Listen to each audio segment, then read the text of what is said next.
Over the past generation, politics in America has become a zero-sum game, with conservatives and liberals moving farther and farther apart. On matters from the economy to social issues to national security and foreign policy, it has become harder, and sometimes impossible, to find common ground between their views. In this polarized environment, one American policy stands out for its unique ability to attract supporters from both sides of the ideological divide. That policy relates to how the United States should deal with the Arab-Israeli conflict. From left to right, among both Democrats and Republicans, the reigning consensus is that the United States must seek to resolve the Arab world's conflict with Israel generally, and the Palestinians' conflict with Israel in particular, by implementing the so-called two-state solution. Establishing a Palestinian state, so the thinking goes, would be a panacea for all the region's ills.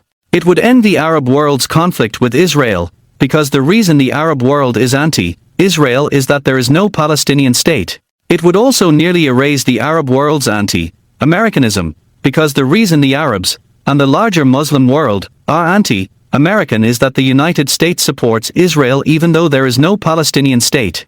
Based on this thought chain, most American policy makers across the ideological spectrum share the view that the establishment of a Palestinian state west of the Jordan River would remove the principal cause of the violent extremism that afflicts the Arab and the larger Islamic world. Point 1. Ironically, the two-state solution is among the most irrational, unsuccessful policies the United States has ever adopted. For the past 90 years, the two-state solution has been tried more than a dozen times, and every time it has failed, abysmally.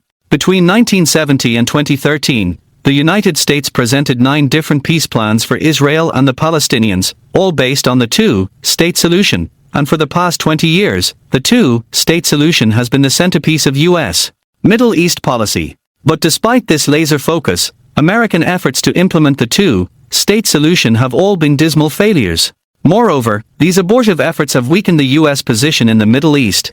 With each new attempt at achieving a two-state peace deal, the Middle East has become less stable, more violent, more radicalized, and more inimical to American values and interests. There are 2 main reasons for this weakening effect. First, the repeated failures make the United States look impotent. Washington's failure to impose its will on far less powerful nations in the region makes it appear weak to the Muslim world and so decreases respect for American power among Muslim societies.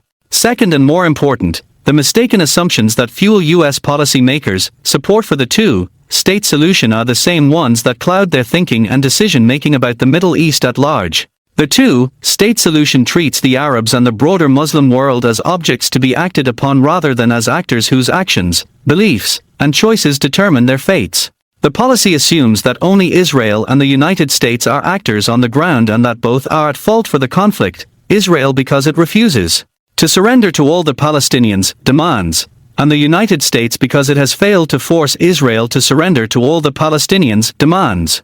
This overlooking of the rest of the Arab world, which stands at the heart of the two-state solution, is the core reason that U.S. policies in the region have been self-defeating ever since it began promoting that policy paradigm. In Iraq and Afghanistan, for example, the Bush and Obama administrations failed to acknowledge or act on information that proved Iran was playing a leading role in fueling the insurgencies. Iran and Syria aided both Shiite and Sunni insurgents in Iraq by supplying weapons and manpower. Point 2. And in Afghanistan, Iran aided al-Qaeda and the Taliban in the same way. To a significant degree, America's refusal to respond to Iran's aggression was caused by its fundamental assumption that Iran, like the rest of the Muslim world, was not motivated chiefly by internal impulses, such as ideology, nor by its perception of its own national interests, but from extraneous forces, specifically, Israeli and American actions. The United States doesn't need to act on Iranian direct aggression, or even against Iran's illicit nuclear weapons program, because once it succeeds in persuading Israel to give away the requisite lands to the Palestinians, and once it provides Iran with other concessions, much of the threat emanating from Iran will be neutralized. Relatedly, both the Bush and Obama administrations engaged in negotiations with the Taliban, believing that the Taliban's jihadist worldview was not inherently hostile to American interests and values but was based on limited interests that could be appeased through negotiations. The Taliban openly hate America and all non-radical Islamic societies, and they reject democratic values like freedom for women and freedom of religion. Nonetheless, U.S. leaders chose to believe that the Taliban's hatred of America was motivated more by U.S. actions than by their own inherently anti-American ideology. Washington has taken the same approach in its dealings with Syria, Hezbollah, Saudi Arabia, and the Muslim Brotherhood. In all cases, America's embrace of the two-state solution as their centerpiece of its regional policy is the key reason that American policymakers insist that the actions, stated intentions, and ideologies of all regional actors aside from those of Israel are irrelevant. Regional peace can be established only after Israel surrenders to all the Palestinians' demands. Nothing anyone else, including the Taliban and Iran, does matters. All else can be set aside. All else can be explained away. All else can be appeased. Only America and Israel are responsible for creating and solving the problems of the region. Despite the debilitating impact that the two-state solution has had on American strategic thinking and actions, any time a prominent policy maker or politician points out the policy's obvious futility, he is immediately castigated as a flame-throwing extremist. Take the case of former Speaker of the House of Representatives Newt Gingrich. During the 2011 Republican presidential primary debates, Gingrich mentioned the plain fact that the Palestinians are an invented people, and that they indoctrinate their children to hate Jews, to perceive Jews as subhuman, and to seek their annihilation. For his statements, Gingrich was assaulted by Democrats and his fellow Republicans alike. Point 3. Although conservative and liberal pundits piled criticism on him, all Gingrich had done was share readily available information. Point 4. Nearly every day a Palestinian leader announces that the Palestinians will not make peace with Israel under any circumstances. These statements are part of the public record, and all are published to great approval in the Arabic media. Point 5. Palestinian children regularly appear on PA-controlled television children's programs, calling for the annihilation of Israel and demonizing Jews as subhuman. Summer camps are named after terrorists. Point 6. During her service as a U.S. Senator, Hillary Clinton held multiple hearings on the Palestinian Authority's use of school textbooks to indoctrinate children to become terrorists and seek the destruction of Israel. Point 7. In the face of such bad faith from the Palestinians, Gingrich didn't suggest abandoning the two-state formula, but he should have. Such a suggestion is well past due. The two-state solution hasn't helped America win any friends, either in the region or in the world. No previously hostile Arab state has improved its relations with the United States due to its adoption of the two-state formula. In fact, America was better respected in the region before 1993, when Washington made the two-state paradigm the centerpiece of its Middle East policy. Even worse, America's embrace of the two-state solution has weakened its regional allies and empowered forces and regimes that are inimical to its interests. The time has come for American policy makers to reconsider their devotion to the two-state formula and consider an alternative policy that makes sense both for the United States and for the Middle East. This book lays out just such a policy. I call it the Israeli one-state plan. The Israeli one-state plan entails the application of Israeli law and through it, Israeli sovereignty, over the West Bank of the Jordan River, the area that, from biblical times through the 1950s, was known to the world as Judea and Samaria. In Israel, Judea and Samaria remain the terms used to refer to the territory, and they are the names I use in the following pages. Except during periods when they were physically barred from doing so, most recently during the Jordanian occupation of these areas from 1949 to 1967, Jews have lived in Judea and Samaria. From time immemorial, just as they have lived in the rest of the historic land of Israel for the better part of 4,000 years. Based on this historic connection, in 1922 the League of Nations granted the Jewish people sovereign rights to Judea and Samaria and the rest of Israel. On May 15, 1948, the day the Jewish state declared independence, Jordan joined Egypt, Syria, Lebanon, and Iraq in invading Israel with the intent of annihilating it. Jordan ended the war in possession of northern, southern, and eastern Jerusalem as well as Judea and Samaria. Under international law, this war was an illegal war of aggression. All Jews who had been living in the areas that the Jordanians conquered were expelled from their homes. Hundreds were massacred or taken captive in Jordan. Point 8. The official position of the Israeli government is that Israel has a right to sovereignty over the areas. But in 2003 Prime Minister Ariel Sharon buckled under U.S. pressure and made the two-state solution the official position of his government and his political party. In 2009 Prime Minister Benjamin Netanyahu, who previously had also opposed Palestinian statehood, followed in Sharon's footsteps and announced his support for the two-state solution, contradicting the official policy of his government and his party. U.S. pressure, however, has not managed to change the hearts and minds of Israel's citizenry. Polling data indicates that a wide majority of Israelis favor applying Israeli sovereignty over parts or all of Judea and Samaria. 9. Their attachment to the area stems both from historic ties and from military necessity. Israel's Arab neighbors have never accepted its right to exist as an independent entity. Even Egypt and Jordan, the two countries that have signed formal treaties of peace with Israel, have refused to implement the parts of their treaties that require them to normalize their relations with the Jewish state. 10 polling data show that Jordanians and Egyptians and residents of Arab and Islamic states throughout the region and their world are nearly unanimous in their hatred of Jews and in their rejection of Israel's right to exist. 11. This hatred has been repeatedly translated into military aggression. And as a consequence, Israel, more than perhaps any other democratic nation in the world, needs defensible borders in order to survive. Without Judea and Samaria, Israel is only 9 miles wide from east to west. Particularly in the wake of the Islamic revolutionary wave that began in December 2010 and that has led to the overthrow, destabilization, or weakening of all the regimes in neighboring states, for Israel to withdraw from Judea and Samaria would be tantamount to inviting invasion and aggression. Given the radicalism of the Palestinian leadership from the Palestine Liberation Organization, PLO, and Hamas alike, 83% of Israelis are convinced that an Israeli withdrawal to their 1949 armistice lines, that is, acquiescence to the Palestinian demand that Israel withdraw from all of Judea and Samaria and partition Jerusalem, would not end the Palestinian conflict against Israel. 12.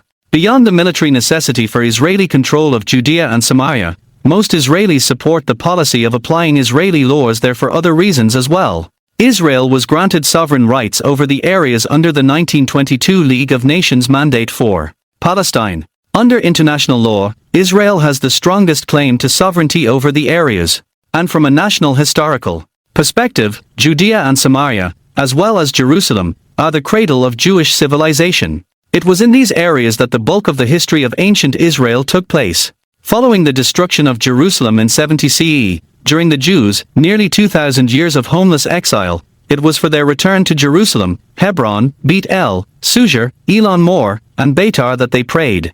In 1993, Israel recognized the PLO, a terrorist organization bound by its charter to destroy the Jewish state, as the sole legitimate representative of the Palestinian people. In the framework of agreements that Israel signed with the PLO then and in 1994 and 1995, the terror group was empowered to establish a Palestinian governing authority to administer all the areas Israel transferred to PLO control. Since 1996, 98% of the Palestinians have been governed by the Palestinian Authority. In Judea and Samaria, the Palestinian Authority is controlled completely by the PLO. Even though they overlap in most cases, the PLO did not transform itself into the Palestinian Authority upon its establishment in 1994. Rather, it maintained sole responsibility for everything not explicitly controlled by the Palestinian Authority. This includes negotiating with Israel and handling foreign policy. Under the PLO, controlled Palestinian Authority, the Palestinians in Judea and Samaria face a future of despotic rule by unelected corrupt politicians. Ever since Yasser Arafat's death in November 2004, PA chairman and PLO chief, Mahmoud Abbas has governed with dictatorial powers. He was elected to his position for a 4-year term in January 2005, having run virtually unopposed, but even though his term ended in January 2009, he remains in office. Palestinian polling data indicate that a large and growing proportion of Palestinians, between 2/3 and 3/4, admire Israeli democracy more than any other democracy in the world. 13 and do not support an Israeli withdrawal from Judea and Samaria. 14. The Israeli one-state plan will put an end to the subjection of Palestinians to despotic rule. It will grant the Palestinians who live in these areas automatic permanent residency status and render them eligible to apply for Israeli citizenship. As permanent residents, they will be accorded the same civil and legal rights as all Israeli citizens, and if they apply for and receive Israeli citizenship, they will have the right to vote in national elections. Gaza, from which Israel withdrew completely in 2005, will remain a self-governed Palestinian territory. I have divided this book into 3 parts. Part 1 provides a 360-degree analysis of the two-state solution and the reasons it has failed. It analyzes the causes of bipartisan support for the plan, and it surveys the policy's 90 years of continuous failure, beginning with the British mandatory government that ruled the land of Israel between 1919 and 1947. Woven into the story of the British Mandate is the story of the father of Palestinian nationalism, the Nazi war criminal Haj Amin el-Husseini. A genocidal Jew hater, an Arab nationalist, and a jihadist, Husseini not only shaped Palestinian national consciousness, he shaped the politics that have directed the Arab world for more than 90 years. It was Husseini's leadership that preordained the British failure to foster peace and moderation in the post-Ottoman Arab world. Husseini's self-proclaimed successor was Yasser Arafat, and while Arafat may have exaggerated his ties to Husseini, his life's work as the architect of modern terrorism and political warfare, deployed with the aim of destroying Israel, made him a loyal successor to his role model. Our story continues with a survey of the Palestinian leaders who have succeeded Arafat, as well as a discussion of Hamas. My discussion will show that their policies have never been geared toward the establishment of a Palestinian state. Rather, their principal goal has always been the destruction of Israel. For this reason, no amount of US pressure and no Israeli concessions will suffice to bring peace. And still the United States is wedded to the two-state solution, despite its abject futility. As we shall see, to achieve it, Washington has willfully trampled its own most cherished values. For example, in negotiations with Israel in recent years, the Palestinians have made a central issue of the Israeli communities that have been built in Jerusalem and in Judea and Samaria since Israel took control of these areas from Jordan in the 1967 Six-Day War. They say that these so-called Israeli settlements are the main obstacle to peace. This assertion stems from the Palestinian leadership's insistence that it not only receive sovereignty over Judea and Samaria and Jerusalem but that it receive them Jew-free. 15. The United States supports this position. And in so doing, it supports the establishment of a state that is so bigoted that it would require all Jews living in its claimed territory to be expelled from their homes just because they are Jewish. If you have ever wondered why the US government, under Democratic and Republican administrations alike, is so adamant about abrogating Jewish property rights in Judea, Samaria, and Jerusalem, insisting on a so-called settlement freeze or claiming not to recognize the legitimacy of settlements, this is the reason. The United States has adopted the Palestinians' anti-Semitic demand that all 575,000 Jews who live beyond the 1949 armistice lines in Jerusalem, Judea, and Samaria be expelled from their homes. The two-state solution is just as antithetical to vital U.S. national security interests as it is to American values of tolerance and individual freedom. It requires Israel, America's closest Middle East ally, to transform itself from a powerful nation, capable of defending itself from infiltration and invasion, into a strategic basket case that survives at the pleasure of its enemies. 16.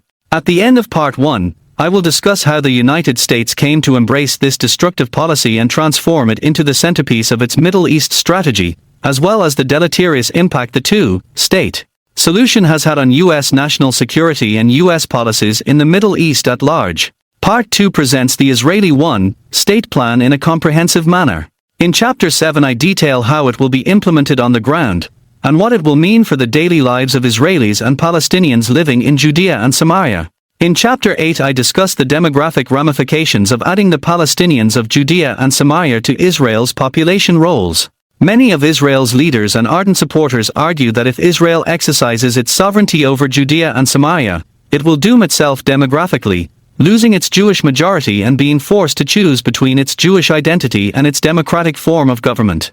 Due to their demographic concerns, these supporters of Israel argue that as problematic as Palestinian statehood may be, Israel has no choice but to withdraw from Judea and Samaria and partition Jerusalem in order to make room for a Palestinian state. But their fears about demography are based on demographic data that are completely fraudulent, namely, a 1997 census conducted by the Palestinian Authority that inflated the number of Palestinians by 50%. The census also lied about demographic trends in birth rates and immigration and so inflated the assessments of future growth. Anti-Israel activists claim that the alternative to the two-state solution is a one-state solution under which Israel becomes absorbed into an Arab majority state and so loses its Jewish identity. Their claim rests solely on PA demographic data. The basic difference between the Israeli one-state plan and the pro-Palestinian one-state solution, as represented by its supporters, is that the Israeli one-state plan is based on fact and the pro-Palestinian one-state solution is pure propaganda. What the real demographic data show is that even if all the Palestinians living in Judea and Samaria are granted Israeli citizenship, Jews would still remain a two 2/3 majority of the citizens of Israel. 17. As I previously mentioned, Gaza is not part of the plan, for several reasons. First, Israel withdrew its military forces and civilian population from Gaza in 2005, arguably renouncing its legal claim to the area. Second, there is no significant Israeli constituency for absorbing Gaza into Israel. Third, the strategic advantage that Israel would gain from dislodging Hamas from power in Gaza would be outweighed by the strategic price it would pay in terms of the likely need to fight an insurgency within Gaza. The who is who of American foreign policy elites embraced the two-state solution despite its repeated failure, but the Israeli one-state plan remains orphaned despite its history of success. In 1967 Israel applied its sovereignty to eastern, northern, and southern Jerusalem, and in 1981 it enacted a de facto annexation of the Golan Heights. After both of these moves, the situation on the ground improved both for Israelis and for the local Arab population. In neither case did Israel's actions provoke a war from its neighbors. In neither case did conferring the right to apply for Israeli citizenship on the area's Arabs endanger Israel demographically. I provide a detailed examination of both precedents in Chapter 9.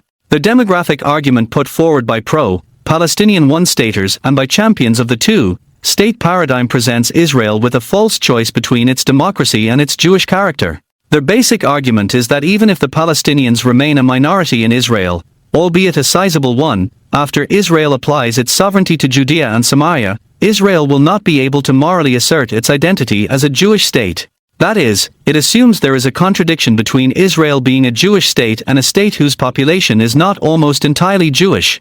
As I explain in chapters 10 and 11, this view contradicts the basic tenets of democratic governance in liberal democracies.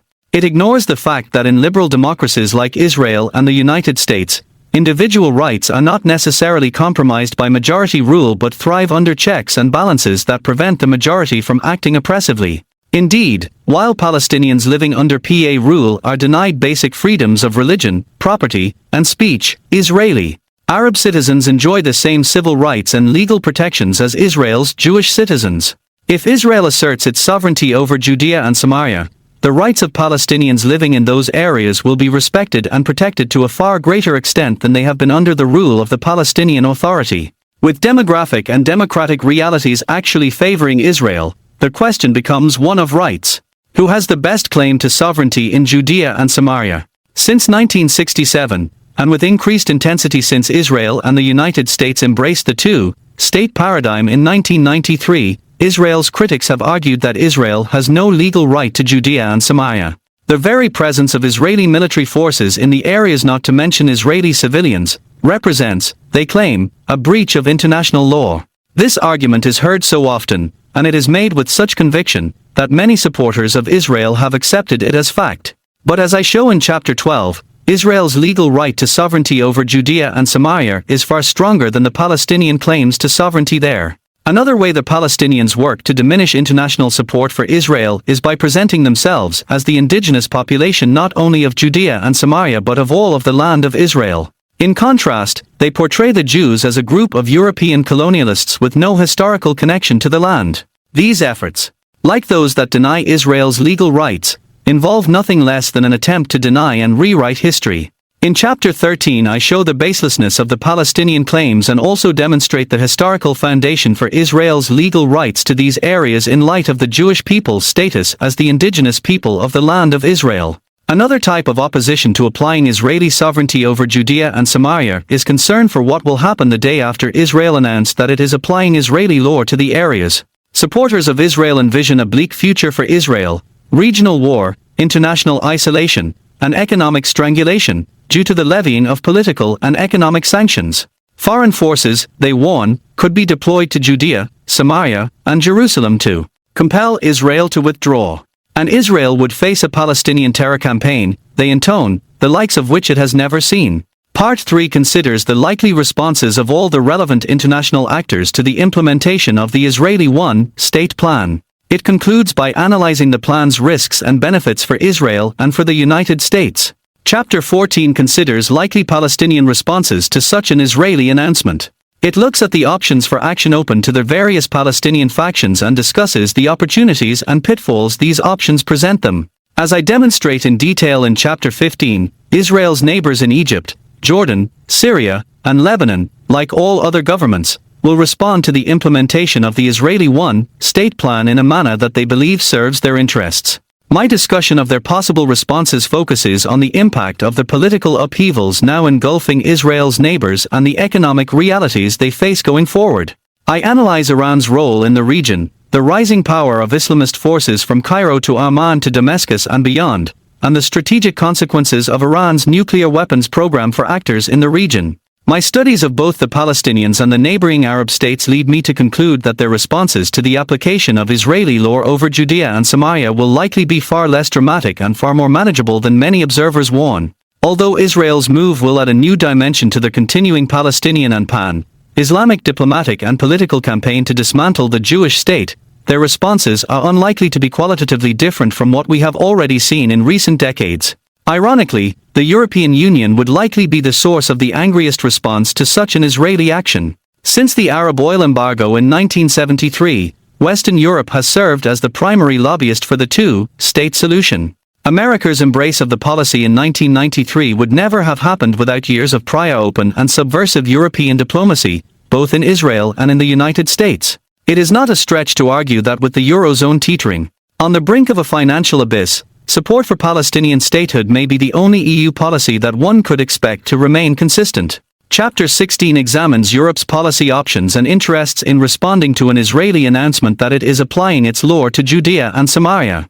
Given the obvious hazards, what would Israel gain from applying its law there and so risk bringing upon itself the wrath of the world? Why would Israel wish to do such a thing? In Chapter 17 I analyze how asserting its sovereignty over Judea and Samaria will improve Israel's international position, its national security, and its ability to function as a democracy. I demonstrate that Israel's gains, on balance, will far outweigh its losses. Israel will secure its capacity to deter invasion and defend against aggression from the east. It will free its official representatives to speak candidly of Israel's rights and requirements without fear of angering the Palestinians. It will enhance Israeli democracy by securing the civil rights and property rights of Israelis and Palestinians alike. And by taking the most divisive issue in Israeli domestic politics off the table, it will strengthen Israeli society. Finally, the question remains as to what implementation of the Israeli one-state plan would mean for America. How would Israel's exercise of sovereignty over Judea and Samaria affect U.S. interests in the region and in the world? Will those interests be harmed or advanced by such an Israeli move? What will such a policy require from America? The answer to these questions is partially a function of how the United States responds to Israel's initiative, and is partially independent of that response. My book closes with a discussion of these issues. I conclude that on balance, Israel's exercise of sovereignty over Judea and Samaria will enhance democratic values, as well as America's regional and global interests. Indeed, next to Israel and Jordan, the United States will be the greatest beneficiary of Israel's move. As for what America will have to do, the answer is much less than what it is doing now. In a time of fiscal austerity, and of domestic attempts to scale back America's foreign commitments, the Israeli one-state plan removes a financial burden from America's shoulders. The United States spends roughly $500 million every year on aid to the Palestinians. It finances the terror-supporting PA budget, including the budget of the Hamas-led Palestinian government in Gaza. And it spends hundreds of millions of dollars each year training and maintaining the Palestinian armed forces, even though those forces are involved in terrorism and lead the terror campaigns against Israel. 18. Under the Israeli one-state plan, all these financial transfers and security projects would end. I am moved to write this book because over the past 20 years, I have seen firsthand, and from multiple vantage points, the destructive impulse at the heart of Palestinian politics, and its egregious impact on Israel's security and national interests and on America's security and interests. In the 1990s, during my years of service as an officer in the Israel Defense Force, IDF, and a practitioner of the two-state solution, I saw up close how that policy is doomed to failure. From 1994 to 1996, I was a core member of Israel's negotiating team with the PLO. During those years, when the so-called peace process was at its height, I was involved in the negotiation of $6 major agreements with the PLO. From my position as the coordinator of negotiations on civil affairs, I saw how the same PLO leaders who negotiated with us were also negotiating with Hamas. The same PLO officials who broke bread with us proceeded, after negotiating sessions were adjourned, to oversee the Palestinian Authority's governing bureaucracies, breaching every word of the agreements they negotiated and signed with us. The same Palestinian negotiators who laughed and gossiped with their Israeli counterparts personally ordered murderous attacks against Israeli civilians and recruited terrorists to serve in their U.S.-trained security services. I served with Israeli and American negotiators who embraced the two-state fantasy. Time after time these senior American and Israeli officials, when faced with overwhelming evidence of Palestinian bad faith, insisted that things would somehow magically change. Their moment of final peace was signed because the Palestinians were so friendly to their Israeli negotiating partners. Throughout my tenure on the Israeli negotiating team, I took it upon myself to collate regular reports showing how the Palestinian leadership repeatedly breached the agreements it had signed. The reports were based on information gathered by field officers in the military government in Judea, Samaria, and Gaza. And they were devastating. They showed that the Palestinians were in material breach of all their commitments to Israel. My reports were distributed to all of Israel's senior military and political leaders. But they made no demonstrable impact on Israel's policies. I completed my military service in the IDF at the end of 1996. In 1997 I began working in the office of the Prime Minister of Israel as Benjamin Netanyahu's assistant foreign policy advisor. From that position, I saw how Israel's embrace of the two-state solution made it impossible for it to assert its rights, including the right of Jews to live in Jerusalem, Judea, and Samaria and to worship in Jerusalem. It also harmed Israel's ability to defend itself and its citizens from wanton terrorist attacks. In July 2000, at the Camp David Peace Summit, the Palestinians rejected peace and statehood. Only 2 months later, in late September, they began a massive terror offensive against Israel. Early assaults in this campaign were carried out almost exclusively by U.S. and EU-trained Palestinian security forces. On October 12, 2000, 2 IDF reservists who got lost and accidentally entered Ramallah were taken to a Palestinian police station. There they were lynched, literally torn apart by a mob, abetted by Palestinian security services. Between September 27 and October 30, 12 Israelis were murdered in 6 deadly attacks. Scores more were wounded as the Palestinian Authority organized and abetted stoning, firebomb, and shooting attacks throughout Judea and Samaria and Gaza. The next month saw the first 2 suicide bombings, the method that was to become the killing means of choice in the Palestinian terror war. On November 20, Palestinian security forces in Gaza carried out a roadside bombing of an Israeli school bus, killing 2 adults and maiming 9 others, including 5 children. As the PLO-led Palestinian Authority ended its phony embrace of peace and oversaw the political and terror aspects of its new round of war on Israel, I began working as a newspaper editor and columnist, first for Maker Rishon, a Hebrew-language newspaper, and then, beginning in 2002, for the Jerusalem Post. From these positions, I witnessed the devastating consequences of the American and Israeli embrace of a policy based on wishful thinking. And as time went on, as the bodies of the terror victims piled ever higher and as Israel's international position grew ever weaker, I watched in a mixture of shock, amazement, horror, and frustration as the United States and Israel expanded their devotion to the two-state solution. One of the many casualties of America's continued fidelity to the two-state myth is the coherence of its counterterror strategy.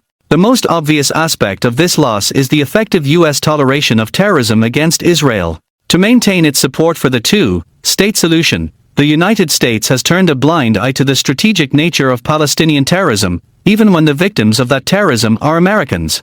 This might be reasonable if Palestinian terrorism were an occasional nuisance. But the sheer volume of attacks that the United States has countenanced has been of epic proportions. Between September 2000 and the end of 2009, Palestinians killed some 1,200 Israelis in terror attacks. More than 8,100 Israelis were wounded during that period. Over 70% of the Israeli casualties were civilians. A proportionate volume of attacks in America would leave 48,000 Americans dead, 33,600 civilians and 324,000 wounded. Since 2000 the Palestinians have carried out an average of 10 attacks per day.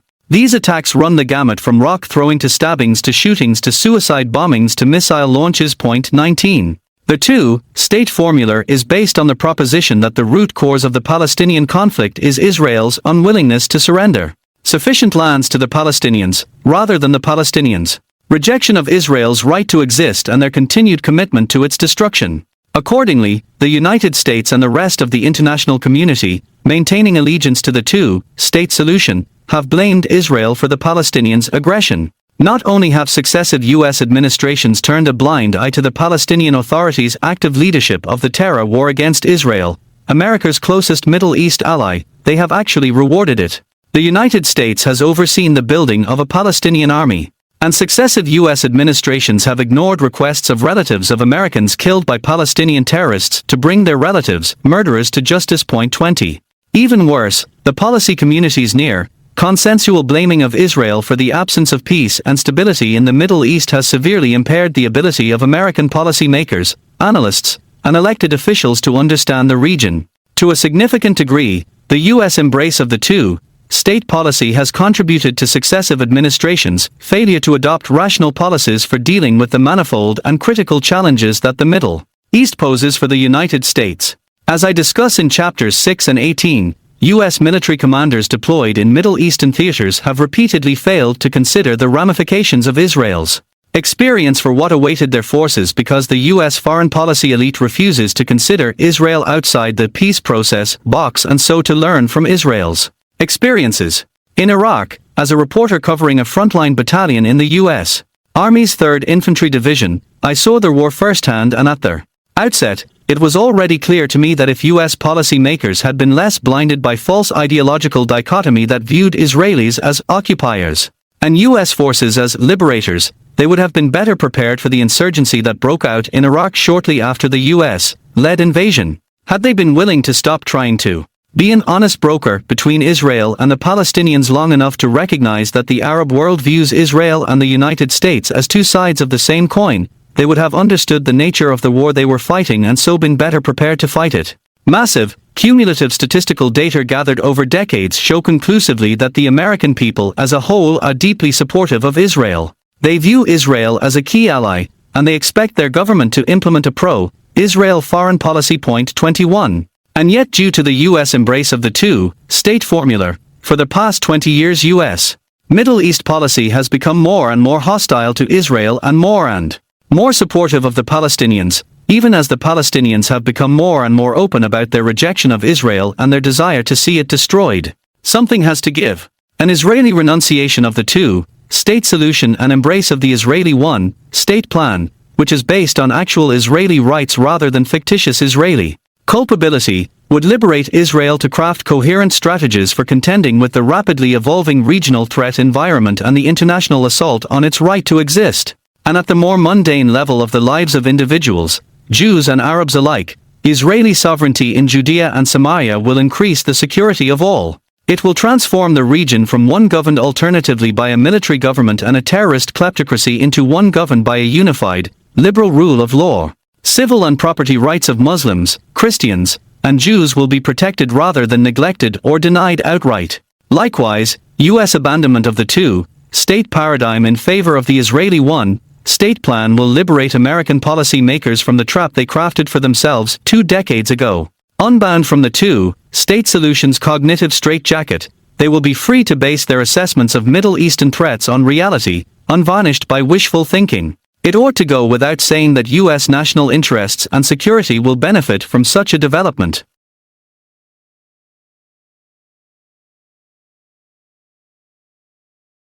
I decided to write this book in the hope of empowering Israel's American supporters, Jews and non-Jews, to stand up to the intellectual tyranny of the two-state solution. The American people deserve the opportunity to consider critically the reasons for its continued failure. They deserve to know about the existence of a far better policy, one that has a record of repeated success, and one that is in line with U.S. interests and democratic values. In writing this book, I do not purport to provide an exhaustive discussion of the Israeli one-state plan, nor do I expect instant results. My objective is more modest, to provide a reasoned starting point for a conversation that can lead to a rational and relevant debate, in America and beyond, about the nature of the Arab-Israeli conflict and the best way to manage it. Such a debate holds the potential of making a real contribution to regional stability, and to eventual prospects for peace between Israel and its neighbors. Part 1. The Middle East's beloved chimera.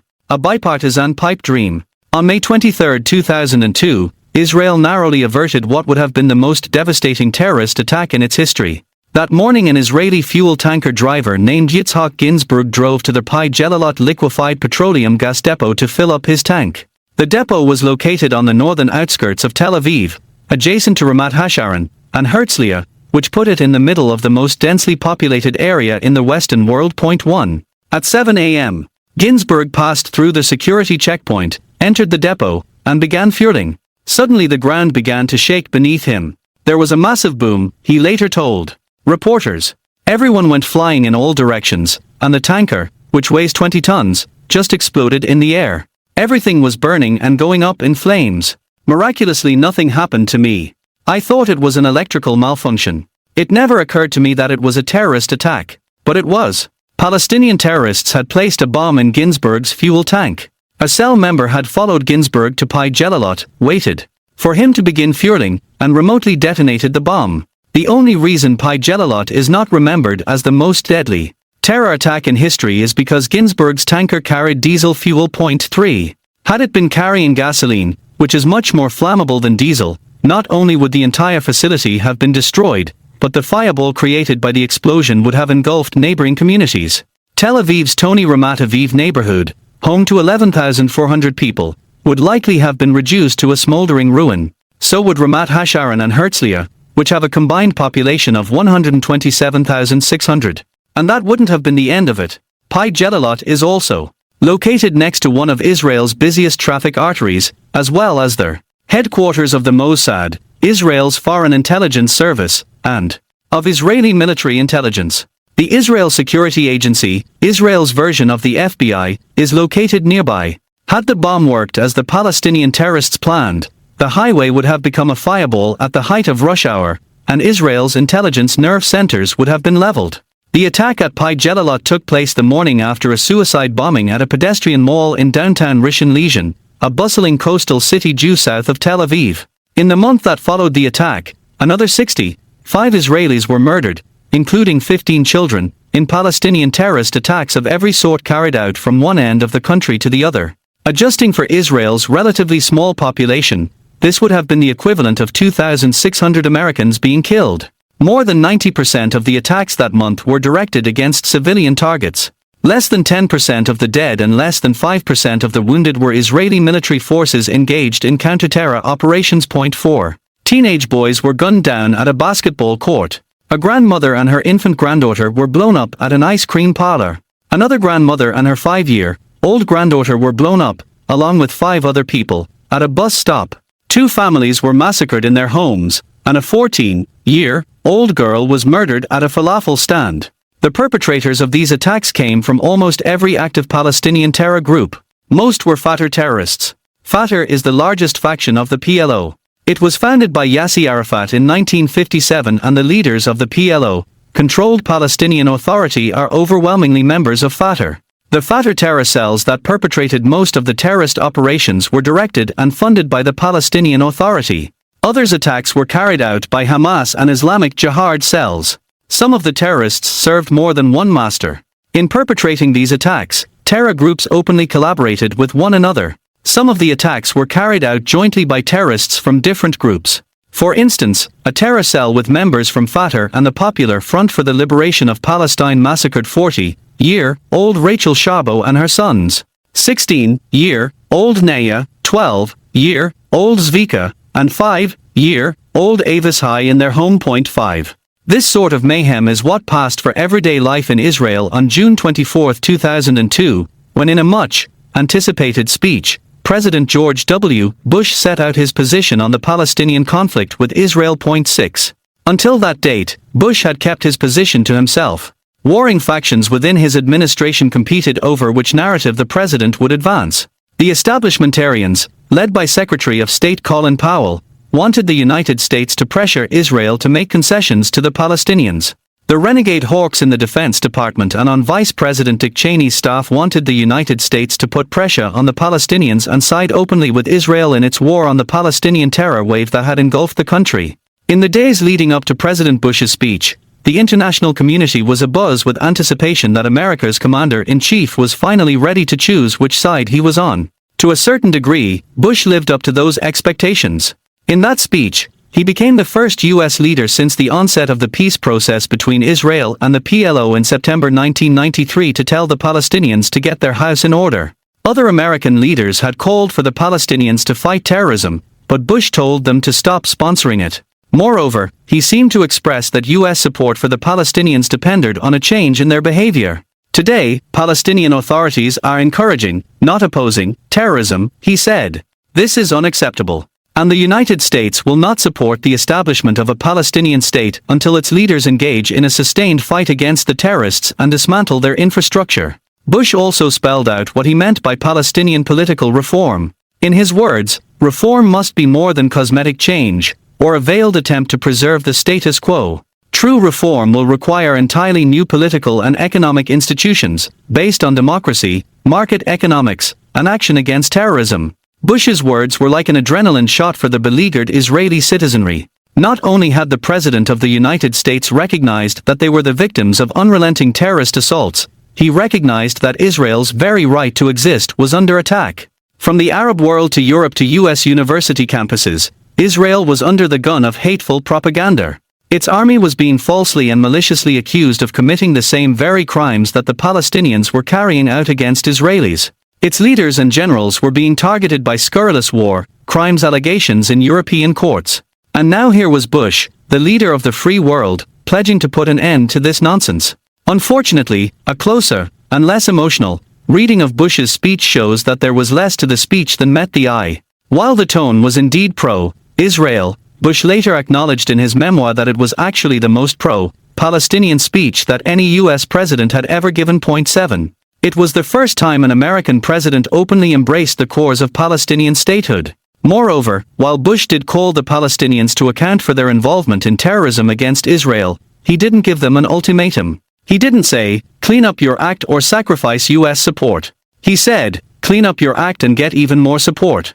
And he also blamed Israel for Palestinian misery. Indeed, every time Bush spoke of Israeli suffering, he matched that statement with one about Palestinian suffering. This pattern began at the outset of the address as he said, "It is untenable for Israeli citizens to live in terror. It is untenable for Palestinians to live in squalor and occupation." 3 months before Bush's speech, in April 2002, nearly a year and a half into the Palestinians' terror war, Israel's government had finally ordered the IDF to destroy the Palestinian terrorist infrastructure in Judea and Samaria.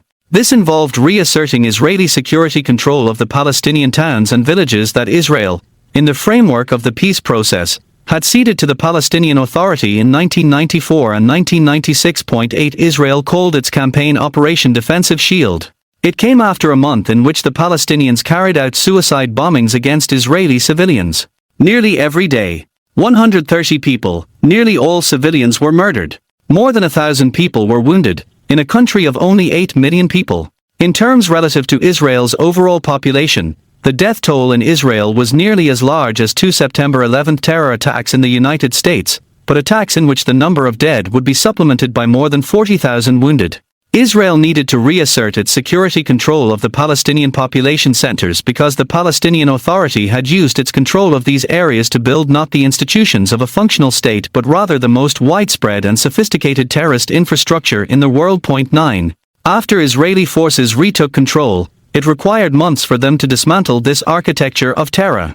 From documents found in Yasser Arafat's headquarters in Ramallah, Israel discovered that Arafat had personally overseen the development of this terror machine. He had paid for attacks, and his lieutenants had played central roles in organizing and carrying them out. 10. And yet, despite everything that Israel and the United States had learned about the central role the Palestinian Authority played in Palestinian terrorism, Bush insisted in his June 24 speech that, as we make progress towards security, Israeli forces need to withdraw fully to the positions they held prior to September 28, 2000. In other words, he called for Israel to return control of these territories to the very PLO regime that had used its control of them to organize, plan, train, and finance the largest terror campaign against Israel that the Jewish state had ever experienced. And that wasn't all. Bush also sided completely with the Palestinian narrative against Israel. That narrative claims that Israel has no rights to Judea and Samaria and that those areas belong to the Palestinians alone. Bush said, Israeli settlement activity in the occupied territories must stop. That is, the US president said that the property rights of Israeli citizens should not be respected in Judea and Samaria. Less than a year later, on April 30, 2003, the Bush administration joined forces with the European Union, Russia, and the United Nations, a grouping that came to be known as the Middle East Quartet, and published a new peace plan. The plan, officially called a performance-based roadmap to a permanent two-state solution to the Israeli-Palestinian conflict, effectively nullified Bush's call for Palestinian reform as a precursor to and condition for U.S. support for Palestinian statehood. The roadmap identified the principal goal of the U.S. government as the swift establishment of a Palestinian state, rather than the purging of terrorist elements from Palestinian society and governing structures. It reduced the requirement for Palestinian reform to mere declaratory phrases. On the other hand, the roadmap required Israel to immediately renounce its rights to Judea and Samaria and take concrete measures to empower the same Palestinian Authority that was actively sponsoring the murder of Israel's citizens.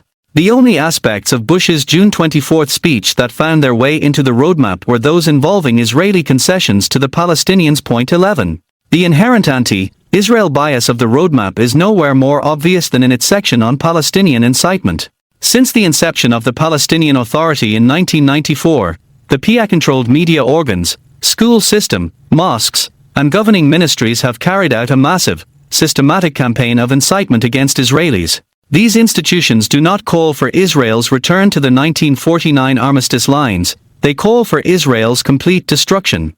And they do not portray Israelis merely as citizens of an enemy state, they portray Israelis and Jews as satanic monsters, subhuman enemies of Allah. This campaign of incitement, which continues to this day, has encouraged Palestinians to make the destruction of Israel and the genocide of the Jewish people their highest goals in life. Point 12. By the last year of Bush's second term in office, even his most enthusiastic Israeli supporters were unable to believe he was serious about his demand that the Palestinians reform their society and system of government, or about making U.S. support for Palestinian statehood conditional on the implementation of such reform. In 2005, Bush publicly credited Natan Sharansky, the former Soviet dissident, human rights activist, and political prisoner, turned Israeli politician, turned political theorist, with inspiring him to view the democratization of Palestinian and Pan-Arab governance as the foundation for lasting peace and security in the Middle East. Point 13. For his part, Sharansky was one of Bush's most enthusiastic supporters and defenders in Israel and the United States.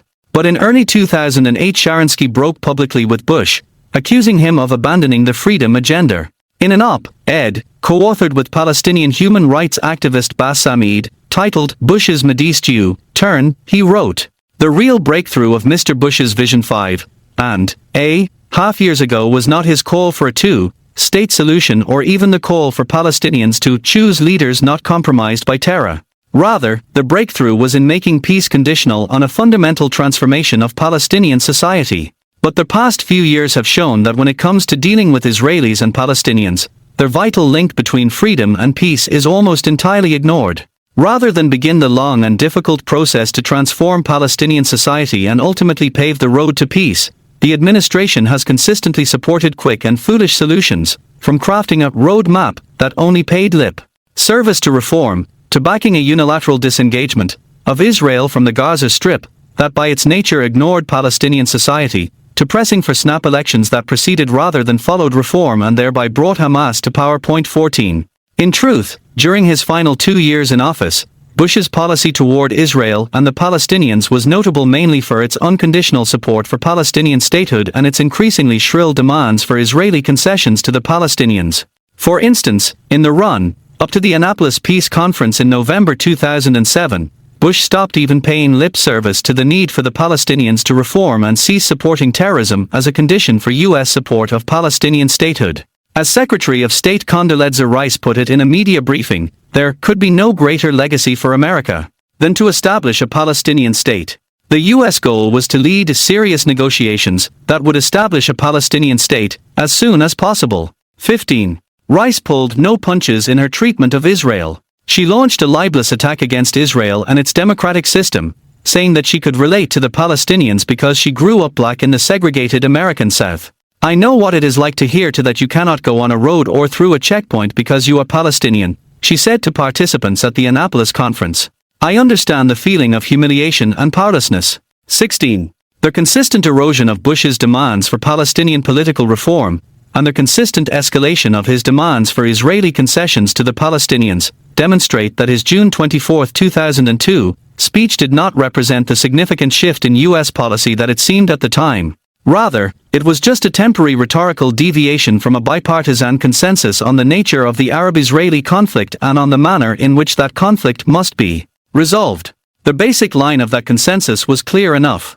The goal, stated or unstated, of U.S. policy toward Israel is to establish a Palestinian state on all or most of the land that Israel took from Jordan and Egypt during the 1967 Six-Day War. In a June 2001 interview, Ambassador Dennis Ross, who served as President Bill Clinton's chief mediator in the Palestinian-Israeli peace process, explained the basic rule of that consensus policy. The Americans neglected and politicized the prudential issues of Palestinian compliance, as he put it, in favor of keeping the peace process afloat.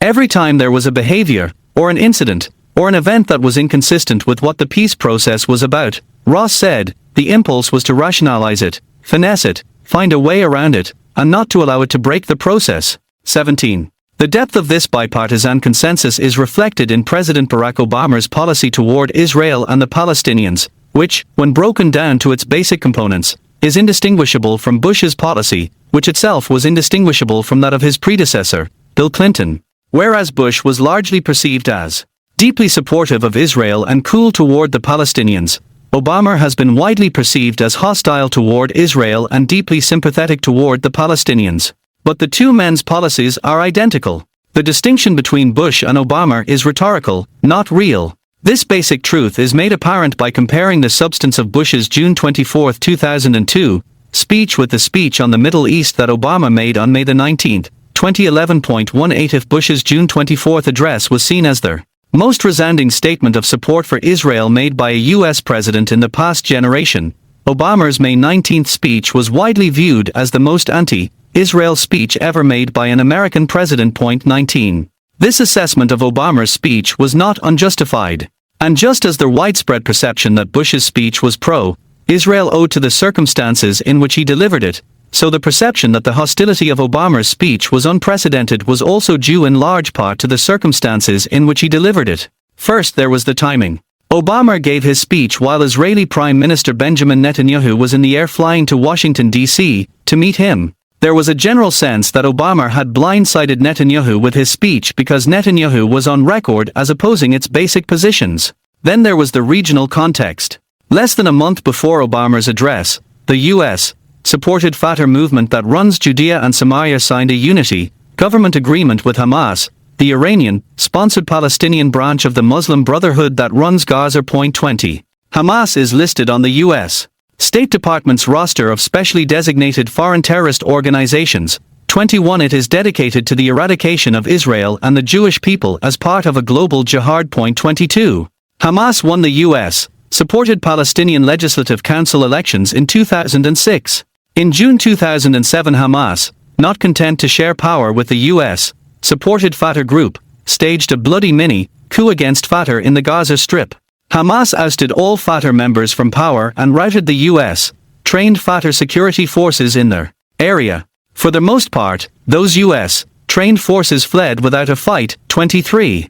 After Hamas won the 2006 elections, the United States formally sided with Israel's demand that Fatah bar Hamas from any leadership position in the Palestinian Authority. In accordance with U.S. law, the Bush administration preconditioned U.S. support for the Palestinian Authority and for Palestinian statehood on the isolation of Hamas. 24. In his May 2011 speech, in a striking departure from his predecessor's rhetorical position, Obama failed to condition U.S. support for Palestinian statehood on the revocation of the Fatah-Hamas unity deal and the denial of power to Hamas. Instead, he offered a mere rhetorical flourish. The recent announcement of an agreement between Fatah and Hamas raises profound and legitimate questions for Israel. How can one negotiate with a party that has shown itself unwilling to recognize your right to exist? And in the weeks and months to come, Palestinian leaders will have to provide credible answers to that question. In his very next sentence, Obama signaled that this open-ended statement was not a condition for U.S. support of Palestinian territorial and political demands. Meanwhile, he said, the United States, our quartet partners, and the Arab states will need to continue every effort to get beyond the current impasse.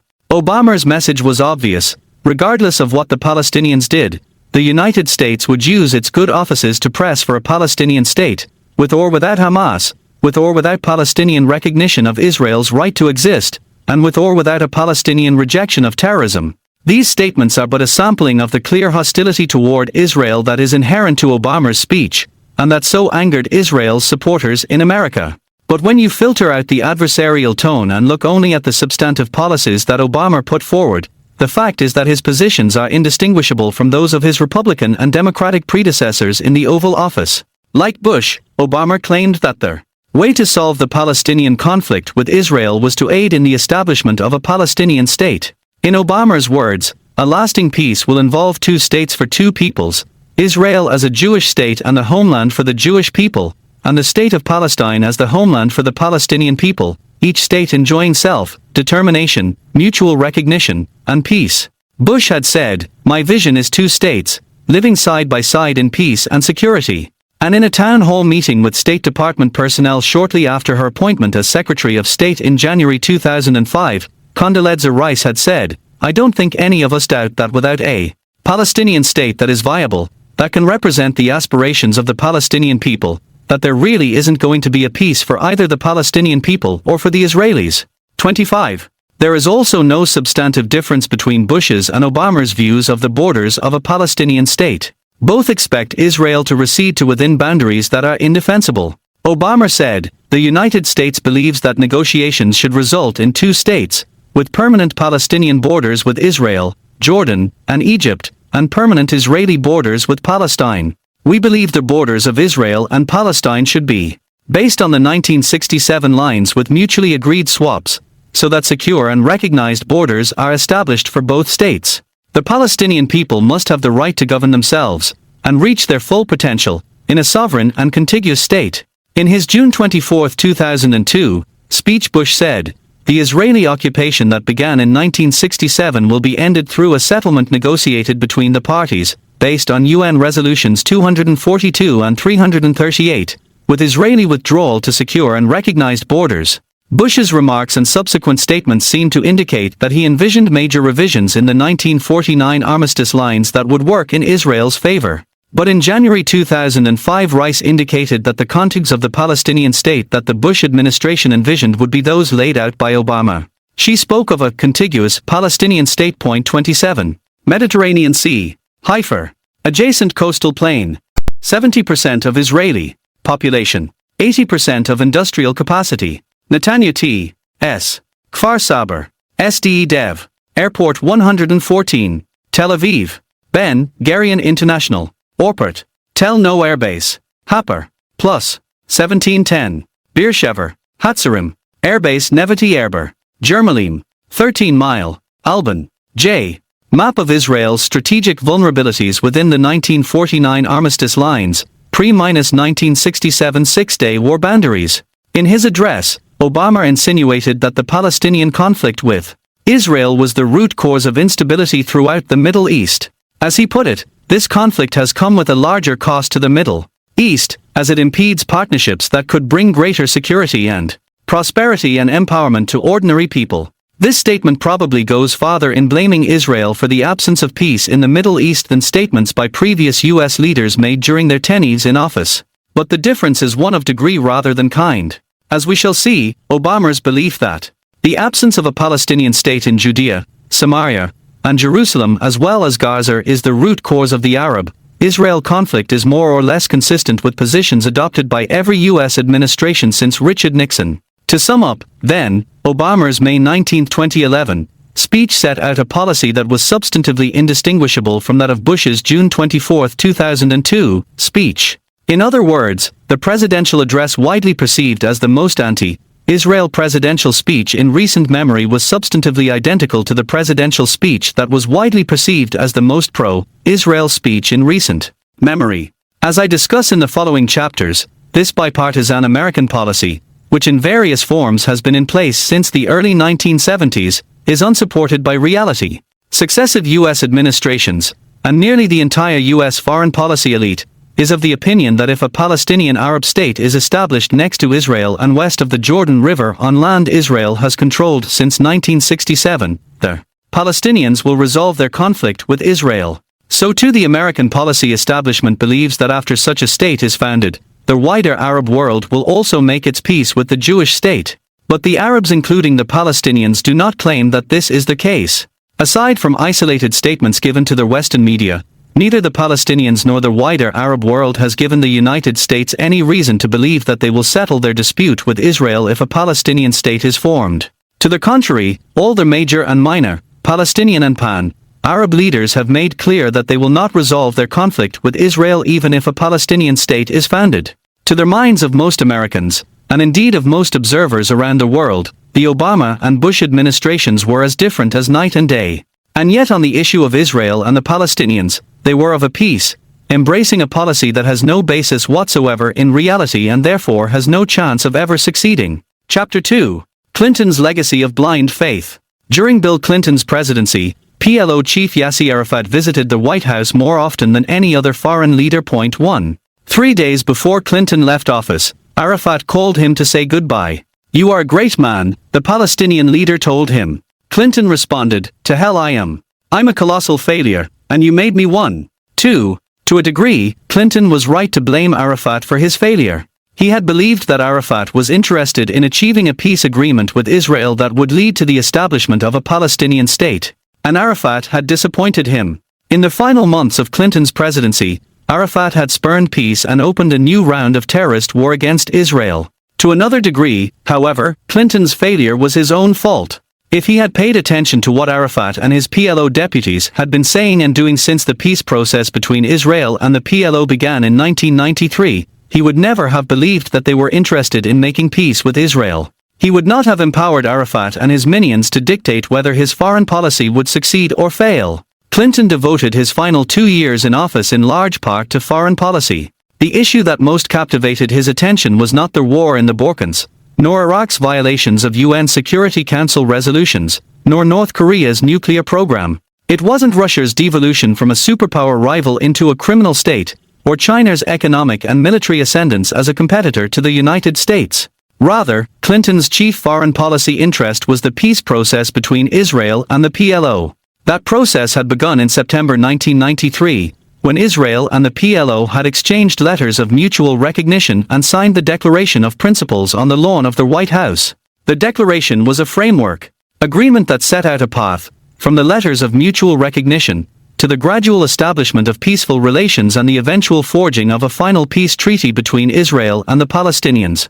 In the 7 years between that moment and Clinton's departure from office in January 2001, Israel and the PLO, in keeping with this declaration, had signed 7 major agreements and another dozen or so minor ones. These deals had led to the establishment of PLO-controlled Palestinian Authority, which was empowered to govern the Palestinians living in Judea, Samaria, and the Gaza Strip. They set the terms for the Palestinian election in 1996. They determined the nature of security cooperation between the Israeli military and intelligence arms and the Palestinian forces that these agreements created. And they set a framework for relations between the Israeli government and the Palestinian Authority, and their respective peoples, on issues ranging from taxation policy to auto insurance policy to banning incitement to murder. Accordingly, between June 1994 and February 1997, Israel transferred military and civilian control of all the major Palestinian population centers in Judea, Samaria, and Gaza to the Palestinian Authority. Since 1997, 98% of Palestinians living in these areas have been governed by the Palestinian Authority rather than by the Israeli military government. 3. In 1999, Eid Barak, the leader of Israel's dovish Labour Party, was elected Prime Minister. Taking office that July, he pledged to conclude a final peace with the Palestinians within 16 months. 4. To achieve a final deal, Israel and the Palestinians needed to reach an agreement on the most intractable issues of the Palestinian conflict with Israel. These issues, Jerusalem, Palestinian refugees, from the 1948-49 Pan-Arab invasion of Israel, final borders, security arrangements, and water, all dealt directly or indirectly with the issue of Israel's right to exist. The issue of the so-called Palestinian refugees needs some explanation at the outset. On November 29, 1947, the UN General Assembly approved a resolution supporting the establishment of a Jewish state and an Arab state west of the Jordan River. The Palestinian response was to launch a massive terror war against the Jews of the land of Israel, the day after the UN resolution passed. On May 15, 1948, Israel declared independence. At the urging of the Palestinians, 5 Arab armies invaded the nascent Jewish state with the stated intention of overrunning it and massacring all the Jews who lived there. 5. But the Arabs lost the war. During the course of the war, several 100,000 Palestinians had left the territory of Israel and relocated to neighboring Arab states. Since they left, the Arab states, aside from Jordan, have denied them and their descendants citizenship in the countries in which they reside and in which generations of descendants have been born and lived their entire lives. 6. Today there are several million Arabs whom the United Nations classifies as Palestinian refugees who have lived for generations in the Arab states neighboring Israel. The Palestinian Central Bureau of Statistics claims that there are 5.1 million such refugees. They demand that Israel allow these foreign Arabs to immigrate freely to Israel, not to the sort, for Palestinian state, in the framework of a peace deal. This demand is without precedent in the history of warfare. There is no precedent of a civilian population, displaced by a war that their leadership started and lost, claiming a right to return to territory that they failed to conquer. There is similarly no precedent for the claim that not only those who left but their great-grandchildren should be allowed to return as well. In other words, the demand for a right of return for their refugees is a Palestinian, and pan-Arab, and UN, attempt to retroactively achieve the result they failed to achieve in a war of aggression instigated by their ancestors. 8.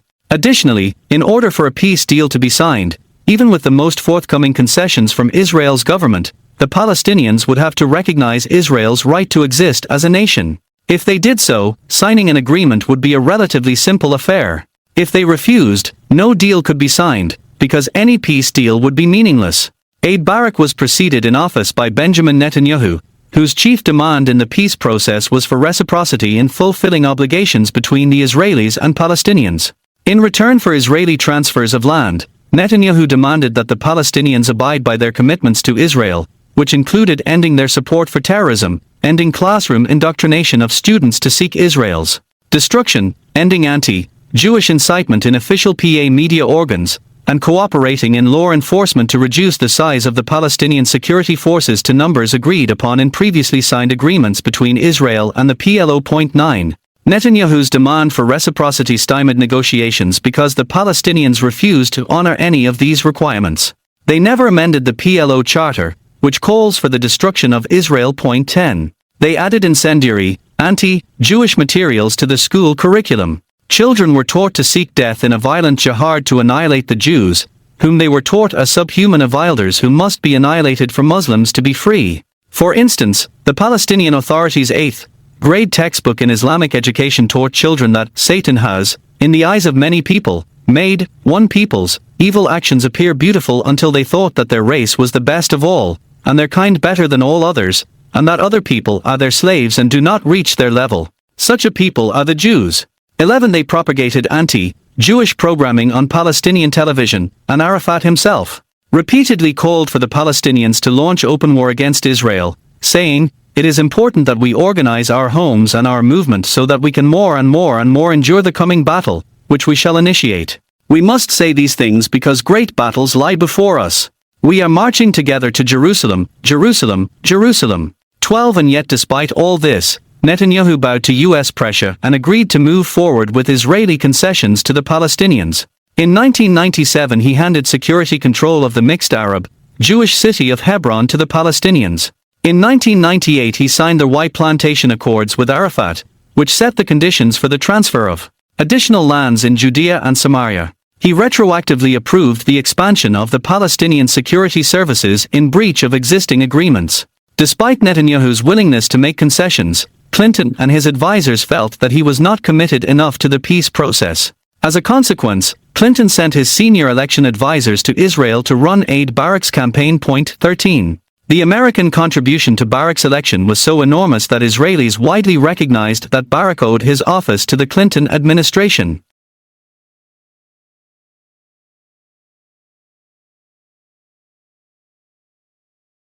Barak's sense of urgency regarding the need to sign a final peace deal with the Palestinians also stemmed from Clinton's impending departure from office in January 2001. Clinton and Barak both wanted to conclude a deal before Clinton left office. And so in July 2000, Clinton brought Barak, Arafat, and their respective negotiating teams to Camp David. The goal of the summit was to achieve a final peace deal. During the course of the two-week summit, Barak made the Palestinians offers of peace that were unprecedented. He offered to share sovereignty over Jerusalem, something no Israeli leader, including Barak himself, had ever considered doing. He offered them all of Gaza, 92% of Judea and Samaria, and control of the Jordan Valley.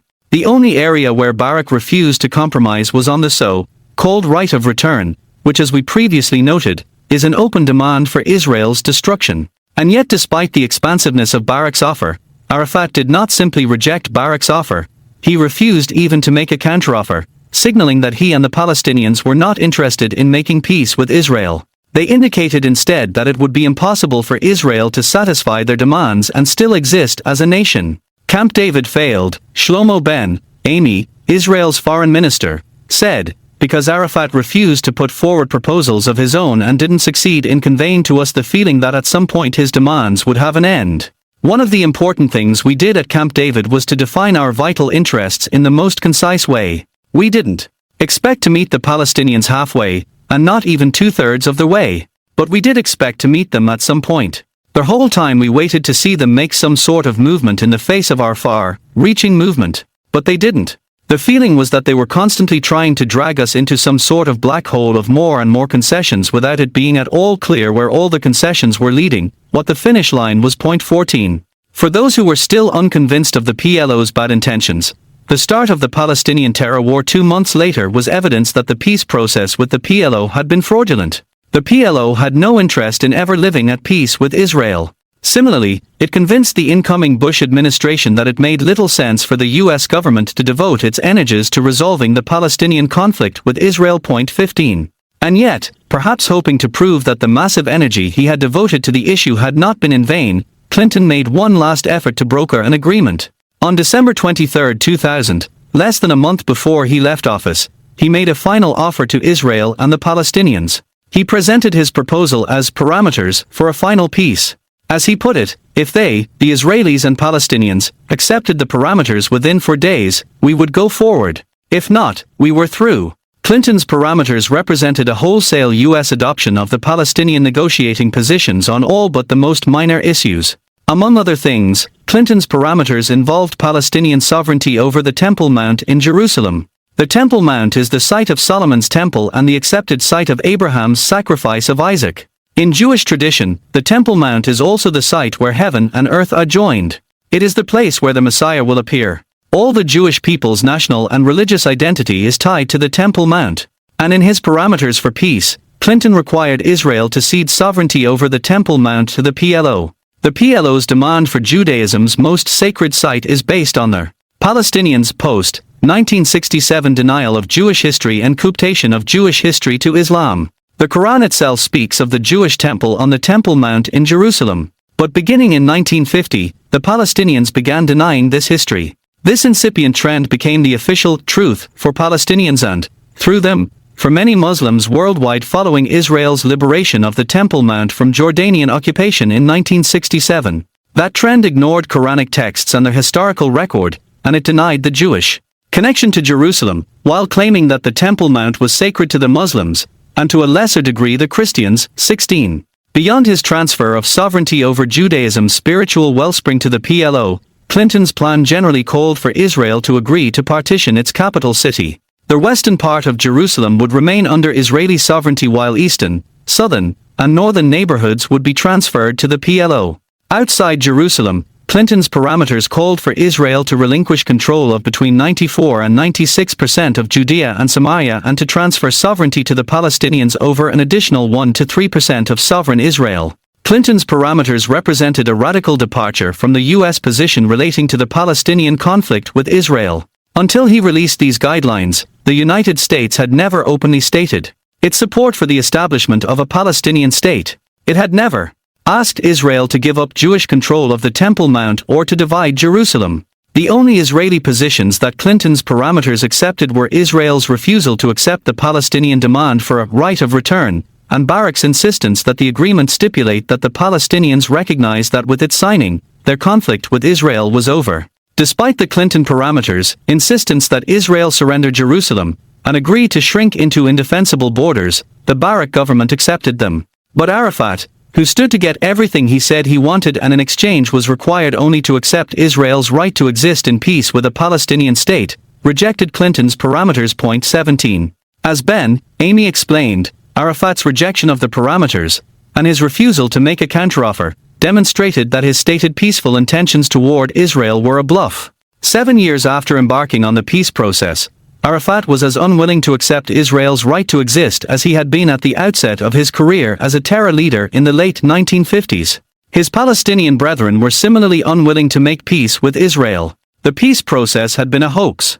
In Ben, Amy's words, Arafat's concession vis Israel at the outset of the peace process was a formal concession. Morally and conceptually, he didn't recognize Israel's right to exist. He doesn't accept the idea of two states for two peoples. Neither he nor the Palestinian national movement accept us. 18 Ben, Amy concluded, we are in a confrontation with a national movement in which there are serious pathological elements.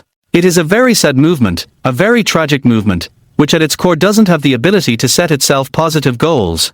More than they want a state of their own, they want to spit out our state. In the deepest sense of their words, their ethos is a negative ethos.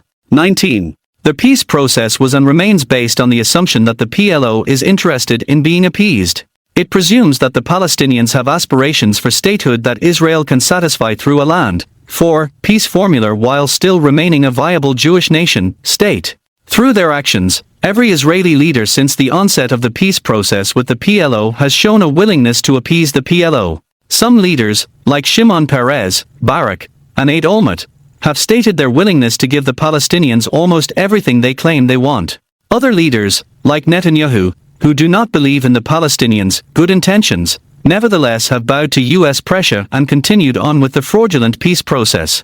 Given Israel's flexibility and the near, unanimous commitment of its political leaders to appeasement, if Clinton wanted peace between the Palestinians and Israel to be his crowning achievement as president, it would have made sense for him to concentrate his efforts on the Palestinians.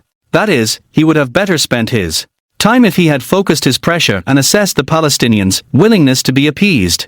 In this vein, Ben, Amy's point about the negative ethos of Palestinian nationalism is the key insight. An American president has a huge workload. In determining the priorities of his foreign policy, each president needs to consider where U.S. power and influence can have the most impact in terms of securing American national security and protecting the rights of the weakest members of the world community. In his memoir, Clinton admitted that during his final months in office, he neglected other vital foreign policy challenges in order to devote his energies to the Palestinian-Israeli peace process. He postponed a trip to Japan, and he ignored North Korea, where millions are starved and enslaved by one of the most vicious and anti-American regimes in the world. The North Korean regime began developing its nuclear arsenal during Clinton's tenure in office. 20. To chase the pipe dream of Middle East peace, Clinton neglected America's most important ally in Asia and ignored the most acute strategic threat to U.S. security in that region because he believed his time was better spent crafting a deal that Arafat, and the Palestinian people as a whole, had no intention of agreeing to. Here it is important to recall the context in which Clinton made his proposal. His most pro-Palestinian proposal, the parameters that he communicated to the Israelis and the Palestinians on December 23, 2000, came 2 months into the Palestinian terror war against Israel. Nearly 50 Israelis had already been murdered. Most of the attacks had been carried out by forces controlled by Arafat, including members of his U.S.-funded and trained security forces. 21. The idea that, in the midst of an all-out Palestinian terror campaign that targeted Israeli civilians, the Palestinian leadership would be interested in setting violence aside and embracing Israel as its partner in peace is patently absurd. And yet that's when the United States made its most far-reaching offer of appeasement. Clinton put the full prestige of the White House behind a program that was not simply futile, it was counterproductive. Perhaps the most unnerving aspect of Clinton's failure to recognize that the Palestinians were uninterested in being appeased in 2000 is that there was nothing new about this state of affairs. 4. The 80 years preceding the Camp David summit and Clinton's final weeks in office, all the Palestinian leaders, and the Palestinian people as a collective, had maintained the same intransigent position. Moreover, Israel's willingness to endanger its own existence in an attempt to persuade its neighbors to recognize its right to exist and to live at peace with it was also in keeping with 80 years of continuous Jewish willingness to pay almost any price for peace with the Arabs. America's failure to recognize the implications of the Palestinians' position for their regional posture and interests is consistent with the failure of Great Britain, the world power the United States replaced as regional power broker. Rather than learn the lessons of Britain's failures, the United States has repeated those failures. In the next chapter, we shall study those lessons. Chapter 3. Hajj Amin el-Husseini and the Forgotten Lessons of the British Mandate for Palestine, 1917 to 1948. Clinton's policy of appeasing the Palestinians at Israel's expense was of a piece with Britain's unfortunate 40-year history in the region in the first half of the 20th century. As the successor of the British as a world superpower, U.S. policy makers should have studied the history of British involvement in the land of Israel and learned from that experience. Had they done so, they surely would have recognized that the goal of the Palestinian national movement has for more to do with destroying the Jewish state than with establishing a Palestinian state. From the end of World War I through 1948, Britain was in charge of the area that today comprises Israel, Judea, Samaria, and Gaza. From 1922 through 1946, present-day Jordan was also administered by Britain. British administration of the area was legally anchored in the 1922 League of Nations Mandate for Palestine. The League set up the mandatory system as a means of administering the colonial possessions of the Ottoman Empire, which was defeated during World War I. The rationale of the mandate system was to place Allied powers in charge of the Ottoman Turks' former colonial possessions in order to prepare them for statehood. World War I and the British Mandate for Palestine. The British experience in the Holy Land began with the best of intentions. During World War I, Prime Minister David Lloyd George and Foreign Secretary Lord Arthur Balfour formed a core group of British statesmen who saw the approaching collapse of the Ottoman Empire as an opportunity to reshape the Middle East. The Jews, the only nation that ever had an independent state in the land of Israel, would see a reconstitution of their commonwealth.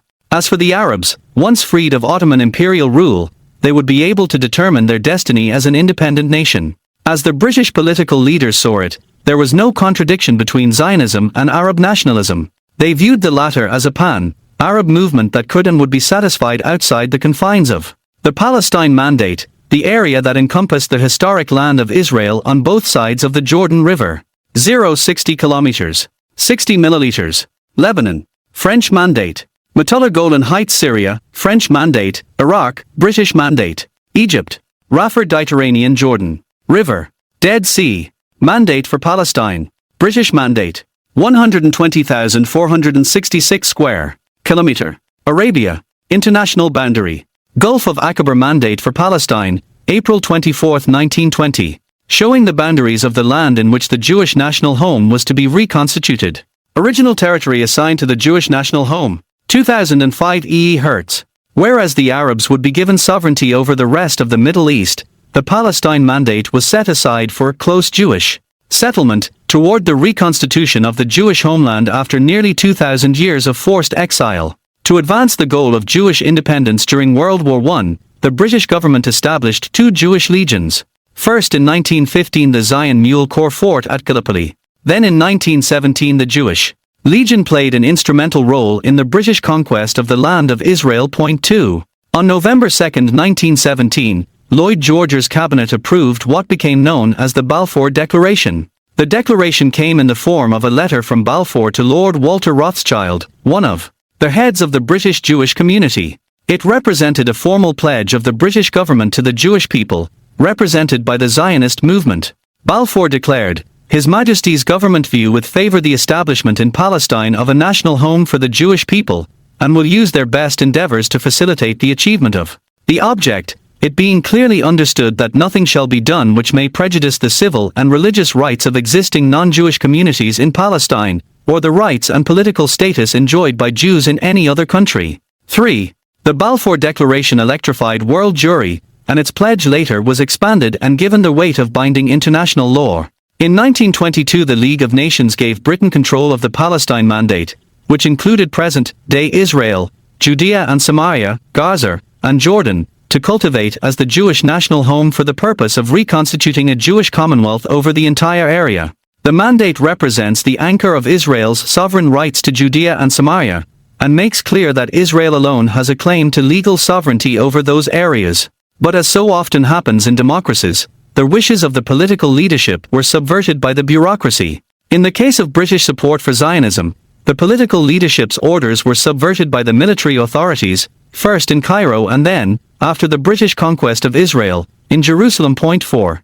Motivated in equal part by hatred of Jews and by a desire to build relations with the Arabs at the expense of the Jewish national project, the British military authorities, led by General Edmund Allenby, the High Commissioner of Egypt, and General Louis Balls, the Chief Administrator of Palestine, colluded with the local Arabs to foment violence against the Jews, hoping that an early outbreak of violence would persuade the British government to withdraw their Balfour Declaration. During the Passover holiday in 1920, Arab rioters entered the Jewish quarter of Jerusalem and conducted a 3-day assault on the defenseless Jewish population. 5 were killed.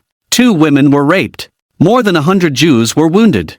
The riots were directly incited by a local Muslim strongman from a prominent Jerusalem clan named Hajj Amin el-Husseini. The following year British authorities appointed Husseini to lead the Palestinian Arabs. Although Husseini's role was central to the attacks, they were not his brainchild. According to Colonel Richard Manerthatsijan, who served as the chief political officer for Palestine and Syria, the riots were conceived by Colonel Waters Taylor, an advisor of General Balls. A few days before Easter in 1920, Taylor met with Husseini and told him that he had a great opportunity at Easter to show the world that Zionism was unpopular not only with the Palestine administration but in Whitehall, and if disturbances of sufficient violence occurred in Jerusalem at Easter, both General Balls and General Allenby would advocate the abandonment of the Jewish home. Waters Taylor explained that freedom could only be attained through violence. 5. In the aftermath of those riots, and in an attempt to hide their obviously anti-Jewish character, the British put out arrest warrants for the Arabs who had been involved in the violence and for the Jews involved in defending the Jews of Jerusalem from massacre. Hajj Amin el-Husseini was indicted and tried in absentia. He had fled to Jordan, and sentenced to 10 years in prison. Zev Jabotinsky, the Zionist leader who founded the Zion Mule Corps and the Jewish Legion, was tried and sentenced to 15 years in prison for organizing the Jewish Defense. Point 6. The ensuing outcry from the local Jewish community and from Jabotinsky's supporters in Britain caused the British political authorities in London to end the military government in 1920. In its place, they set up a civilian-led mandatory government headed by High Commissioner Herbert Samuel, a prominent British Jew with a history of support for Zionism. Point 7. Whatever his initial intentions may have been, Samuel came under a barrage of insinuation and assault from the anti-Zionist military commanders in Jerusalem and Cairo. They claimed that his Zionist positions would inflame the passions of the Arab world against the British. One of Samuel's first acts as High Commissioner was to issue a full pardon for Jabotinsky. But under pressure from the military officials, he also issued a blanket pardon for all the Arabs and Jews who had been arrested and tried for their roles as assailants and defenders in the 1920 pogrom. Point 8. Even worse, following the advice of his military advisors and colleagues, Samuel appointed Husseini the Mufti of Jerusalem and elevated his status to that of Grand Mufti. No other single action in the history of the British Mandate had a more devastating effect. From that moment on, British fortunes in the Palestine Mandate, and indeed throughout the Middle East, were tied to that decision. Husseini had already distinguished himself through his violent rejection of Jewish national rights to the land of Israel.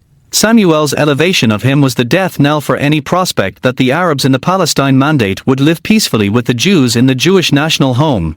Who was Hajj Amin el-Husseini? Hajj Amin el-Husseini was the founder of the Palestinian people. But he was more than that. Arguably, he was the most important leader in the Arab world in the 20th century. Husseini played a major role in shaping the two major modern political streams in the Arab and Islamic world, National Socialism and Islamism. He was the most influential Muslim leader on the world stage during World War II. To a significant degree, he shaped the conditions that have governed the great powers' relations with the Palestinians and the Arab world as a whole ever since.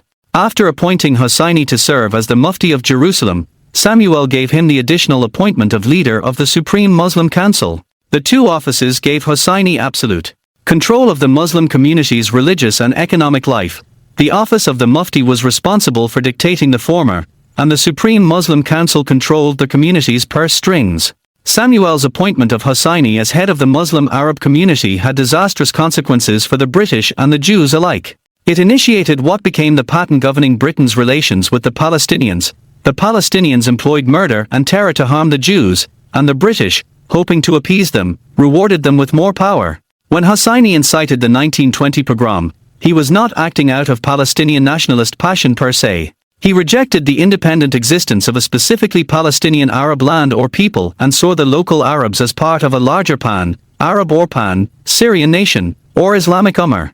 And so it is hardly surprising he had no interest in inculcating the Arabs of the Palestine Mandate with a positive, unique group identity, distinguishable from a larger Arab or Syrian identity. 9. According to historians David Dalen and John Rothman, Hosseini forged his Islamic views as a young man in high school and university in Cairo. It was through those studies as well that he developed a genocidal, all-encompassing hatred of Jews as the enemies of God. 10. When Hosseini's rejection of the concept of a distinct Palestinian Arab people is combined with his belief in jihadist Islam and his genocidal anti-Semitism, it is hardly surprising that the identity he invented for the Arabs of Mandatory Palestine was based not on their positive aspirations but on their most destructive, negative urges. He forged a national pathos for the Arabs of Palestine shaped not around who they were but around whom they sought to destroy. Hosseini's vision of the Palestinian Arab nation and national movement was based entirely on rejecting the Jewish national liberation movement, Zionism. His goal was not to build up his people, it was to destroy the Zionist movement and eradicate the Jewish presence from the land of Israel. 11.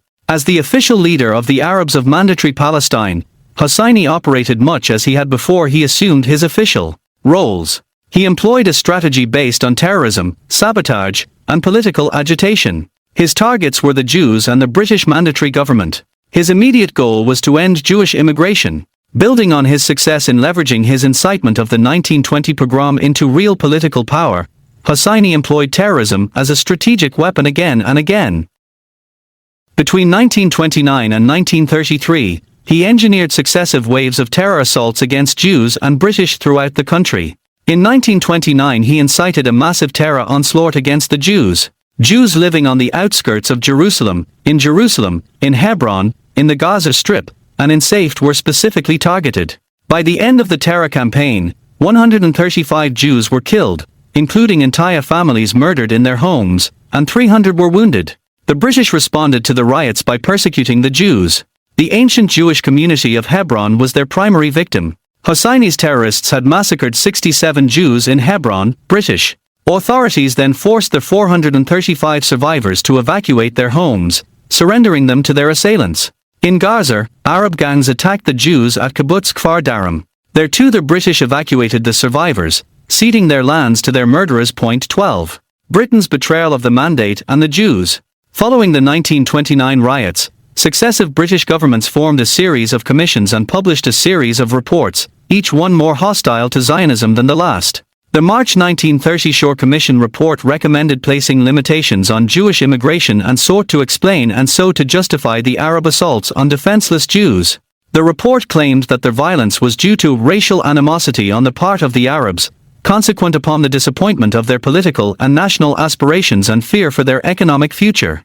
The October 1930 Hope Simpson report claimed that the Palestine Mandate, excluding Jordan, which had been removed from their mandate in 1922, could not economically support more than 20,000 additional families. 13. Finally, the October 1930 Passfield White Paper, written by British Colonial Secretary Lord Passfield, attempted to renounce the Balfour Declaration. It claimed that the mandate was discriminatory toward the Arabs of Palestine and that the policy should be revised.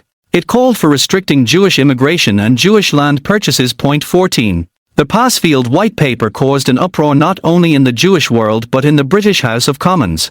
There the remaining members of the government that had passed the Balfour Declaration arose in condemnation. Former Prime Minister David Lloyd George accused Prime Minister Ramsay MacDonald of failing the trust he had inherited with office and breaking the word of England. The political backlash forced the MacDonald government to reverse course. On February 13, 1931, MacDonald penned a letter to Zionist leader Chaim Weizmann repudiating the Passfield White Paper. 15. In his book Crossroads to Israel, 1917 to 1948, British historian Christopher Sykes considered the British practice of sending commissions of inquiry following massacres. The Shaw Report is the starting point of a certain rhythm to be noticed from then on in the affairs of Palestine under the Mandate. A royal commission goes out to the troubled land. Its recommendations lead to the sending of a subsidiary commission to make definitive proposals on how to put the recommendations into effect. The proposals conflict with too much of settled conviction and involve too much political risk to be acted on. Both commissions proved to have been a waste of talent and time. This frequent sending of abortive commissions to Palestine was part of that belief which continues at the present time, namely that if one can only get a clear statement of any problem, its solution must likewise become clear. The belief appears to be true of only a few areas of experience and was never to be true of Palestine. 16. The practice of sending delegations continued in the 1930s. But as the prospect of war with Germany increased, Britain's desire to appease all opponents rose along with it. And as a consequence, settled convictions became less settled. By the mid-1930s, the voices that had been powerful enough to scupper anti-Zionist proposals in 1931 were too weak to influence policy. As the dangers to European Jewry intensified with the rise of the Nazis to power in Germany, Britain betrayed its legal commitment to the Jewish people under the Palestine Mandate. It sided with the Arabs, even as the Arabs' sympathy and support for the genocidal goals of Nazi Germany became more and more obvious. The Nazis' ascent to power in Germany in 1933 and the increased persecution of German Jewry had two related effects on the situation in Mandatory Palestine. First, it demonstrated with ever-increasing clarity that European Jewry was endangered as never before. As a result, world Jewry increasingly viewed Zionism as the best way to save the Jewish people from physical annihilation and humiliating powerlessness. On the other hand, the rise of the Nazis gave the Arab world, now supportive of the jihadist movement in Palestine, a way of threatening the British. With the United States deeply committed to isolationism as a foreign policy strategy, the Jews had no possible outside sponsor other than Great Britain. In contrast, the leaders of the Arab world repeatedly threatened the British with the prospect of forming an Arab-German alliance against them. Hosseini and the 1936-39 Arab Terror War. From 1936 to 1939, the increasing peril of European Jewry and the expansion of Arab leverage against the British formed the backdrop of a renewed Arab terrorist onslaught. This terror war, popularly known as the Arab Revolt, actually began with anti-British violence in 1933. In March 1933, Hosseini made the case for an Arab revolt against the British. In his view, without British support, Zionism was helpless and therefore the immediate need was to concentrate the attack not on the Jews but on their British supporters. 17. In December 1935, the British High Commissioner to Palestine, Sir Arthur Warhope, presented a plan to establish a constitutional government in the Mandate. An elected council would govern the country. The proposed legislature would ensure a permanent majority for Arabs and so would end the British commitment to establishing a national homeland for the Jewish people. Warhope doubtless believed his proposal would alleviate Arab opposition to Britain. For the previous 3 years, Hosseini and his followers had consistently demanded a representative governing council that would render the Jews a permanent minority in their homeland. But when Warhope offered them precisely what they claimed they wanted, the Arabs refused to accept it. They argued that his proposal didn't go far enough because it didn't entail a complete cessation of Jewish immigration. 18. In April 1936, the Arab Terror War began officially, under Hosseini's direction. In its initial stage, the Arabs confined their attacks to murdering defenseless Jews, including nurses and patients at a hospital, theatergoers, and bus passengers. In its later stages, they directed the terror against the British and against moderate Arabs who dissented from Hosseini's policies.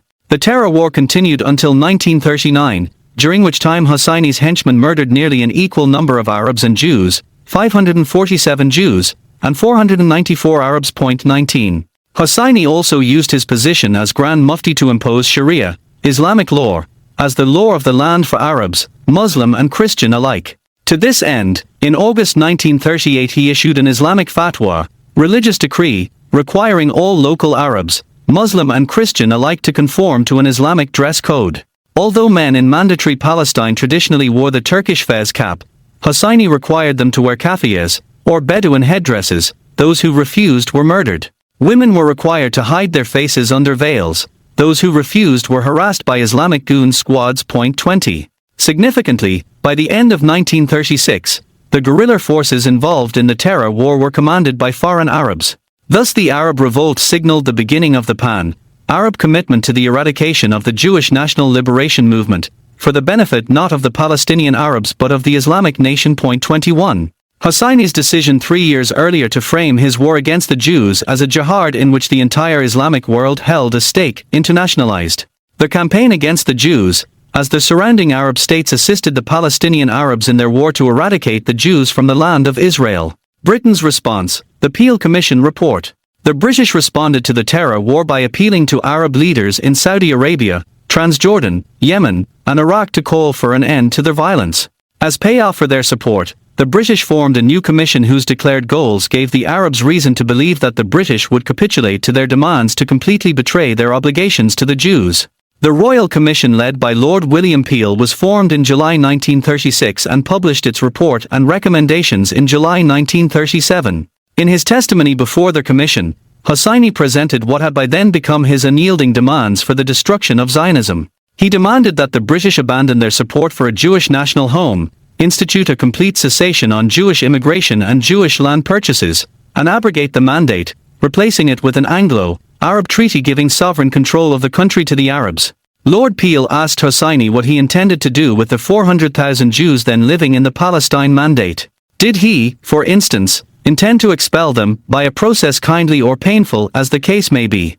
Hosseini responded darkly, "We must leave all of this to the future." 22. The Peel Commission determined that the two nationalist movements within the Palestine Mandate were incompatible. The commissioners further decided that the only way to solve their conflict was through partition, that is, the institution of a two-state solution. The Jewish state would be tiny, located along the coastal plain within indefensible borders.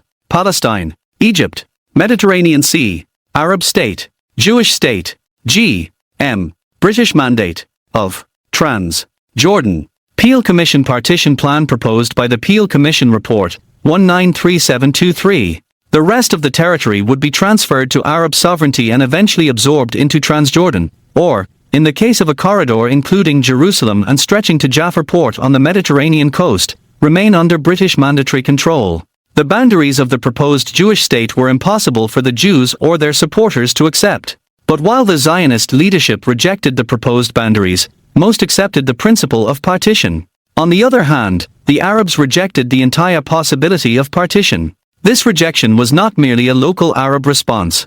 The Arab terror war, seeking the destruction of Zionism, became openly pan-Arab and pan-Islamic, as was made clear when British, allied Iraqi Prime Minister Nouri Assad told the Iraqi Parliament, any person venturing to agree to act as head of such a state, meaning the Arab state in partition Palestine, would be regarded as an outcast throughout the Arab world. 24. Following the publication of the Peel Commission report, the Arabs of the Palestine Mandate, led by foreign Arab commanders, escalated their terror war against the Jews and British alike.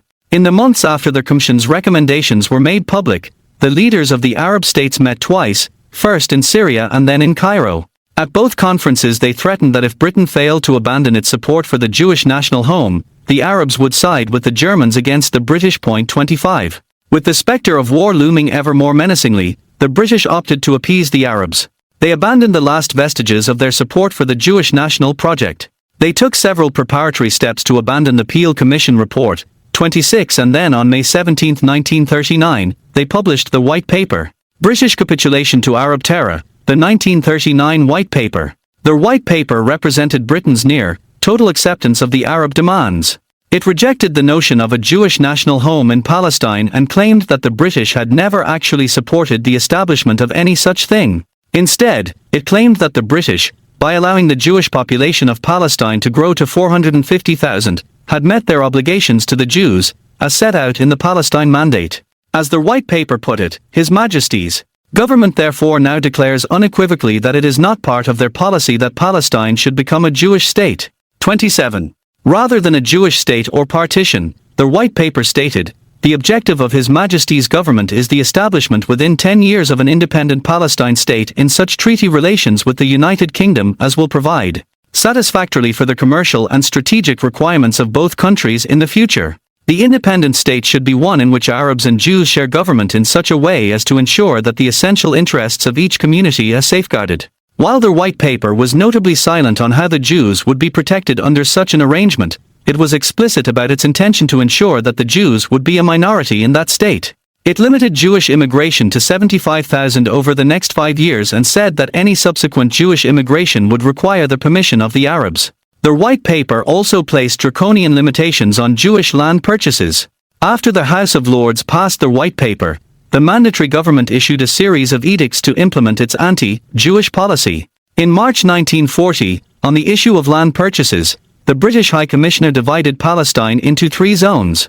Zone A consisted of 63% of the land, including Judea and Samaria. Their land transfers to Jews were prohibited. Zone B consisted of 32% of the land, where Jewish land purchases required the approval of the High Commissioner. In the remaining 5% of the country, Jews were permitted to continue purchasing land. The chairman of the League of Nations Permanent Mandates Commission issued critical comments about the White Paper and the land transfer regulations. Both were material breaches of Britain's obligations under international law. But the British were undeterred. Indeed, even the 5% of the mandate that was supposed to be available for Jewish land purchase was an illusion, as Jews already owned half the land in that zone. 28. For obvious reasons, the Jewish people in the land of Israel and throughout the world condemned the White Paper and the land transfer regulations as material breaches of Britain's international legal commitments under the 1922 League of Nations mandate. By 1939, every major nation had blocked Jews from immigrating to their territory. On the eve of the Holocaust, as the gates of hell were closing in around European Jewry, the British opted to close their last remaining destination for escape. Map of the Land Transfer Regulations, February 194029. The prohibited area, Zone A area in which consent is required. Zone B the free zone Jewish land holdings. In the 3 zones, arguably more shocking than Britain's betrayal of the Jews was the Arab reaction to this betrayal. They objected to the White Paper's support for the immigration over 5 years of 75,000 additional Jews to mandatory Palestine. When some Arab political activists indicated they would support the White Paper, terrorists controlled by Husseini murdered a member of the group. As for the Arab world, which the British sought to appease by abandoning Zionism, no Arab government agreed to accept the White Paper. 30. Britain's belief that siding with the Arabs against the Jews would secure Arab support in World War II owed to its mistaken belief that the source of anti-British sentiment rampant in the Arab world was caused by earlier British support for Zionism and Jewish statehood. Underpinning this belief was a worldview that perceived the Arabs as objects, rather than actors, as people who responded to outside stimuli, rather than people guided by internal motivations and interests. Despite the fact that he was appointed to his leadership roles by the British, Haj Amin al-Husseini became a Nazi agent. In Iraq, pro-Nazi allies of the Mufti staged a coup in 1941 and overthrew the pro-British government. At Britain's moment of greatest peril, as Rommel's Afrika Korps was poised to take over Egypt and eject the British from the Middle East, London was forced to send massive reinforcements to Iraq to defeat the pro-Nazi coup and reinstall the previous government. 31. Writing of the pro-Nazi sentiment rampant in the Arab world. In 1939, American journalist John Gunther noted, "The greatest contemporary Arab hero is probably Hitler." 32. The main factor that motivated the Arabs to support the Nazis was not British actions in the mandate. It was Jew hatred. The British recognized the potency of Islamic Jew hatred, and hoping to appease it, they betrayed the Jews. But their actions were doomed to failure. No matter how harshly they treated the hated Jews, the British could never match German anti-Semitism. Since the British could never be more anti-Semitic than the Nazis, their treatment of the Jews in the mandate would never be sufficiently genocidal to win over the hearts and minds of the Arabs. Given this depraved political culture, the only way the British could secure Arab support was by appealing to their other interests. Specifically, Britain needed to convince Arab leaders that their personal or national interests were best secured by siding with Britain against Germany. And, indeed, to the extent Arab leaders, including the kings of Saudi Arabia and Transjordan, supported Britain at all, they did so because they believed their personal rather than pan-Arab or pan-Islamic interests were best advanced by the British.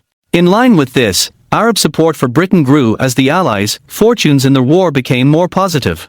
The bulk of Arab support for the British began after the 1943 Allied victories in Italy, because at that point many Arabs were convinced the Allies would win the war. In short, power assessments and an affinity for the Germans, annihilationist anti-Semitism, rather than Arab dissatisfaction with any particular British policy toward the Jews in the Palestine Mandate, were what motivated Arab hostility toward Britain.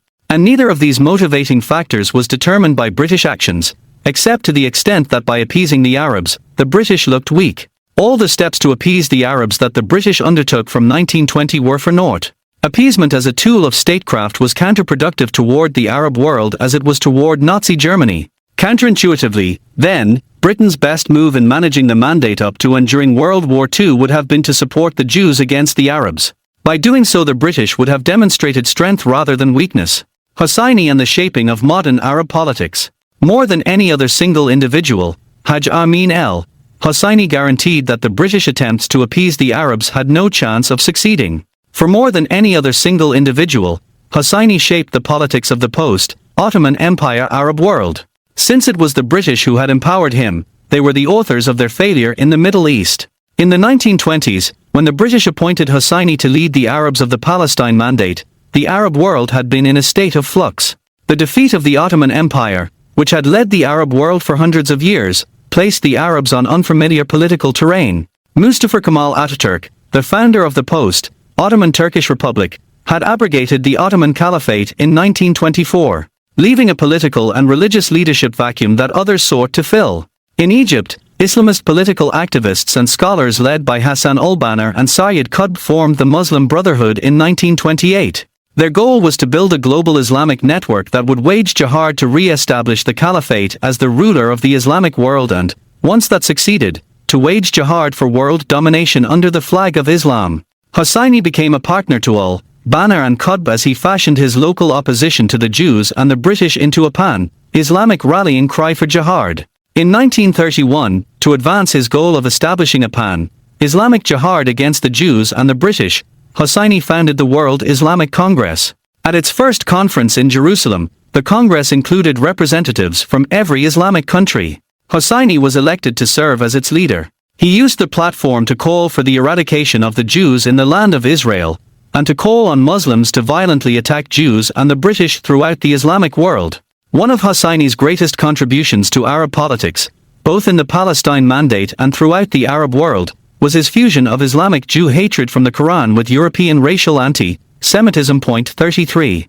In one of his earliest and most significant forays into this field, he commissioned the translation, and oversaw the dissemination, of the anti-Semitic forgery The Protocols of the Elders of Zion. The protocols were written in Russia by the Tsarist secret police and were first published in 1903. The forgery presents itself as an account of a Jewish conspiracy to dominate the world. The British historian Norman Cohn has argued that the protocols, which were taught as fact in German schools during the Nazi period, were the ideological foundation of the Holocaust. 34. Hosseini had the protocols translated and published in serialized form in the Arabic press in 1922. Since their first appearance, the protocols have continuously served as the ideological basis for anti-Semitic politics throughout Europe, the United States, and beyond. By translating their work into Arabic, Hosseini initiated the Islamic embrace of European-style genocidal Jew hatred that still dominates the Islamic discourse on Israel and the Jews today. 35. Hosseini and the Nazis.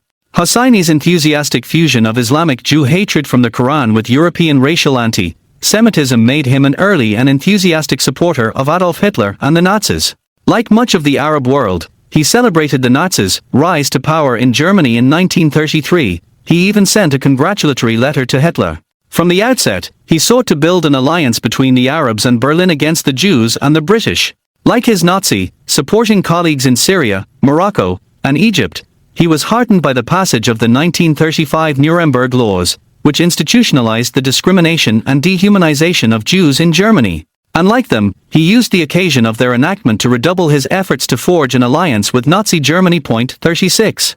In the early years of the Nazi regime, Hitler felt constrained to maintain good relations with the British to facilitate his smooth consolidation of dictatorial powers in Germany and his remilitarization of German society and the Rhineland.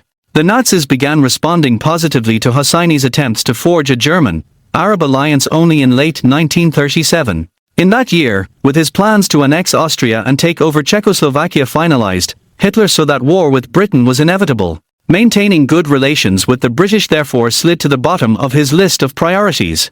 And supporting the Palestinian Arab terror war against the Jews and the British in Mandatory Palestine became an attractive proposition. By pinning the British down in the Middle East, Hitler could limit their ability to respond effectively to aggressive actions in Europe. And so in 1937, the Germans began arming and funding the Palestinian Arab terror war against the Jews and the British in the Palestine Mandate. 37. At the same time, they also began supporting the Muslim Brotherhood in Egypt. 38. Hosseini did not seek to hide his new alliance with Germany. He reveled in it. His followers in the land of Israel greeted one another with the Nazi salute and wore swastika armbands. At celebrations of the Islamic prophet Muhammad's birthday, Arabs in Mandatory Palestine, as well as much of the rest of the Muslim world, flew Nazi and Italian fascist flags in the streets. 39. Despite Britain's ardent desire to appease Hosseini, his open ties with the Nazis and his instigation of the terror campaign against the British in Palestine finally forced its hand. In 1937 the British issued a warrant for Hosseini's arrest. Hosseini fled to Beirut. In 1939 he fled to Iraq. 40. Outside Palestine, Hosseini began agitating the wider Arab world to turn on Britain and side with the Nazis. During his 2 years in Iraq, he was in close contact with Fritz Grauber, the German ambassador in Baghdad. He also developed close ties with leading generals in the Iraqi military, who like him were ardent supporters of Germany. Hosseini assisted the Germans in writing and disseminating anti-Jewish and pro-Nazi propaganda. He incited the military leadership against Britain. In April 1941, under his guidance, four pro-Nazi Iraqi generals, led by General Rashid Ali ul-Gaylani, overthrew the pro-British government of Regent Abdullah and Prime Minister Nouriaz, said. 41. The ousted government had been in an alliance with Britain. Britain responded to its overthrow by invading Iraq. By late May, Britain had reinstated its control of the oil fields in Basra, and British victory was a foregone conclusion. Allied forces were poised to take over Baghdad. With hope for victory now nil, at Hosseini's urging, the pro-Nazi junta used their residual power to carry out a massive assault on Baghdad's Jewish community. 42. 120 Jews were murdered, 1,000 were wounded, and thousands more lost their homes as pro-Nazi mobs torched Jewish homes and businesses. 43. Forced to flee the British forces descending on Baghdad, Hosseini and ul-Gaylani escaped to Tehran, which at the time was governed by the pro-Nazi Shah Reza Pahlavi. Influenced by Hosseini's pro-Nazi propaganda, and enthusiastically supporting the Nazi cause, the Shah intended to bring Iran completely into the Axis, ending its oil exports to the Allies. In October 1941 the Allies forced the Shah to abdicate in favor of his son, Mohammad Reza Pahlavi. 44. Moving one step ahead of Allied forces, Hosseini and ul-Gaylani escaped again. Hosseini was spirited out of the country on an Italian Air Force plane. Upon arriving in Rome, he met with Benito Mussolini and pledged that if the Axis powers recognized an Arab state under his leadership, encompassing Iraq, Syria, Lebanon, Transjordan, and the Palestine Mandate, he would galvanize Arab support for their war effort. He also secured Axis support for his proposal that the Axis would recognize the Arabs' right to deal with Jewish elements in Palestine and in the other Arab countries according to their own interests. 45. On November 7 he was flown to Berlin, and 3 weeks after his arrival, on November 28, 1941, he had a 95-minute meeting with Adolf Hitler. There Hitler told Hosseini of his plan to exterminate European Jewry. As the official Nazi report of the meeting says, after Hitler destroyed the Judeo-Communist Empire in Europe, he would aid Hosseini in the destruction of the Jewish element residing in the Arab sphere. Hosseini, in his account of the meeting, wrote, "Our fundamental condition for cooperating with Germany was a free hand to eradicate every last Jew from Palestine and the Arab world. I asked Hitler for an explicit undertaking to allow us to solve the Jewish people in a manner befitting our national and racial aspirations and according to the scientific methods innovated by Germany in the handling of its Jews. The answer I got was, the Jews are yours." 46. With Hitler's pledge to support his aim to annihilate the Jews and to elevate him to pan-Arab leadership in a German-controlled Middle East, Hosseini eagerly used all his powers and resources to build pan-Arab and Islamic support for the Nazi war effort.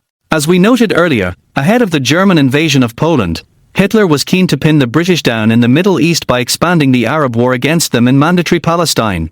To that end, on April 25, 1939, near Berlin, the Germans began a round Their Clock Arabic language broadcasts, with the most powerful shortwave transmitter in existence at the time. Shortly after his arrival in Berlin in late 1941, Hosseini began daily broadcasts on the Nazi Arabic station. His programs were a refined synthesis of Islamic Jew hatred and European racial anti-Semitism that he had been developing for the past 20 years. He melded Quranic verses referring to Jews as the enemies of Allah and as descendant of apes and pigs with European conspiracy theories about Jewish plots to corrupt and dominate the world. 47. Through his Nazi radio broadcasts, Hosseini's became the most familiar voice in the Islamic world. Millions of ardent followers throughout the Middle East and North Africa listened to his calls for the Muslims to rise up against the British and the Jews. 48. Hosseini was also directly involved in expanding Germany's military capabilities by setting up Muslim military and SS units. His greatest contribution in this arena came in early 1943, when he helped establish the Handschar SS division, comprised of Bosnian Muslims, which actively participated in the Holocaust. They murdered 90%, 12,600, of Bosnia's Jewish community of 14,000. 49. The founder of the Palestinian national movement was also instrumental in sealing the fates of at least 10,000, and arguably more than 100,000, Jews in Bulgaria, Hungary, and Romania. In the spring of 1943, the Nazis and the British were negotiating prisoner exchanges in which Jews would be ransomed for German prisoners of war. In one such negotiation, 4,500 Jewish children and 500 Jewish adults from Hungary, Romania, Slovakia, and Bulgaria were to be permitted to emigrate to the Palestine Mandate in exchange for 20,000 German war prisoners. After getting wind of the talks, Hosseini intervened with SS chief Heinrich Himmler and other senior Nazis to end the negotiations and ensure that the Jews were sent to Auschwitz to be murdered instead. 50. Adolf Eichmann, the SS officer responsible for planning and organizing the Holocaust of European Jewry, reportedly hosted Hosseini in his offices and showed him plans for the eradication of every Jewish community in Europe. According to Eichmann's deputy Dieter Wisliceny, the Mufti was one of the initiators of the systematic extermination of European Jewry and had been a collaborator and advisor of Eichmann and Himmler in the execution of this plan. He was one of Eichmann's best friends and had constantly incited him to accelerate the extermination measures. 51. After the war, Hosseini's Nazi colleagues were arrested and tried for their war crimes, but Hosseini was allowed to escape Europe and return to the Middle East. In 1946, King Farouk of Egypt received him as a war hero. Yugoslavia, France, and Britain had grounds to seek Hosseini's indictment at the Nuremberg War Crimes Tribunal, but all preferred to leave him alone in the hopes of currying favor in the Arab world. The popularity of his outspoken hatred of and violence against the Jews in the Muslim world, which viewed him as a beloved leader due to his role in forming the Muslim Brotherhood and his radio broadcasts from Germany, rendered him immune from prosecution for his war crimes. 52. The British Mandate in the post-war period, 1945 to 1948. In the immediate aftermath of the Allied victory, the British might have been tempted to assume that their position in the Arab world would be stronger for their victory. But such an assumption would have been as misplaced as their earlier, pre-war conviction that they could win Arab allegiance against the Nazis by appeasing their hatred of the Jews. As we saw before, the degree to which various Arab leaders were willing to side with the British before and during the war was a function of their perception of British power relative to that of other world powers. As such, it was unrelated to the manner in which Britain administered the Palestine Mandate. So too, in the post-war years, British influence among the region's Arabs diminished as a consequence not of their policies toward the Jews in the Mandate, but of their dwindling power, which the Arabs correctly perceived. 53. Britain emerged from World War II bankrupt and in desperate need of U.S. financial assistance. This hollowing out of Britain's imperial capacity played a significant role in pan-Arab hostility toward Britain in the post-war years. So too Soviet competition for Arab support, abetted by the affinity between Arab nationalism and totalitarian governing systems, further contributed to Britain's inability to win Arab support. The Arab League, established in 1945, had a distinct anti-British bias. 54. After the war ended, the world was faced with the reality of the genocide that the Germans had committed against the Jews of Europe. 6 million Jews, some 75% of European Jewry, had been murdered. For the most part, the survivors were unwilling and unable to return to their former homes and were living in displaced persons camps around Europe. The vast majority of them were interested in settling only in the land of Israel. On the other side, as Hosseini's triumphant arrival in Cairo symbolized, the Arabs remained opposed to any peaceful coexistence with a Jewish state.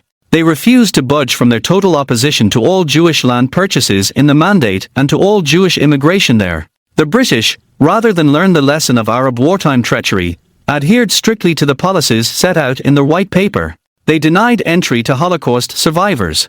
They refused to allow Jews to buy land in most of the country. And by 1946 they turned their focus to destroying the Zionist leadership. The year after the liberation of the death camps, many of the senior leaders of pre-independence Israel were living in Europe in order to evade arrest by the British. 55. The Holocaust caused a sea change in Jewish opinion worldwide. For the first time, the majority of world Jewry began supporting Zionism. Throughout the world, for Jews and non-Jews alike, the physical, political, and spiritual case for Jewish statehood became obvious. Under President Harry Truman, the United States began playing a major role in the politics of the Palestine Mandate. It had emerged as a global superpower and as the clear heir to the British Empire. It desired to block the rise of Soviet influence in the region, and throughout the United States, concern for the plight of Jewish refugees in Europe was widespread. By 1945 U.S. lawmakers and the public alike were deeply supportive of the Zionist cause. In its weakened position in 1946, Britain was unable to assert its sole authority over the Palestine Mandate, and by 1947 it was clear to Britain that its mandate was as unsustainable as its rule of India. In April of that year, it turned the issue of the Palestine Mandate over to the United Nations, the successor of the League of Nations, which formed the UN's Special Commission on Palestine, UNSCOP, to study the issue. The commission determined that the British mandate must come to an end. Most UNSCOP members recommended that Palestine be partitioned between a Jewish and an Arab state. Strategically and economically, neither of the states envisioned by UNSCOP was viable. Moreover, the two states would receive sovereignty only after 10 years under UN trusteeship. Despite the fact that the Jewish state on offer was indefensible and involved far less than the Jews' most limited demands for sovereign independence, the Jewish Agency accepted UNSCOP's majority report. Sykes referred to that acceptance as the boldest essay in moderation the Zionist ruling party ever made. 56. But again the Arabs said no. The Arabs completely rejected the plan, and the Arab League issued threats of war and invasion of the nascent Jewish state. Those threats were summarized by the Arab League Secretary General Abdul Rahman Azzam on September 15, 1947. In his words, any attempt to impose UNSCOP's recommendations or any similar scheme would be implacably resisted by the Arabs.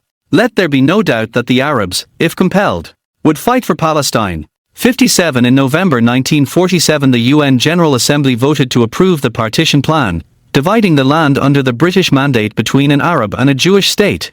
The next day an all-out Arab assault against the Jews of the land of Israel began. At first this war was fought by local forces loyal to Husseini and was commanded by foreign Arabs. It was accompanied by Arab massacres of Jewish communities throughout the Arab world. By January 1948 foreign Arab forces were actively participating in increasingly organized assaults against Jewish villages throughout the country. 58. On May 15, 1948, the British Mandate officially ended, as the last British forces left the country and the State of Israel declared independence.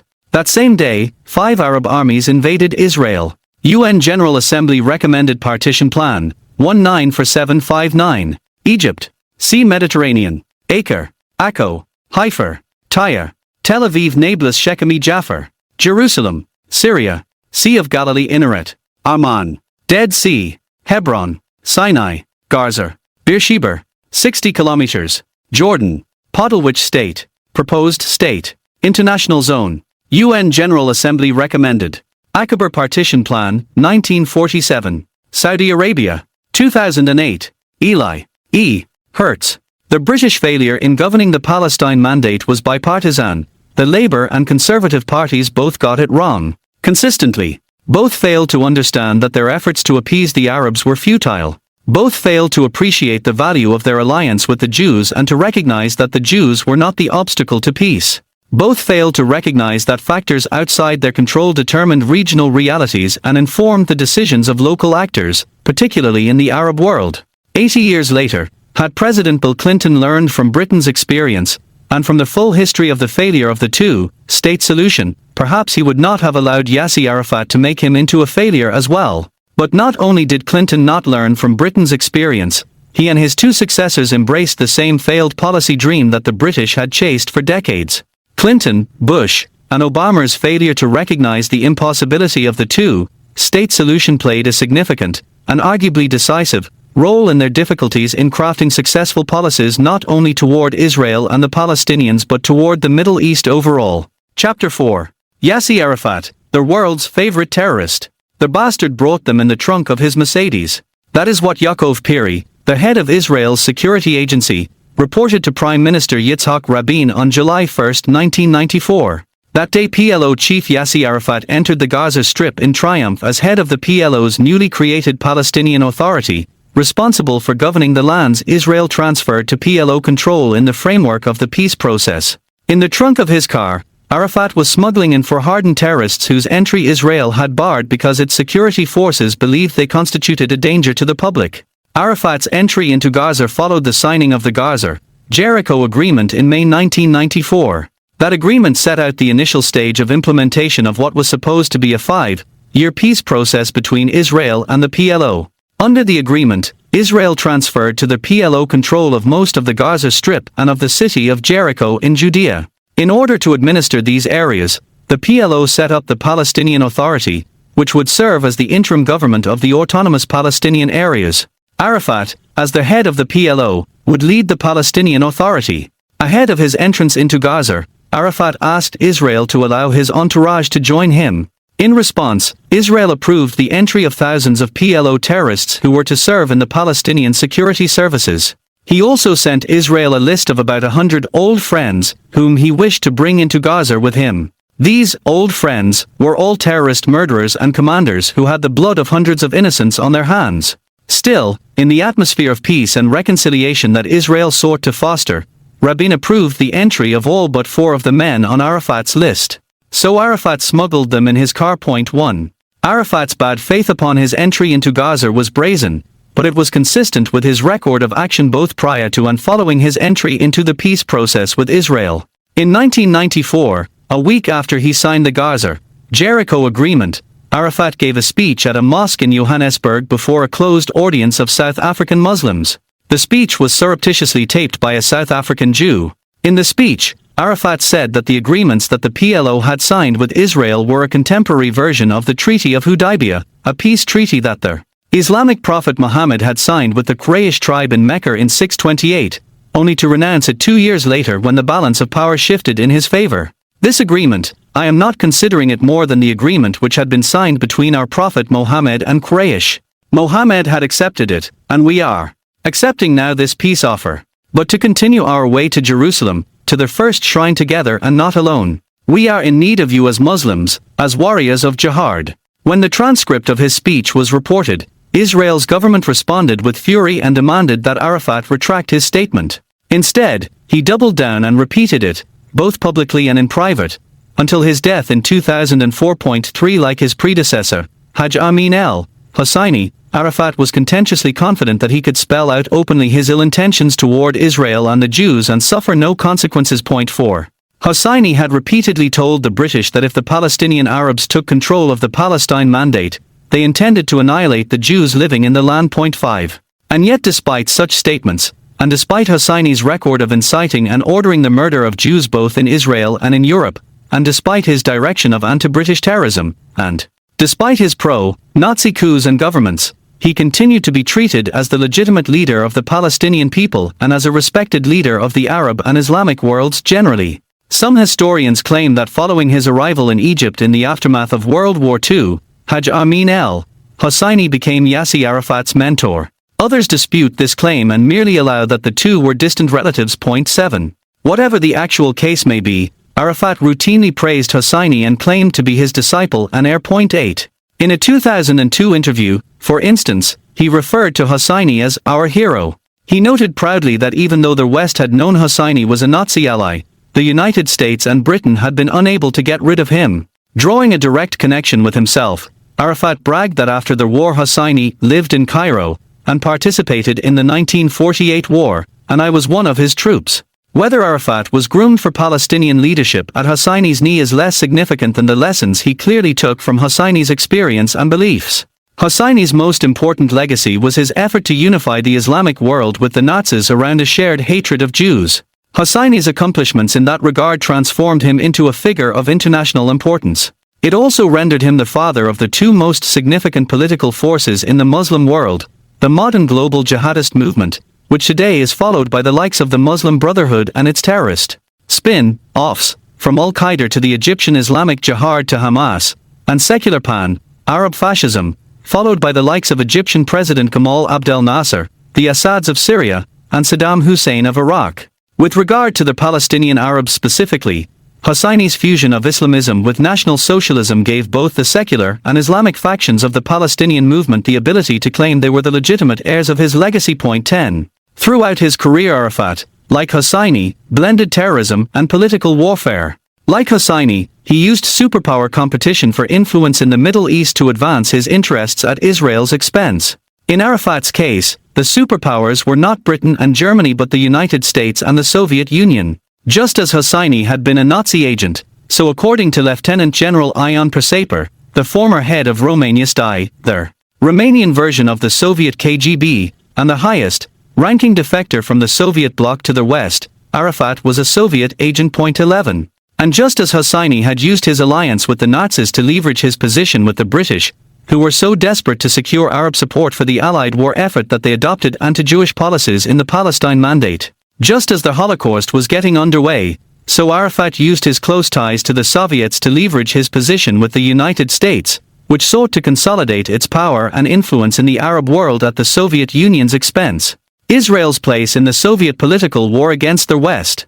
A key part of the Soviet Union's Cold War strategy for fighting the West was to deny the United States and its allies the moral authority to lead the world in a struggle against communism and tyranny. The Soviets recognized that by causing Western societies to doubt their morality and the justness of their cause, they would curtail the ability of Western leaders to confront Soviet aggression. To this end, the Soviets sought to co-opt the post-war anti-colonialist movement and transform the aspiration of colonial possessions to achieve national self-determination into an anti-Western prejudice.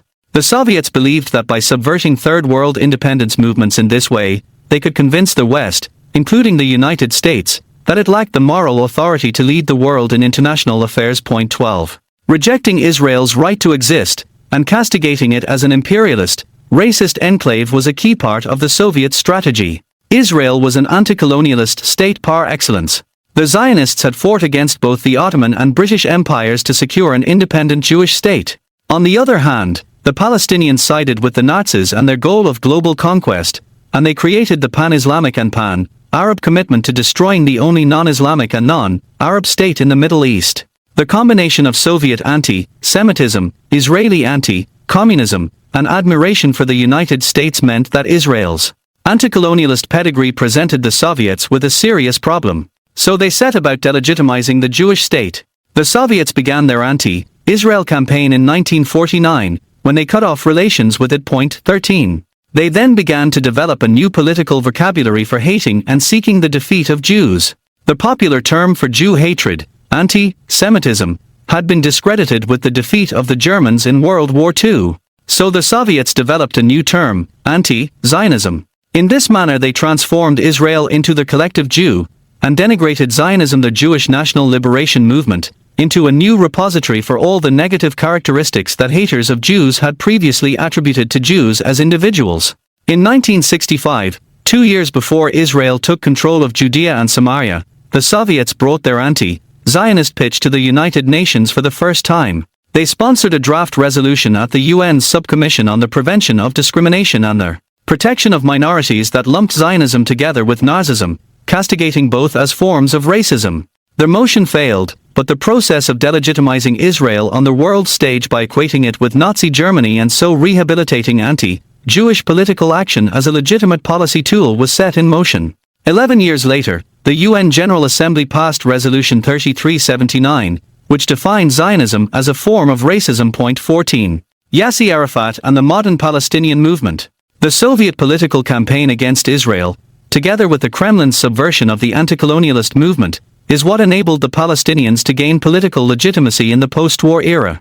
On the face of it, The geopolitical environment Hosseini operated in during his heyday was much more favorable to the cause of eradicating the Jewish presence in the land of Israel than was the geopolitical environment in the late 1950s, when Arafat began to emerge as Hosseini's successor.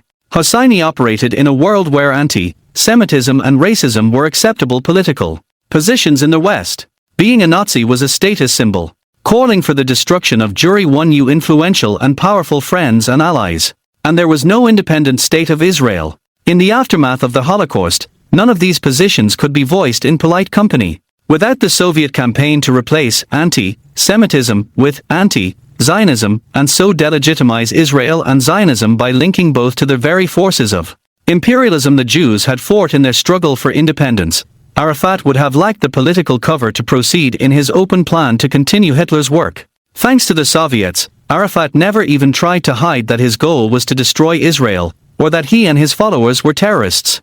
To the contrary, Arafat declared these truths in the founding document of his Fatah terror group, written in 1957.15.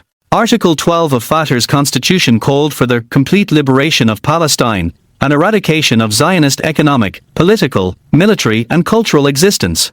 Article 19 asserts, armed struggle, that is, terrorism, is a strategy and not a tactic, and the Palestinian Arab people's armed revolution is a decisive factor in their liberation fight and in uprooting the Zionist entity, and this struggle will not cease unless the Zionist state is demolished and Palestine is completely liberated. That is to say, Arafat believed that terrorism could never be disavowed or abandoned. Palestine could be formed only on the ruins of Israel, and Israel could be destroyed only through violence. Diplomacy could never replace terrorism as a means of achieving Fatah's primary aim of destroying Israel. Article 22 stipulates that it is Fatah's obligation to oppose any political solution offered as an alternative to demolishing the Zionist occupation in Palestine, that is, any strategy that doesn't involve terrorism. In keeping with the Soviet political warfare strategy against Israel and the West, while explicit in its strategic embrace of terrorism, Fatah's constitution carefully linked its violent, indeed genocidal cause to the politically popular anti-colonialist movement. Article 4 declares, the Palestinian struggle is part and parcel of the worldwide struggle against Zionism, colonialism, and international imperialism. Article 16 committed Fatah to backing up oppressed people in their struggle for liberation and self-determination in order to build a just, international peace. From the time he issued the Fatah Constitution in 1957 until the day he died in 2004, all of Arafat's actions can be understood in the light of that document. It lays everything out. Depending on circumstances prevailing at various times, Arafat would give more prominence to certain aspects of Fatah's constitution, like terrorism, and minimize others, like the international struggle against imperialism. At other times he would reverse his emphasis. But all the aspects of his lifelong war against Israel are found in the pages of the Fatah Constitution. And as we shall continue to see, the West's blindness to what he hid in plain sight owed to the success of Soviet propaganda, which convinced Westerners that to lead in international affairs, they needed the moral recognition of Third World forces that were ideologically committed to denying the West's moral authority. Arafat and Nasser. Beyond its cynical use of the anti-colonialist movement to justify its goal of annihilating a country established by an anti-imperialist national liberation movement, Fatah's constitution also positioned the terror group in relation to the rest of the Arab world. It stipulated that while the Palestinians are part of the larger Arab nation, they must serve as the advance guard in the Arab world's war to destroy Israel. Fatah was to be an independent organization, supported but not controlled by Arab governments. During the 1950s and 1960s, Egyptian President Gamal Abdel Nasser was the unrivaled leader of the Arab world. Nasser was not interested in independent forces operating outside his direct control. In 1964 he founded the Palestine Liberation Organization as an umbrella group for Palestinian terrorist organizations. He placed Ahmed Shukayri at the helm of the group to serve as his puppet. As initially construed by Nasser, the PLO was an Egyptian organization. Fatah's insistence on institutional independence made it impossible for Arafat to secure Nasser's support. Israel's defeat of the Arab armies in the 1967 Six-Day War caused Nasser to reconsider his strategy of destroying Israel through all-out war. He began to see an attractive alternative means in Arafat's strategy of terrorism. An independent Palestinian terror group would provide the plausible deniability that Nasser needed to continue to attack Israel, yet it would deny Israel the ability to claim that Egypt was breaching the ceasefire and thereby to gain a casus belli. And so in July 1968, with Nasser's backing, Arafat's loyalists took over the PLO's legislative body, the Palestine National Council. Also in July 1968, Nasser took Arafat to the Soviet Union, where he met the Soviet leaders Leonid Brezhnev and Alexei Kosygin in the Kremlin. During the visit, the Soviets agreed to arm the PLO under Arafat's leadership. In February 1969, with Nasser's approval, Arafat completed his takeover of the PLO and replaced Shukayri as the chairman of the PLO's executive committee. He would hold that post until his death. 16. The bane of the Arabs, the great hope of the West. Arafat's strategy of independence involved playing all sides against one another to ensure that some would always be on his side. At various times, he was allied with every separate Arab regime and with Iran, and at other points, he was the enemy of them all. When he felt it necessary, he leveraged his Arab influence to ensure Arab League backing for PLO initiatives. And when he felt it necessary, he pivoted toward the West to persuade it to save him from Arab governments that wished to destroy him and his PLO. Beginning in 1968, Arafat based the PLO in Jordan. Pressured by Nasser, Jordan's King Hussein allowed him to establish a state within a state in the Palestinian majority monarchy that the British had carved out of mandatory Palestine. There the PLO operated military bases and autonomous governing structures from which it waged an unrelenting terrorist assault on Israel. In 1970, Arafat decided to overthrow the Hashemite monarchy and transform Jordan into Palestine. King Hussein responded in September 1970, and with Israeli assistance,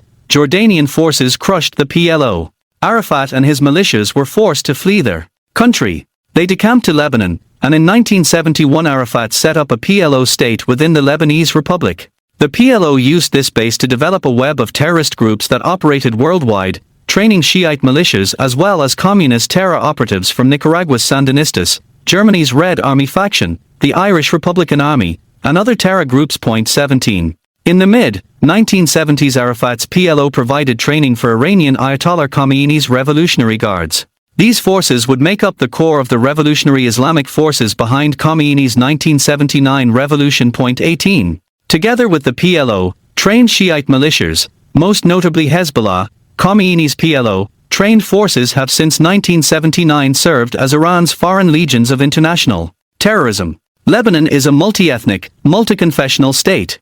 At the time of its establishment in 1943, Maronite Christians comprised the majority of its citizens, followed by Sunni Muslims. Shiite Muslims were the smallest major ethnic group.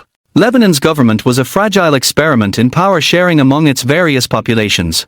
The PLO's operations destabilized this fragile balance of Lebanese government and society, precipitating the Lebanese Civil War, which began in 1974.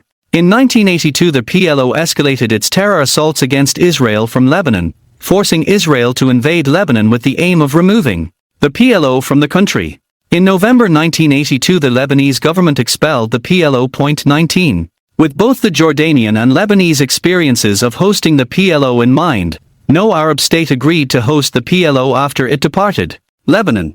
Having lost his second base of operations in 12 years, Arafat had never been more isolated. 20. But then the United States stepped in to rescue him. The Reagan administration believed the PLO defeat in Lebanon created an opportunity for Washington to transform Arafat from a terror leader into a peacemaker and to use him to prove American bona fides in the Third World. According to this line of reasoning, Arafat would be so grateful for U.S. assistance that he would tell the developing nations of the world the United States was their friend.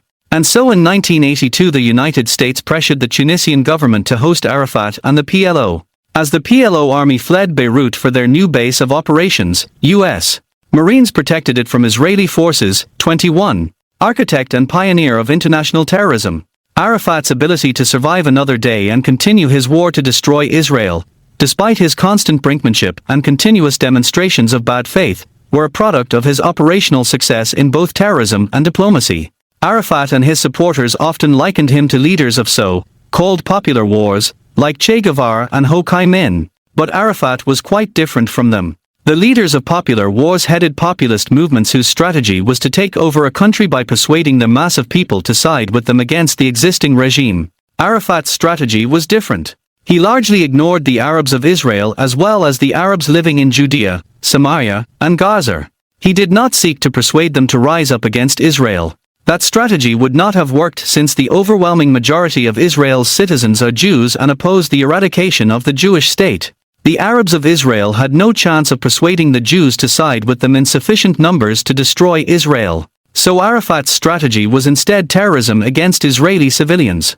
As he saw it, the murder of Israeli civilians, at home and abroad, would foment the destabilization of Israeli society, end Jewish immigration to Israel, and persuade Israelis to emigrate. Once Israel was in internal disarray, a quick blow by the regular armies of the Arab states, at the right moment, would destroy it completely. 22. Beyond demoralizing Israelis, terrorism would serve two other purposes. First, it would rally the Arab world, especially the Palestinians, to Arafat's side. And second, in the absence of a successful pan-Arab conventional war against the Jews, terrorism would keep the drums of war against Israel beating, and the cause of Israel's destruction front and center in Arab affairs. To advance all these ends, beginning in 1968, Arafat began his campaign of international terrorism, with backing from the Soviets.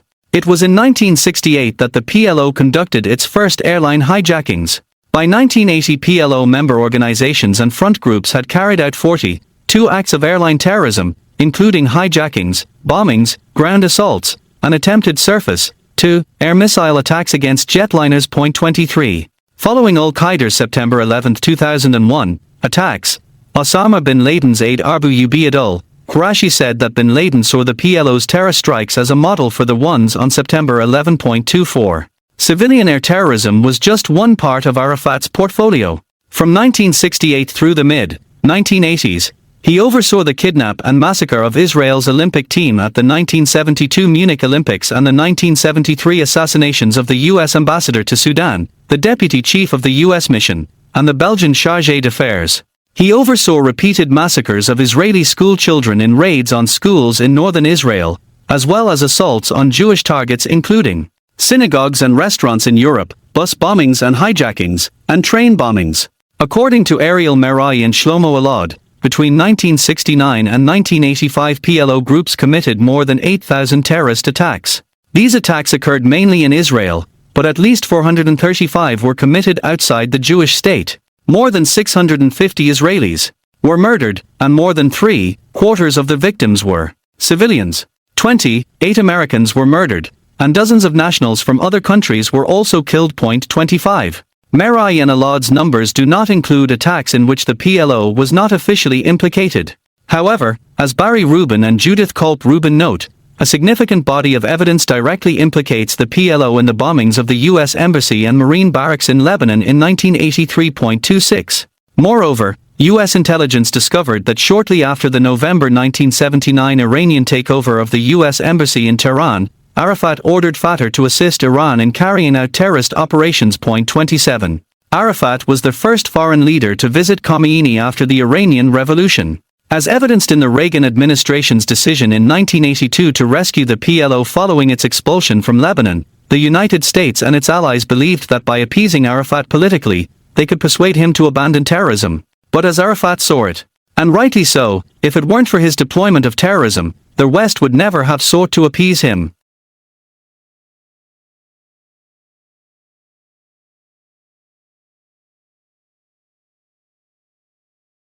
That wasn't the only benefit he garnered from wantonly murdering innocents. To protect their own citizens from Arafat's terror machine, governments turned a blind eye or collaborated with his terror cells to secure Arafat's pledge not to target their citizens.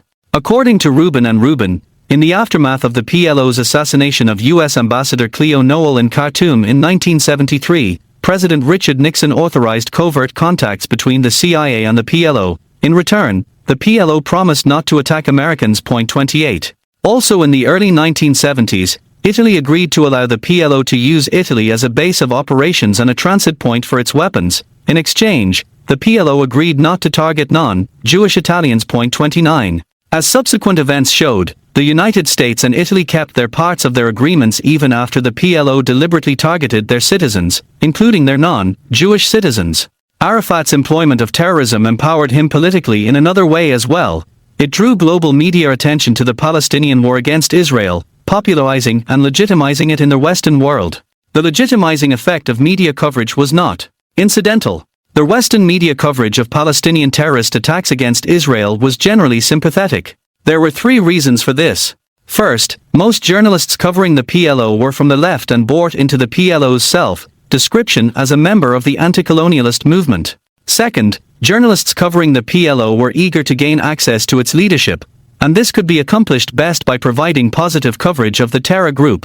Third, reporters feared that if they accurately portrayed the PLO as a terrorist group dedicated to the destruction of Israel, they would place their lives at risk. Point 30. Arafat, the world statesman. Sympathetic attention from the global media certainly set the stage for Arafat's subsequent diplomatic achievements. But there were other contributing factors. First and foremost, in June 1974 the PLO's legislative body adopted the Phased Plan for the Liberation of Palestine. The plan called for the Palestinians to set up an independent Palestinian national authority in any territory it liberated from Israel. Point 31. This territory would serve as a launching base for further attacks against Israel, which would then force it to concede still more territory. The phased plan aimed to transform Israel into a weak, rump Jewish state, which in time could be overrun by invading Arab armies. The phased plan was meant to satisfy everyone. It allowed Arafat to leverage his position in the West while retaining the support of more radical elements of the Arab and Islamic world. The latter would understand the plan's purely tactical nature. As for the West, with its superficial media coverage of Middle Eastern affairs and its appeasement-oriented elites, it would blind itself to the rank duplicity of PLO statements intimating a willingness to live at peace with Israel, and embrace the terrorist organization as a moderate partner for peace with Israel. The diplomatic achievements that Arafat reaped from both his terrorism and the phased plan were dramatic. Months after the PNC approved the phased plan, Arafat was invited to address the UN General Assembly. There, too, he made no attempt to hide his strategic devotion to the murder of innocents. Arafat warned the international body that if he didn't get his way, he would stop playing the diplomatic game alongside committing acts of terrorism and would revert to only committing terrorism. Today I come bearing an olive branch in one hand, and the freedom fighter's gun in the other, he threatened. Do not let the olive branch fall from my hand. I repeat, do not let the olive branch fall from my hand. The next year the UN General Assembly passed Resolution 3379, which, recycling the Soviet language first introduced in 1965, labeled Zionism a form of racism. The PLO was granted observer status in the international body. To understand how breathtaking these accomplishments were, it is necessary to place them in a historical context. Back when the 1967 Six-Day War ended, the Palestinians were so marginal that they weren't even mentioned in UN Security Council Resolution 242, which set the terms for future peace between Israel and the Arabs. But by the end of the 1970s, 86 countries recognized the PLO. Only 72 recognized Israel. Point 32. External factors also played a central role in facilitating the PLO's achievements. The 1973 Arab oil embargo, a reaction to Israel's defeat of the Egyptian and Syrian armies in the Yom Kippur War, played a significant role in causing the nations of Western Europe to abandon their earlier support for Israel. 33. The Soviets ensured that the PLO had the automatic support of all members of the Communist bloc and the non-aligned movement for their initiatives at the United Nations. Together with the Arab League member states, barring explicit US threats to end funding for the UN, this support guaranteed Arafat an automatic majority in the General Assembly and in all UN bodies other than the Security Council for every initiative he wished to pass. Riding the tiger of the Intifada. During the mid-1980s, from his perch in faraway Tunis, Arafat struggled to remain relevant. His opportunity to return to the international center stage came with the outbreak of the Palestinian Uprising, or Intifada against Israel in Judea, Samaria, and Gaza in 1988. Until then, the Palestinians who lived in these areas, that is, in the homeland that the PLO claimed to be seeking to liberate, had received little attention from Arafat. They were kept in line through a combination of terror and patronage. Palestinians viewed as too supportive of Israel were murdered. Others were kept in line through cash payoffs. When in 1986 King Hussein sought to undermine the PLO by appointing pro-Jordanian mayors in the Palestinian cities in Judea and Samaria, Arafat ordered the assassination of the Jordanian-appointed mayor of Nablus, Zafar Mosri. 34. The Palestinian uprising against Israel was a largely local phenomenon and caught the PLO by surprise. It was an outgrowth of several factors. First, local Palestinians felt ill-served by the PLO, which despite Arafat's bravado, had failed to deliver either peace or victory over Israel. Second, Israel's strategy for governing Judea, Samaria, and Gaza was one of benign neglect. Israeli leaders believed that if left to their own devices, the Palestinians would live at peace with Israel. This laxity created the impression among the Palestinians that Israel was not committed to maintaining its control of the areas. Third, after 20 years of Israeli rule, a generational change had taken place. Young Palestinians who were born and grew up under Israeli rule did not share their parents' sense of relief at not having to contend with the brutal Jordanian and Egyptian militaries that had controlled Judea, Samaria, and Gaza from 1949 to 1967. Finally, Israel had encouraged the Palestinians to organize their own professional and social organizations, which Israel hoped could form the basis of a local governing nucleus that would replace the PLO in time. These organizations formed the grassroots networks that would transform the uprising from an unplanned outburst of violence against Israel into an organized popular insurrection. 35. Arafat was quick to take advantage of the situation. He immediately began funneling large sums of money to the areas to ensure the continuation of the violence. His representatives co-opted the grassroots organizations and reassembled them into a hierarchy controlled by the PLO. 36. To provide the local Palestinians with a sense that the PLO was bringing results, Arafat convened its legislative body, the Palestinian National Council, PNC, in August 1988. At the conference, Arafat signaled readiness to renounce terrorism and recognize Israel's right to exist. In November 1988 he declared the independence of Palestine. The West reacted with jubilation at Arafat's gestures. The UN held a special session of the General Assembly just to allow him to address the body. The United States opened a public dialogue with the PLO. More than 80 countries immediately recognized Palestine. Nonetheless, under the leadership of Prime Minister Yitzhak Shamir, Israel remained impassive. By 1990 the uprising was a spent force as a popular movement and had devolved from a popular movement into an increasingly violent campaign carried out by terrorist cells. Israelis were not the only targets of the gunmen's bullets. Much as Hosseini had used the 1936-39 terror war as a means to liquidate his internal enemies, Arafat used the uprising as a means to eradicate voices that were willing to accept peaceful coexistence with Israel. Between December 1987 and January 1989, 21 Palestinians were killed by other Palestinians, but in 1989 that number rose to 138. In 1990 the number rose to 184. In the same year, only 119 Palestinians were killed by Israeli security forces. 37. In what turned out to be the largest single blunder of his career, in August 1990, Arafat supported Saddam Hussein's invasion of Kuwait. Subsequently, in the 1991 Gulf War, he sided with Saddam and Iraq against the Arab League and the United States. The PLO's decision to side with Saddam devastated the Palestinians' economic prospects. Beginning in late August 1990, more than 450,000 Palestinians were expelled from the Persian Gulf states. The monies these Palestinians had remitted to their families in Judea, Samaria, and Gaza disappeared, and the Gulf states ended their massive financial support for the Palestinians. 38. Washington and Jerusalem to the rescue. As a political organization, the PLO was essentially wiped out. Hamas, which had been formed in 1988 as an Islamic terror group, was gaining ground politically, socially, and militarily. In Judea and Samaria, calls for Arafat to resign were heard publicly for the first time. But then President George H.W. Bush decided to leverage his success in the Gulf War to initiate a new Middle East peace process. In late 1991 the United States organized an international peace conference in Madrid. The Palestinian delegation was officially not connected to the PLO, but due to Arafat's coercive power through threats of murder, it took its orders directly from Arafat, as did the delegations to subsequent negotiating sessions in Washington. 39. Bush's decision to use his victory in the Gulf War to force Israel to negotiate with the Palestinians helped restore Arafat's position as the undisputed leader of the Palestinians. The Israeli far left's Oslo gambit was sufficient to put him over the top.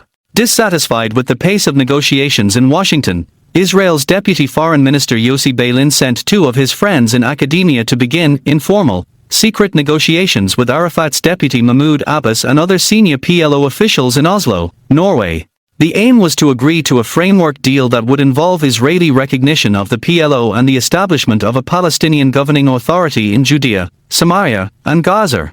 On September 13, 1993, less than 2 years after his epitaph had been written in black paint on the walls of Ramallah and Gaza City. And as hundreds of thousands of Palestinians were ejected from their homes in Kuwait and Saudi Arabia, Arafat touched the sky.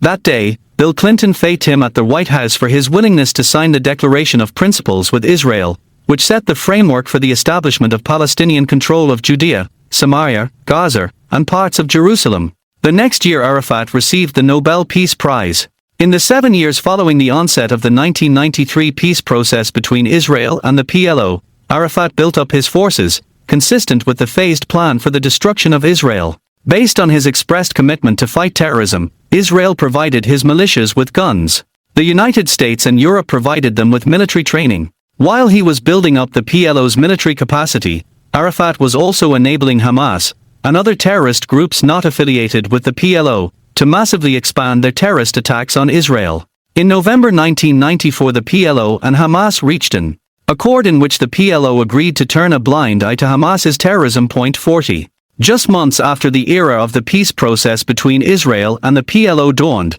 Israel suffered its first suicide bombing.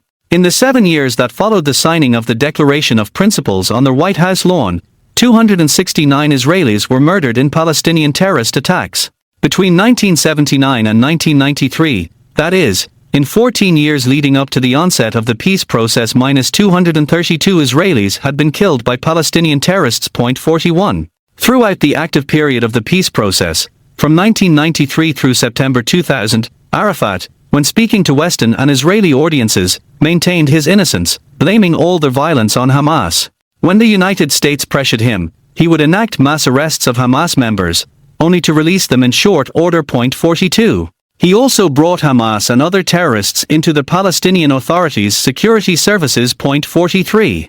Just as devastatingly, Arafat built a Palestinian school system and media and appointed imams in mosques that fed Palestinian society a steady diet of jihadist and Nazi-style anti-Semitism. 44.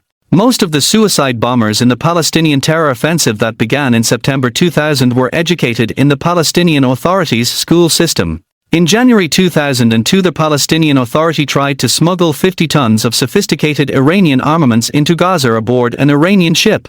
But Israeli naval commandos seized the ship and its cargo. In 2006 Israeli security forces arrested Arafat's paymaster, Fuad Shubarki, for helping to organize the operation. During his interrogation, Shubarki divulged that after the onset of the peace process, Arafat had used international aid monies from the United States and Europe, as well as funds transferred from Israel, to purchase arms for Palestinian terror forces. He also confessed that senior commanders in the official PA security services had paid for terrorist attacks against Israel. 45. Arafat died in November 2004. Since then many scholars, commentators and policy makers have claimed that he was a failure because he failed to establish a Palestinian state. But in truth, it is hard to see how Arafat failed at all.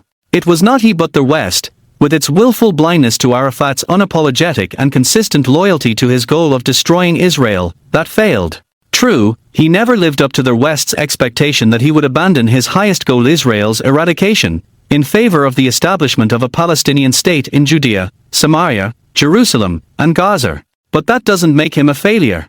Judged by Arafat's own measuring rod, his career was clearly an extraordinary success. He rose to leadership when the Arab world was in a state of despair. The Palestinian nation, such as it was, had no unifying goal or sense of identity. 46.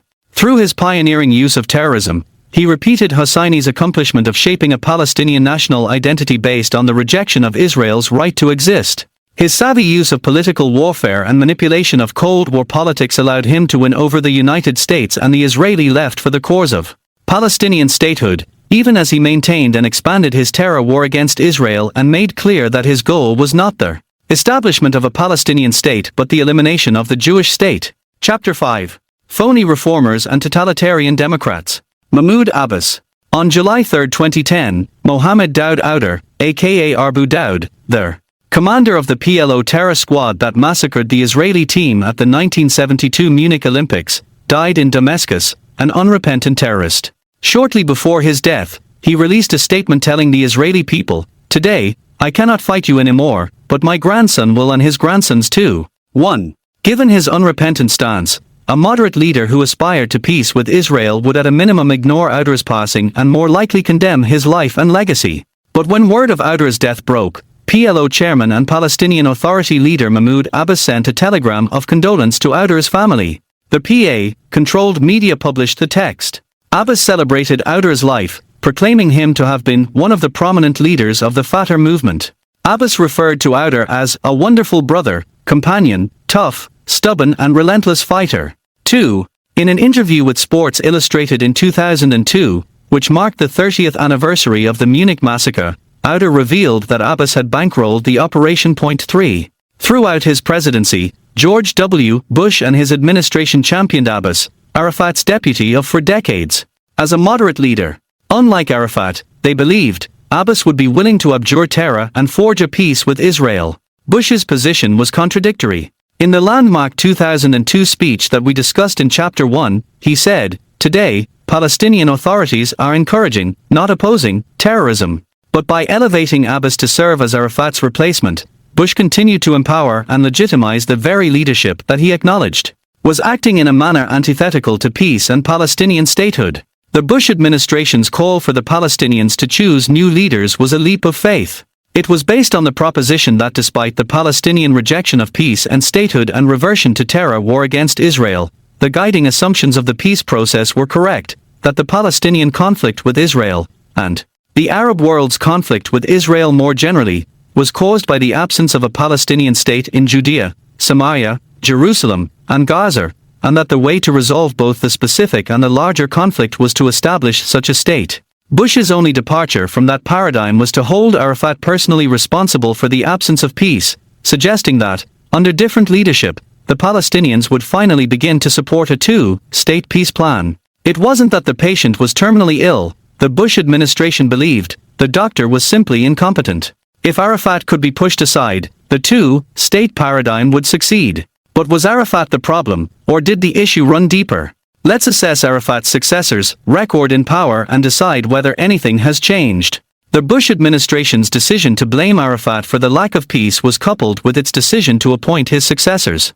The United States embraced Mahmoud Abbas and Salam Fayyad, the IMF representative to the Palestinian Authority, as moderate leaders who could replace Arafat and transform Palestinian society from one where the majority supported terrorism and sought Israel's destruction into a moderate, peaceable society. The reasonableness of Bush's embrace of the two-state solution came to depend entirely on these two men. If they failed to bring about the changes that the administration hoped for, then Bush's legacy would be the further empowerment of terrorists bent on the destruction of the closest U.S. ally in the Middle East. Immediately after Bush's speech, Arafat bowed to U.S. pressure and appointed Fayyad to serve as the PA finance minister. He appointed Abbas to serve as prime minister in May 2003. 3 months later Abbas resigned his position because Arafat refused to cede power to him. But when Arafat died in November 2004, Abbas returned to power. He replaced Arafat first as PLO chief, then as interim chairman of the Palestinian Authority. Abbas was elected to the position for a 4-year term in January 2005. He remains in the position now, even though his term ended in January 2009 and no new elections have been called. As we shall see, the power-sharing arrangement between Fayyad and Abbas never produced a stable equilibrium. Like Arafat before him, Abbas has refused to share power with his prime ministers. Over strenuous objections from the Obama administration, Abbas forced Fayyad to resign his position as prime minister in April 2013 and replaced him 2 months later with Rami Hamdallah, a Fatah apparatchik with no independent power base. Point 4. In the 12 years since Bush's speech set into motion the chain of events that brought Abbas and Fayyad into power, the only thing that has changed about the way the Palestinian Authority operates is that it no longer controls Gaza, due to the ascendancy of Hamas in the 2006 elections. But even with their political power diminished, Abbas and Fayyad did not use their remaining clout to draw a distinction between their presumed moderation and policy of peace and Hamas's extremism and policy of war. Certainly they made no attempt to distance themselves from Arafat's legacy. Rather, since taking office, both men have used their power to wage and escalate political and economic warfare against Israel in the international community. The aim of that warfare is to delegitimize Israel's right to exist and to set the conditions for its demise and replacement with Palestine. Rather than fight Hamas on the level of ideas and values, they use the political tools at their disposal to prove that they are better than Hamas at fighting Israel. Moreover, both men continued Arafat's policy of supporting Palestinian terrorists and terrorism while telling the United States that they oppose them. The Abbas no one likes to talk about. There was no reason anyone should have expected Abbas to behave differently than he has. His role in the Munich massacre, like his position at Arafat's side for 40 years, sent the clear message that there was no substantive difference between Arafat's goals and his own. Then too, one glaring aspect of his career ought to have ended speculation that he could emerge as a Palestinian peacemaker: his Holocaust denial. In 1982, Abbas matriculated in the doctoral program at the Patrice Lumumba University in Moscow. The title of his dissertation was The Connection Between the Nazis and the Leaders of the Zionist Movement, 1933 to 1945. In 1984 he published his thesis as a book in Arabic under the title The Other Side: The Secret Relationship Between Nazism and Zionism. In both works, Abbas wrote that the Holocaust was a joint initiative of the Nazis and the Zionist movement. He alleged that the European Jews who were killed were actually the victims of the Jews from pre-state Israel who were in cahoots with the Germans. 5. In his words, a partnership was established between Hitler's Nazis and the leadership of the Zionist movement. The Zionists gave permission to every racist in the world, led by Hitler and the Nazis, to treat Jews as they wish, so long as it guarantees immigration to Palestine. Abbas wrote that the Zionists wanted as many Jews as possible to be killed. Having more victims, he wrote, meant greater rights and stronger privilege to join the negotiation table for dividing the spoils of war once it was over. However, since Zionism was not a fighting partner, suffering victims in a battle, it had no escape but to offer up human beings, under any name, to raise the number of victims, which they could then boast of at the moment of accounting. Abbas denied that 6 million Jews were killed in the Holocaust. This too was a Zionist plot. The truth is that no one can either confirm or deny this figure, he wrote. In other words, it is possible that the number of Jewish victims reached 6 million, but at the same time it is possible that the figure is much smaller, below 1 million. It seems that the interest of the Zionist movement, however, is to inflate this figure so that their gains will be greater, Abbas continued. Many scholars have debated the figure of 6 million and reached stunning conclusions, fixing the number of Jewish victims at only a few 100,000. When, in December 2006, Iranian President Mahmoud Ahmadinejad hosted a Holocaust denial conference in Tehran, most of the nations of the West condemned the event and rightly viewed it as proof that the Iranian regime is fanatical and dangerous. It is a testament to the West's desire to be misled by the Palestinians that no one in a position of power in the United States or Europe protested Mahmoud Abbas's elevation to power, even though he held the same twisted beliefs as Ahmadinejad. Moreover, Abbas's dissertation forms the basis of Holocaust studies in PA classrooms. 7. Glorifier of murderers, partner to terrorists. Abbas's inversion of history is not the only way his stewardship of the Palestinian Authority and the PLO represents an organic continuation of Arafat's tenure. He also uses his position to support, sponsor, and glorify terrorism. First, there is Abbas's relationship with Hamas. As previously noted, in January 2006, Hamas won the elections for the Palestinian Legislative Council, the lawmaking body set up under the peace accords signed between Israel and the PLO. Following the Hamas victory, Abbas signed agreements to set up a unity government with Hamas on 3 separate occasions, despite the terror group's refusal to accept the legitimacy of the agreements with Israel or pay lip service to abjuring terrorism against Israel. 8. In addition to his persistent attempts to woo Hamas, Abbas also uses his position to glorify Palestinian terrorists as national heroes. In just one example, in October 2011, Israel agreed to release 1,027 terrorists jailed in Israeli prisons in exchange for Staff Sergeant Gilad Shalit, who had been kidnapped in June 2006 by a joint cell of terrorists from Fatah and Hamas. He was held hostage in Gaza for 5.5 years by terrorists affiliated with Hamas. After the deal went through, Abbas extolled the terrorists as heroes and role models for Palestinian children. In December 2011, Abbas traveled to Ankara where he met with 12 of the freed terrorists, including 2 convicted murderers who had been freed from prison and deported to Turkey as part of the Shalit ransom deal. 9. It is often argued that Abbas has no choice but to embrace terrorists, given the popularity of terrorists, including Hamas, in Palestinian society. But if that is the case, then it simply proves that the Bush administration was wrong to contend that the only problem with the Palestinians was that they were ruled by Arafat. It is immaterial whether Abbas is a moderate with no choice other than to support terrorism, or a radical who supports terrorism because he believes in it. The whole rationale for US support for Abbas is the belief that he is able and willing to bring peace. Arafat's disciple in rejecting statehood and peace.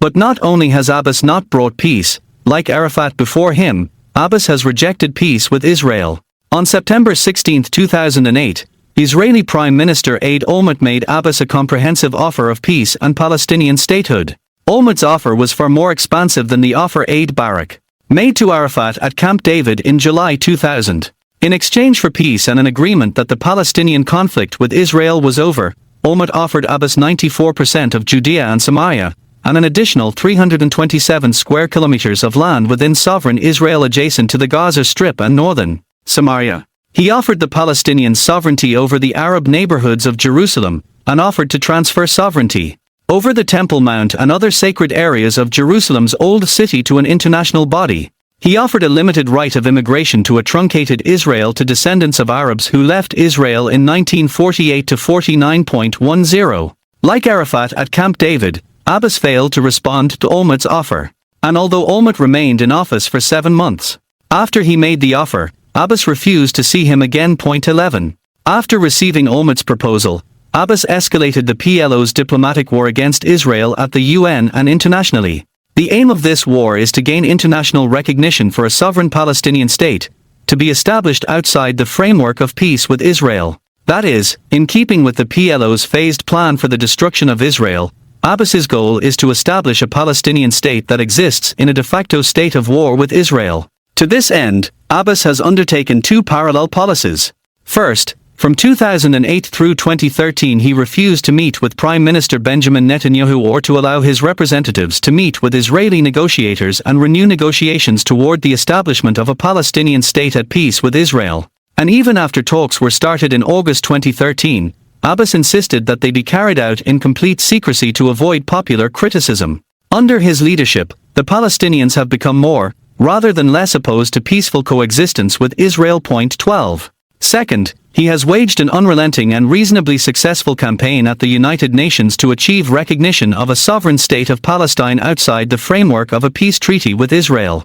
In November 2012 he took a significant step toward this goal when the UN General Assembly approved Resolution A-67, L.28, upgrading the status of the PLO observer mission to the UN to the level of non-member observer state.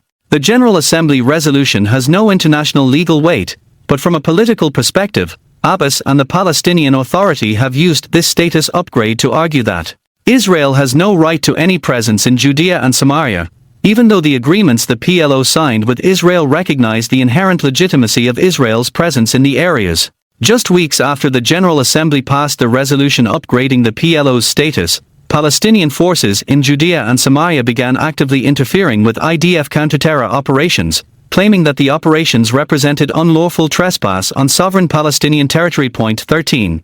In his statements to Israeli and Western audiences, Abbas claims that he is interested only in a Palestinian state in Judea, Samaria, Gaza, and Jerusalem. 14. And yet in his letter to UN Secretary-General Ban Ki-moon, which accompanied the PLO's application for an upgrade in its UN status, Abbas made no mention of those boundaries. Rather, he based his application on the lines of the UN's 1947 partition plan of the British Mandate for Palestine, which the Palestinians rejected when they were originally proposed. 15.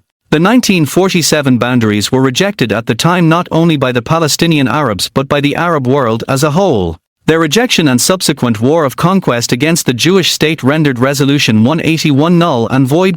16. At any rate, even these borders weren't sufficient for Abbas.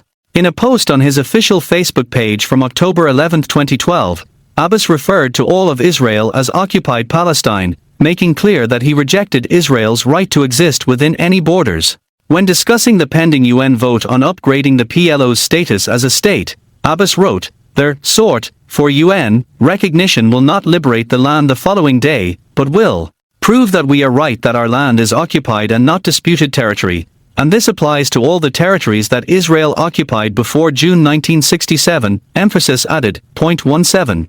Abbas has not hidden the PLO's rejection of Israel's right to exist from Western audiences.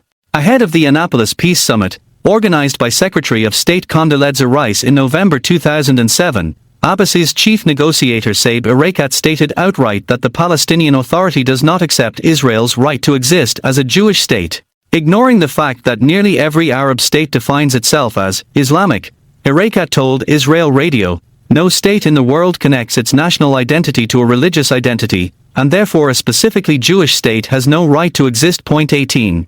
Salam Fayyad, America's favorite reformer. After Abbas forced Salam Fayyad to resign in April 2013, Western commentators and policy makers alike bemoaned the development as a blow to the peace process. But this was untrue on two counts. First, at no time in his tenure as PA Prime Minister did Fayyad have any role in PLO negotiations with Israel. Negotiations with Israel were always under the sole control of Abbas and the PLO, and Abbas never allowed Fayyad, who is not a member of the PLO, to participate in them. As a consequence, his presence or absence from Palestinian politics could have no possible impact on negotiations.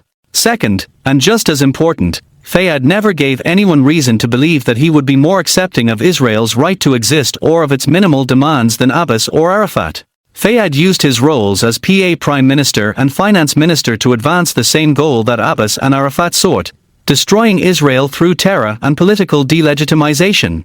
Since Bush elevated him to leadership of the Palestinian Authority in 2002, Fayyad was by all accounts America's favorite Palestinian. On both sides of the partisan aisle, Fayyad was upheld as a paragon of moderation and pragmatism. The fact that Fayyad had no significant domestic constituency was never considered relevant.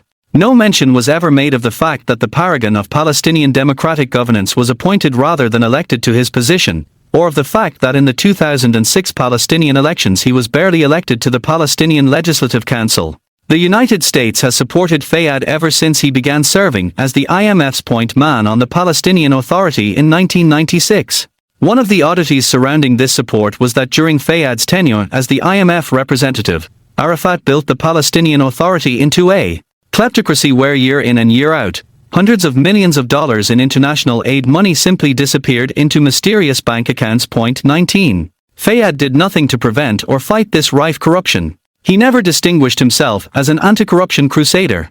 Later, as PA Finance Minister, Fayyad had little impact on the fight for good governance in the Palestinian Authority. For instance, he was completely ineffective in contending with massive embezzlement at the PA's Petroleum Authority. When legislators in the Palestinian National Council asked for details about revenues from oil products, according to Issam Abu Isser, the founder of the Palestinian International Bank, Fayyad shocked the lawmakers by declaring, "Unfortunately, the documents related to the revenues from oil products, or how the money was used, cannot be found. They have disappeared from the ministry." 20. Despite Fayyad's poor job performance at the IMF and at the reins of the Palestinian Treasury, and despite the abysmal and continuous failure of the peace process since July 2000, George W. Bush and Barack Obama as well as their subordinates argued that the United States should underwrite the Palestinian Authority's budget with U.S. taxpayer dollars at ever-increasing levels of funding. To justify this policy, U.S. leaders upheld Fayyad as an honest man at the helm who would ensure that these contributions would be used for legitimate purposes.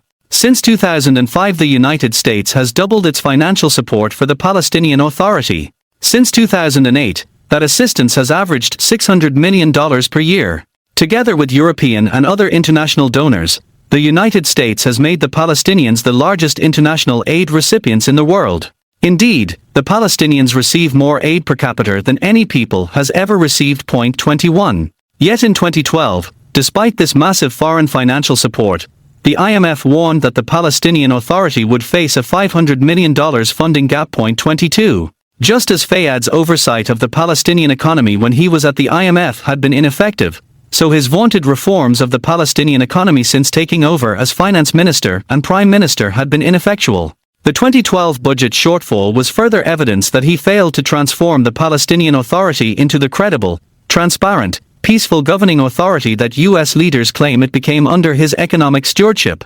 Even worse, in October 2013, a report of the European Court of Auditors, the EU organ charged with auditing the EU's income and spending, determined that $27 billion in EU aid to the Palestinian Authority was unaccounted for between 2008 and 2012. Fayyad presided over the Palestinian treasury during these years. 23. Regime corruption is not necessarily an indicator of violent intent. Scores of corrupt governments worldwide are generally peaceful. From a purely strategic perspective, then, the question of mismanagement of the Palestinian treasury is of secondary importance. 24.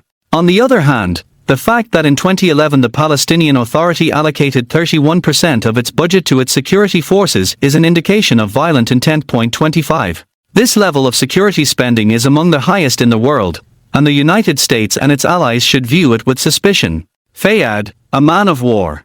Corruption and security spending aside, the key question regarding Fayyad, like Abbas, is whether he used his power to advance the cause of establishing a Palestinian state that would live at peace with Israel. Did he use his positions to transform the Palestinian Authority into a peaceful governing apparatus that abjures terrorism? Did he invest international donor funds to develop a peaceful and moderate society and governing infrastructure that would live at peace with Israel and so contribute to the stability of the Middle East? The answer to all these questions is, sadly, no. Regarding Fayyad's use of international funding, empirical data reveal a direct correlation between levels of international assistance to the Palestinian Authority and Palestinian terrorism. 26.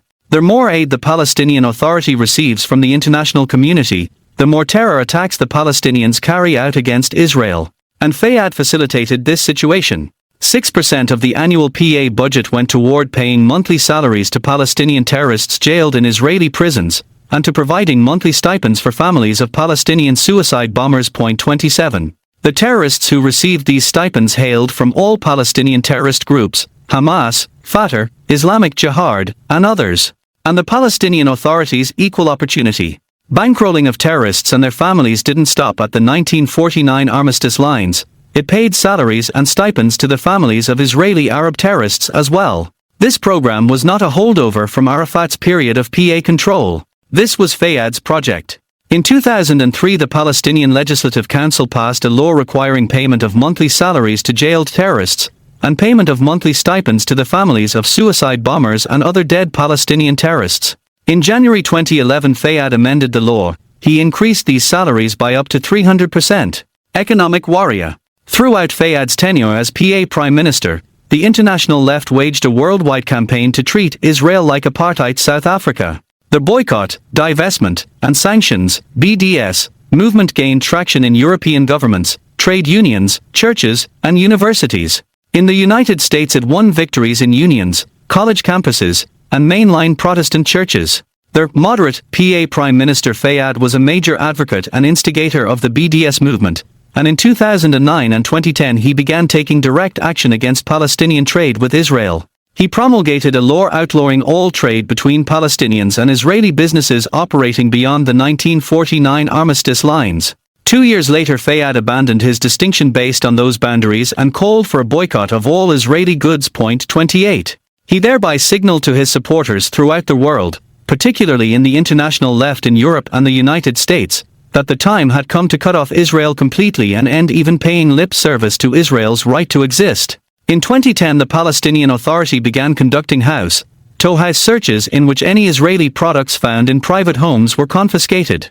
On Fayyad's instructions, the Palestinian Authority also announced that 650 inspectors would force Palestinian businesses to comply with the boycott order. 29. In May 2010 a Palestinian merchant from Bethlehem was arrested for trying to sell wood products produced by Israelis. 30. Fayyad's decision to drop even the veneer of moderation that he had given himself through his initial call for a limited economic boycott of Israel was consistent with Abbas's policies, and part and parcel of the Palestinian Authority's broader policy of not treating Israel as a legitimate political entity.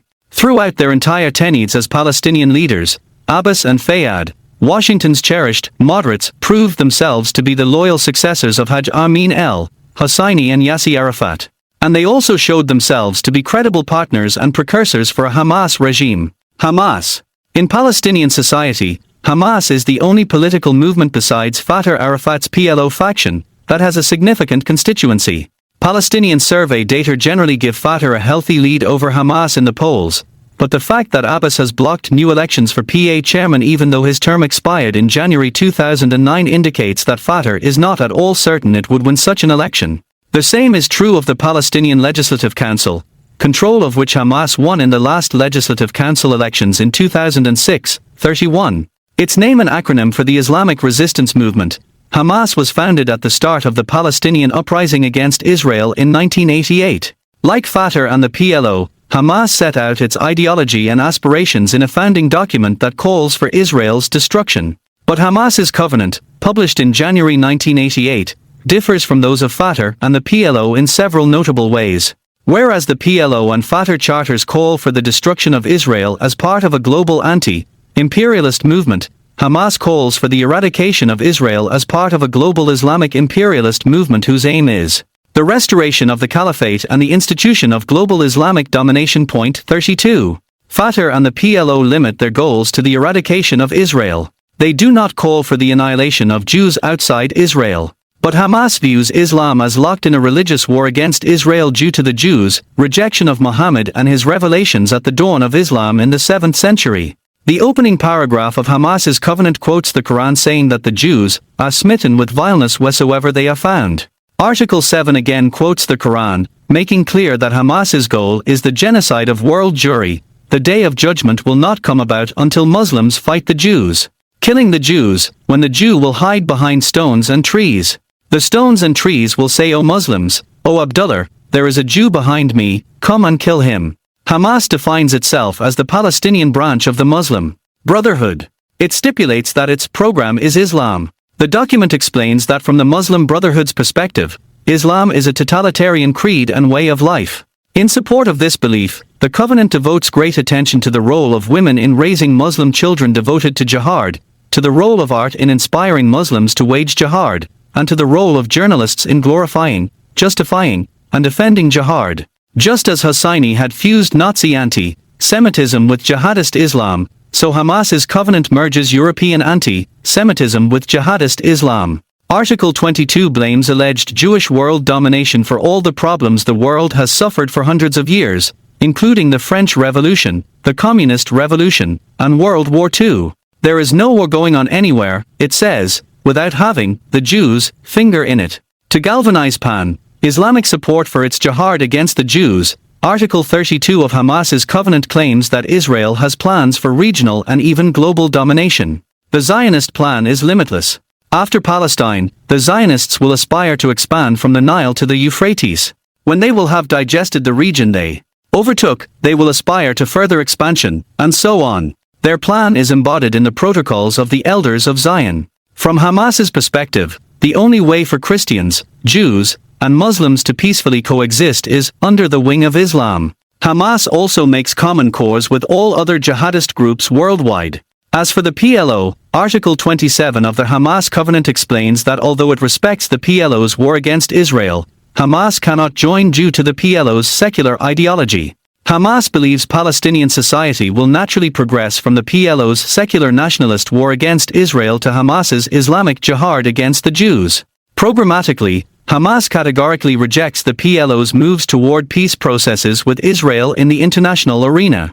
Article 11 explains that Hamas believes that the land of Palestine is an Islamic waqf, sacred trust, consecrated for future Muslim generations until Judgment Day. It, or any part of it, should not be squandered. It, or any part of it, should not be given up. This waqf remains as long as earth and heaven remain. Any procedure in contradiction to Islamic Sharia, where Palestine is concerned, is null and void. In a nutshell then, Hamas's founding document presents a totalitarian movement, dedicated to the genocide of Jewry and the obliteration of Israel in the name of Islam. No attempt to forge a compromise with Israel is permissible. Islam is the answer. Jihad is the only path to victory. And no Hamas leader has ever given any indication whatsoever that he is willing to reconsider the group's positions. Indeed, in a speech in Gaza on December 7, 2012, Hamas leader Khaled Mashal spoke before a crowd of more than 100,000 supporters and, in essence, recited the main points of the covenant. Mashal began by explaining that the goal of Hamas remains the violent destruction of Israel. Since Palestine belongs to us, and is the land of Arabiism and Islam, we must never recognize the legitimacy of the Israeli occupation of it. The occupation is illegitimate, and therefore, Israel is illegitimate, and will remain so throughout the passage of time. Palestine belongs to us, not to the Zionists. The liberation of Palestine, all of Palestine, is a duty, a right, a goal, and a purpose. It is the responsibility of the Palestinian people, as well as of the Arab and Islamic nation. Point 33. The roots of Hamas's popularity. A notable aspect of Hamas's rise to power is how surprised the United States was by Hamas's victory in the 2006 elections. Secretary of State Condoleezza Rice said of it, "I don't know anyone who wasn't caught off guard by Hamas's strong showing." 34. The United States had been the primary party insisting that Hamas be allowed to participate in the elections, despite its refusal either to recognize Israel's right to exist or to put down its weapons. But in the months preceding the elections, many voices had warned that Hamas would likely win, and Rice's ignorance of those warnings is a testament to the insular nature of U.S. foreign policy circles. The Bush administration insisted that the elections could be credible only if all sectors of Palestinian society were able to participate. To this end, the United States pressured the Sharon government to allow Hamas to field candidates, even in Jerusalem. Point 35. The prevailing view within the Bush administration was that the Palestinians would reward Mahmoud Abbas for overseeing the August 2005 Israeli withdrawal from Gaza.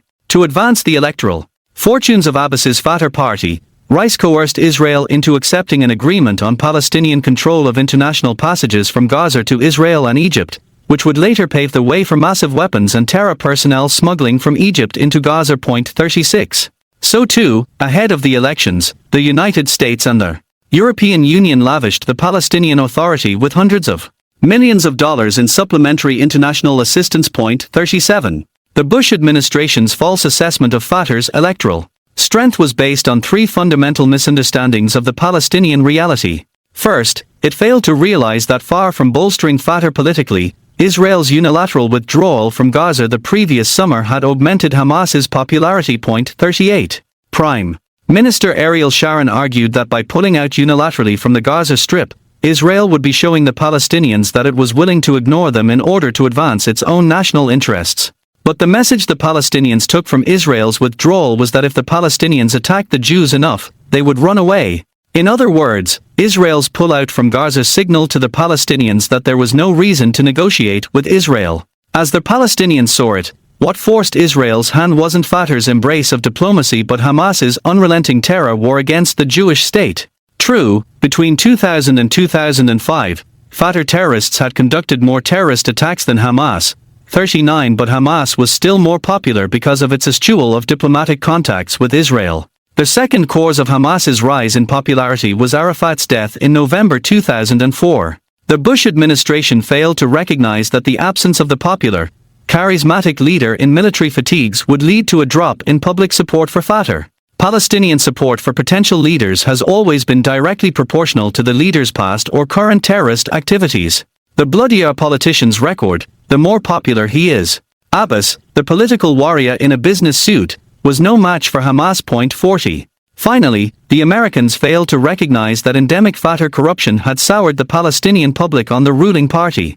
In the event, after Hamas won the Palestinian Legislative Council elections, Rice and the administration ignored the first two causes of Hamas's victory, limiting their comments and attention to the subject of official corruption. Point 41. By ignoring Palestinian society's love affair with terrorism and its commitment to the annihilation of Israel, Bush and his advisors signaled that their chief aim was not to achieve peace but to maintain their support for the two-state solution. In the years that have passed since Hamas's electoral victory, its position in Palestinian society and in the wider Muslim world has been strengthened. In Palestinian society, Abbas has operated under two reasonable assumptions. First, he has clearly concluded that the United States is committed to keeping him in power. As a consequence, he felt comfortable forcing Fayyad to resign even though Secretary of State John Kerry implored him not to do so just a day before Fayyad announced his resignation. 42. And Abbas has done nothing to address the issue of official corruption in the Palestinian Authority. To the contrary, numerous reports indicate that he and his family have increased their misuse of international donor funds for their personal enrichment. Point 43.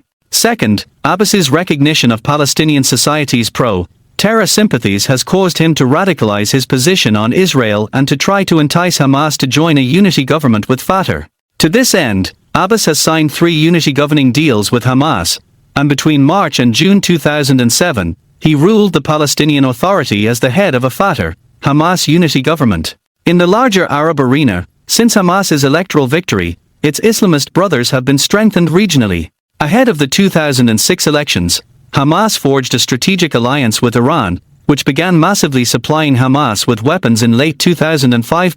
For Israel's failure to defeat Hezbollah in the 2006 war in Lebanon and northern Israel served to burnish the credibility of Islamist forces throughout the Middle East at the expense of pro-Western powers. Since Barack Obama entered office in January 2009, the situation for Hamas has improved. Obama's withdrawal of U.S. forces in Iraq before a status of forces agreement was reached paved the way for Iraq's strategic realignment in the Iranian-led Shiite axis, of which Hamas became a de facto member in late 2005.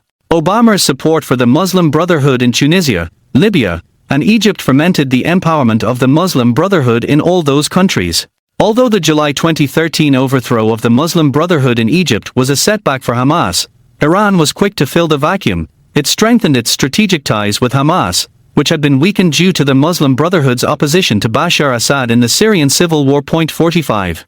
Moreover, even with the setbacks that Muslim Brotherhood governments have suffered in Egypt and Tunisia, the movement is still far stronger than it was before the revolutionary wave began surging through the Arab world in 2010.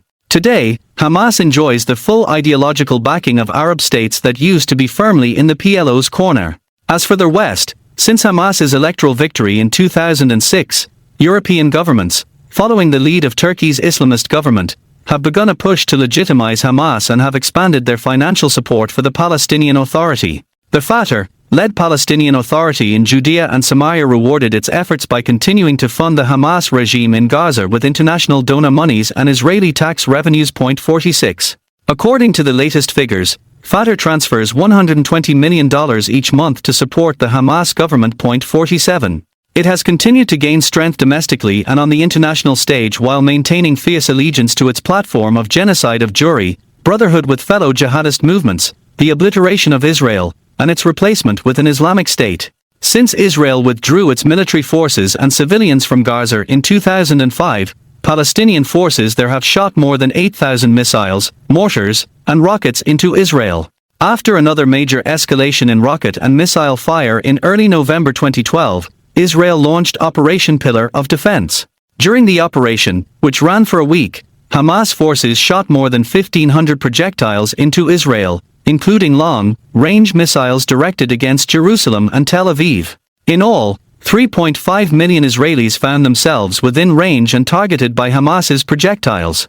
At a rally in early December 2012 celebrating Hamas's victory over Israel, Hamas leader Khaled Mashal made his first visit to Gaza and gave his speech restating dedication to Israel's annihilation. In a sign of Hamas's rising international fortunes, EU members Portugal, Denmark, Ireland, and Finland tried to block the European Union from condemning Mashal's call for the destruction of Israel. 48. Europeans are not alone in their desire to accept Hamas as a legitimate force. In early 2009, ahead of President Obama's first inauguration, a bipartisan group of senior American foreign policy practitioners sent a letter to Obama calling for him to open an official U.S. dialogue with Hamas. The letter's signatories included Senator Chuck Hagel, who now serves as President Obama's Secretary of Defense. Given the genocidal aims of Hamas, and the fact that the State Department has designated it a foreign terrorist organization, these officials call for the United States to open contacts with the jihadist group represented a major diplomatic advance for Hamas. Western leaders' increased willingness to accept Hamas is little different from their willingness to accept Arafat, Abbas, and Fayyad as legitimate leaders despite their support for terrorism and their actions to advance the cause of Israel's destruction. This is because Western leaders refuse to recognize the true nature of the Palestinian people. Ever since Hosseini invented the Palestinian people in the early 1920s, they have consistently defined themselves around the negative ethos of Israel's destruction and anti-Semitism. No significant Palestinian constituency or leadership has ever emerged that is based on a positive ethos of Palestinian nationalism, let alone on a willingness to peacefully coexist with the Jewish state. The Palestinians do not suffer from a leadership crisis per se. No reformer, even one with the best of intentions, will ever convince the Palestinians to agree to a peace deal that doesn't involve, or greatly advance, Israel's destruction. The Palestinian leadership crisis stems not from bureaucratic misfortune but from the deformities and fanaticism inherent to the Palestinian national movement. Chapter 6. Dumbing down U.S. foreign policy. On the morning of October 15, 2003, a car containing U.S. Embassy officials, en route to the Palestinian Authority's Ministry of Education, was torn apart by a remote, controlled roadside bomb. 3 American security personnel were killed. A 4th was wounded. According to eyewitness accounts, the bomb destroyed their armor-plated vehicle and gouged out a crater 5 feet deep and 15 feet wide. Body parts of the victims were strewn in a 30-meter radius of the blast. Based on the wreckage, experts assessed that the bomb was made of between 150 and 200 pounds of explosives. The blast occurred within the sightline of a nearby manned Palestinian security checkpoint. Before detonating the device, the assailants first had to bury it, presumably in plain view of the security personnel at the checkpoint. As Matthew Levitt reported in the Baltimore Sun, immediately after the attack, journalists photographed Palestinian police officers standing by as onlookers cheered and roamed the crime scene, destroying critical evidence. 1. President George W. Bush and Secretary of State Colin Powell condemned the attack on the diplomatic convoy. Bush seemingly placed the blame on PA Chief Yasser Arafat's shoulders, saying, "Palestinian authorities should have acted long ago to fight terror in all its forms. Their failure to undertake these reforms and dismantle the terrorist organizations constitutes the greatest obstacle to achieving the Palestinian people's dream of statehood." 2. Arafat and his deputies condemned the attack and promised to bring the perpetrators to justice. But from the outset, they prevented U.S. officials from investigating what happened. The crime scene remained unsecured, and when FBI investigators arrived there later that day, dozens of Palestinian rioters shouting, "Allah Akbar," attacked them with rocks. A crowd of several hundred Palestinians, who supported the rioters, surrounded the site. 3. The Popular Resistance Committees, a consortium of terrorists from Fatah, Hamas, and Islamic Jihad, as well as members of the Palestinian Authority's security services, took responsibility for the attack. In the years following the attack on the convoy, repeated congressional inquiries to the State Department regarding the status of the investigation have come up empty. 4. Journalists' requests to receive State Department communications related to the bombing and subsequent investigation have similarly been brushed off. 5. In early 2005, incoming Secretary of State Condoleezza Rice announced her determination to ensure that the perpetrators were brought to justice. But by 2007 she seemed to drop the issue entirely. The bombing was no longer an agenda item in her meetings with Palestinian leaders. 6. In 2011, in response to an inquiry by one of the bombing victims' families, the FBI announced that the investigation had been closed, even though no arrests had been made. 7. What explains the U.S. passivity in the face of the wanton murder of its embassy personnel? How could the United States, with its vast financial and political leverage over the Palestinian Authority, simply drop the issue? The Palestinian Authority gave the United States every reason to believe that it was directly responsible for the attack on the embassy convoy and for the subsequent cover-up. It even appointed as lead investigator PA Security Chief Rashid Arbushbak, who was known to have commanded a nearly identical roadside bombing of an Israeli school bus in Gaza 3 years earlier. 8. And yet neither the Bush nor the Obama administration took any substantive steps to use American leverage to bring the killers to justice. Why did 2 administrations allow the Palestinian Authority to get away with murder? The short and crass answer is that the United States cared about its relationship with the PLO more than it cared about bringing the murderers of U.S. embassy staff to justice. The longer answer involves 2 overlapping policy trajectories: America's evolving relations with its Western European allies toward the end of the Cold War, and the nature of U.S. relations with the Arab world. Both issues have contributed to the U.S. willingness to turn the other cheek when it comes to Palestinian terrorism against American citizens. Western Europe's role in shaping U.S. policy toward Israel and the Palestinians. Before the Cold War ended, the United States was willing to take positions in international affairs that were contrary to those of Western European countries, especially if such a divergence would advance its position in relation to the Soviet Union. And for the final 20 years of the Cold War, Europe's policies diverged most sharply from Washington's in the Middle East. But when the Cold War ended, Washington became increasingly eager to align its position on the Middle East with its Western European allies. In the 1950s and 1960s, Western European nations were supporters and allies of the Jewish state. Indeed, in 1956 France and Britain allied with Israel in their war against Egypt. The situation changed dramatically beginning in the early 1960s. Until 1962 France was Israel's closest ally. But after French President Charles de Gaulle pulled French military forces and civilians out of Algeria in 1962, he began to align his foreign policy toward the Arabs and away from Israel. By the end of the 1960s, Germany had followed France's lead. Both former allies instituted a total embargo on arms sales to Israel. 9. Even as they ended their military support for the Jewish state, Western European nations continued to lend political support to Israel, to varying degrees. But in the aftermath of the 1973 Yom Kippur War and the Arab oil embargo, Western European governments abandoned their support for Israel and adopted the Soviet, Arab narrative of the Arab-Israeli conflict. That narrative deems Zionism inherently illegitimate and racist and claims that the Arab world's refusal to make peace with the Jewish state owes entirely to Israel's refusal to return the territory it took control of from Jordan, Egypt, and Syria during the 1967 Six-Day War. 10. By the mid-1970s, the Soviet, Arab narrative was updated, moving the focus away from the Arabs and toward the Palestinians. Before the shift, Israel had been blamed for the conflict because it refused to undo the results of the Six-Day War by surrendering the lands it had taken control of to the Arab aggressors who had attacked it. In the mid-1970s, the previously ignored Palestinians became the focus of accusations of Israeli land greed and bellicosity. According to the rewritten history, the root cause of the prolonged conflict between Israel and the Arabs was not Israel's refusal to give land to Jordan, Egypt, and Syria. Rather, it was the absence of a Palestinian state, and Israel was to be reviled because it refused to enable the establishment of such a state in the lands it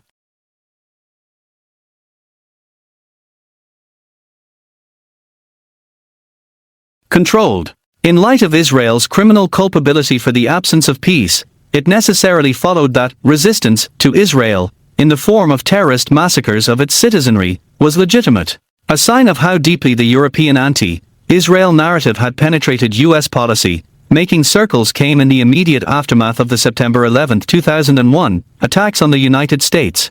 In his speech before a joint session of Congress 9 days later, President George W. Bush defined America's enemy in the war on terror as a radical network of terrorists and every government that supports them. Our war begins with Al-Qaeda, but does not end there. It will not end until every terrorist group of global reach has been found, stopped, and defeated. 11. By the time Al-Qaeda terrorists attacked the United States on September 11, Israel had been under an all-out terrorist assault against its civilians for a year. Some 200 Israelis had been killed and 2,600 wounded in Palestinian terrorist attacks. 2/3 of the dead and wounded were civilians. As a proportion of its population, a comparable casualty figure for the United States would amount to 8,600 dead and 111,800 wounded. 12. By defining America's enemy as every terrorist group of global reach, Bush was clearly making a distinction between the localized Palestinian terror against Israelis and the global terror nexus against every other nation in the world. The underlying message communicated by this distinction was that Palestinian terror against Israel is acceptable, or at least not punishable. 13. The view that there is something basically acceptable about terrorism against Israelis and Jews originated with the Soviets and the Arabs. The Western Europeans adopted it in the aftermath of the 1973 Yom Kippur War and the OPEC oil embargo. There were four main reasons that Western Europe adopted this anti-Israel narrative. It is important to recount them in order to get a full picture of the ideological underpinning of the U.S. current policy regarding Israel, the Palestinians, and the Arab world. The first reason was European anti-Semitism. Anti-Semitism as a political force in Europe had been dormant since the end of World War II. But on November 27, 1967, French President Charles de Gaulle gave a speech in which he castigated the Jews as an elite people, self-assured and domineering. With this statement, as the French philosopher Raymond Aron noted in his 1968 book, De Gaulle, Israel and the Jews, the anti-Semites, had received solemn authorization from the head of state to make themselves heard again and to employ the same language as before their final solution. 14. The second reason Western Europe broke with Israel was Soviet bloc subversion.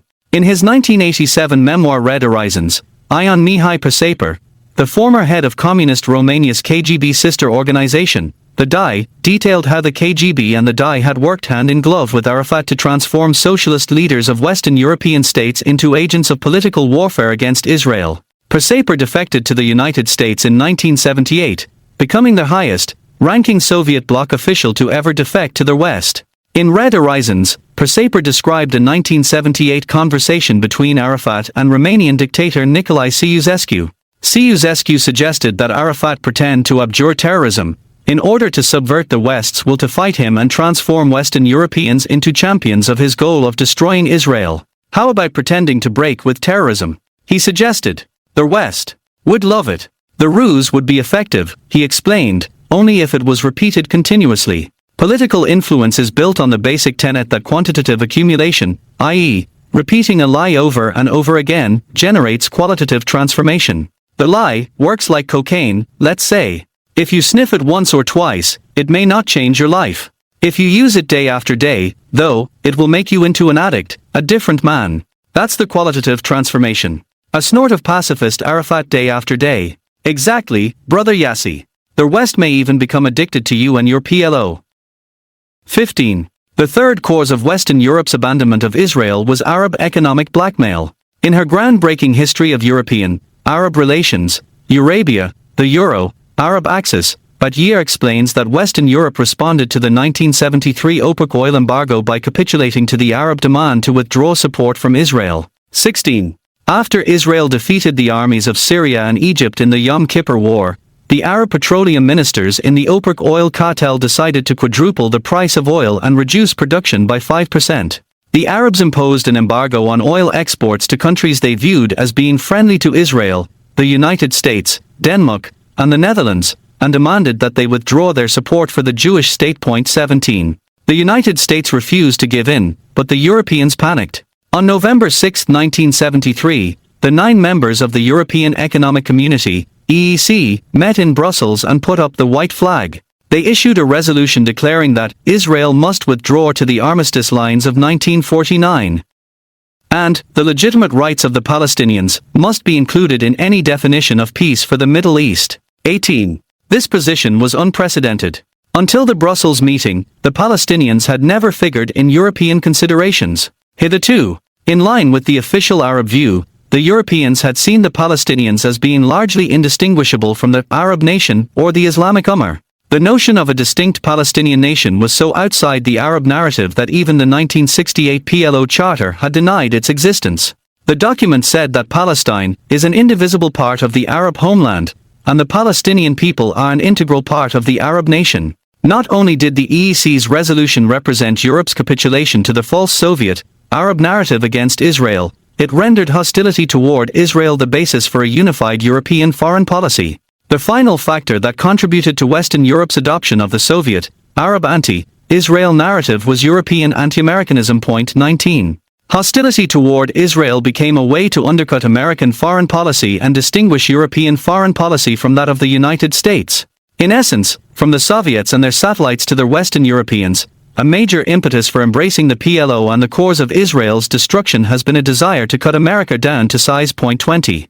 Until the end of the Cold War, to greater and lesser degrees, the United States rejected the Soviet, Arab anti-Israel narrative. By and large, it abided by the formulation of UN Security Council Resolution 242 from 1967, which in the aftermath of the 1967 Six-Day War set the terms for an eventual peace between Israel and its neighbors. Those terms included withdrawal of Israel armed forces from territories occupied in the recent conflict, that is, an undefined Israeli withdrawal. They also involved a very specific requirement for the Arabs: termination of all claims or states of belligerency and respect for and acknowledgement of the sovereignty, territorial integrity and political independence of every state in the area and their right to live in peace within secure and recognized boundaries free from threats or acts of force. From 1967 through the end of the Cold War, the United States, like Israel, maintained that Israel could not be expected to surrender territory it took control of during the Six-Day War until the Arab states recognized its right to exist and accepted its right to continue to exist,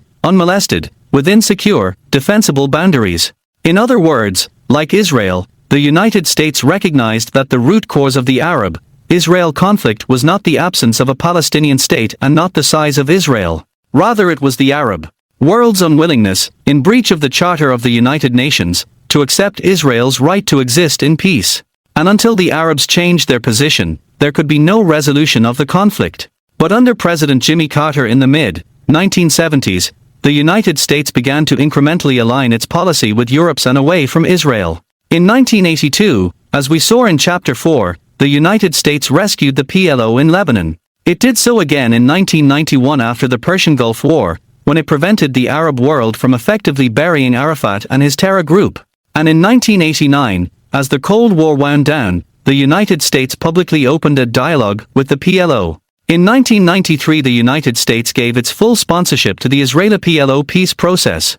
When President Bill Clinton accepted Arafat as the sole legitimate Palestinian leader and began pressuring Israel to make increasingly dangerous, always unreciprocated concessions to Arafat, he effectively aligned U.S. policy toward the Palestinians, erasing the most glaring discrepancy between America's Middle East policy and that of Europe. Ironically, even though since 1993 the basic U.S. policy toward Israel and the Palestinians has been aligned with Europe's, this position has not won the United States support from Europe. And that makes sense. As previously noted, one of the reasons the EEC chose to embrace the false Soviet, Arab narrative against Israel was European anti-Americanism. America's adoption of the Soviet, Arab-European narrative simply made the Europeans radicalize their position still more. Europe bears a significant share of the responsibility for shifting U.S. foreign policy toward the PLO. But that shift doesn't provide a complete explanation for American willingness in 2003 to let the PLO get away with murdering U.S. diplomats in Gaza, misunderstanding Arab hatred of Israel. The most reasonable explanation for this behavior is that whereas the United States was willing to part ways with Western Europe on the Middle East, it was never willing to challenge two basic myths regarding the animating dynamics of the Arab world, myths that have long dominated U.S. thinking about the realities of the Middle East. The first is the myth of Arab unity. Consecutive U.S. governments have claimed that the Arabs respond angrily to U.S. positions that are even marginally friendly to Israel or unfriendly to the PLO. But even though the Arab street is deeply hostile toward the Jewish people, the Arab world is no monolithic entity that responds to United States, Israel, and other nations as a bloc on all issues. It is also not true that the primary determining factor of the Arab world's positions toward any specific country, at all times, is that country's treatment of Israel. As we saw in Chapter 3, during World War II, the overwhelming majority of Arab states sided with the Nazis and wished to see the Axis powers defeat the Allies. We also saw that the reason the Nazis were so popular there was that the Arabs shared their hatred of Jews and supported their plan to annihilate the Jews of Europe. But despite the Arabs' ideological and programmatic affinity for the Nazis, the Saudis and the Hashemites sided with the United States and Britain against Germany, Italy, and Japan. And the defeat of al-Gaylani's pro-Nazi coup d'etat in Iraq and the overthrow of the pro-Nazi Shah of Iran brought those states on board with the Allies, despite their public's enthusiastic support for Hitler and the Nazi cause. Moreover, in the 66 years that have passed since the establishment of the State of Israel, America's relations with the Arab world have developed and grown in parallel with the U.S. alliance with Israel. For instance, in the early 1970s, when Egyptian President Anwar Sadat determined to end Egypt's client-state relationship with the Soviet Union and move under the American aegis, he did so not because he had become disenchanted with the Nazi anti-Semitism that brought him into the Muslim Brotherhood. In the 1940s, no, Sadat remained the same anti-Semite he had been in 1953, when he wrote a hypothetical fan letter to Hitler. 21. Rather, Sadat the Jew hater expelled the Soviets from Egypt and forged an alliance with the United States because he had come to believe that it served his interests to do so. It was his perceived interests, not his deep-seated prejudices, that dictated his action. At no point in the past 66 years has U.S. support for Israel kept it from achieving its goals vis any specific Arab state. In the 1991 Gulf War, President George H.W. Bush rallied most members of the Arab League to his side in the U.S.-led coalition that ejected the Iraqi army from Kuwait. They did not join him because Bush had been less friendly to Israel than Reagan had been. They did so because their interests were advanced by the U.S. aim of removing Iraqi forces from Kuwait.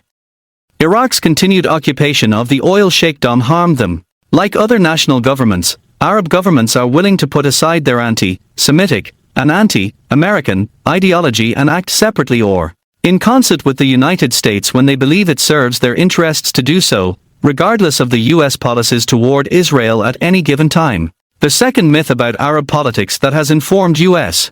Middle East policy is that for the Arab world writ large, and for individual Arab governments, hatred of Israel, and conversely, support for the Palestinians, is the central issue around which Arab politics revolves.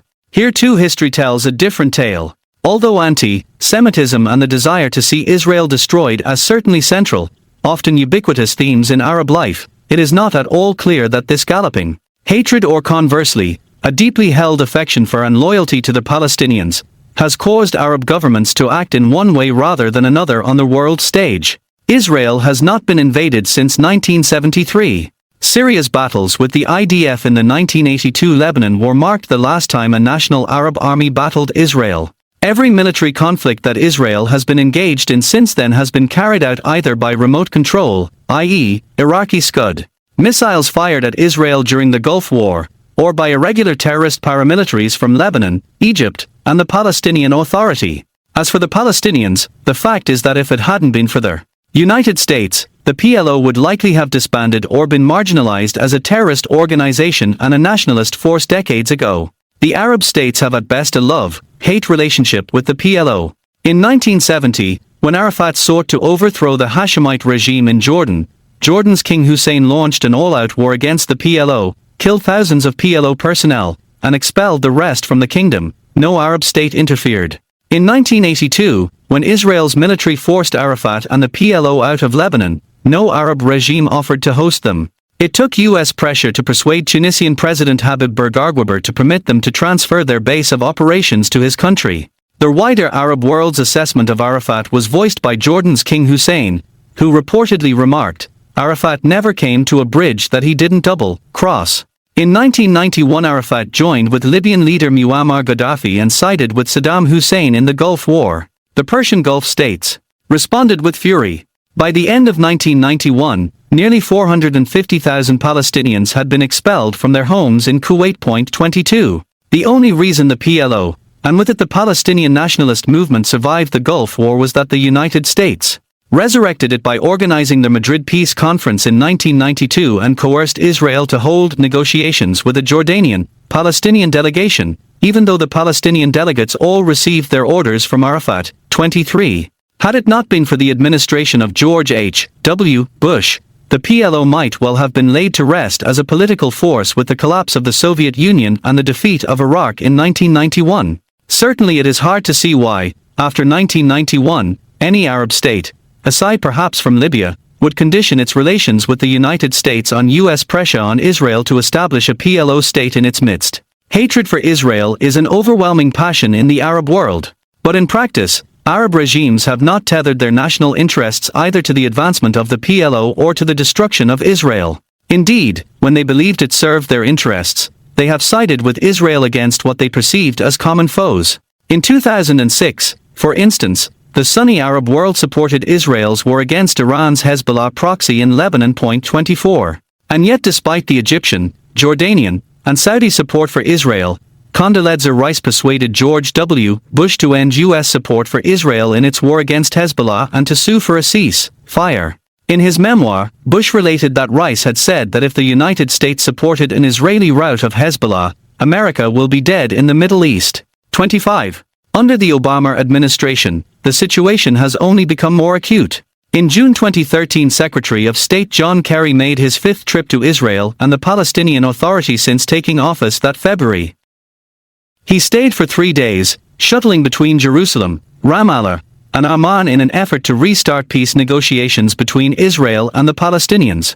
While he was engaged in these efforts, 22 million Egyptians signed a petition calling for the overthrow of the Muslim Brotherhood government. Turkey's Islamist leader Recep Tayyip Erdogan was engaged in a massive witch hunt against his liberal opponents, and in Syria, with the support of Iran, Hezbollah, and Russia, the government of Bashar al-Assad was winning key battles against his U.S.-supported opponents in the Syrian civil war. Observers around the region and the world took Kerry's actions to mean that the United States was abdicating its leadership role in the Middle East. And indeed, that was the most charitable explanation for the administration's decision to devote itself to the most peaceful and stable area in the Middle East while key Arab states, as well as Turkey, were coming undone. 26.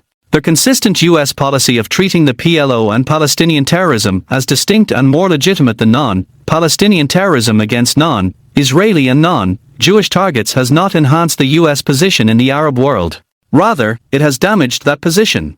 America's consistent policy of accepting the narrative that the Palestinian conflict is the root cause of the Arab world's conflict with Israel and a central determinant of the policies of Arab governments, has caused great harm to overall U.S. national interests. The military cost of denying Israel's strategic importance. The decades-long U.S. support for the PLO has caused numerous unnecessary and counterproductive clashes with Israel, clashes that have had an adverse impact on Israel's strategic viability. But even more immediately important, Washington's willful misperception of the PLO has affected America's ability to assess Israel's strategic importance to U.S. national security, to understand the motivations and interests of Israel's Arab neighbors, and to comprehend how those motivations and interests affect those of the United States. Lebanon, 1983. When Israel invaded Lebanon in 1982 to remove the PLO from their country, the United States viewed the war as illegitimate and joined the Soviets and the Europeans in reprimanding Israel at the UN Security Council and demanding an immediate cease-fire and withdrawal of Israeli forces. 27. During the course of the war, the United States placed a partial arms embargo on Israel. 28. And again, in 1982, it was the United States that stepped up and saved the PLO by forcing the Tunisian government to invite the PLO to resettle there.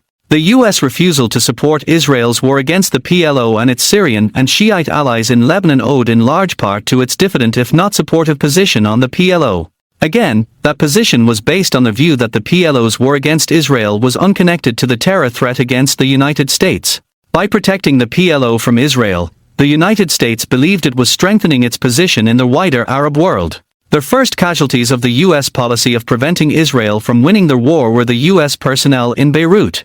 On April 18, 1983, a suicide bomber blew up the U.S. embassy there, killing 63 people, 17 of whom were Americans. On October 23, 1983, two suicide bombers drove trucks laden with explosives into the U.S. Marine barracks in Beirut, killing 241 Marines. Although not exhaustive, there is strong evidence that the PLO, Fatah played a key role in both bombings. 29. Even if the PLO played no role in the bombings carried out by Arafat's Shiite protege Imad Mughiyeh and his Iranian-run, PLO-trained and organized Hezbollah force, the U.S. mission in Lebanon, in which U.S. forces were tasked with protecting Arafat from Israel, set the conditions for the attacks. President Ronald Reagan had deployed the Marines to Beirut in April 1983 in order to prevent the IDF from completely routing the PLO. Their primary operational purpose was to force Israel to remove its military forces from Beirut. The United States assessed that if the IDF were gone, the Syrians would withdraw, and the violence would end. 30. But ironically, as soon as Israel began drawing down its forces in Beirut in August 1983, the Shiite and Druze militias and the Syrian forces attacking the IDF began to attack the Marines instead. The Syrians not only refused to withdraw from Beirut, they began directly shelling American forces and aircraft. The Christian militias and the Lebanese armed forces, which had been allied with Israel, and the Syrians and the Druze and Shiite militias, which had been allied with the PLO, all escalated their fighting, in an attempt to fill the vacuum caused by the removal of Israeli forces from the city. Much to their amazement, the U.S. forces in Beirut discovered that the IDF, far from being the cause of the violence, had been a restraining force. Once Israeli forces retreated from Beirut, the Marines found themselves filling the same role Israel had played. They were attacked by those who attacked Israel, and began actively supporting Israel's Christian allies. 31. The Reagan administration had refused to recognize the nature of the war being fought against the Marines for good reason. Acknowledging reality would have required U.S. policymakers to discard the basic assumption of their Middle East policy, that supporting Israel was an altruistic act, not a strategic imperative. Avoiding this acknowledgement required the administration to also ignore the attacks on the U.S. peacekeepers in Beirut. Michael Petit, a former Marine who survived the Marine barracks bombing, wrote a memoir of the attack and of his experiences in Lebanon. He described in painstaking detail how the Marines' rules of engagement had denied the forces on the ground the ability to defend themselves or to deter attacks. Petit also explained that in the interest of winning over the local population, and so distinguishing U.S. forces from the Israelis, the Marines had not been allowed to construct the sort of barriers around their barracks that could have prevented the bombers from entering their compound with bomb-laden trucks. 32. Iraq, 2003. The U.S. refusal to confront the strategic realities presented by Israel's war in Lebanon continued to haunt its military forces 20 years later, during the war in Iraq. Perhaps the greatest failure of U.S. military planners and field commanders alike in Iraq was their failure to anticipate the terror campaign and insurgency that followed the U.S.-led invasion in 2003. They might have avoided this failure had they considered Israel's experience in Lebanon as a relevant case study. In terms of demographic makeup, there is no Arab country more similar to Iraq than Lebanon. Israel's experience in Lebanon was a textbook case for how events would likely unfold for the United States and its British allies in Iraq. 33. When Israel invaded Lebanon on June 6, 1982, the Christians and many Shiites who had been brutalized by the PLO greeted its forces with jubilation. Israel rapidly secured control over southern Lebanon. 8 days after the invasion began, the IDF, together with its Christian allies, was laying siege to Beirut. At that point, Israel stopped its advance, and its forces dug into more or less static positions. Over the months and years that followed, Syrian and Iranian-backed terror forces, militias, and paramilitary groups began a slow, grinding terror war against them. This slow grind diminished domestic Israeli support for the war and harmed Israel's diplomatic standing in the world community. Ultimately, in May 2000, after 18 years, Israeli Prime Minister Ehud Barak ordered IDF forces to evacuate Israel's security zone in southern Lebanon. Immediately after Israel withdrew, Hezbollah forces seized control of the area. Rather than learn from Israel's experience in Lebanon, the United States rejected the relevance of that experience. The assumption guiding the U.S. military was that Israel had been an occupier in Lebanon, while the United States would be a liberator in Iraq. 34. Therefore, the Iraqi and regional response to U.S. and allied forces in Iraq would be different from the response evoked by Israeli forces in Lebanon. In the event, the cheers that U.S. forces in Iraq received from the Shiites in southern Iraq, who had been violently oppressed by the Ba'athist regime, were identical to the cheers of Lebanon's Christians and Shiites in southern Lebanon in 1982. Iran and Syria played a nearly identical role in sponsoring terror groups and militias in both countries. The prevailing perception of U.S. policymakers about the nature of the Middle East generally, and of Israel's war against the PLO in Lebanon specifically, had been based on the anti-Israel, pro-PLO narrative. Had it been otherwise, the U.S. campaign in Iraq would undoubtedly have been conceived and carried out very differently. At a minimum, U.S. military commanders and political leaders would not have been surprised by, and would therefore presumably have been better prepared for, the terror insurgency that began shortly after their forces entered Iraq.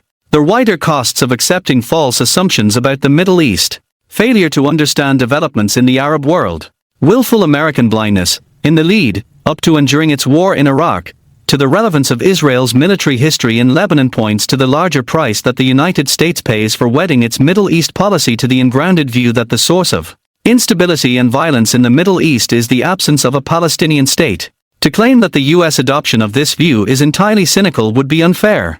U.S. officials would need to have a firm constitution in order not to begin to believe that Israel is the source of regional instability. As every U.S. policymaker who has dealt with Arab issues can attest, the first words out of most Arab leaders' mouths, upon meeting U.S. officials, is a complaint that the United States is not applying sufficient pressure on Israel to make concessions. Most U.S. leaders take such complaints at face value. Rare is the U.S. policymaker who is able to place them in the context of larger Arab political realities and social pathologies. One policymaker who did understand the role of Israel bashing in Arab discourse was Defense Secretary Donald Rumsfeld. In his memoir of government service, Rumsfeld recalled that in a meeting with Egyptian President Hosni Mubarak in October 2001, just ahead of the U.S.-led invasion of Afghanistan, Mubarak reflexively mentioned the Israeli-Palestinian issue as a root cause of terrorism but did not dwell on it. That was the standard line in the Middle East. Everything was Israel's fault, although in truth, Arab nations had done little to help the Palestinians. 35. But as Rumsfeld also noted, many U.S. officials believe that the Palestinian issue is the central issue in Arab politics, and this has had a destructive impact on their ability to realistically assess the conditions and dynamics of the Arab world. As a consequence of its devotion to this irrelevant and inaccurate simplification of Arab world dynamics, the United States has consistently failed to anticipate or correctly interpret major events and trends in the rest of the Middle East. As we saw in Chapter 5, it blinded the Bush administration to the Palestinian public's disenchantment with Fatah, due to official PA corruption, and to the radicalization and Islamization of Palestinian society under Arafat. As a consequence, Hamas's victory in the Palestinian elections of January 2006 took the administration by surprise. In the wider Arab context, the American fixation on Palestinian grievances against Israel has led the United States to underappreciate the impact of economic stagnation on social and cultural dynamics in the Arab world. Relatedly, the United States missed and then misinterpreted the social dynamics driving Muslim Brotherhood's popularity. As a consequence, U.S. policymakers on both sides of the partisan aisle cheered on the Arab Spring as the Muslim Brotherhood seized power in Egypt, Tunisia, and Libya. And they failed to understand the strategic implications of the rise of the Muslim Brotherhood for the future of U.S., Arab and U.S., pan-Islamic relations. Perhaps most egregiously, the U.S. adoption of the anti-Israel narrative of Middle Eastern politics has blinded successive administrations to the value of the U.S. strategic alliance with Israel. The strategic importance of the U.S.-Israel alliance.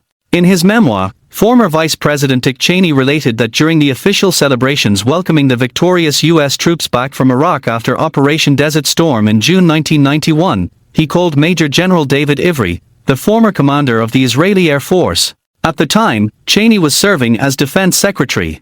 Ivry, in Cheney's words, had been commander of the Israeli Air Force on June 7, 1981, when the Israelis conducted a daring raid to take out Iraq's Ozark nuclear reactor. Although the Israelis had faced international condemnation for the attack, I believed they deserved our gratitude, and I wanted to thank Ivry. Without Israel's courageous action we may well have had to face a nuclear-armed Saddam Hussein in 1991. 36. Cheney's statement is a reasonable place to begin considering Israel's strategic importance to the United States, to understanding why Israel is the most important U.S. ally in the Middle East, and to appreciating why the United States should seek to strengthen Israel as much as possible.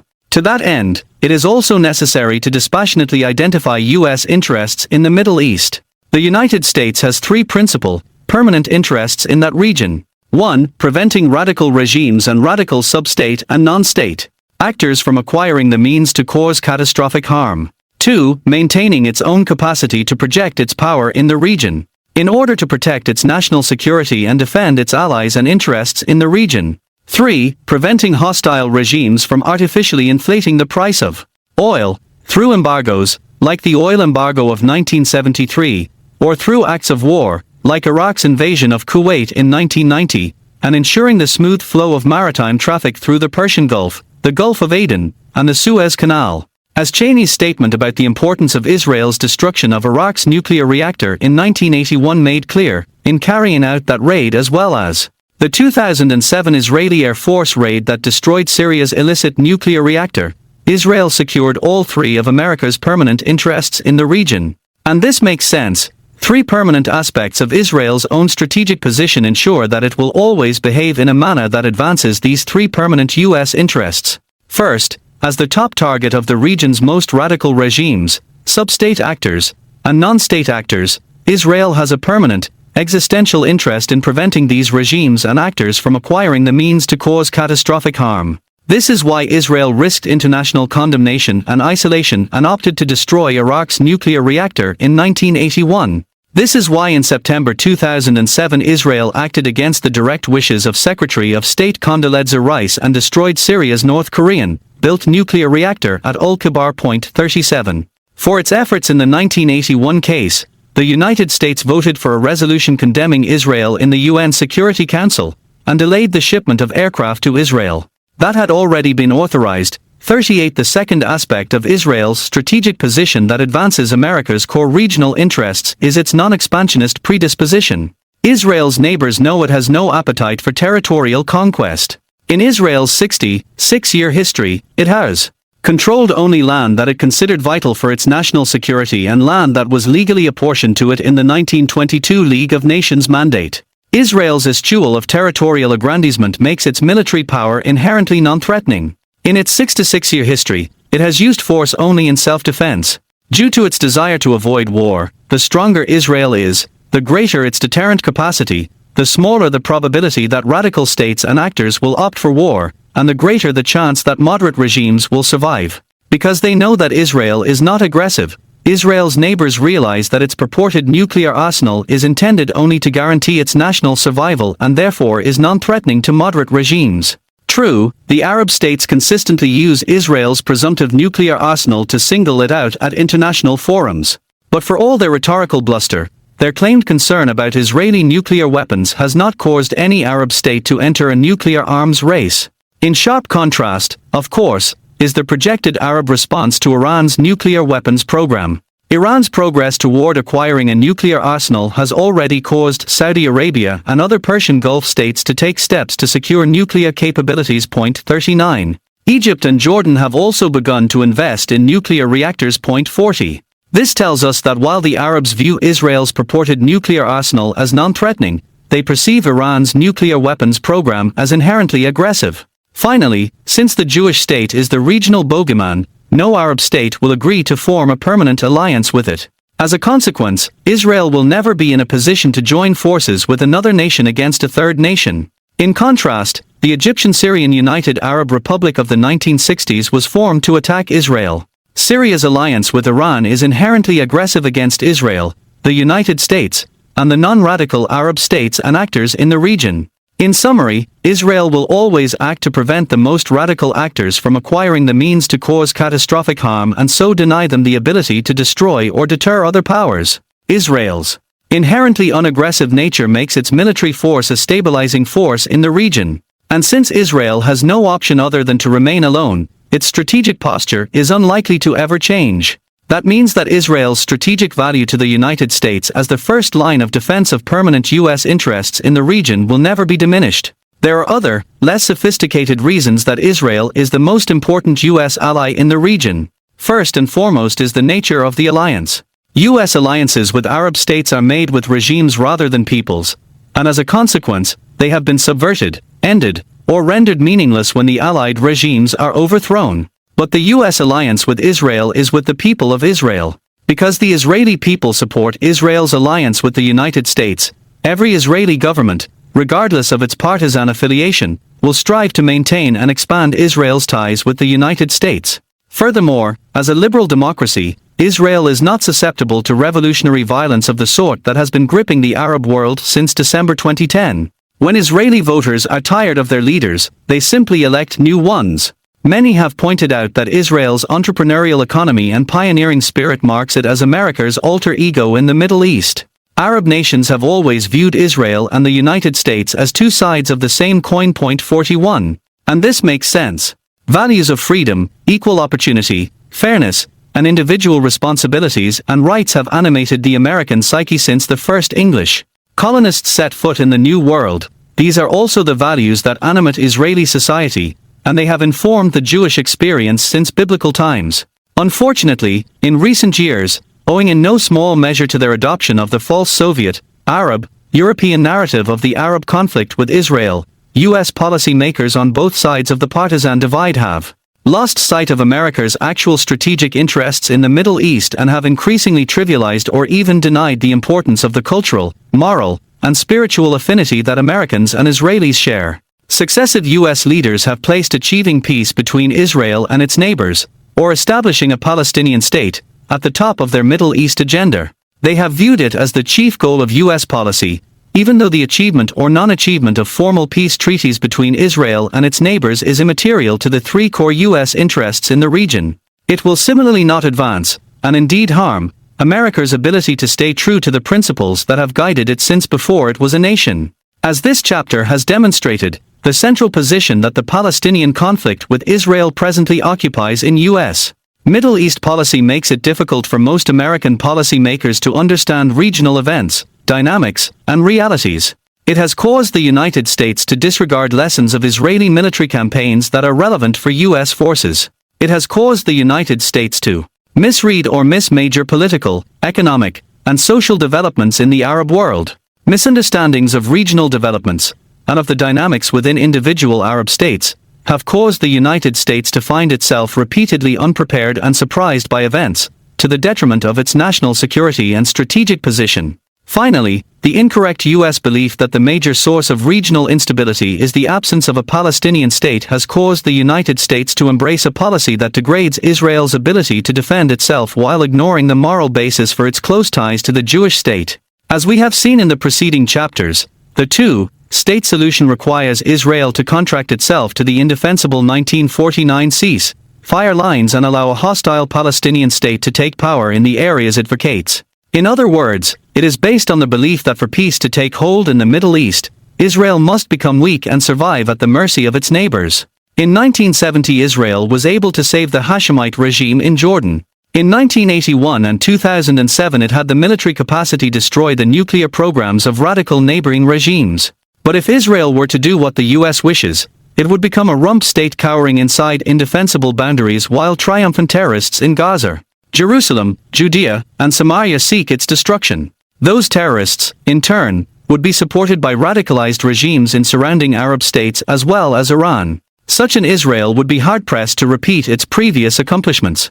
An Israel unable to secure its own interests would be an Israel unable to aid America in the region. Given the tremendous, generally unsolicited and rarely applauded, contributions that Israel has made to U.S. strategic interests over the past 6 to 6 years simply by being strong and defending itself, there can be no doubt that a severely weakened Israel would be antithetical to U.S. national interests and that a policy based on it should be discarded in favor of one that strengthens Israel. In Part 2, we will see how abandonment of the two-state paradigm, and the embrace of a one-state model in which Israel applies its laws to Judea and Samaria, will work. In Part 3, we will also see how adopting this plan will advance America's regional and national security interests. Part 1. The Israeli One-State Plan. Chapter 7. Introducing the plan. A week after the Six-Day War ended, on June 18 to 19, 1967, the Israeli cabinet held a series of top-secret discussions to determine what to do with the territories over which the country had just taken control from Egypt, Jordan, and Syria. Point 1. The easiest question was Jerusalem. The cabinet agreed unanimously that Israel should reunite its capital city and apply Israeli law to the areas it had liberated from Jordanian occupation, even if doing so meant offering Israeli citizenship to all the Arab residents of the newly incorporated neighborhoods. Point 2.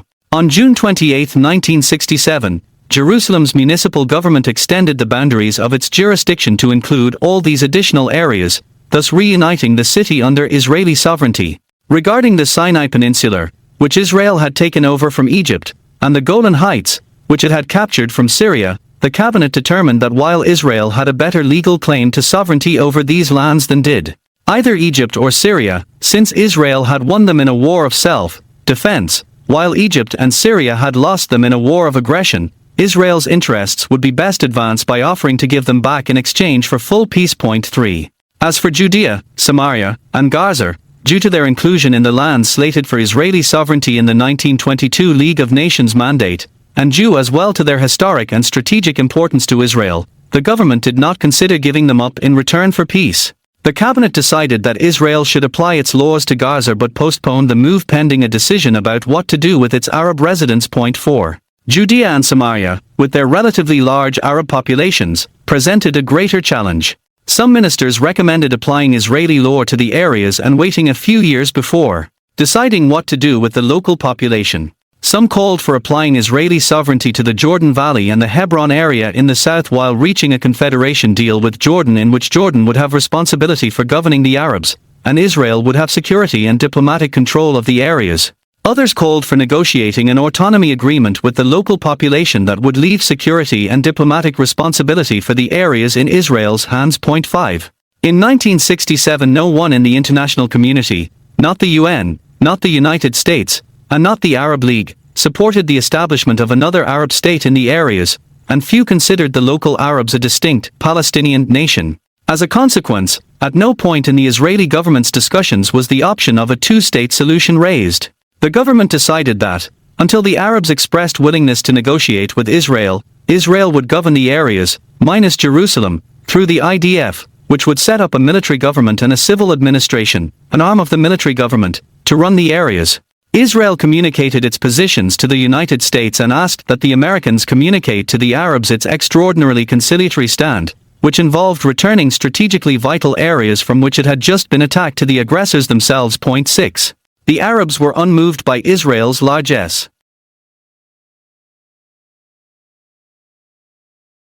On September 1, 1967, the members of the Arab League convened in Khartoum and issued what became known as the Khartoum Declaration of 3 No's: no peace with Israel, no recognition of Israel, and no negotiations with Israel. 7. As a consequence, rule by the military government and its civil administration, which was supposed to be a short-term, stopgap measure until peace was achieved, became the status quo. In practice, the civil administration became a means of enabling Palestinian autonomy. The vast majority of the civil administration's employees were Palestinians. They controlled their own governance, to the extent that Israeli authorities inserted themselves into their Palestinians' daily life. Their primary purpose was to prohibit anti-Semitic materials from being taught in Palestinian schools, outlaw terrorist organizations, and improve public health and safety for the benefit of Israelis and Palestinians alike. The search for defensible borders.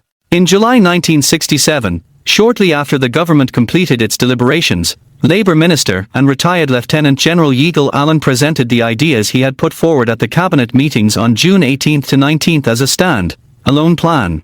The Allon Plan, as it became known, called for incorporating into sovereign Israel the Gaza Strip and eastern Judea and Samaria, from the Jordan Valley up to the mountain range that spans the middle of the areas.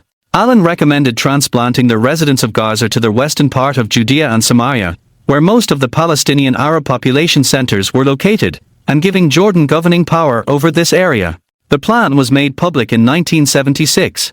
The Allon Plan 8. Whereas Allon's plan considered the issue of how the Arabs of Judea, Samaria, and Gaza would be governed, most of the discussions carried out at the time and since limited their focus to the question of Israel's security requirements. At no point during these deliberations was the possibility raised of Israel withdrawing from all the territories it took control over during the war. Everyone in Israel and the international community alike understood that the 1949 armistice lines were indefensible. As Israeli Foreign Minister Aber Eban evocatively summed up that consensus, the 1949 armistice lines were Auschwitz borders. 9. It was in recognition of the impossibility of defending the 1949 armistice lines, popularly, but wrongly referred to today as the 1967 borders, or 1967 lines, over the long term, that the UN Security Council stipulated in its Resolution 242, which set the terms of the peace that would eventually be wrought between the Arabs and Israel after the ceasefire was reached,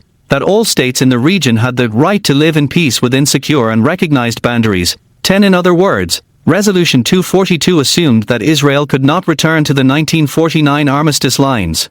Just weeks after the end of the war, President Lyndon B. Johnson instructed the U.S.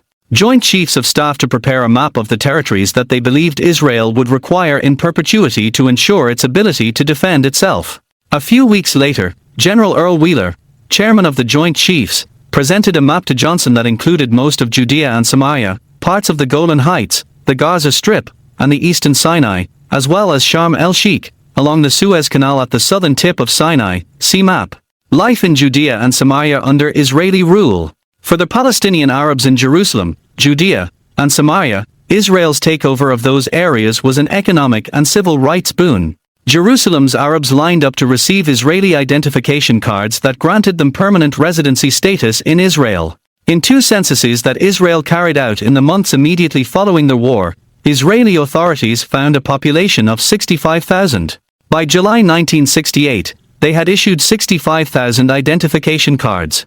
Another 6,000 requests were outstanding, indicating either that Israel had undercounted or that 6,000 additional Arabs had entered Israel from Judea and Samaria, or both. 12. Mediterranean Sea, Sinai, Haifa, Beirut, Tel Aviv, Satmar, Amman, Gaze, Dead Sea, Damascus, Israel, Jordan, Saudi Arabia, Syria, Rao, Egypt, Red Sea, Lates Need, Minimal GREU Defense Area, Joint Chiefs of Staff Map for Defensible Israeli Borders, June 29, 196711. In Judea and Samaria, Israel's benign military rule brought positive results on the ground. By most recognized measures, the Palestinians' living standards rose steeply. From 1967 to 2000, Israeli investment in the local economy enabled the local GDP to grow 5.5% each year on average, nearly a full point more than Israel's own economy's average growth rate of 4.2%. 13.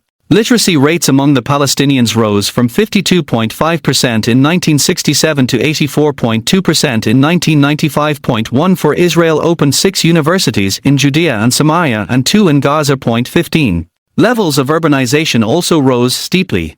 whereas in 1965 only 48.9% of Palestinians in Judea, Samaria, and Gaza lived in urban areas. By 1995 the figure was 70.4%. Life expectancy increased sharply, from 48 in 1967 to 72 in 2000.17. Infant mortality plummeted by 3/4, from 60 per thousand live births to 15, as Israel built more than 100 clinics, offered comprehensive health insurance, 18, and modernized and expanded sewage and electrical infrastructures. 19. Except in times of upsurges in terrorist attacks, Israel permitted Palestinians from the areas to commute to Israel for work.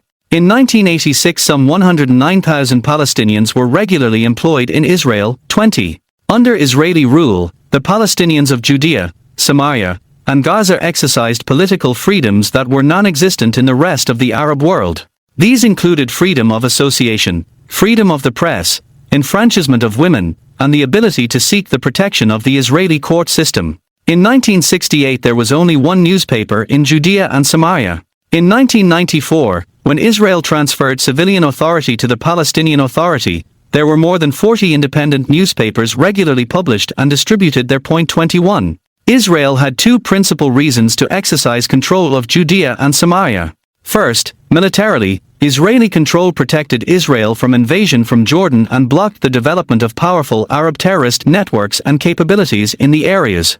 Due to Israel's effective control, from 1967 through 1988, when the Palestinian uprising started, very few successful terrorist attacks were planned in or originated from Judea and Samaria. Equally important, during this period, Israelis were able to reassert their national and property rights to Judea and Samaria. As we noted in Chapter 3, these rights, explicitly laid out in the League of Nations mandate for Palestine, were first denied the Jews in February 1940 with Britain's publication of the Land Transfer Regulations. These regulations barred Jews from purchasing land in 63% of the mandatory territories and restricted Jewish land purchases in another 32%. Jews were allowed to purchase land without restrictions on only 5% of the territory, and Jews already owned 50% of that land. 22. During the Jordanian occupation of Judea, Samaria, and Jerusalem from 1949 to 1967, Jews were prohibited from purchasing land. And Jordan's war on Jewish property rights didn't end with its defeat in the Six-Day War.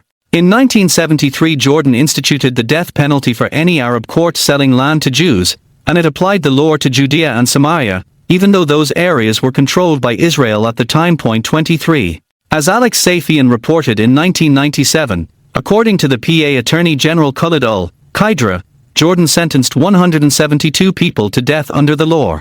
Amnesty International claimed that, as of 1988, many of the convictions were in absentia, and there had been no executions. However, PA Justice Minister Frey Arbu Medain claimed that Jordan had executed 10 violators. 24. Moshe Zur, one of the largest Jewish land buyers in Samaria, made most of his purchases during the 1970s and 1980s. He has estimated that some 30% of the Arabs who sold land to him were murdered for their actions. 25. Once Israel took control of Judea and Samaria, it sought to make amends for the historic injustice that Jews there had suffered under both the British and the Jordanian regimes. Partially as a means of compensating Jews for the legacy of bigoted laws that barred them from buying land, and in keeping with both domestic and international law and practice, Israel allocated state lands for the purpose of Jewish settlement in Judea and Samaria. The majority of the land in Judea and Samaria is defined as state lands. That is, they are owned by the sovereign power. Under Ottoman rule, state lands were controlled by the Sultan and his agents. Under the British Mandate, they were controlled by the British High Commissioner, and under Jordanian rule, they were controlled by the king. Under Israeli rule, state lands have been controlled by the civil administration of the military government. The use of state lands for Jewish settlement was in keeping with the mandate of the League of Nations, which called explicitly for the facilitation of close settlement by Jews on the land, including state lands and waste lands not required for public purposes. 26. From a national perspective, the policy permitted Jews to build communities in Judea and Samaria, the cradle of Jewish civilization. Historic Jewish communities in places like Hebron, Beit El, Suzer, and Alon Mor were re-established, thus fulfilling Zionism's promise of returning the Jews to their historic lands. So too Jewish communities that had been overrun and ethnically cleansed by the Jordanian Legion during the 1948-49 Arab invasion of Israel, such as Kfar Etzion and Beit Haraver, were rebuilt. Since the Palestinian Authority was established in 1994, Judea and Samaria have been ruled jointly by Israel's military government and the Palestinian Authority. In 1996, following the implementation of the 1995 Israeli-Palestinian Interim Agreement on the West Bank and the Gaza Strip, 97–98% of the Palestinians living in the areas came under the jurisdiction of the Palestinian Authority. The remaining 2% of Palestinians, as well as all the Israelis residing in the areas, continue to be governed by the Israeli military government. As we will see in Chapter 10, the Palestinian Authority, after taking power, ended the freedoms the Palestinians had enjoyed under Israeli rule and torpedoed their economy. Everyday life under the Israeli military government undoubtedly provides more freedom and more economic opportunities to Palestinians and Israelis alike. Israeli military control facilitates the terror-free environment that attracts investment and that enables Palestinians to move freely between Israeli population centers and their homes in Judea and Samaria for employment, marriage, and myriad other endeavors. However, the military government also has clear drawbacks for both Palestinians and Israelis living in Judea and Samaria. As we shall discuss more fully in Chapter 10, the military government administers the areas through the Jordanian legal code and military orders promulgated since 1967, rather than through Israeli law. As a result, routine activities for the residents, from dealing with traffic accidents to criminal activities to agricultural and planning and zoning issues, are more racked with bureaucratic hassles than they are for Jewish and Arab citizens living in sovereign Israel. Land registration, for instance, is nearly impossible. Furthermore, Israel's inability to trust that the hostile Palestinian security forces will prevent terrorists from killing Jews requires Israel to set up roadblocks on roads. Roadblocks are a primary tool for fighting terrorism, but they make travel cumbersome and dangerous for Jews and Palestinians alike. Both the Palestinian Authority and the Israeli military government were established as temporary measures that would end once peace was established between Israel and its neighbors. The initial peace accord, signed between Israel and the PLO in September 1993, envisioned that the Palestinian Authority would be replaced by a permanent Palestinian governing authority in 5 years. Instead, the Palestinian Authority has now been governing the Palestinians for 20 years. Likewise, the military government was supposed to end when a permanent peace was reached between Israel and Jordan or the Palestinians, just as it was ended in the Sinai in 1981 following the implementation of Israel's peace treaty with Egypt. It is now 47 years old, climbing over a brick wall. As events have demonstrated, the PLO was never interested in fulfilling its part of the bargain it signed with Israel. Whereas Israel ceded lands to the PLO, the group has refused peace and so has refused to establish a permanent governing authority. As we shall see in Chapter 10, the Palestinian Authority, the government that the PLO set up, rules as an authoritarian kleptocracy, whose leaders are less interested in building a coherent state and cementing peaceful relations with Israel than in stealing from the public trough, suppressing the Palestinians, and inciting hatred and violence against Jews. Fear, rather than trust, is the dominant feeling that Palestinians hold toward their PLO government. The two-state solution, it has become clear, is a recipe for war, repression, and poverty, not for peace, freedom, and prosperity. Today there are no local Palestinians to whom Israel can safely transfer control of Judea and Samaria, or with whom Israel can exercise joint control of the areas. What constituency there may be for peaceful coexistence is a small minority that has no capacity either to sway their hearts and minds of their brethren or to implement any peace treaty that they could hypothetically sign with Israel. The Jordanian option is also a dead end. Israel's initial hope for a confederation with Jordan that would involve Jordanian sovereignty over the Palestinians of Judea and Samaria has no chance of being implemented, and indeed it never had such a chance. After Jordan took control of Judea, Samaria, and Jerusalem in 1949, the regime annexed the areas and gave Jordanian citizenship to all the Palestinian Arabs living there. During the PLO-controlled Palestinian uprising against Israel in 1988, Jordan's King Hussein, in a bid to mend fences with the PLO but also to weaken it, announced that Jordan was renouncing all its administrative and legal ties to the areas. Following his speech, the Jordanian government revoked the Jordanian citizenship held by all Arabs on the West Bank of the Jordan. 28. Ever since, Jordanian legal scholars have claimed that Hussein's move was itself illegal, in breach of Jordan's constitution and international law. 29. Despite this criticism, sometime around 2004 Hussein's son and successor, King Abdullah II, began arbitrarily revoking the Jordanian citizenship of ethnic Palestinians living in Jordan. His government also began removing ethnic Palestinians from the Jordanian armed forces and from positions in the government. 30. Realistically, while the last word has not been spoken about the nature of the Palestinian majority monarchy in Jordan, Jordan will be neither willing nor able to join a confederation with Israel at any time in the foreseeable future. Moreover, how long the minority Hashemite monarchy will survive, or who will replace it if it is overthrown, is unknowable. For all these reasons, the Hashemites cannot be considered viable partners with Israel for governing Judea and Samaria. Lacking the option of forging a peaceful relationship with a Palestinian government, or of forming a confederation with the Jordanian government, Israel is left with three main options. 1. Reassert the military government as the sole governing body. 2. Maintain the current dual governance by the military government and the Palestinian Authority. 3. Incorporate Judea and Samaria into sovereign Israel. The problem with option 1, reasserting the military government as the sole governing body of the areas, is that it is not tenable over the long term. Certainly from economic and civil liberties perspectives, the Palestinians lived better under Israel's military government than they did under any prior government, or under the Palestinian Authority, but military government is not a reasonable long-term option. Both Arabs and Jews have the right to expect to be governed by a democratic, civilian government. As for option 2, maintaining the current dual system of governance, if joint rule with the PLO was a viable long-term option, the two-state paradigm would also be viable, and indeed, a Palestinian state would have been established 15 years ago. Unfortunately, as we saw in chapters 1 to 5, Palestinians from every part of the political spectrum have made clear through word and deed that they are uninterested in peacefully coexisting with the Jewish state under any conditions that would allow the Jewish state to survive.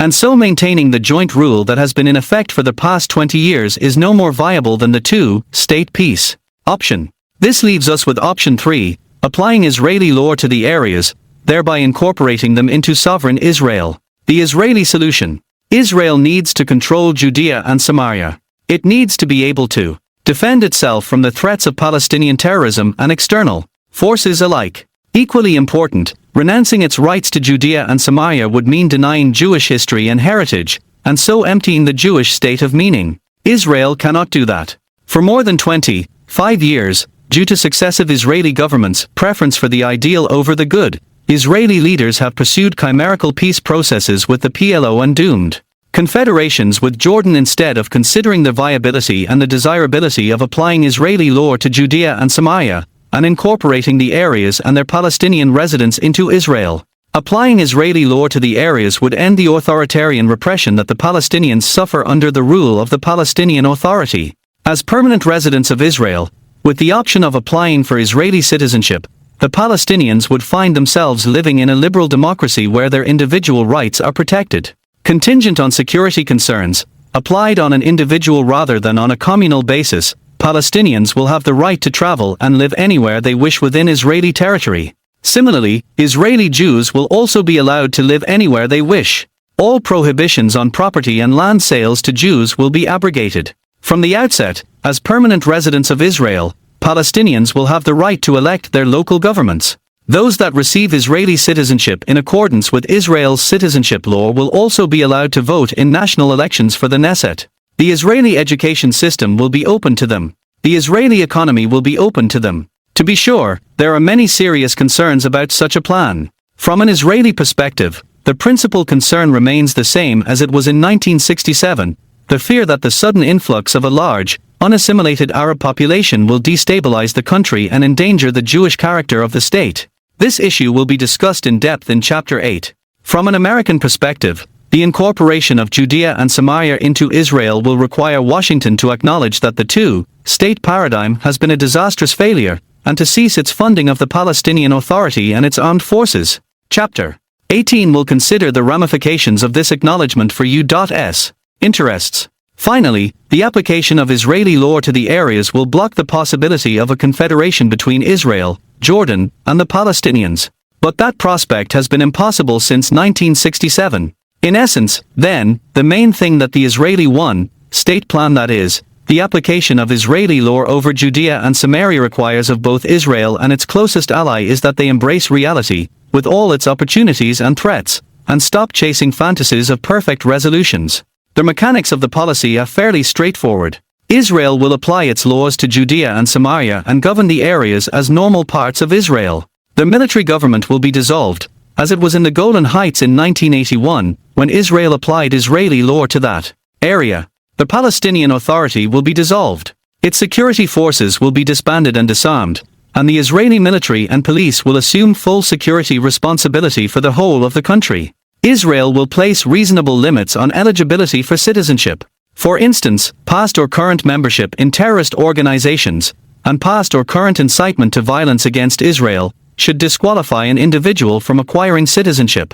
The PLO will no longer be the representative of the Palestinians in Judea and Samaria. Like their fellow Israeli Arabs and Jews, if they apply for and receive citizenship, the Palestinians in Judea and Samaria will be duly represented by legislators in the Knesset whom they elect, and all of them will be represented in their local governments by officials they will elect. As I will discuss in detail in the coming chapters, implementing Israeli law in Judea and Samaria will doubtlessly cause a host of difficulties for Israel, not least that such a move will burden its welfare services.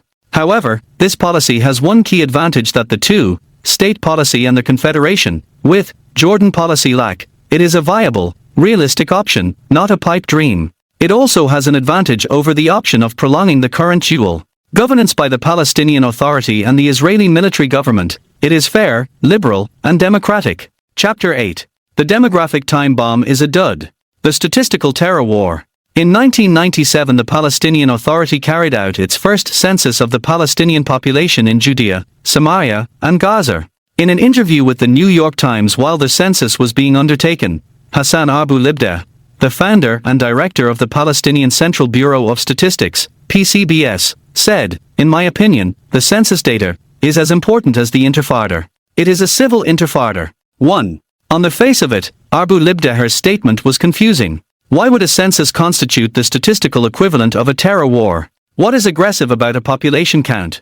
Israel had conducted a census of the populations of Gaza, Judea, and Samaria in 1967, and it had updated its data each year since then. It conducted its last updated survey in 1996. But Abu Libda was right. The 1997 Palestinian census was an act of aggression against Israel. And his comparison of the census to a terror war was also apt. Terrorism is the use of violence to coerce a state to bend to the political will of the terrorists. The 1997 Palestinian census used statistics to coerce Israel to bend to the political will of the PLO.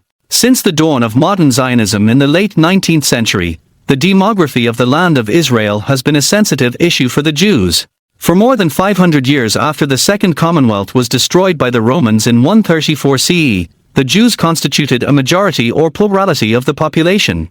Only with the Islamic conquest of the land of Israel in the 7th century did Jews, beset by Islamic discrimination and terror, become a minority in their historic homeland. Point 2. When the Jews began contemplating a return to the land of Israel, the question of how to build a Jewish majority was always central in their minds. From 1948 on, due largely to mass Jewish immigration from around the world, Jews have constituted the overwhelming majority of the population of Israel, ranging from 75 to 90%. Muslims have constituted between 7 and 20% of the population. The rest of the population is made up of Christians and Druze. Point 3. Despite the durability of Israel's Jewish majority, Israelis have a persistent fear of being overtaken demographically by Muslims. And this makes sense. Israel is the only non-Muslim majority country in the Middle East, and the only non-Muslim majority country between the Eastern Mediterranean and India. To varying degrees, its neighbors, even those whose regimes have signed formal treaties of peace with the Jewish state, all remain implacably devoted to its destruction. Playing on this insecurity, the PCBS, which conducted the Palestinian census in 1997, released findings that predicted Israel's demographic demise. If Israel did not quit Judea, Samaria, and Gaza, according to the census data, by 2015 the Palestinians could destroy the Jewish state simply by asking to be incorporated into Israel, by demanding citizenship and the right to vote. According to the data, by 2015, in the land west of the Jordan River, that is, in the land mass including Judea, Samaria, Gaza, and Israel within the 1949 armistice lines, Arabs would outnumber Jews. The PCBS claimed that there were 2.86 million Palestinians living in Judea and Samaria in 1997 and forecast that by 2015 that number would grow to 5.81 million. At the time, the Jewish population of Israel was 4.7 million, and in 2012, it had grown to 5.9 million, 6.1 million when ethnic Jews were included. 0.6 in 1997 Israel had 1 million Arab citizens, and in 2012 that number had grown to 1.6 million. 8. Neither the US government nor the Israeli government conducted an independent assessment of the 1997 Palestinian census, despite its dire implications for Israel. Instead, everyone involved immediately accepted its numbers, as well as subsequent forecasts, as fact. Israeli politicians, demographers, military leaders, and the media all agreed that they spelled demographic peril for Israel. This was a radical shift in elite opinion. Before the 1997 census, demographic fears had often been voiced, but they had never been the primary motivator for government policies. Certainly, they never motivated political leaders to contemplate making massive concessions to the PLO. But following the 1997 Palestinian census, many prominent right-wing politicians, including Ariel Sharon, Aid Olmert, and Tzipi Livni from Likud, abandoned their political and ideological camp for the left, arguing that failure to transfer Judea, Samaria, and Gaza to the PLO would destroy Israel, which would have to choose between its Jewish identity and its democratic form of government.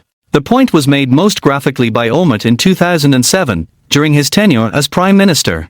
Echoing anti-Israel tropes that called Israel a racist, apartheid state, Olmert said, "If the day comes when the two-state solution collapses, and we face a South African-style struggle for equal voting rights, including the Palestinians in the territories, then, as soon as that happens, the state of Israel is finished."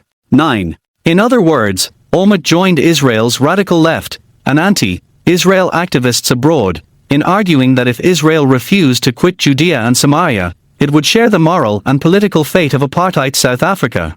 The demographic panic has led Israeli leaders like Olmert to argue that Israel needs a Palestinian state in Judea and Samaria, and Gaza, even more than the Palestinians do.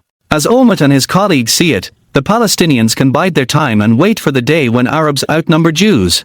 Then they can destroy Israel simply by asking for what they refer to as their one-state solution, a unitary state west of the Jordan River in which Arabs will outnumber Jews. 10. In 2005, largely as a consequence of their demographic fears, Sharon, Olmert, and Livni led the unilateral withdrawal of Israeli civilians and military forces from the Gaza Strip.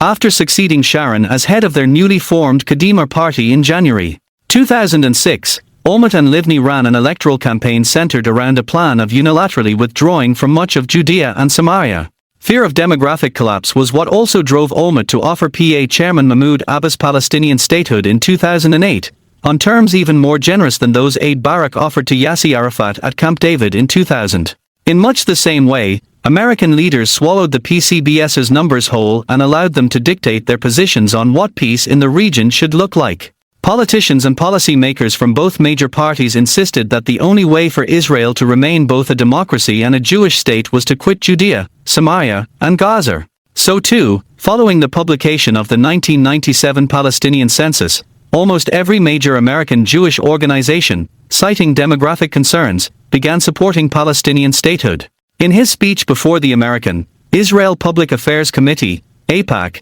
in May 2011, President Barack Obama channeled these fears, listing demography as the first reason that Israel had to agree to retreat from Judea and Samaria and to partition Jerusalem. The number of Palestinians living west of the Jordan River, the president said, is growing rapidly and fundamentally reshaping the demographic realities of both Israel and the Palestinian territories.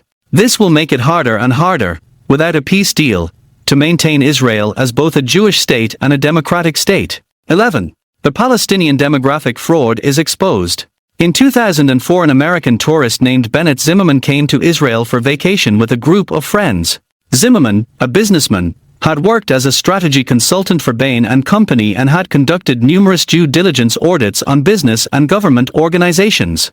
In a drive along the Jordan Valley and through Judea and Samaria, he was struck by how few people he saw on the roads, and how small the Palestinian cities and towns were. Where are all the 3.6 million people hiding? he asked his companions.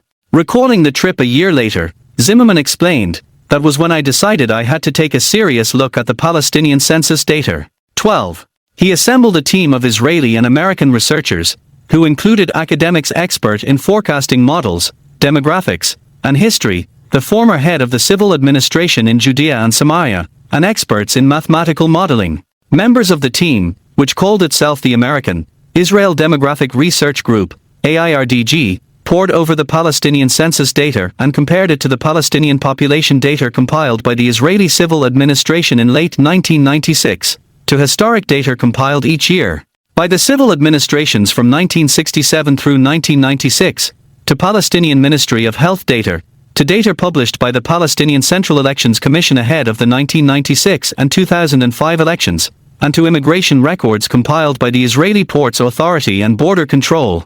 The team presented its findings in January 2005 to the leading U.S. demographer Nicholas Eberstadt, from the American Enterprise Institute, AEI. Later that month, after receiving his support for their methodology and findings, 13 they went public with their report at a conference Eberstadt organized for them at AEI. In a nutshell, the researchers discovered that the 1997 Palestinian census was a fraud. The PCBS had exaggerated the Palestinian population figures by nearly 50%, or 1.3 per million people. It had accomplished this inflation, Zimmerman found, in two stages. 14. First, it had inflated the existing Palestinian population base. In the 1997 census, the PCBS had included 325,000 Palestinians who lived abroad.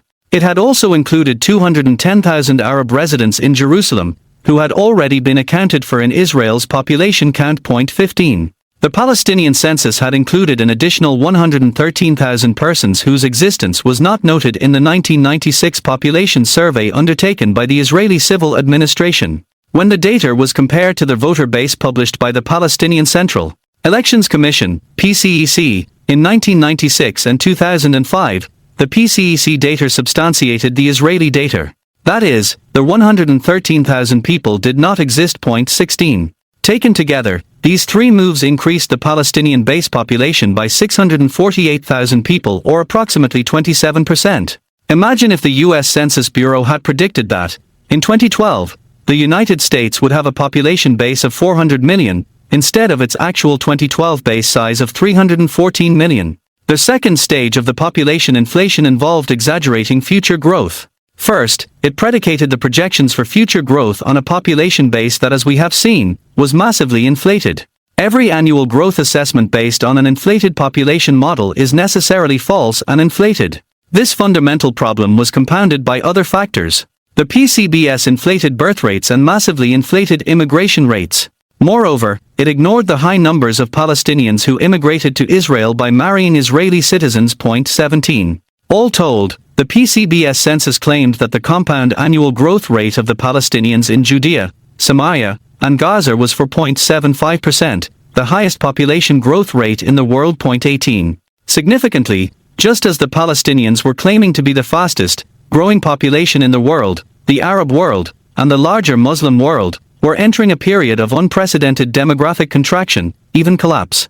In an analysis of Muslim-majority countries, population data compiled by the UN Population Division, Nicholas Eberstadt and Apoorva Shah reported that over the past 30 years, fertility rates in the Muslim world have been dropping at an unprecedented rate. In their words, the estimated population, weighted average, growth, for the Muslim-majority areas as a whole was -41%, from 1975 to 2005, by any historical benchmark, an exceptionally rapid tempo of sustained fertility decline. In aggregate, the proportional decline in fertility for Muslim-majority areas was again greater than for the world as a whole over that same period, -33%. Or for the less developed regions as a whole, -34%. Fully 22 Muslim-majority countries and territories were estimated to have undergone fertility declines of 50% or more during those 3 decades, 10 of them by 60% or more. 19. Not only were the 1997 census data out of line with the wider Arab world, they were contradicted by other Palestinian Authority ministries. For instance, the PCBS's projected birth rates were higher than actual birth rates reported by the Palestinian Ministry of Health. When compounded with the problem of the exaggerated population base size, the PCBS forecasts for births were off by a third.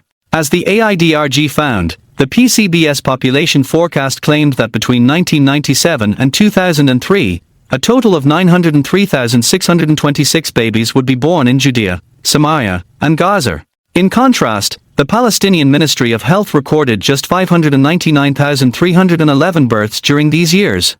That is a difference of 304,315.20. On the other hand, the inflated population base of the PCBS census also caused it to overstate death rates. The census forecast 98,280 deaths for the period between 1997 and 2003. The Ministry of Health reported only 65,767 deaths. In total then, the PCBS forecast for natural growth, number of births minus number of deaths, was inflated by 238,548 persons, more than 25%. The most serious flaw in the 1997 census projections, however, was not in the natural growth projections.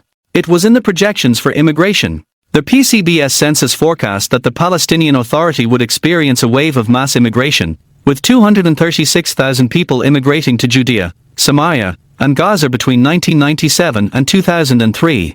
As it turned out, this forecast had no basis in reality.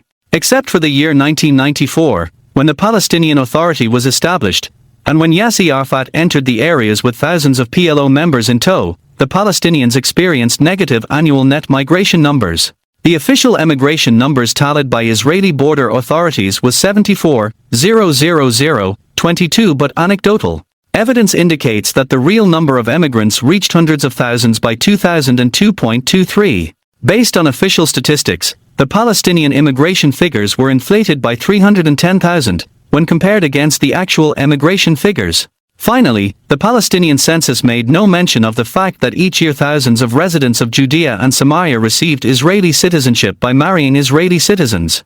This phenomenon became pronounced with the establishment of the Palestinian Authority in 1994. To get a sense of the dimensions of the trend, from 1997 to 2003, fully 105,000 Palestinian Arabs received Israeli citizenship and were living within sovereign Israel.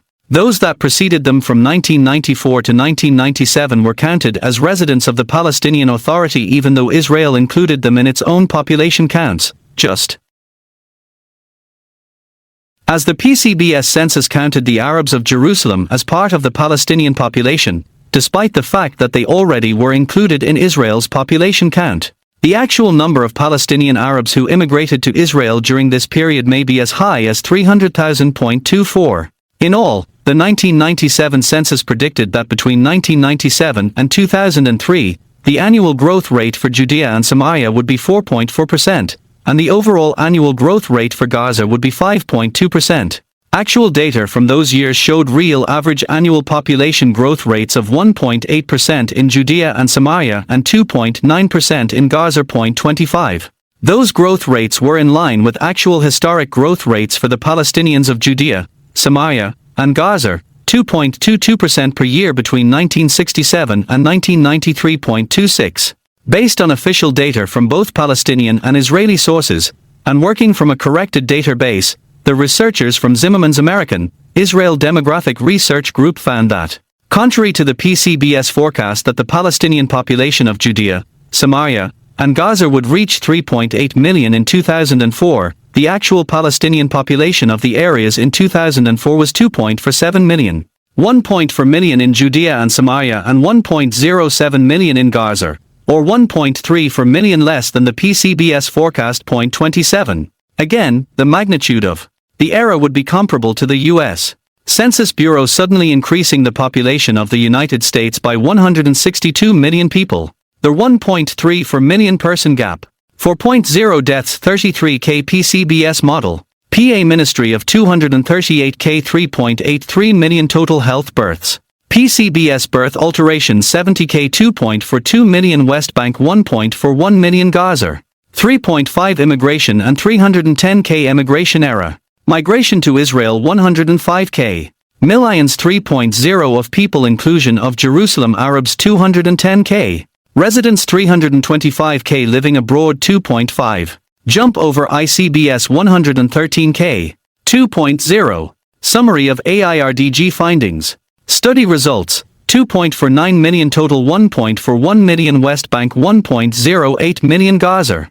As far as the Palestinians are concerned, it has all been downhill since then, with emigration rates rising precipitously as birth rates have plummeted in the years since the fraudulent census was issued, but you would never know it from the data their leadership presents. Those data, including another full-blown census conducted in 2007, continue to be based on the fraudulent 1997 census, with its exaggerated forecasts for population growth. 29. Every year, a senior Palestinian official, generally the director of the PCBS, releases a statement saying that Arabs will outnumber Jews west of the Jordan River by 2010, or by 2015, or by 2020, depending how close to the end year the announcement is made. If nothing else, the utter fraudulence of the PCBS's Palestinian population data is exposed by its constantly changing timeline for the Palestinian demographic takeover of the land of Israel. 30. The fertility hysteria. In an in-depth study of Arab and Jewish population growth trends published in August 2013,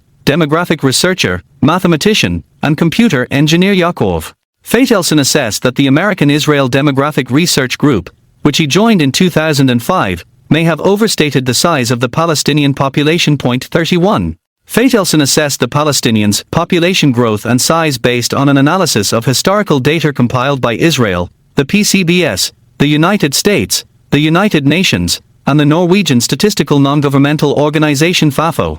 These data showed that from 1967 to 1990, the Palestinian populations in Judea, Samaria, and Gaza experienced an annual growth rate of 2.22%. Considering the decreasing fertility rates and increasing emigration rates from the Palestinian Authority, Feitelson saw no reason to assume that the Palestinian population under PA rule grew faster than historical averages. Moreover, the growth rates determined by the AIDRG from 1997 to 2004 seemed to reflect that historic trend. At the outset, Feitelson extended the long-term population growth rate of 2.22% per year to 2010. This forecast brought him to an assessed 2010 Palestinian population in Judea, Samaria, and Gaza of approximately 2.57 million, or 1.53 million persons fewer than the PCBS claimed. Starting from this number, Feitelson then considered actual Palestinian fertility rates and trends and compiled information about actual emigration rates from the PA-ruled areas. According to data collected by the U.S. Census Bureau and the Israel Central Bureau of Statistics, ICBS, fertility rates among Palestinians in Judea, Samaria, and Gaza, as well as among Israeli Arabs, have dropped precipitously in recent years, in line with the general trend throughout the Muslim world. From 2001 to 2011, the total fertility rate of Palestinians in Judea and Samaria has dropped 25.2%, from 4.08 children per woman to 3.05 children per woman. In 2012 it dropped to 2.98 children per woman. In Gaza, between 2001 and 2011, total fertility rates dropped 16.7%, from 5.69 children per woman to 4.74. In 2012 it dropped again, to 4.57 children per woman. Among Israeli Arabs, fertility rates dropped 17.7% from 2001 to 2011, from 4.33 children per woman to 3.30. The rate dropped to 3.11 children per woman in 2012.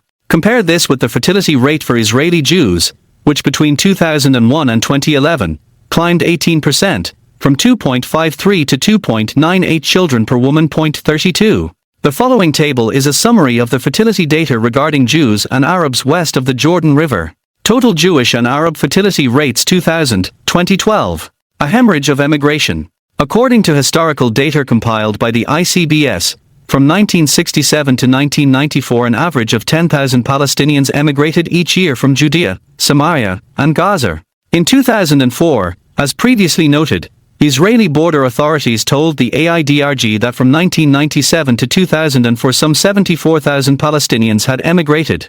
However, the sense on the ground was that the real number was much larger. Fully 57% of Palestinian households in Judea, Samaria, and Gaza have a relative residing abroad. 33. In December 2008, Yaakov Feitelson and two other members of the AIDRG met with IDF Lieutenant Colonel Sharon Byton, the operations officer for the civil administration in Judea and Samaria. 34. At their request, Byton provided them with emigration data for Palestinians from Judea, Samaria, and Gaza for the years 1994 to 2008.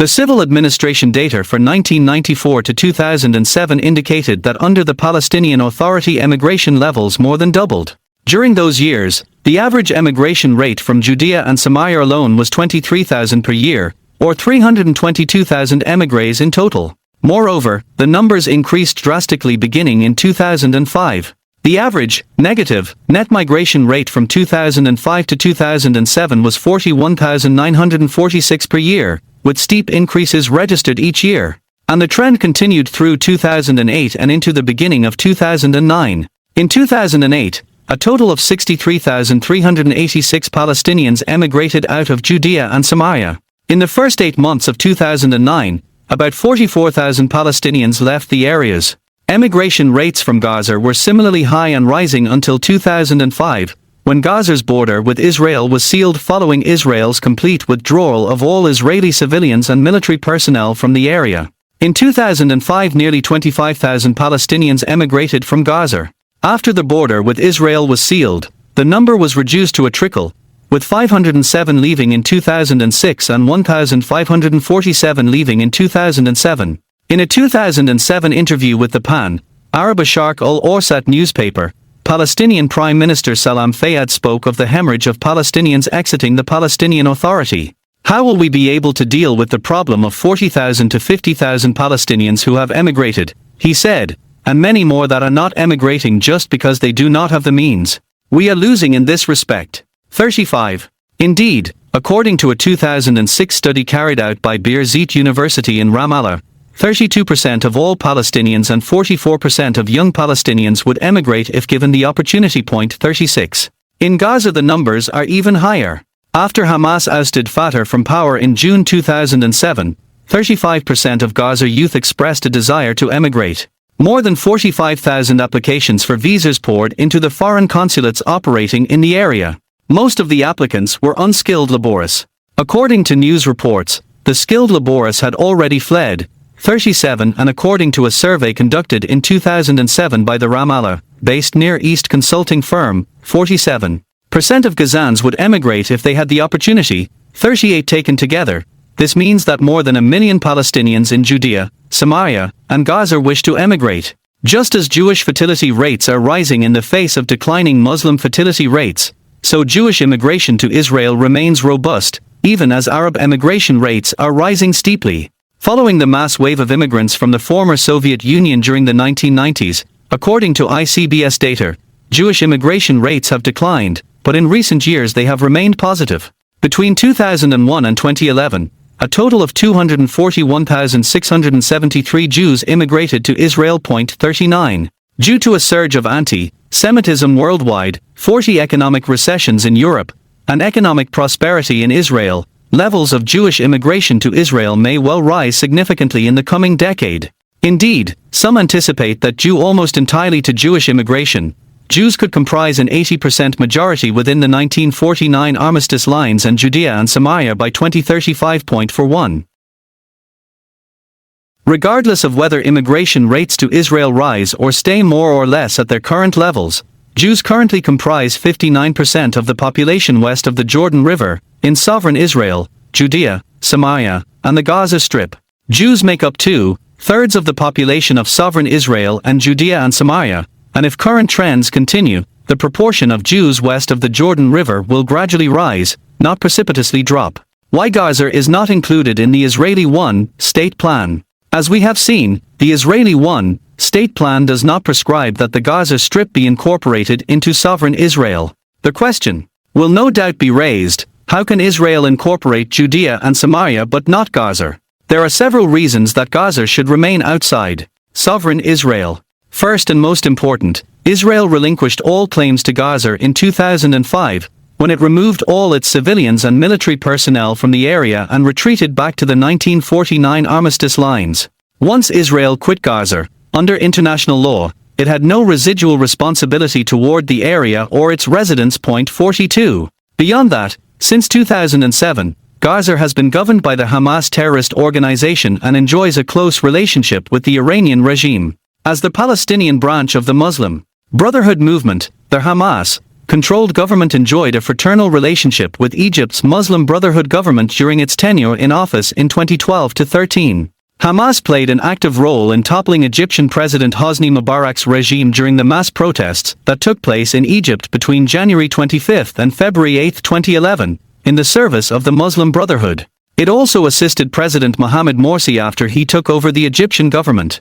According to reports by the Muslim Brotherhood's political opponents, in early 2013, when Morsi expanded presidential powers far beyond those that Mubarak enjoyed, and opposition protesters rallied, Hamas deployed several thousand militiamen to Cairo to defend the Muslim Brotherhood regime against them. 43. In 2012, Hamas sought to combine Gaza's electrical grid with Egypt's and to develop a free trade zone between the two governments. 44. To this end, Hamas leader Ismail Haniyeh met with Egyptian President Mohamed Morsi in Cairo that August, 45, just days after Hamas gunmen allegedly murdered 16 Egyptian policemen at a checkpoint on the Egypt-Israel border. 46. Morsi blamed the attack on Israel. 47. In June 2013, during the mass demonstrations that led to the Egyptian military's seizure of power from the Muslim Brotherhood, the Egyptian army closed the land terminal linking Gaza to the Sinai and flooded the smuggling tunnels that traversed the border. The purpose of these actions was to prevent Hamas members from coming to the aid of the Muslim Brotherhood. 48. To be sure, following the July 2013 overthrow of the Muslim Brotherhood regime, Hamas's hope to be absorbed within Egypt will not likely be borne out anytime soon. However, its aspiration to integrate with Egypt makes clear that Gaza's Palestinian government values its ties to Egypt, and to the Muslim Brotherhood, more than it values its ties to Israel or to Judea and Samaria. And, indeed, the yearning for Egypt to come in and take charge of matters in Gaza is not unique to Hamas. In September 2013, Fatah leaders began speaking publicly of their hope that the Egyptian military would oust Hamas from Gaza and restore Fatah to power in the area. Fatah reportedly began collaborating with Egyptian intelligence services to train Palestinian agents who would destabilize Gaza and set the stage for such an Egyptian military action. 49. While Fatah has not sought to merge Gaza into Egypt as Hamas has, the cultural affinity of its leaders in Gaza with Egypt is much higher than its leadership in Gaza's cultural affinity with Fatah leaders in Judea and Samaria. 50. With Gaza removed from the demographic equation, the demographic argument in favor of Israel surrendering Judea and Samaria to the PLO becomes even weaker. Indeed, with Gaza removed, the Palestinians of Judea and Samaria have the option of moving to Gaza in the event that they prefer to live under Palestinian sovereignty. The fact is that since Israel removed its military forces and civilians from Gaza and gave up its control over Gaza's border with Egypt, Gaza has been an independent Palestinian state. True, the Palestinians claim that they continue to live under Israeli occupation because Israel controls the seacoast off of Gaza. But given that Gaza is a foreign entity governed by a terrorist organization that routinely engages in acts of war against Israel, under international law, Israel has the right to leave via maritime blockade of Gaza's coast. Moreover, the claim that Gaza remains under Israeli occupation lacks foundation in international law. It is made for the sole purpose of maintaining the fiction that Hamas ruled Gaza and the PLO ruled areas of Judea and Samaria are one territorial unit, when those living in both areas know that this is simply untrue. At any rate, the actual population data, together with current population growth trends for Israel and the Palestinians, make clear that there is no Palestinian demographic time bomb. In fact, demography is one of Israel's greatest advantages. Chapter 9. A record of success. On December 13, 1981, Israeli Prime Minister Menachem Begin was resting at home, convalescing from leg surgery. That evening, as he was listening to a news update on the radio, he learned that Syrian President Hafez al-Assad had yet again pledged not to recognize Israel, even if the Palestinians did.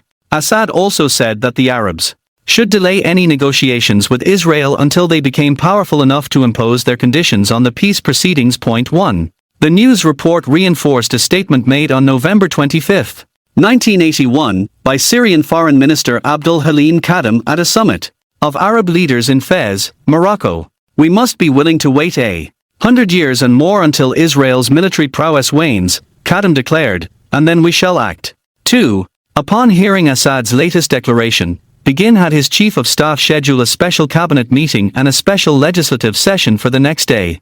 As Begin's advisor Yehuda Avner recalled in his memoir, Begin met with his cabinet members on the morning of December 14, 1981, and presented them with a draft of what became the Golan Heights Law.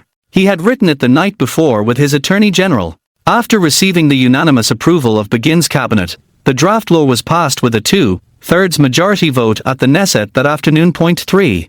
The Golan Heights Law ended the Israeli military government and attendant civil administration under which the Golan Heights had been governed since Israel captured the strategic plateau from Syria during the 1967 Six-Day War. In their place, Israeli law, jurisdiction, and administration were applied to the area, effectively rendering it sovereign Israeli territory.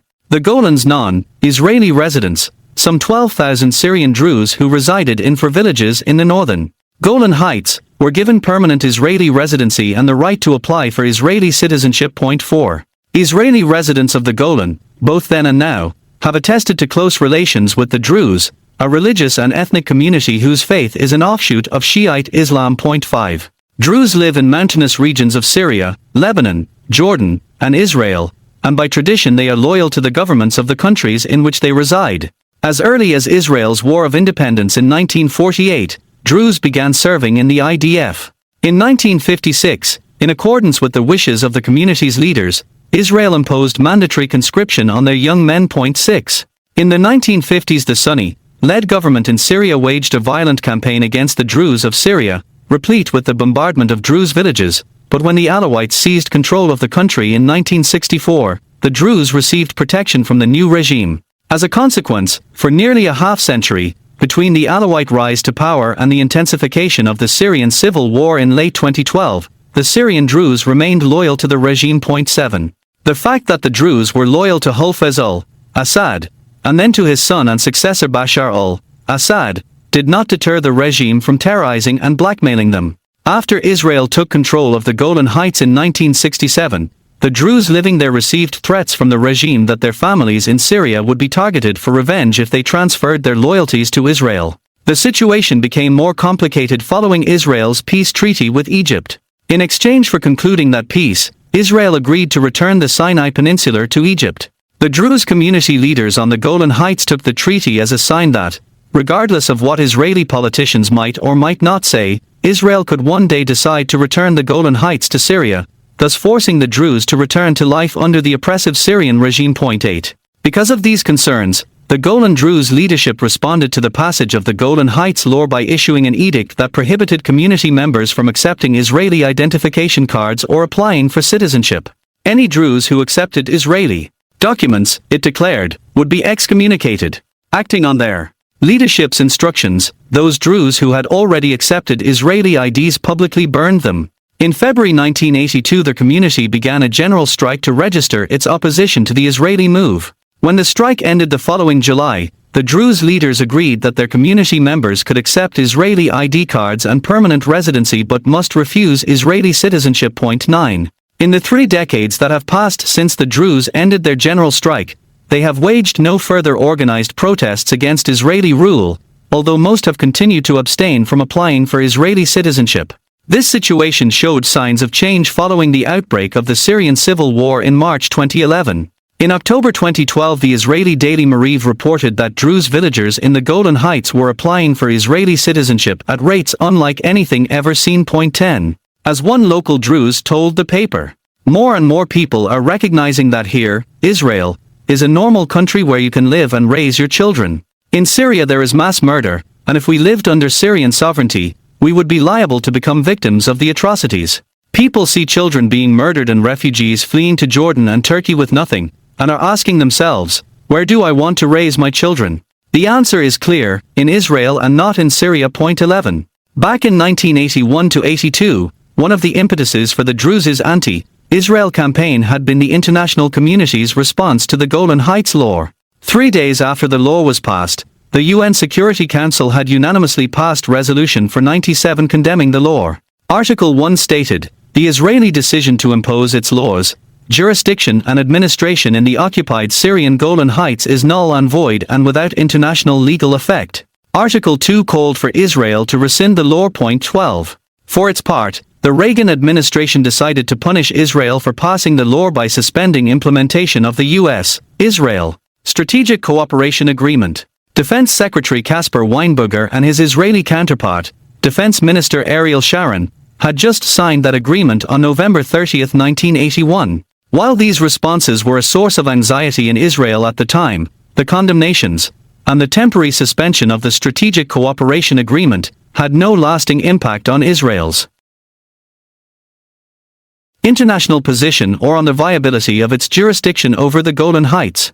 On December 28, 1981, Egyptian President Hosni Mubarak told Israel's envoy to Cairo that the move would not affect relations between Egypt and Israel. 13. And a week after the United States announced the suspension of the Strategic Cooperation Agreement, U.S. officials assured Israel that they would veto any UN Security Council resolution calling for sanctions against Israel. 14. In the absence of any real prospect for peace between Israel and Syria, the Israeli-Syrian border dispute has not been a pressing issue internationally. Additionally, since 1992, nearly every Israeli government has expressed varying degrees of willingness to cede the strategic plateau to Syria in exchange for peace, thus allaying U.S. concerns that the Golan Heights law ruled out the possibility for peace based on Israeli surrender of territory. 15. Israel applied its laws and administration to the Golan Heights for two main reasons. First, in light of Syria's refusal to end its state of war with the Jewish state, which has been in effect since 1948.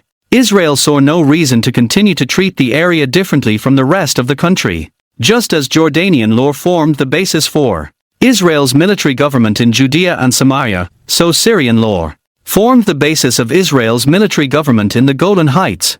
But Syrian law was inadequate for dealing with civil and criminal disputes that arose in the Golan. 16. Second and more important, without the Golan Heights, northern Israel is indefensible. Until Israel took control of the area, Syrian forces on the southern end of the plateau routinely fired on their Israeli communities situated just 3 to 5 miles below. Children in Galilee were known as their children of shelters, since they spent much of their childhood racing for bomb shelters to hide from Syrian rockets and sniper fire. 17. As Ephraim Inbar explains, the Golan Heights controls the Galilee, the Bay of Haifa, and the Jordan Valley. Without the Golan Heights, all of northern Israel would be at grave risk, particularly from Syria's sophisticated arsenal of ballistic missiles and chemical weapons. 18. Consequently, control of the Golan Heights is a strategic imperative for Israel. Begin and his advisors went to great lengths to emphasize that the Golan Heights law was an administrative move. And this was true. Begin never referred to the act as annexation. In his speech before the UN Security Council, Israeli Ambassador Yehuda Blum said, "The authorities on the Golan Heights, military and civilians, are Israelis. They certainly cannot wait 100 years and more, as the Syrian foreign minister would wish, in order to register births, marriages and deaths." 19. Begin's decision to minimize the political significance of the Golan Heights law may well have been informed by his experience the year before, in passing the law that reunited Jerusalem under the Israeli government. As we saw in Chapter 7, in the ministerial discussions following the 1967 Six-Day War, the consensus view was that Israel should assert and retain full sovereignty over all parts of Jerusalem in perpetuity. 20. In line with this consensus, and in accordance with Israel's right to sovereignty over all Jerusalem by force of the 1922 League of Nations mandate, which we shall discuss at length in Chapter 12, on June 28, 1967, the Knesset amended a standing law of administrative procedure, adding a clause that extended Jerusalem's municipal boundaries to include within Israel's capital city the areas of eastern, northern, and southern Jerusalem that had been liberated from Jordanian occupation during the war. 21. Arab residents of the neighborhoods inside Jerusalem's new boundaries were given permanent residency status and were permitted to apply for Israeli citizenship. Unlike the Druze in the Golan Heights, the distribution of Israeli ID cards to the Arabs of Jerusalem was peaceful, uneventful, and oversubscribed. 22. The international community's condemnation of Israel's move was harsh, but only in a nominal sense. Following the Knesset's actions, on July 4, 1967, the UN General Assembly passed Resolution 2253, which called on Israel to rescind all measures already taken and to desist forthwith from taking any action which would alter the status of Jerusalem. 10 days later the General Assembly passed Resolution 2254, which reiterated 2253's call verbatim. 23. The following year the UN Security Council passed Resolution 252, which simply repeated what the General Assembly's resolution had said. But none of the resolutions called for UN members to take any punitive action against Israel for applying its sovereignty to eastern, southern, and northern Jerusalem. As for the United States, it was in the aftermath of the Six-Day War that it began its strategic alliance with Israel. In January 1968, President Johnson invited Israeli Prime Minister Levi Eshkol to visit him at his ranch in Texas. There, according to Yehuda Avner's first-person account, Secretary of State Dean Rusk said to Eshkol, "What we would like to hear from you today is, what kind of an Israel do you want the Arabs to live with? What kind of an Israel do you want the American people to support?" Eshkol responded, "All I can say to you now is that our victory in the Six-Day War blocked the Soviet Union from taking over the Middle East, and that, surely, is in American interest. As for the kind of Israel the Arabs can live with and which the American people can support, the only answer I can presently give you is an Israel whose map will be different from the one of the eve of the Six-Day War." 24. Eshkol had traveled to the United States to try to persuade Johnson to supply Israel with 50 F- for Phantom aircraft. Until then, the United States had sold no aircraft to Israel, but at the end of their tense, 3-hour meeting, Johnson agreed to supply the fighter jets. Historians view this agreement as the beginning of the U.S.-Israel strategic alliance. 25. Before the Six-Day War, 13 countries had located their embassies in Israel's capital city. The rest, including the U.S. Embassy, were in Tel Aviv. Those 13 countries maintained their diplomatic missions in Jerusalem after Israel unified the city under Israeli sovereignty following the war. As for the Arabs, Egyptian President Gamal Abdel Nasser opened hostilities against Israel in the south almost immediately after the Six-Day War ended. But Nasser's action was motivated by his continued desire to destroy Israel, not by anger over Israel's unification of Jerusalem. In short, then, neither the Arabs of Jerusalem, nor the Arab world, nor the nations of the world took any concrete steps to punish Israel for applying its sovereignty over the Jerusalem neighborhoods taken from Jordan in the Six-Day War. This situation changed in 1980. In that year, Begin decided that it was time to state outright that United Jerusalem was Israel's capital. 26. On July 30, the Knesset passed Basic Law, Jerusalem, capital of Israel. The law declared, Jerusalem, complete and united, is the capital of Israel. But it changed nothing related to the legal status of the city. The situation remained as it had been since June 28, 1967. 27. The same cannot be said, however, of the international status of the city. On August 20, 1980, the UN Security Council passed Resolution for 78. Like Resolution for 97, which followed Israel's application of its law and administration to the Golan Heights, Resolution for 78 declared the Knesset law null and void and demanded that Israel rescind it. But unlike Resolution for 97, Resolution for 78 also enjoined the UN member states to take action against Israel following the passage of the law.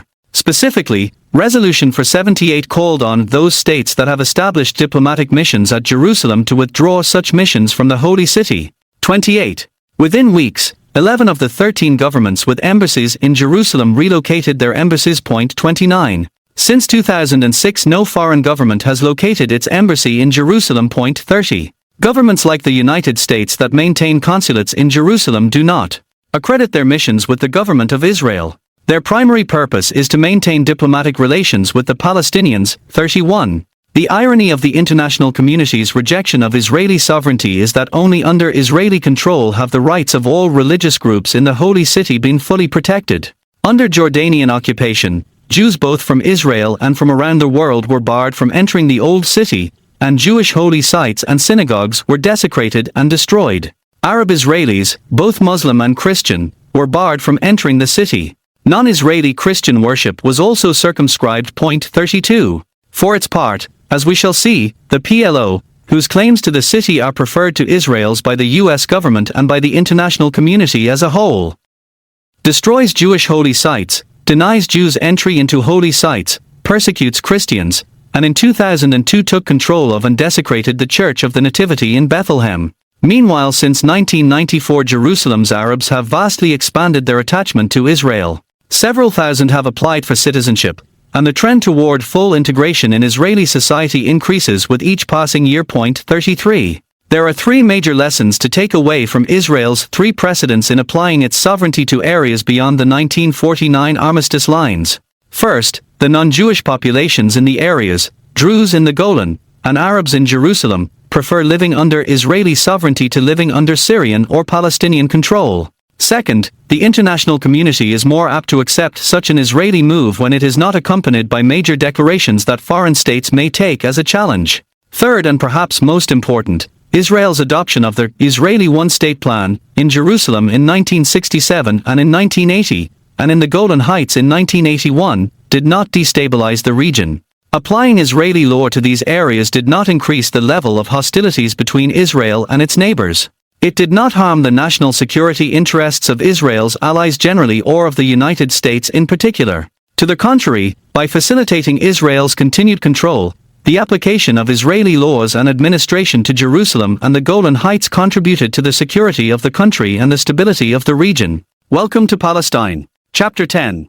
In April 2006, the body of Mohammed Arbual Hawa, a 40-year-old father of 8 from Jerusalem, was found in a burned-out car in Jericho. Members of the Palestinian Authority's ruling Fatah party claimed responsibility for his murder. Hawa, they explained, had been tortured and shot 7 times in the head and chest for the crime of selling 2 apartment buildings in eastern Jerusalem to Jews. 1. The Palestinian Authority was officially established in May 1994, when the PLO took over the Gaza Strip and the city of Jericho. The first official act that Yasser Arafat announced was the cancellation of all Israeli military orders that had been promulgated since June 1967. 2. This act constituted a material breach of the May 4, 1994, Gaza-Jericho Agreement, which Arafat had just signed with Israel. The Gaza-Jericho Agreement, which set the conditions for the establishment of the Palestinian Authority, called for legal continuity with the old regime. 3. The Palestinian legal jungle. When the Palestinian Authority was established, the basic legislation governing the areas was Jordanian law. That law had been amended over the years by Israel to expand civil and individual rights of Palestinians, and to enable the areas to develop in line with prevailing conditions. Issues like road safety and public sanitation, as well as mandatory education laws that had gone unmentioned in the Jordanian legal code, had to be addressed. The understanding reached by Israel and the PLO required the Palestinian Authority to take the legal situation on the ground, that is, the mix of the Jordanian legal code and Israeli military orders, and amend it to make life better for the people living under the PA regime. Aside from being a material breach of his agreement with Israel, Arafat's cancellation of all Israeli military orders promulgated over 27 years threw the areas under PA control into legal chaos. This legal jungle facilitated Arafat's transformation of those areas into a corrupt, authoritarian kleptocracy. In 1997, acting on Arafat's orders, PA Justice Minister Frey Arbu Medain reinstated the 1973 Jordanian law that made it a capital offense to sell land to Jews. 4. Later that year, Palestinian lawmakers went even further, deeming land sales to Jews an act of treason punishable by death. The law applied to all areas of Palestine, as defined by the League of Nations Mandate for Palestine. That is, it applied to sovereign Israeli territory as well as areas ruled by the Palestinian Authority. 5. Shortly after the law was passed, the Palestinian Authority's supreme religious authority, Sheikh Ekrem Sabri, published a fatwa, an Islamic legal ruling, that transformed the PA's law into a religious writ. He decreed that any Muslim found selling land to non-Muslims would be denied burial in a Muslim cemetery. 6. In accordance with Sabri's fatwa, Mohammed Arbual Hawa was buried in a makeshift grave on the side of the Jerusalem-Jericho highway. Arbual Hawa was just one of scores of Palestinians and Israeli Arabs who have been murdered for their crime of selling land to Jews since the Palestinian Authority was established. These killings usually are carried out extrajudicially and are perpetrated mainly by Fatah terror gangs but also by official PA security forces. 7. The Palestinian Authority's determination that selling land to Jews is a capital offense, like the Jordanian law that preceded it, is a breach of international humanitarian law. Article 17 of the Universal Declaration of Human Rights stipulates, everyone has the right to own property. And Part 3, Article 6 of the International Covenant on Civil and Political Rights states that, in countries which have not abolished the death penalty, sentences of death may be imposed only for the most serious of crimes. This penalty can only be carried out pursuant to a final judgment rendered by a competent court. 8. Based on the laws promulgated by the Palestinian Authority and the Jordanians before them, Palestinian leaders from Arafat to Mahmoud Abbas, to the last of their advisors and assistants, insist that Jews have no right to own or control land in Judea and Samaria. And their legal persecution of Jews and rejection of Jewish rights doesn't end with land sales. They insist that before they will accept sovereignty over Judea, Samaria, and the parts of Jerusalem that the Palestinian Authority demands, Israel must cleanse those areas of the Jews living there. In other words, racial purity is the sine qua non for Palestinian nationalism. Point 9. First the Jews, then the Christians. The Palestinian Authority's draconian land sale law is not directed against Jews alone. In his religious ruling that gave Islamic standing to the law, Sabri prohibited land sales to infidels, a class that includes Christians as well as Jews. Point 10. Like Jews, Christians living under the Palestinian Authority are denied the right to buy property from their Muslim neighbors.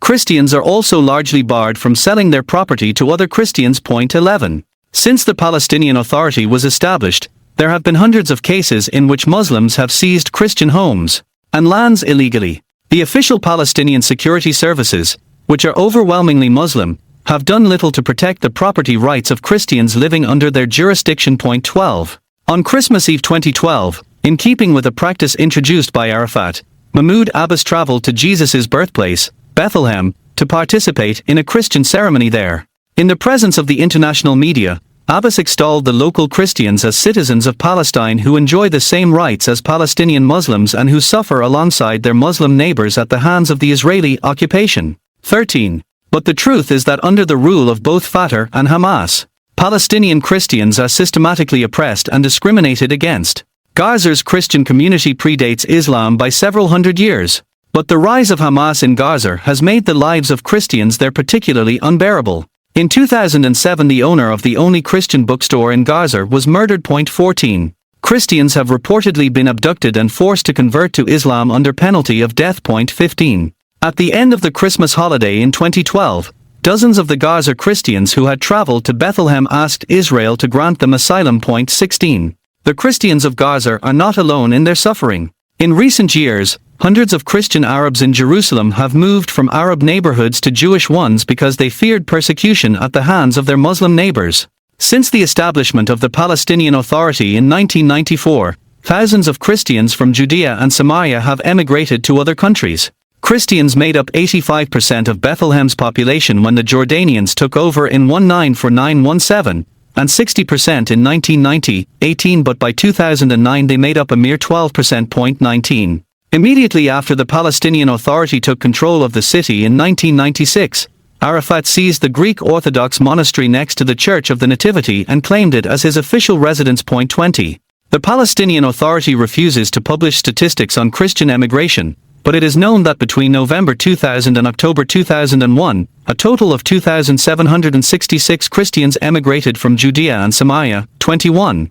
During that period, the Palestinian Authority took over private homes in Beit Jailer, a Christian suburb of Bethlehem, and used them to fire at the neighboring Jewish neighborhoods of Gilo and Malcher in southern Jerusalem. The mass emigration of Christians from Bethlehem has created a situation where, in many cases, the Muslims who tormented the Christians into leaving now own their old homes and their shops along Manger Square. Point 22. In May 2001, Fatah terrorists aided by the Palestinian Authority took over the Church of the Nativity in Bethlehem, holding the priests and nuns on the premises hostage for 40 days. They desecrated and looted the sacred shrine, stealing icons, confiscating sacred gold and silver vessels, urinating against the walls, and defecating on prayer books. Point 23. The PLO's persecution of Christians was nothing new. The chief victim of the PLO, instigated Lebanese civil war in the 1970s, was Lebanon's Christian community. The epicenter of PLO mistreatment of Lebanese Christians was the Christian town of Damour, located along the Beirut-Sidon highway just north of the capital. On January 20, 1976, PLO forces entered Damour and murdered 582 men, women, and children. Torture and abuse of their victims' corpses was widespread. Survivors were forced to flee the town of 25,000 people. Palestinians seized their homes. Point 24. Only after Israel's 1982 invasion of Lebanon, in which Israeli forces expelled PLO forces from the country, were Damour's Christian residents able to return to their homes. Today Israel is the only state in the Middle East where Christians live without fear of persecution. While all known evidence indicates that, since 1994, masses of Christians have fled the Palestinian-ruled areas under Fatah and Hamas, the Christian community in Israel has grown steadily. Point 25. The Palestinian Authority's overarching tyranny. It may well be an iron law of political science that an authoritarian regime that treats minorities poorly doesn't treat the majority population well either. The absence of democratic norms in Palestinian society enables bigotry and prejudice to dictate the society's laws and practices, from the highest reaches of government all the way down to life on the street. In 1994, when the PLO established the Palestinian Authority, Arafat and his men were not unique among Palestinians in their rejection of democratic governance. Survey data from the 1980s and 1990s indicated scant support for democracy and democratic norms in Palestinian society as a whole. 26. In 1986, according to data compiled by Mehran Kamraver, only 20% of Palestinians supported democracy.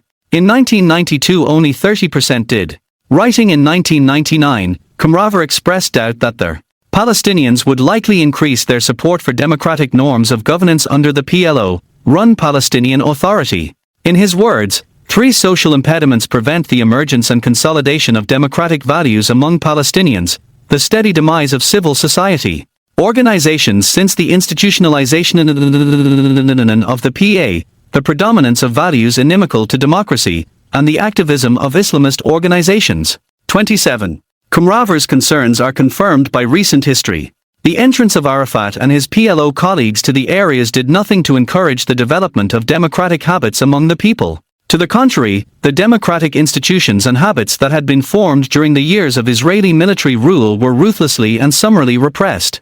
During the 1980s, partly in opposition to Israeli rule and partially in conjunction with it, the number of civil society organizations in Judea and Samaria and Gaza skyrocketed.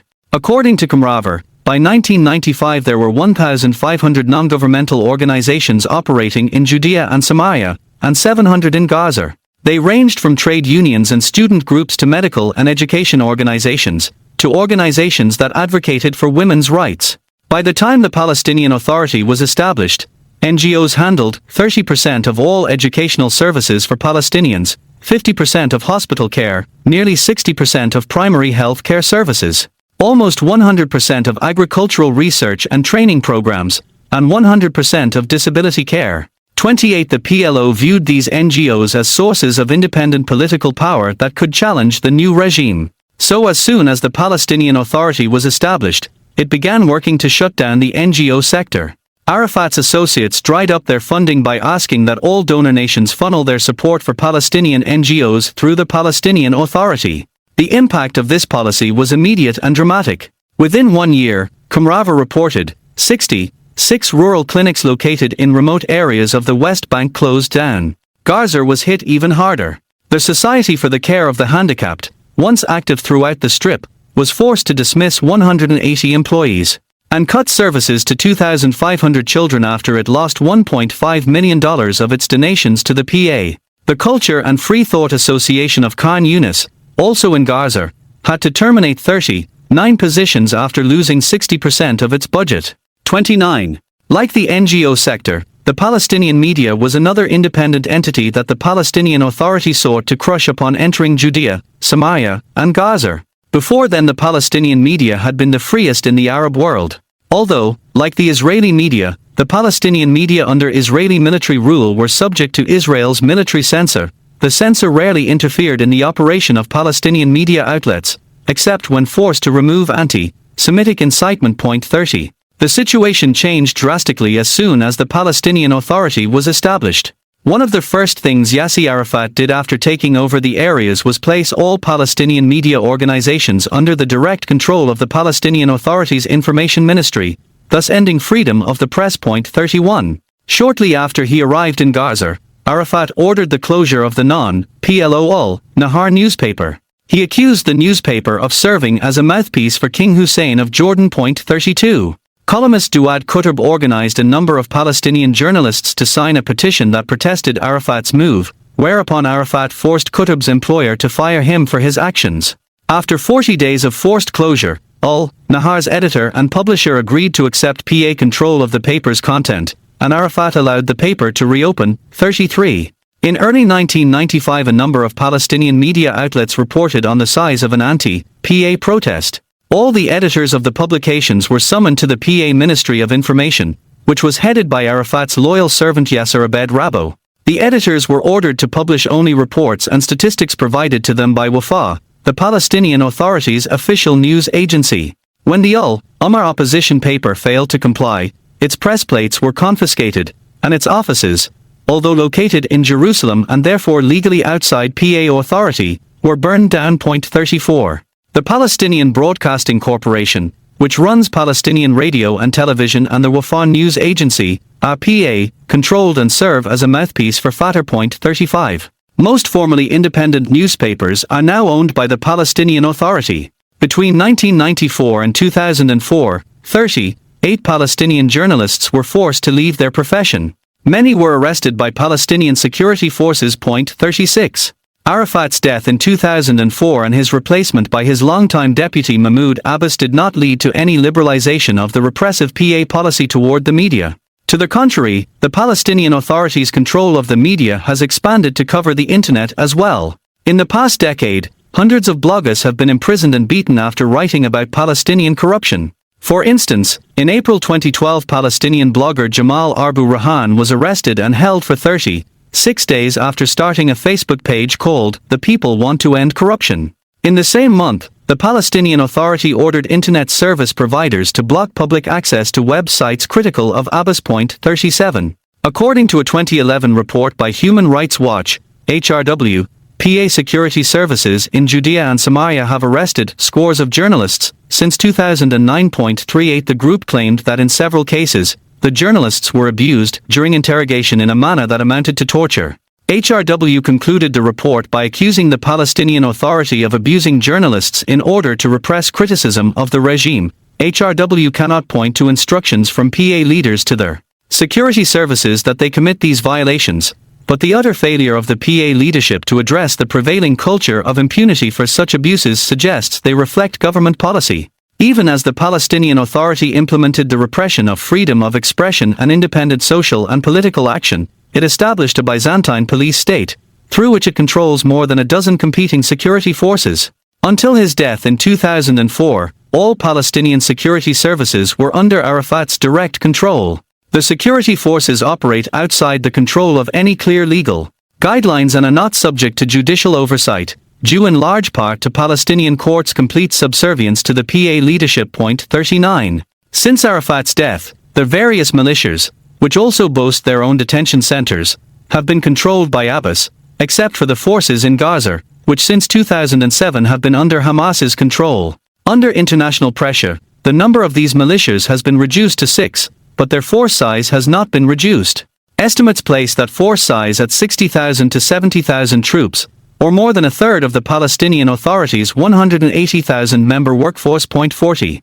Since Hamas seized power in Gaza in 2007, the Palestinian Authority has continued to pay the salaries of 30,000 security force members their. 41. In 2011, as we saw in Chapter 5, the Palestinian Authority allocated 31% of its budget to its security forces. 42. The regime is also able to assert complete control of Palestinian society because of its control of the Palestinian economy. Shortly after it was formed, the Palestinian Authority became the largest employer in the areas by far. 43. Arafat developed a system of economic monopolies that his underlings controlled and that destroyed competition. 44. They forced independent banks out of business or compelled them to transfer their assets to the Palestinian Authority. 45. Arafat's cronies compelled businessmen to pay them protection money. 46. Those who refused were subjected to arrest and torture. 47. And many Palestinian businessmen were, and continue to be, put out of business after being falsely accused of collaborating with Israel. 48.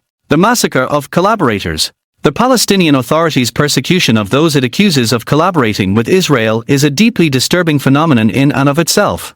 During the years when Israel administered Judea, Samaria, and Gaza, some Palestinians had cooperated with Israeli authorities, concerned for their welfare. Israel insisted in 1994 that the PLO commit to protecting them as a condition for the establishment of the Palestinian Authority. Hence Article 16, Paragraph 2 of their interim agreement from September 1995, which defines the scope of PA powers in Judea, Samaria, and Gaza, states, Palestinians who have maintained contact with the Israeli authorities will not be subjected to acts of harassment, violence, retribution or prosecution. Appropriate ongoing measures will be taken, in coordination with Israel, in order to ensure their protection.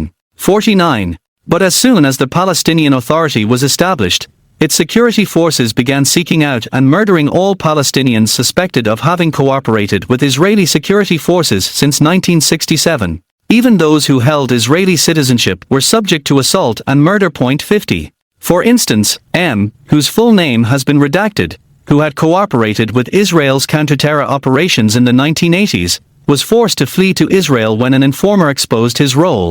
During the Palestinian uprising against Israel from 1988 to 1991, Palestinians killed about 1,000 Palestinians whom they accused of collaborating with Israel. 51. M. was granted permanent residency in Israel. In March 2001, his sister contacted him and told him that his mother was in poor health and had asked to see him. As he entered his family's yard, 8 members of the Palestinian Security Services approached him with drawn pistols and abducted him. M. was interrogated and tortured for 46 days.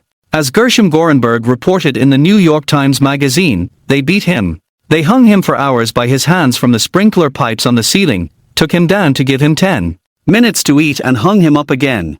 Although his career as an informer had ended years before, they insisted he was still working for Israel and had converted to Judaism. 52. In 2002, Israel retook control of Palestinian towns and villages in Judea and Samaria during Operation Defensive Shield. Troops found M. packed into a cell with 33 other inmates. 53. The Palestinian Authority's destruction of the Palestinian economy. The Palestinian Authority's endemic corruption has led to wide-scale impoverishment in areas that, under Israeli military control, had sustained impressive levels of economic growth. 54. Between 1993 and 2006, Palestinian GDP plummeted by 68% in Judea and Samaria. Most of the decrease occurred before the start of the Palestinian terror war in September 2000 and was caused largely by the endemic corruption of the Palestinian Authority. 55. Foreign donor governments, who pay for more than a third of the Palestinian Authority's operating budget, 56 have repeatedly requested that the Palestinian Authority take serious steps to remedy the situation, but it has not done so. 57. As the continued repression of freedom of the press since Arafat's death makes clear, the Palestinian Authority doesn't investigate allegations of corruption and authoritarianism to redress them, rather, it hides them by silencing its critics. In 1997, Riyad Agar, a former president of the Islamic University of Gaza, described life under the Palestinian Authority to a New York Times reporter. "We don't have any kind of rules," he said, "in the government, in the ministries, in any of the institutions of our society. And when there are rules, Arafat can overrule them, and no one rejects his orders. We are living in a miserable situation, with a corrupt regime and a one-man show." 58. At this writing in 2013, under Arafat's successor Mahmoud Abbas, whose 4-year term of office legally expired in January 2009, little has changed. Speaking of the authoritarian practices of Abbas and his associates, Palestinian journalist Tariq Khamis told Al Jazeera, "Their PA regime is very similar to other Arab regimes. If the PA had trust in themselves, they would let journalists get on with their work. But because of their mistakes and corruption, they fear the work of journalists." 59. As we just saw, before the Palestinian Authority was established in 1994, most Palestinians had scant interest in democracy, but significantly, their suffering under the authoritarian PA kleptocracy has stoked their interest in representative forms of governance. Their perception of Israeli democracy has also improved. In 2012, a joint poll asked Israelis and Palestinians how they would view an Israeli plan to unilaterally withdraw from Judea and Samaria, in a bid to advance the two-state solution. 44% of their Israelis supported the plan, 46% opposed it. Among the Palestinians, 35% supported the plan, while 59% opposed it. That is, the Palestinians were much more opposed to an Israeli withdrawal from Judea and Samaria than were the Israelis. 60. This phenomenon is perhaps explained by survey data regarding Palestinians' assessment of the state of political freedom under PA rule, compared with the territories governed by Israel. In 2002, only 16% of Palestinians felt positively about the status of Palestinian democracy, and in 2010 only 27% of Palestinians in Judea and Samaria believed that a person could criticize the Palestinian Authority without fear. In sharp contrast, since the Palestinian Authority was established in 1994, Palestinian admiration for Israeli democracy and respect for human rights has remained.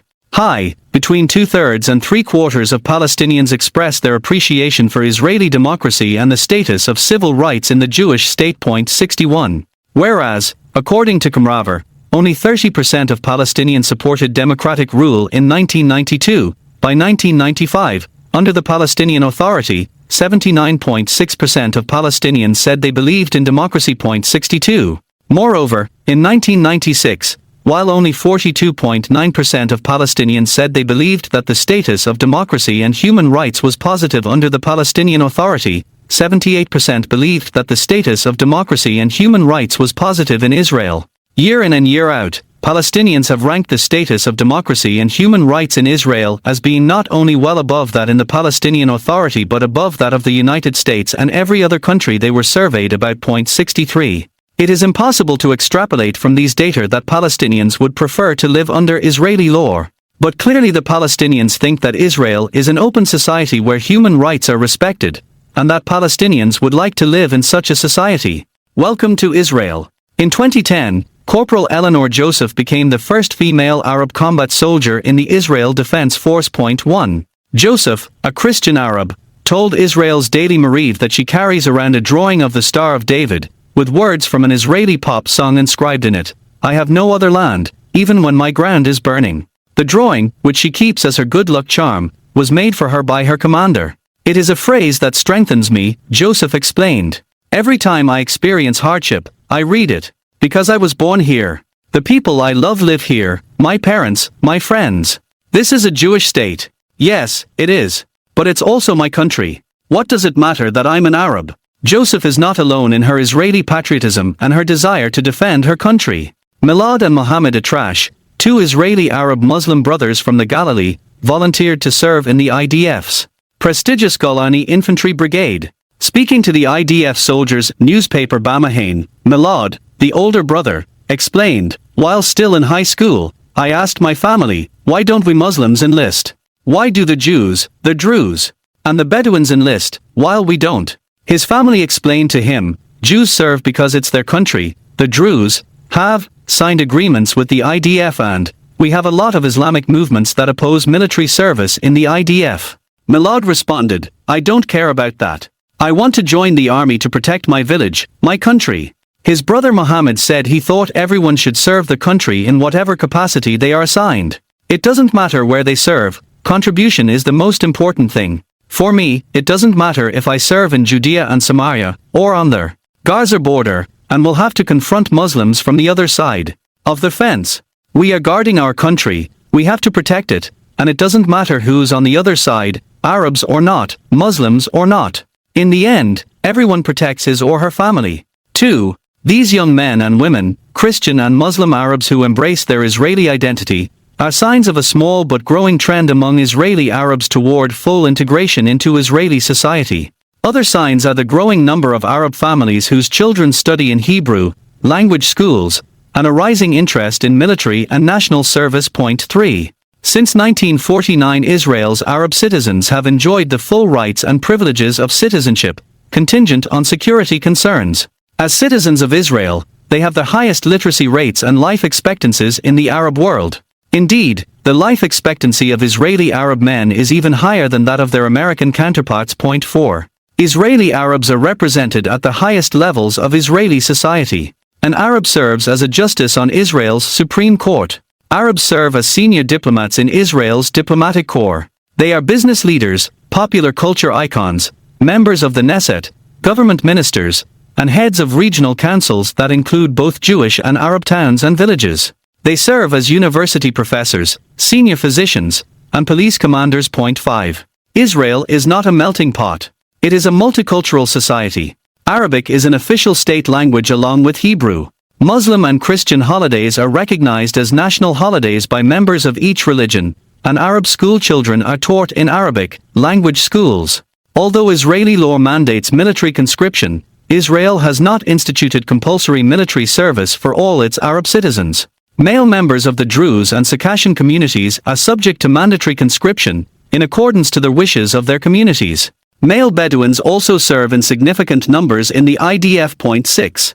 Although the number of Arab Christians and Muslims serving in the IDF remains small, it is rising. The number of Christian conscripts increased threefold between 2010 and 2012.7 in October 2012. 300 people, mainly high school students, participated in a conference on Christian Arab military service that took place in Upper Nazareth. 8. The pro-integration sentiment expressed so strongly by these increases in military service is rising quickly. In a 2007 survey, Israeli Arabs between the ages of 16 and 22 were asked whether they supported voluntary national service, which is an alternative to military service that generally involves a year or two of volunteer work in a hospital, school, or charitable organization. Many young, religiously observant Jewish women opt for national service instead of serving in the military. In the 2007 survey, 75% of the young Israeli Arabs supported voluntary national service, 71.9% of men and 89% of women. 9. Arafat's incitement of Israeli Arabs. Until recently, the integrationist bent of Israeli Arabs has been overlooked or belittled. It is counterintuitive and countercultural, because since the 1970s, and at an escalating tempo since the establishment of the Palestinian Authority in 1994, the Israeli Arab community has undergone a process of radicalization and Islamization. This process has been engineered, funded, and directed by the PLO and the Palestinian Authority. The very day the Palestinian Authority was established, Yasser Arafat began a program to incite Israeli Arabs to seek their state's destruction. In his first speech from Gaza, given on the day of his arrival in July 1994, he invoked the invidious protocols of the Elders of Zion and pledged to liberate Israeli Arabs from the Negev to the Galilee. 10. His efforts brought stunning results. According to Ephraim Karsh, if in the mid-1970s, 1 in 2 Israeli Arabs repudiated Israel's right to exist, by 1999, 4 out of 5 were doing so. 11 by 2000 all of the Israeli Arab members of Knesset opposed Israel's right to exist. They rejected their Israeli identity and insisted upon being referred to as Palestinians. They directly incited the Israeli Arab community to take part in violent riots and other acts of terror and sabotage against Israel and Israeli Jews. 12. They broke Israeli laws and visited enemy states where they met with radical Arab leaders including the Libyan dictator Muammar Gaddafi, Syrian President Bashar Assad, and Lebanese leaders allied with Hezbollah. 13. In 2007, Azmi Bishara, an Israeli Arab member of Knesset and the head of the irredentist Ballad Party, discovered that he was about to be indicted for treason for serving as a Hezbollah spy during the 2006 war between Israel and the Iranian-controlled Lebanese terror group. He fled Israel. 14. This trend of galloping irredentism among the elected representatives of the Israeli Arab community, as well as the rise in influence of the Hamas and Muslim Brotherhood aligned Israeli Islamic movement, 15 makes the integrationist trend that is now rising in the Arab communities of Israel remarkable. But Israel's Arab leaders have waged a campaign to discredit, excommunicate, and otherwise harm Israeli Arab citizens who support integrating into Israeli society and embracing their Israeli identity.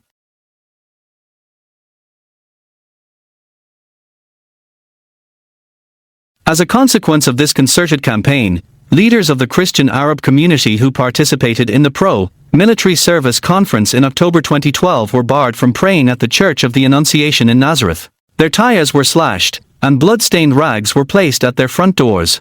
High school students who participated faced abuse and humiliation at the hands of their schoolmates and teachers, as their pictures were published in the Israeli Arab media and on Facebook. 16. Causes of the integrationist impulse. Despite this abuse, the integrationist countercurrent reverberates increasingly powerfully throughout Israeli Arab society. As we saw in Chapter 9, in the aftermath of the 1967 Six-Day War, when Israel unified Jerusalem, it granted permanent residency status to the city's new Arab residents and offered them the right to apply for citizenship.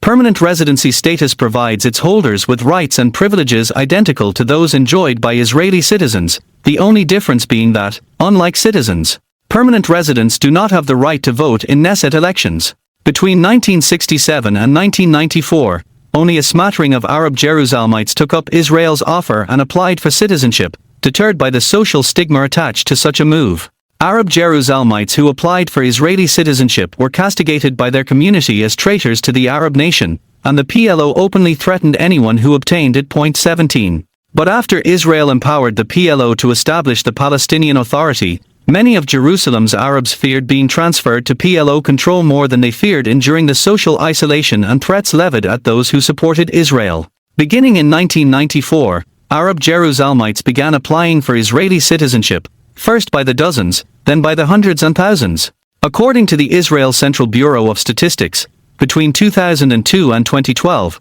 a total of 3,374 Arab Jerusalemites applied for and received Israeli citizenship. 18. Hatem Abdul Kader, a Fatah official who holds the Jerusalem portfolio for the Palestinian Authority in Judea and Samaria, says that in recent years more than 10,000 Jerusalem Arabs have received Israeli citizenship. 19.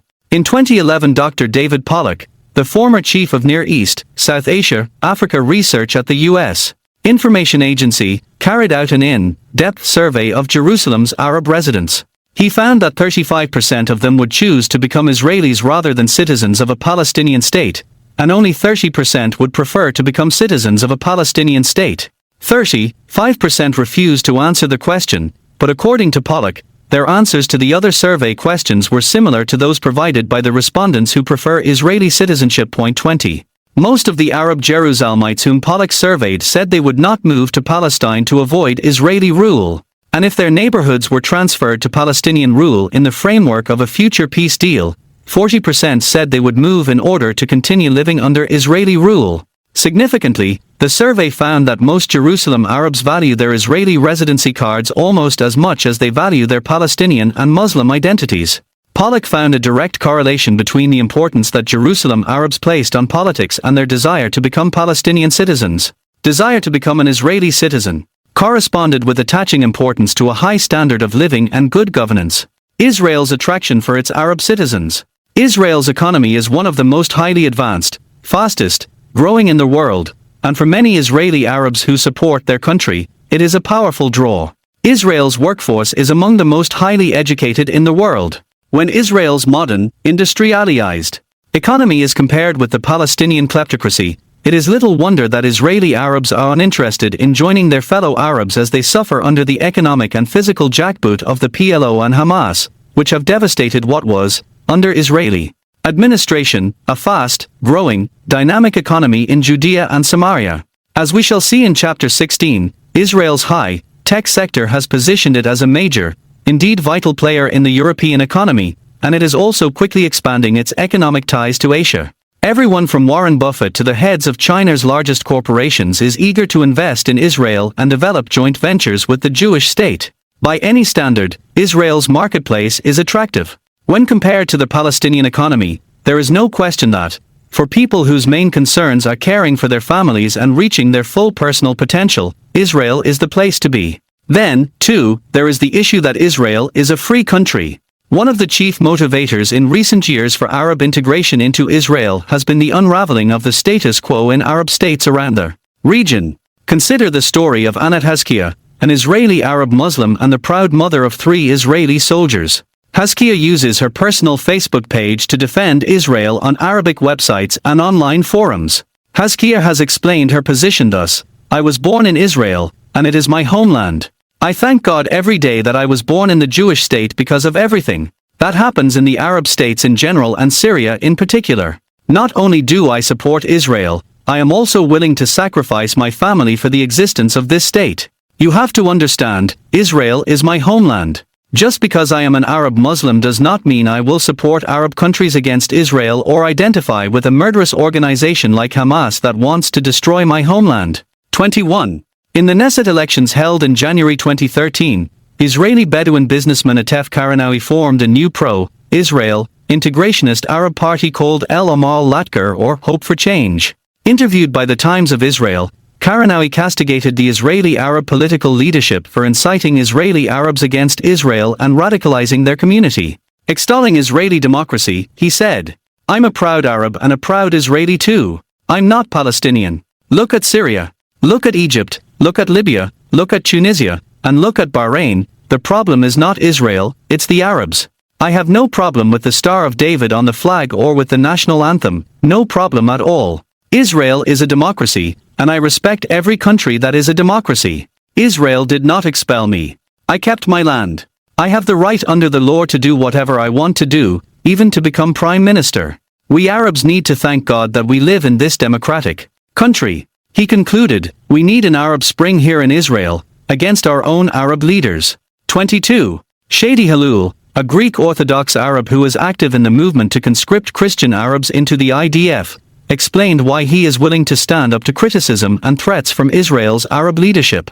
I would ask all of those who are inciting against us, including those from the Christian community, what kind of security do the Arabs and Muslims provide? Look at how they are slaughtering each other in Syria and the other Arab countries. Why should they care about us Christians? We need to fend for ourselves. In the meantime, the only one that is giving us safety and security is the State of Israel. 23. Karanawi's electoral bid was a failure, partly because financially, he was no match for the anti-Israel Arab parties. His failure, and the Israeli Arab politicians' continued sense that they can incite without consequence against Israel and against their fellow Israeli Arabs who seek to integrate into Israeli society, make clear that the trend toward integration has yet to pass the critical threshold where it becomes inevitable. Yet it is important to see how far the integrationist forces have come. Less than a decade ago, stories like those of Corporal Joseph, the Atrash brothers, Anat Hazkia, and Atef Karanawi would have been unimaginable. What if the anti-Israel forces win the day? Israel would certainly be better off with a fully integrated Arab minority than an irredentist Arab minority. But either way, Israel is better off retaining sovereignty over its Arab communities. Consider the following. According to Ephraim Kasher's data, in 1999, on the eve of the Palestinian terror war against Israel, 80% of Israeli Arabs repudiated Israel's right to exist. Data regarding Palestinian views indicate similar sentiments. 24. At that time, there were 1.43 million Arabs living in Israel and an almost equal number living in Judea and Samaria. And yet between 2000 and 2004, only 236 Israeli Arabs were involved in terrorist attacks against Israeli Jews, 25, while thousands of Palestinians from Judea and Samaria were involved in such attacks. 26. Given the proximity of the two populations, how can we account for the vast difference in their participation in terrorist activity? If Israeli Arabs share the Palestinians' goal of destroying Israel, why have comparatively so few of them participated in the terror war? The simplest explanation is that they couldn't. Living under Israeli sovereignty, Israel's Arab community has far less ability to organize terror cells and to plan and carry out acts of terror than do their Palestinian brethren living under the terror, supporting Palestinian Authority. By governing the areas where Israeli Arabs live, Israeli authorities are more capable of thwarting terrorist attacks and preventing terrorist cells from carrying out their goals. This success in turn deters otherwise hostile Israeli Arab citizens from joining terrorist groups, regardless of their sentiments. The case for Jewish democracy. In the increasingly shrill discourse on Israel and the Palestinians, the allegation is heard more and more often that Jewish self-determination is inherently at odds with democratic governance. 27. The assumption at the base of this claim is that Judaism and Jewish religious law are inherently anti-democratic, and therefore, the term Jewish democracy is an oxymoron. The point should be moot, because Israel is among the freest countries in the world, 28, and because it is governed by the laws of the Knesset and not by Jewish religious law. But even if Jewish law were the source of Israeli law, it would not change Israel's position as a free, liberal democracy. A scholarly examination of the roots of Western freedom undertaken over the past decade reveals that Western freedom is founded on Jewish law. 29. British political philosophers of the 17th century, such as John Selden and Thomas Hobbes, who built the theoretical foundations of the modern state, based their understandings of what a modern republic should be on Jewish law and its rabbinic interpretations. As political theorist Fainir Ann Salzberger wrote in 2002, according to Selden, the early Israelites created, with divine guidance, the first juridical state in history, which became the paradigm for the rule of law thereafter. The law given by God at Sinai was natural law itself, hence the Israelite laws. Deriving from it belong not in the realm of canon law, but in that of civil law in the proper sense. 30. As political theorist Yoram Hazany has explained, Jewish law, which places God supreme and unknowable above man, is based on the assumption that no man can know God's true intentions. Therefore Judaism can never endorse or accept a supreme human leader whose decrees are unchallengeable. And it cannot accept that any law is above interpretation and reinterpretation. As a consequence, Jewish democracy is not only not a contradiction in terms, but it can legitimately be asked whether a state can be a democracy if it is not based on, or at least inspired by, Jewish law. In practice, and in keeping with Jewish tradition and legal history, as we have seen, life under Israeli rule is generally better than life under Palestinian rule. In both theory and practice, the Israeli government protects the rights of all Israel's citizens. And in both theory and practice, the Palestinian Authority has been a bigoted, authoritarian kleptocracy. It bars Jews from living in its territory and makes respect for Jewish property rights a capital crime. The Palestinian Authority systematically persecutes Christians and denies the basic civil rights of all of its citizens. The trend toward the full integration of Israeli Arabs into Israeli society is incipient. But it is growing, and the ramifications of the strengthening integrationist pulse are strategically significant. If the government of Israel actively encouraged this trend, there is no reason to doubt that it would grow rapidly. Chapter 12. The legitimate sovereign, not an occupying power. On February 20, 2013, Israel's deputy ambassador to Great Britain, Alon Roth, Sneer, was scheduled to speak at University of Essex in Colchester. Before he had a chance to say anything beyond, "Good afternoon," anti-Israel protesters shouted him down. An attempt to move the speech to a smaller venue failed to stifle the assault. Roth Sneer was then evacuated by security officers and forced to flee the campus. Point 1. Nathan Bolton, the president of Essex University's student union, praised the protesters.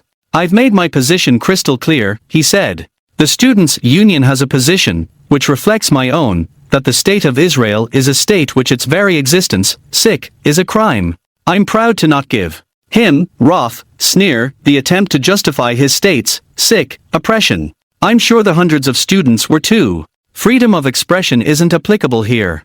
At a debate the next day about Israel and the Palestinians at Oxford University, Member of Parliament George Galloway stormed off the stage when he discovered that his debating opponent was an Israeli citizen. As he marched away, Galloway proclaimed, "I don't recognize Israel, and I don't debate Israelis." 3.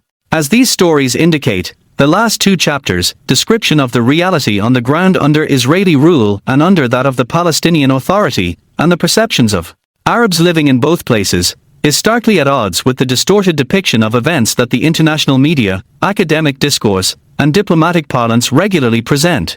The utter absence of truth in popular, academic, and diplomatic discourses on Israel and the Palestinians is not limited to their misrepresentations of everyday reality as lived by actual people. Mendacity is the predominant theme across a wide array of issues and disciplines as they relate to the Palestinian conflict with Israel.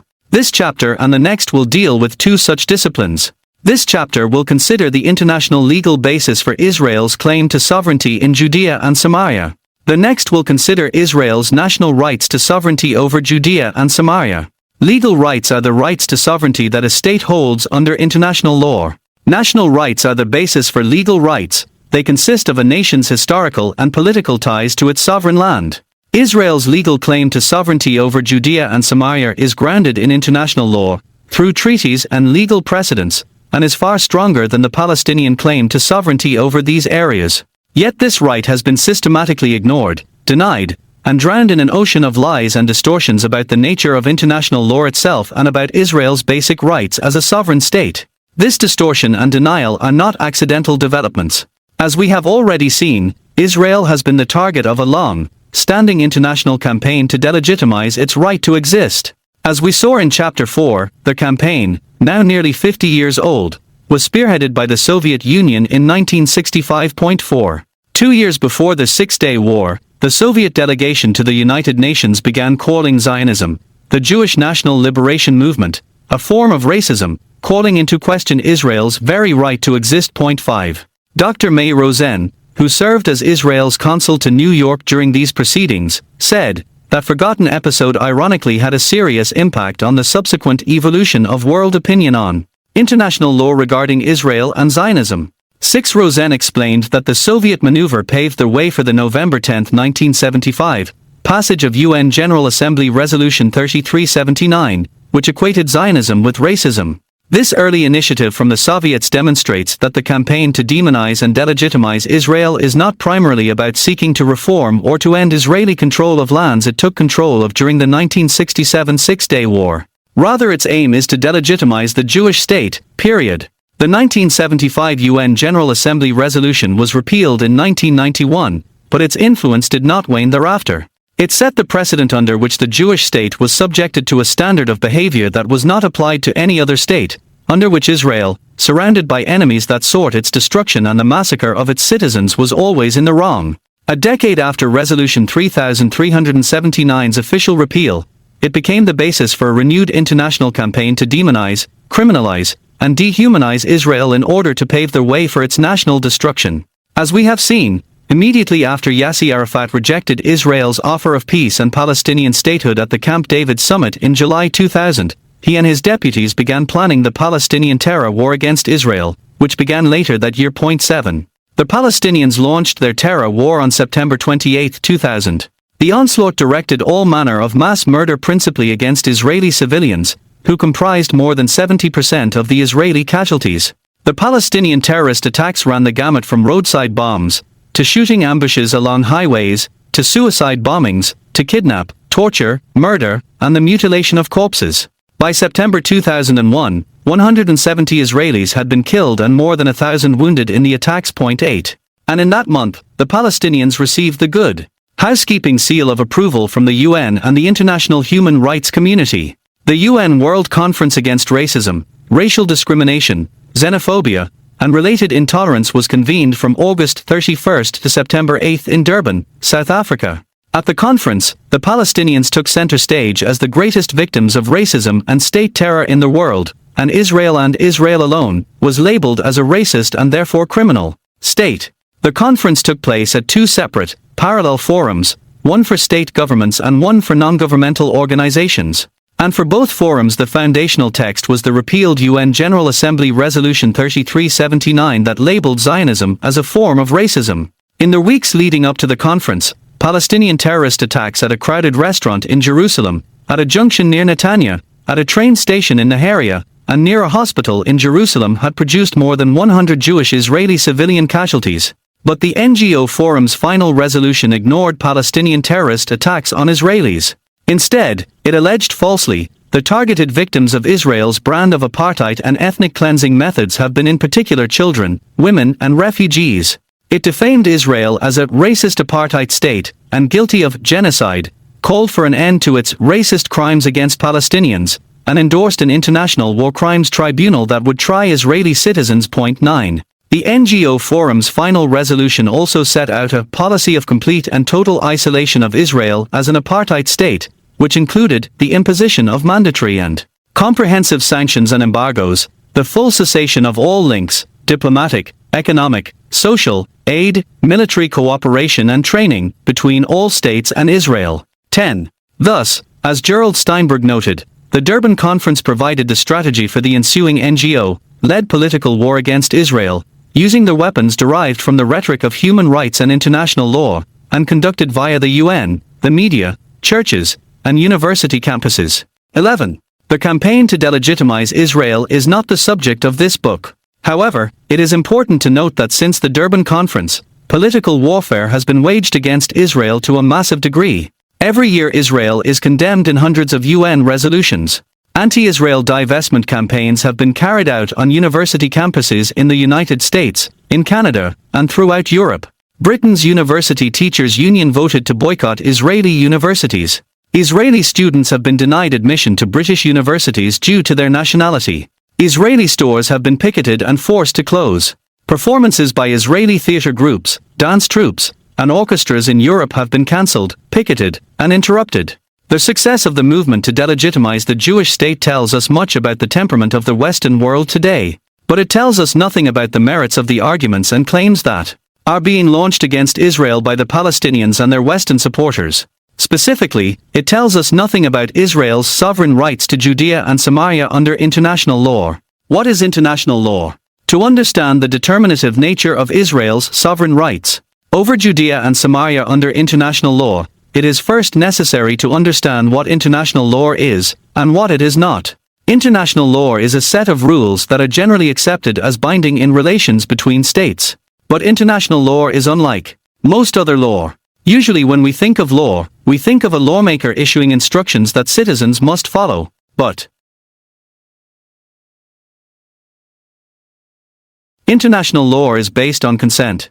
There is no lawmaker, and there are no citizens. States follow the rules of international law to which they consent. 12. International law has two chief components, treaties and custom.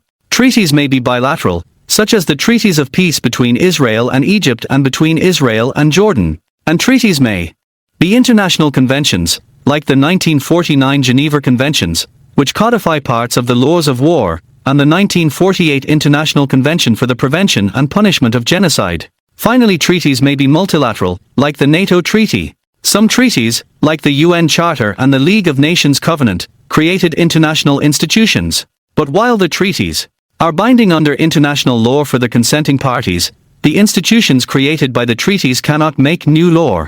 The UN Charter does not grant legislative power to any UN body. The General Assembly is empowered only to pass resolutions that are recommendations.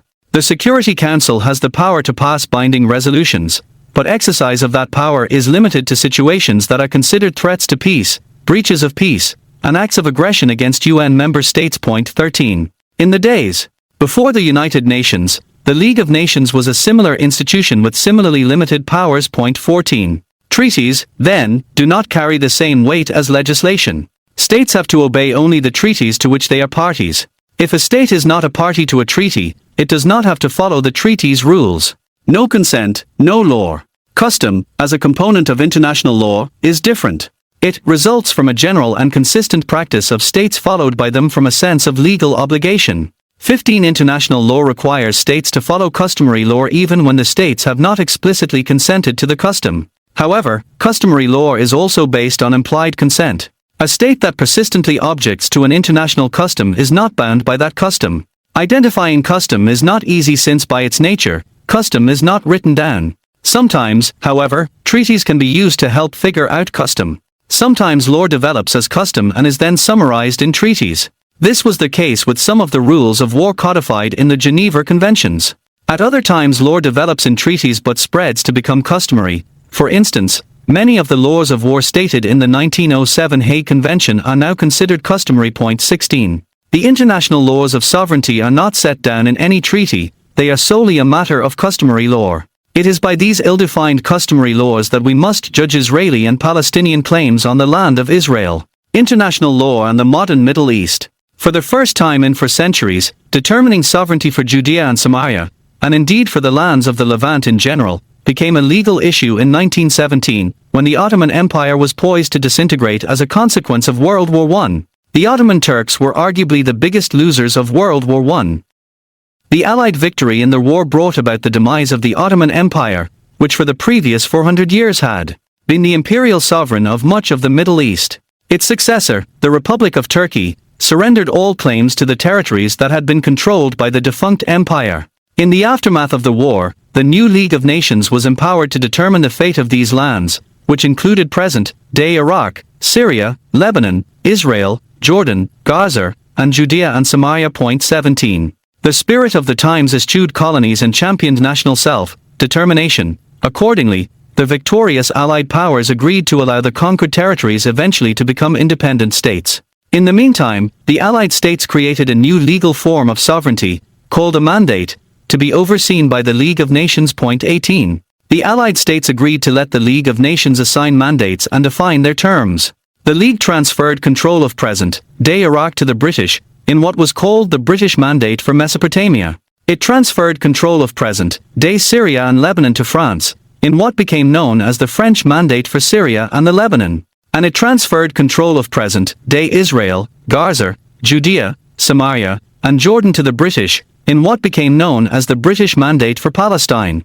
In order to ensure that these lands did not simply become additional colonial possessions of the victorious Allied powers, the terms of the mandates included explicit directions for how the territories had to be governed in order to empower them to emerge later as sovereign states. Point 19. International law and the land of Israel. The British Mandate for Palestine was different from the other mandates because it accorded the political and eventually the sovereign rights to their mandate territory not to the local population but to the Jewish people, in accordance with the British government's Balfour Declaration of November 2, 1917. As the mandate's preamble explained, the principal Allied powers have agreed that the mandatory should be responsible for putting into effect the declaration originally made on November 2, 1917, by the government of His Britannic Majesty, and adopted by the said powers, in favor of the establishment in Palestine of a national home for the Jewish people. The local population was to be accorded civil and religious rights. 20. Article 6 of the mandate obligated the British mandatory government to facilitate Jewish immigration and encourage close settlement by Jews on the land, including state lands and waste lands not required for public purposes. 21. The reason the nations of the world decided to confer sovereign rights over the territories of the Palestine Mandate to the Jewish people is that they believed the land belonged to the Jews by historic right. As we will see at length in the next chapter, no nation other than the Jews had ever perceived the land of Israel, or Palestine, as their national home. Not only had the nations of the world determined that the Jews had the best claim to national sovereignty over the land, the language of the mandate indicates that they determined that the Jews had the only valid claim to national sovereignty there. As the preamble put it, the mandate was configured in recognition of the historical connection of the Jewish people with Palestine and to the grounds for reconstituting their national home in that country. 22. Map of League of Nations Mandate for Palestine 23. 60 km 60. Rafah, Lebanon, Terra Jordan, River, Dead Sea, Golan Heights Syria, French Mandate, Mandate for Palestine, British Mandate, 120,466 square kilometer, Arabia, Iraq, British Mandate, Egypt, Gulf of Aqaba, International Boundary, Mandate for Palestine, April 24, 1920, showing the boundaries of the land in which their Jewish national home was to be reconstituted. 2005. Revised map of the League of Nations Mandate for Palestine after removal of Jordan 24, Lebanon, French Mandate, 60 kilometers, Marallah Golan Heights Syria, French Mandate, Iraq, British Mandate, Terrania Mediter Rafah Jewish Palestine, Jordan River, Dead, Jordan, 28,166 sq.km, 2,300 square kilometers 77%, Egypt, Gulf of International Boundary, Mandate for Palestine, July 24, 1922, showing the area of Jordan, in which the reconstitution of the Jewish national home was to be postponed or withheld.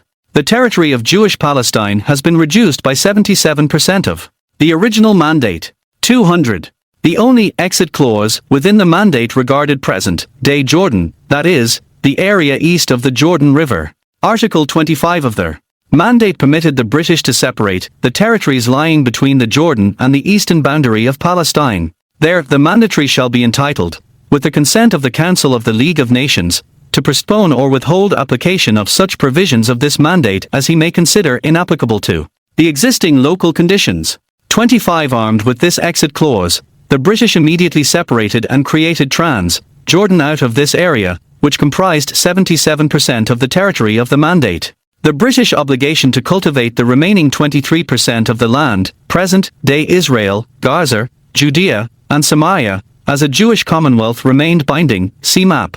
As we saw in Chapter 3, a lot happened between 1922, when the League of Nations approved the British Mandate for Palestine, and 1948, when Israel declared its independence and the mandate ended. For instance, in 1937, in the midst of a Palestinian-Arab terror war against the Jews, the British formed the Palestine Royal Commission, the Peel Commission, to come up with a means of appeasing the Arabs. The Peel Commission recommended partitioning what was left of the original mandate between the Jews and the Arabs. Some 20% of the remaining land was to be granted to the Jews. The rest was to go to the Arabs and be incorporated into Jordan. The Jewish Agency, which served as the official representative of the Jewish population of the mandate, accepted the partition with qualifications. The Arabs rejected it. 26. At the end of World War II, the League of Nations ceased to exist. So in 1947, when the British felt unable to continue to govern the mandate, they requested advice from the new United Nations on the future of the land. The United Nations recommended partitioning the land, not including Jordan, into a Jewish and an Arab state, with the Jewish state comprising 55% of the territory. The Arab state would comprise 45% of the territory but would have most of the arable land. The Jews accepted the partition plan, but the Arabs rejected it. 27. The Palestinians and their supporters have claimed that the Jews' agreement to the UN's partition plan cancelled the Jews' legal rights to the entire territory of the mandate, minus Jordan, as established in the 1922 mandate. In their telling, the legal basis for Israel's existence is now UN General Assembly Resolution 181, which approved the partition plan. Israel, they argue, has lost its sovereign rights to any territory beyond the borders of the state set out in the Partition Plan. Point 29. Map of the UN Partition Plan 28. As we briefly noted in Chapter 5, this claim lacks legal validity. In fact, the UN Charter addressed just such a contingency. When the United Nations was created in 1945, Article 80 of its charter explicitly preserved the rights of peoples in existing mandates of the League unless a new trusteeship agreement was reached and approved to replace the mandate. Point 30. Elihu Lauterpacht, a judge on the International Court of Justice, has explained that because of Article 80, Resolution 181 could be valid only if it were accepted by all parties to the conflict. But the Arabs, including the Arabs of the Palestine Mandate, rejected it. In any event, Lauterpacht said, the coming into existence of Israel does not depend legally upon the Resolution 181.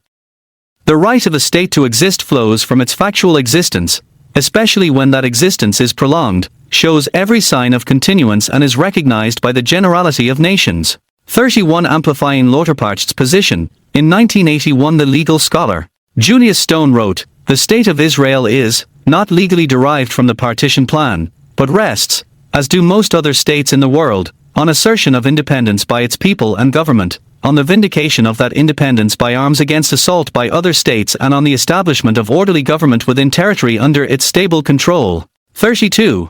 The sovereign rights of the State of Israel. Because Israel's neighbors refused all agreements on borders, when Israel declared independence on May 15, 1948, its borders were determined by the doctrines of customary law that were in effect at that time. According to law professor A.V.I. Bell, this meant that Israel's new borders were based on the customary international legal principle of uti possidetis juris. 33. The literal meaning of that phrase is, as you lawfully hold. The principle of uti possidetis juris asserts that when formerly non-self, governing territories, such as colonial or mandatory possessions become sovereign states, their old administrative boundaries become their new national boundaries. Point 34. As Bell explains, under this international legal principle, when Israel declared its independence on May 15, 1948, the administrative boundaries of the British Mandate became Israel's national borders. 35. This principle has been challenged and upheld in numerous border disputes between former colonies.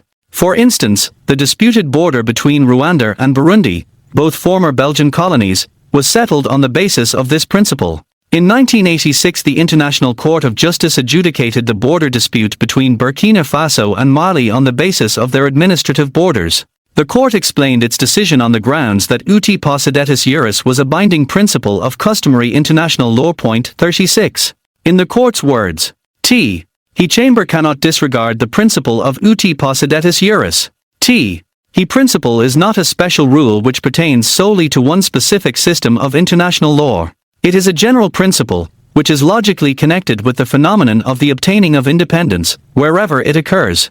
Its obvious purpose is to prevent the independence and stability of new states being endangered by fratricidal struggles provoked by the challenging of frontiers following the withdrawal of the administering power. Point 37. According to Bell, nothing has happened since the Israeli Declaration of Independence to alter Israeli sovereignty over Judea and Samaria or the other areas of the British Mandate now under Israeli control. Immediately after the UN General Assembly passed the partition recommendation on November 29, 1947, the Palestinian Arabs launched a guerrilla war against the Jews with the explicit aim of destroying the nascent Jewish state. Point 38.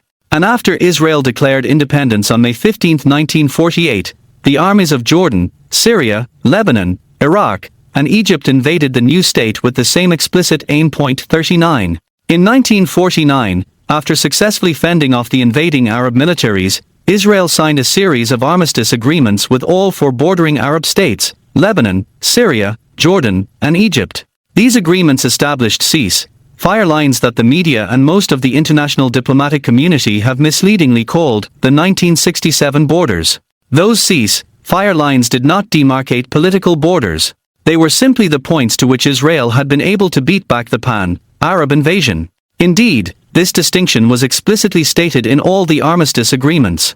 The end of the war found Jordan illegally occupying Judea, Samaria, and northern, southern, and eastern Jerusalem. Egypt was illegally occupying the Gaza Strip. Point 40. But even though the Hashemite kingdom of Jordan had no legal claim to them, in 1950 it annexed Judea and Samaria, as well as the areas of Jerusalem that had fallen under its control in the war.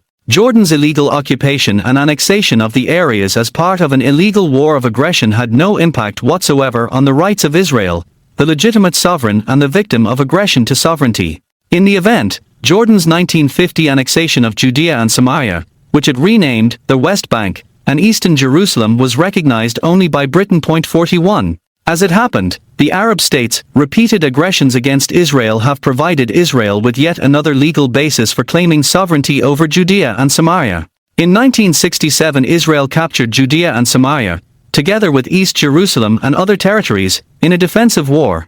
Judge Stephen Schwebel, who later became the president of the International Court of Justice, explained in a 1970 article in the American Journal of International Law that, where the prior holder of territory, in this case Jordan, had seized the territory unlawfully, the state which subsequently takes that territory in the lawful exercise of self-defense, that is, Israel in the 1967 Six-Day War, has better title. 42. Schwebel maintained that, due to the explicitly aggressive aims of Egypt, Syria, and Jordan, Israel's acquisition of territories, including Judea and Samaria, was undertaken in the context of a lawful war. 43. In 1968 the Israeli jurist Yehuda Blum made a related argument.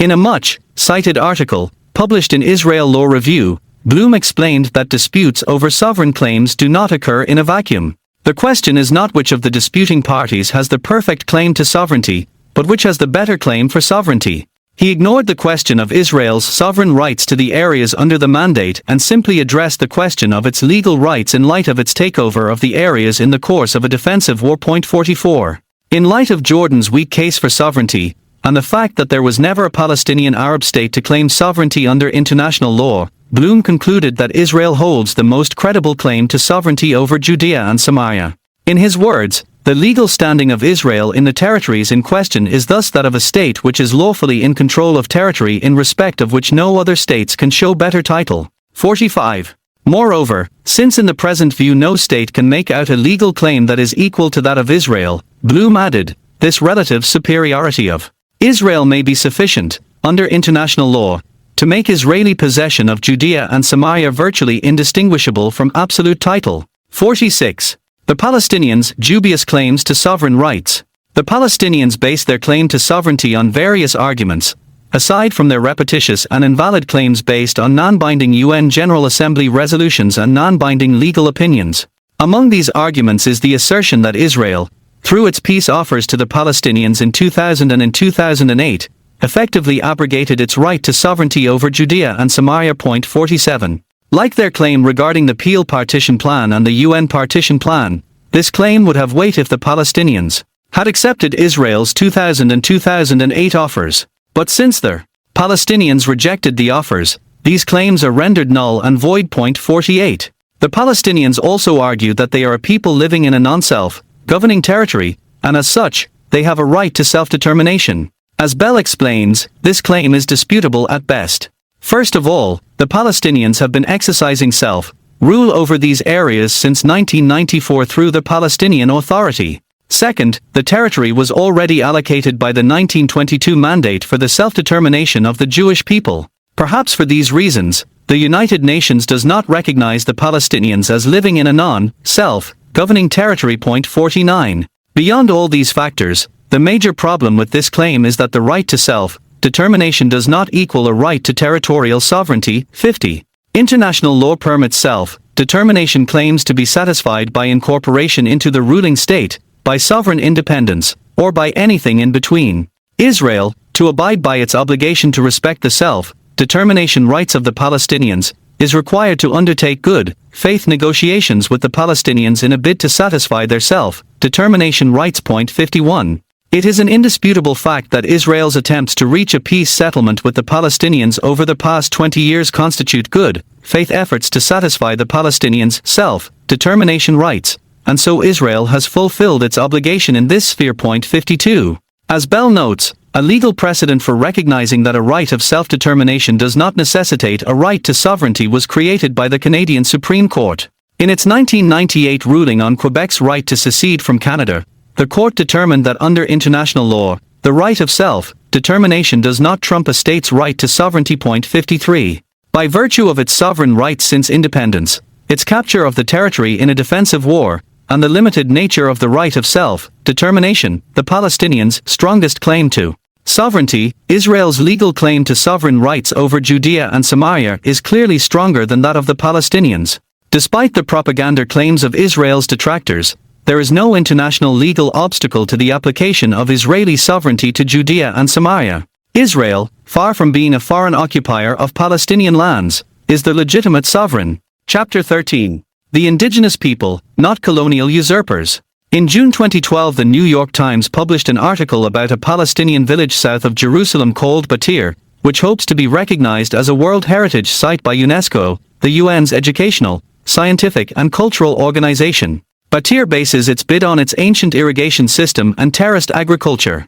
According to the Palestinians and UNESCO, the system in question is a Roman-era irrigation system. The Times' account was right to describe the irrigation system as an ancient wonder. But from then on, the article was at best problematic. The Palestinian and UNESCO account, unquestioningly reported by the Times, attributes the irrigation system, the ancient agriculture, and the historic significance of the village to the wrong historical era and the wrong historical actors.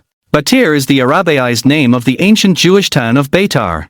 Beitar was the last stronghold held by the Jews in the land of Israel during their final great revolt against the Roman conquerors, from 132 to 135. During those 3 years, Jewish warriors led by Simon Bar Kokhba destroyed 2 Roman legions. Bar Kokhba's fortress was located inside Beitar. The historical significance of Beitar is not the advanced irrigation system that the Jews built there, or the advanced agricultural technique of terraced farming that they developed. That irrigation system, and the village's proximity to Jerusalem and to natural water sources generally, were among the reasons Bar Kokhba chose to locate his headquarters in Beitar. The village's historic significance is that it was the last place in the land of Israel where the Jews would exercise sovereignty for the next 1,813 years, from its fall in 135 until the establishment of the State of Israel in 1948.2.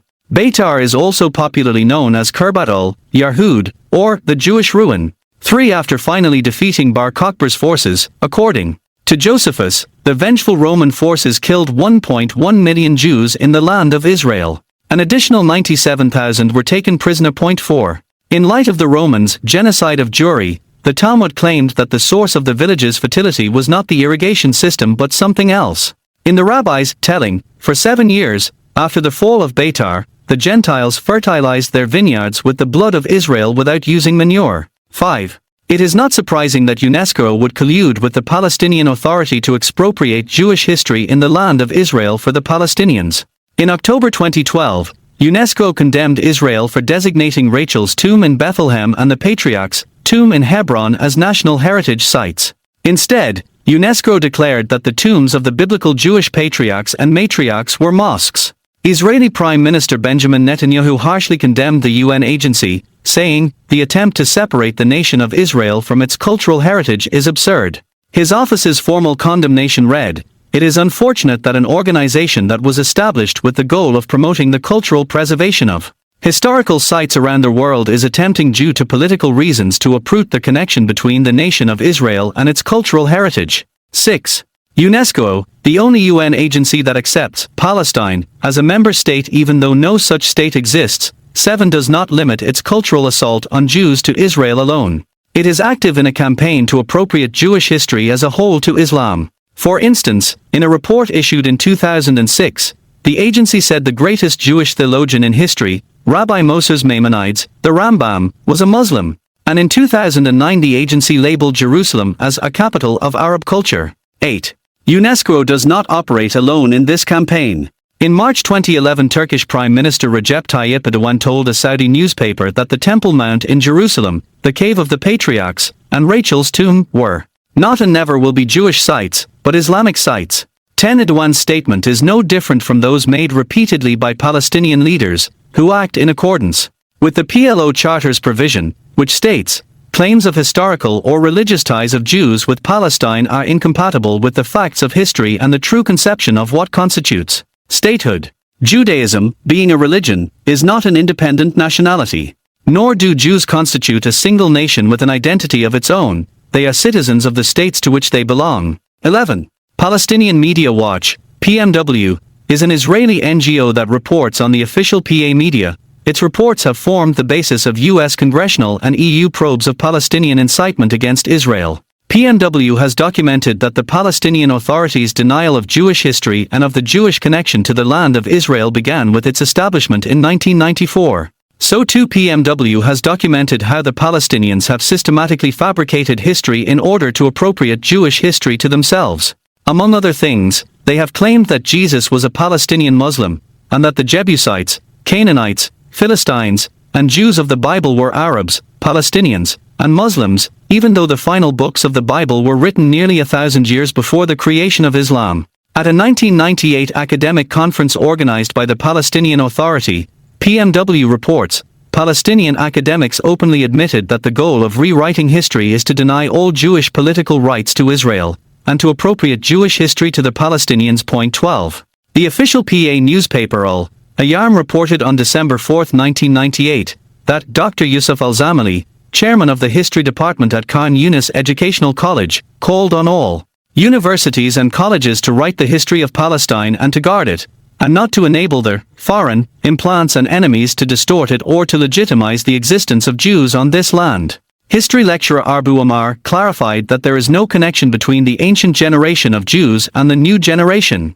13. In keeping with this position, Yasser Arafat, Mahmoud Abbas, Salam Fayyad, and all major and minor PA officials and Palestinian religious leaders deny that the Jews have a national history in the land of Israel. For example, at the July 2000 Camp David summit, Arafat told President Bill Clinton that there had never been a Jewish temple in Jerusalem. Point 14. He insisted that had there ever been a Jewish temple, it was in Nablus or in Yemen. 15. In August 2012 Abbas issued a statement accusing Israel of seeking to destroy the Al-Aqsa Mosque, which the first Muslim conquerors of the land of Israel, in the 7th century, built on the ruins of the Second Temple. He denied the existence of any historical Jewish settlement in Jerusalem and referred to the temple, in language typical of the Palestinians, historical discourse, as their alleged temple.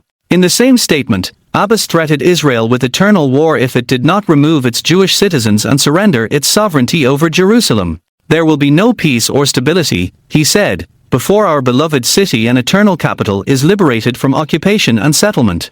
Abbas proclaimed that the city, which has served as the capital of the Jewish people for the past 3,000 years and never has been the capital for any other people, will forever be Arabic, Islamic and Christian. 16. For his part, in April 2010, PA Prime Minister Salam Fayyad formally requested that Canada's Prime Minister cancel an exhibition of the Dead Sea Scrolls at Toronto's Royal Ontario Museum. The Dead Sea Scrolls were found between 1946 and 1956 in caves near the Dead Sea in Judea and contain the earliest known copies of the Bible. They date from the time of the Second Temple and include fragments from the books of Genesis, Psalms, and Deuteronomy, among others. Among other things, the Dead Sea Scrolls are further proof of the historic and religious ties that the Jewish people have to Israel. Fayyad alleged that the scrolls had been stolen by Israel and were PA property. He asked that Canadian officials seize the scrolls and transfer them to the Palestinian Authority. He insisted that sovereignty over the Dead Sea belongs to the Palestinian Authority. The Jordanians also weighed in, insisting that Canadian authorities seize the scrolls and transfer them to Jordan. As we saw in the previous chapter, neither the Palestinian Authority nor Jordan has ever legally exercised sovereignty over Judea and Samaria, including the Dead Sea region. Yet as scholar David May, Levi explains, from a political standpoint, the fact that Fayyad's claims had no basis in law or history made no difference whatsoever. What was supposed to be a cultural exhibition of early biblical texts from the land of their origins became a political event, in which Israel's very history was criminalized and demonized. Point 17. On May 14, 2011, the eve of the 63rd anniversary of Israel's Declaration of Independence, Abbas proclaimed, "We say to him, Netanyahu, when he claims that they, the Jews, have a historical right dating back to 3,000 years BCE, we say that the nation of Palestine upon the land of Canaan had a 1700-year history BCE. This is the truth, which must be understood, and we have to note it, in order to say, Netanyahu, you are incidental in history. We are the people of history."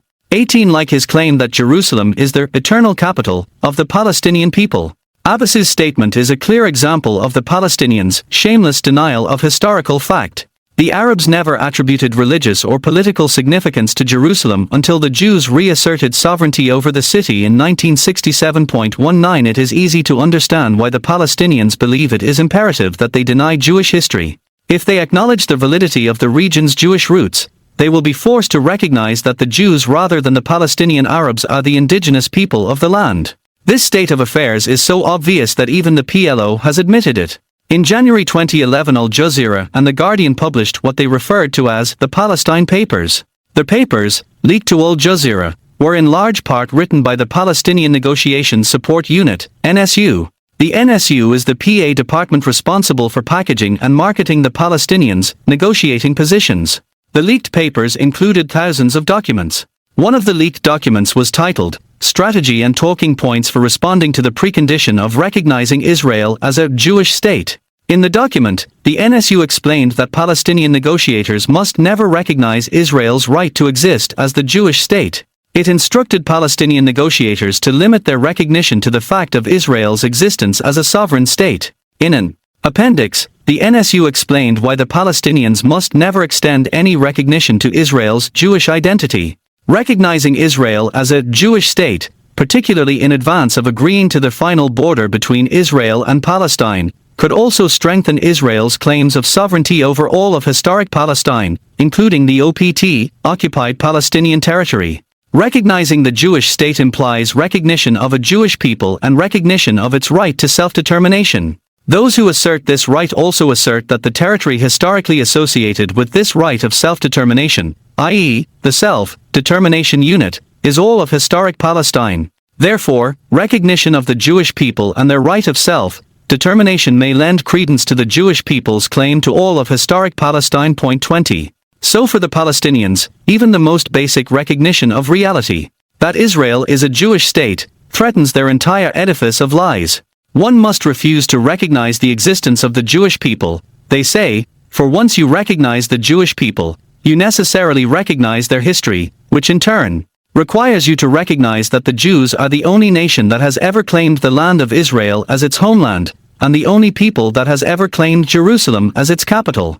Indeed, acknowledging the reality of Jewish existence and history would require the Palestinians and their supporters to behave as the framers of the League of Nations mandate for Palestine did. That is, it would force them to recognize that Jews are the indigenous people of the land of Israel, including Judea and Samaria, and that in the words of the NSU, the Jews' right of self-determination is all of historic Palestine, Israel's national rights to Judea and Samaria. In truth, the Jewish people's rights to sovereignty over Judea and Samaria, as with their rights to the rest of the land of Israel, are overwhelming. From a historical and political perspective, during the 3,500-year political history of the land of Israel, the Jews were the only nation that viewed Israel as a single political unit, separate and distinct from all other territory, and as territory that uniquely served as their national, political, religious, and territorial center. 21. In an attempt to wipe out the Jewish identity of the land of Israel, the Romans renamed the area Palestina and incorporated it into the empire's Syria-Palestina district.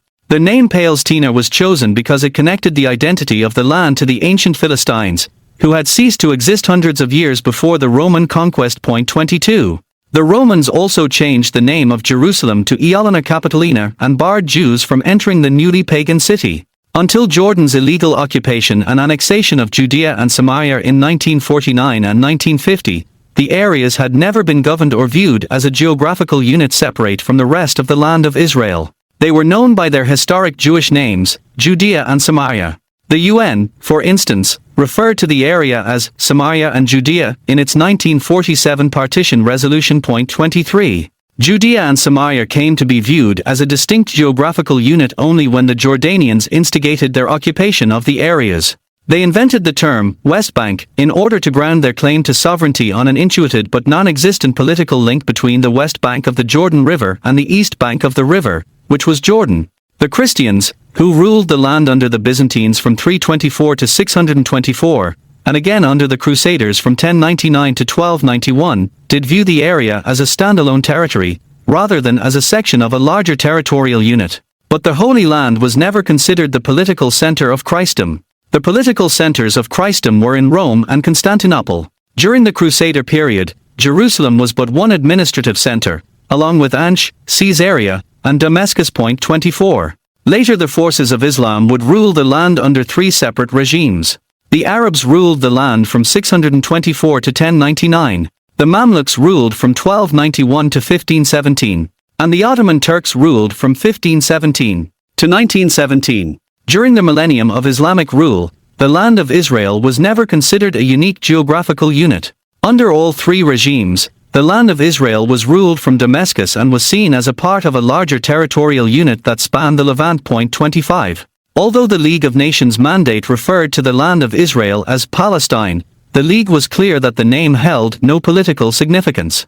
Rather, its purpose was simply to define a geographical entity. Palestine was defined not by history but by geographical boundaries. 26. The Palestinian attempts to convince the world that they are the descendants of the biblical Philistines, Canaanites, Jews, and Moabites, and to supplant the Jews and appropriate Jewish history, is contradicted by the historical record revealed by every square inch of Israeli territory. Jewish history pervades the land's geography. Take Shiloh, a Jewish community in Judea, for example. Modern Shiloh was established in 1978. If one were to accept the Palestinian claim that Jews have no history in Israel generally, and specifically in Judea and Samaria, then it might be possible to accept the narrative that Shiloh, and indeed all Jewish communities in Judea and Samaria, is a colonial outpost of Israel, that Israel is an occupying power born out of the destruction of the native Palestinians, and that the Palestinians are an indigenous people with a 7 or 9,000 year history in the land of Israel, depending on how Mahmoud Abbas and his colleagues are counting on any particular day. But like thousands of other places in Israel, especially those in Judea and Samaria, Shiloh exposes the utter bankruptcy of the Palestinian campaign to rewrite history. Shiloh was the Jewish people's first capital in the land of Israel. It is mentioned in the Bible 31 times, once in Genesis, then in the books of Joshua, Samuel, Judges, Kings, Psalms, and Jeremiah.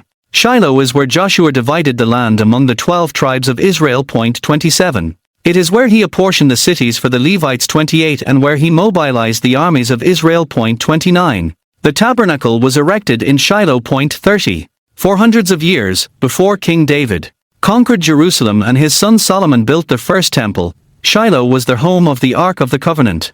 Jews made pilgrimages there 3 times a year, bringing their offerings to God. 31. In 1983 the renowned archaeologist Israel Finkelstein excavated much of the ancient tell of Shiloh. He found a storage area just a few dozen meters away from the presumed site of the tabernacle. The storage area contained nearly undisturbed storage jugs filled with the remains of raisins and other organic materials that were apparently destined to serve as sacrificial offerings. Finkelstein conducted carbon-14 dating of organic materials, which dated the jugs to the time of Samuel. 32. The storage jugs were so well preserved because they were buried under a layer of scorched earth.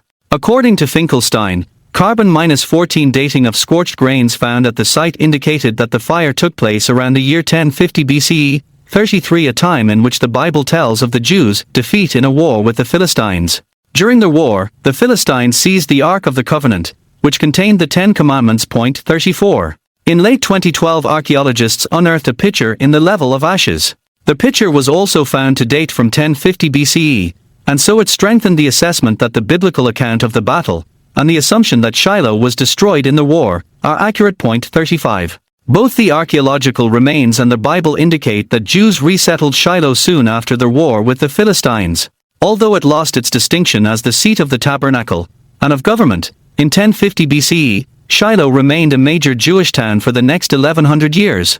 It survived the destruction of the First Temple in 586 BCE 36 and also the Great Revolt against Rome in 66 to 70 CE, which ended in the destruction of Jerusalem. Shiloh's residents participated in the Bar Kokhba revolt in 132-35-37.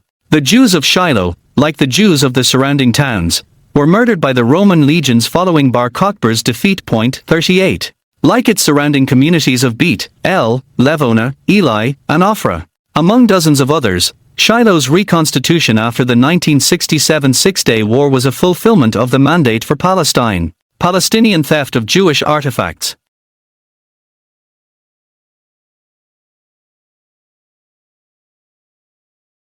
The pitcher found in the layer of ashes at Tel Shiloh was stolen a week after its discovery was made public. 39. The identity of the thieves is unknown, but the theft, which removed additional proof of the accuracy of the biblical account of Shiloh's history, is in keeping with what has become a routine Palestinian practice of destroying Jewish archaeological sites. For instance, on October 1, 2000, shortly after the launch of the Palestinian terror war, a Palestinian mob attacked Joseph's tomb in Nablus, with the backing of Palestinian security forces. The rioters shot an Israeli border guard who was part of the security detail assigned to their holy site. Palestinian security commanders refused to allow his medical evacuation. As a consequence, 19-year-old Corporal Madhat Yusuf bled to death at Joseph's tomb. 40. Israeli forces abandoned the site, after receiving guarantees from Palestinian security commanders that they would protect it. But just 2 hours after the IDF withdrew, the Palestinians raided the site and burned the holy books and the yeshiva inside.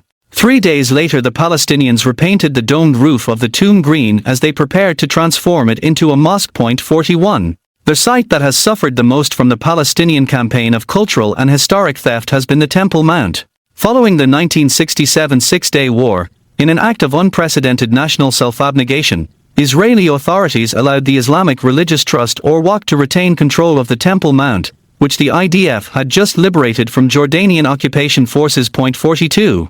The Temple Mount is the most important archaeological site in Israel. It is also the holiest site in Judaism. According to Jewish tradition, the Temple Mount is where the world was created. It is also where Abraham bound Isaac. And, as their historical record proves, the Temple Mount is the site of the Jewish people's first and second temples. 43.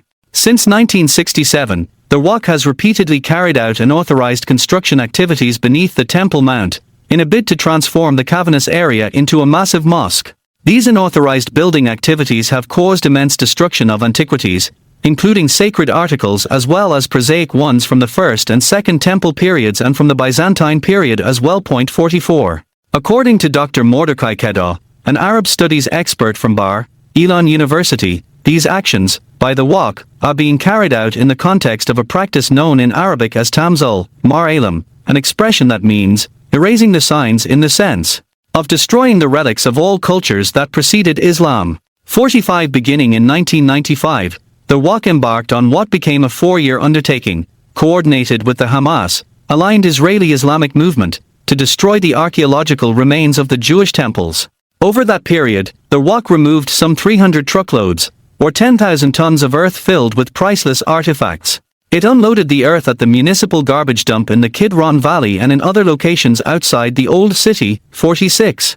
In December 2000 and for the private Ir David, City of David, Foundation funded an unprecedented archaeological endeavor. Led by archaeologists from Bar Ilan University, volunteers began sifting through the 10,000 tons of debris from the Temple Mount. The debris was transferred from the city garbage dumps to the Tzurim Valley National Park at the foot of Mount Scopus, overlooking the Temple Mount. By late 2006 the volunteers had discovered relics from the First and Second Temple periods, from prehistoric times, like 10,000-year-old flint tools, and from the times of the Jebusites and the Canaanite periods of the Iron Age. 47.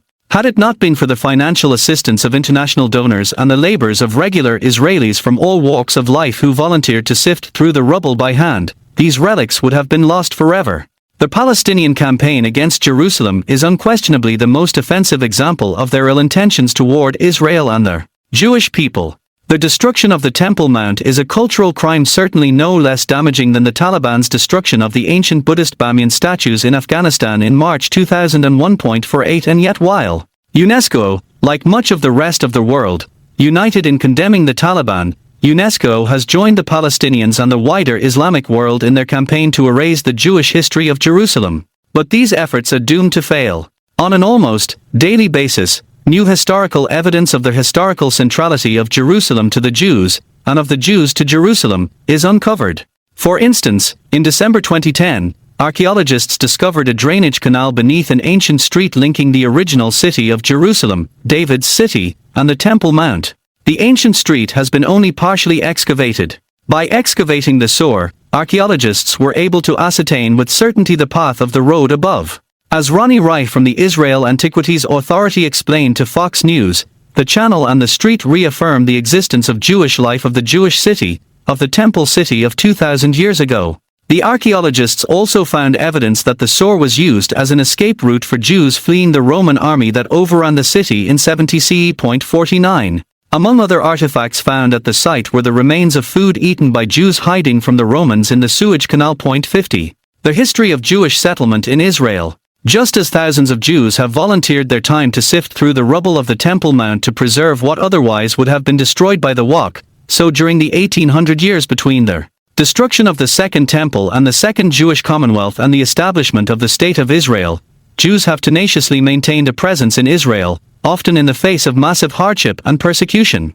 At no time have there been no Jews in the land of Israel. 51. And whenever Jews had the opportunity to return to Israel in significant numbers, they did so. According to Josephus, the Romans forcibly exiled some 75,000 Jews from the land of Israel after the Bar Kokhba rebellion, 52. But for several centuries after the onset of the Roman rule, the Jews nonetheless remained a majority of the population of the land of Israel. The centers of Jewish life during this period were in the Galilee, southern Judea, and the coastal plain. According to their historian Michael Avi Yonah, after the defeat of the Bar Kokhba rebellion, Jews remained 3/4 of the population of the Galilee and 1/4 of the population of the coastal plain and Judea. 53. During the Byzantine period, Jews suffered from massive persecution. After Bar Kokhba and his army were defeated, the number of Jewish settlements in the land of Israel stood at 200. By the end of the Byzantine period, only 50 remained. The Jewish population dwindled from 750,000 to 800,000 at the start of the Christian conquest to 150,000 to 200,000, or 10 to 15% of the population, when it ended. 54. During the early Islamic conquest, with the institution of the laws of Omar, which forced all non-Muslims into subservient status as dhimmis, the Jewish population of the land of Israel dwindled still further. The prohibitive land taxes levied on non-Muslims during this period forced the Jews to abandon agriculture and settle in the cities. The main population centers for the Jews during these years were Jerusalem, Hebron, Rafah, Haifa, Acre, and Tyre. 55. During the Crusader conquest of the land of Israel, the Jews' position worsened even further. Due to the Crusaders' campaign of expulsion and massacre, the Jewish population of the land of Israel had dwindled to fewer than 2,000 by the late 13th century. The historian Moshe Gil has documented accounts by Jews who referred to the Crusader oppression and massacre of the Jews as nothing short of the destruction of the Jewish population of Palestine. 56. During the Mamluk period, 1291 to 1517, the land of Israel for the first time developed a large Muslim majority, as masses of Arabs fleeing from the Mongol invasion of Arabia settled there. The small Jewish population remained concentrated in the major cities of Jerusalem, Hebron, Gaza, Tiberias, Beit Shean, Ramel, and Saif. 57. The Jews' position improved, and their numbers expanded, during the Ottoman period, 1517 to 1917. The Ottoman Turks permitted Jews who had been expelled from Spain to settle in Israel. At the outset of the Ottoman reign, there were 6,000 Jews in Israel out of an overall population of 300,000, accounting for just 2% of the population. 58. By 1907 the British consul in Jerusalem estimated that there were 100,000 Jews in the land of Israel out of a total population of 400,000 or 450,000. 59. As a result, on the eve of World War I, Jews made up a higher percentage of the population of the land of Israel than they did of any other country. 60. By the dawn of modern Zionism, Jews already comprised the majority of the population of Jerusalem, and there were large and growing Jewish communities in Hebron, Tiberias, and Saif. 61. The people of Israel, and indeed the Jewish people worldwide, are a community of memory. The reconstitution of the Jewish state in the land of Israel is an unprecedented historic accomplishment. No other indigenous people has preserved its national identity for so long and against such great odds, only to repatriate itself to its historic homeland, sometimes with the help of the nations of the world, sometimes in defiance of their collective will. The magnitude of the Jews' accomplishment in re-establishing their state is as remarkable as the Palestinians' obscene attempt to distort this accomplishment and destroy their historic record. Through their collective memory, and their tenacious, stubborn attachment to the land of Israel, the Jews preserved their national rights. And it was in recognition of this remarkable feat that in 1922, the nations of the world determined that the legal right to sovereignty over the land of Israel belongs to the Jewish people alone. Part 2. Probable fallout. Likely Palestinian responses. In an interview with an Israeli newspaper a few weeks before the January 2013 Israeli elections, PA chairman and Fatah chief Mahmoud Abbas threatened to resign if the Israeli government wasn't forthcoming with major concessions. As he put it, "If there is no progress in the peace process, even after the election I will take the phone and call Prime Minister Benjamin Netanyahu. I'll tell him, sit in the chair here instead of me, take the keys, and you will be responsible for the Palestinian Authority." 1. Abbas's statement was nothing new. Since mid-2008, he has threatened to dismantle the Palestinian Authority on a dozen different occasions. Point 2. Moreover, one could be excused for dismissing these threats, considering that Abbas has held onto power even though his term of office expired in January 2009. Forget handing over the keys to Netanyahu, Abbas refuses to hand them over even to another Palestinian. Point 3. As one senior Fatah member lamented in an op-ed published in the Palestinian media, Abbas has arrogated to himself absolute power over all facets of Palestinian society. With each passing day, Abbas displays less interest in sharing, much less abandoning, his hold on Palestinian affairs. Point 4. Throughout his long career as a senior PLO operative, Abbas has employed political warfare as a means of demoralizing Israeli society and strengthening Israel's radical left, with an end goal of compelling Israel to make unilateral concessions to the PLO. So too he has manipulated the diplomatic process to make the United States psychologically dependent on his continued role at the helm of the Palestinians. In the Israeli context, by threatening to resign, Abbas seeks to intimidate Israeli voters into believing that if Israel's elected leaders are not forthcoming with concessions to the Palestinians, then demographic disaster awaits their country.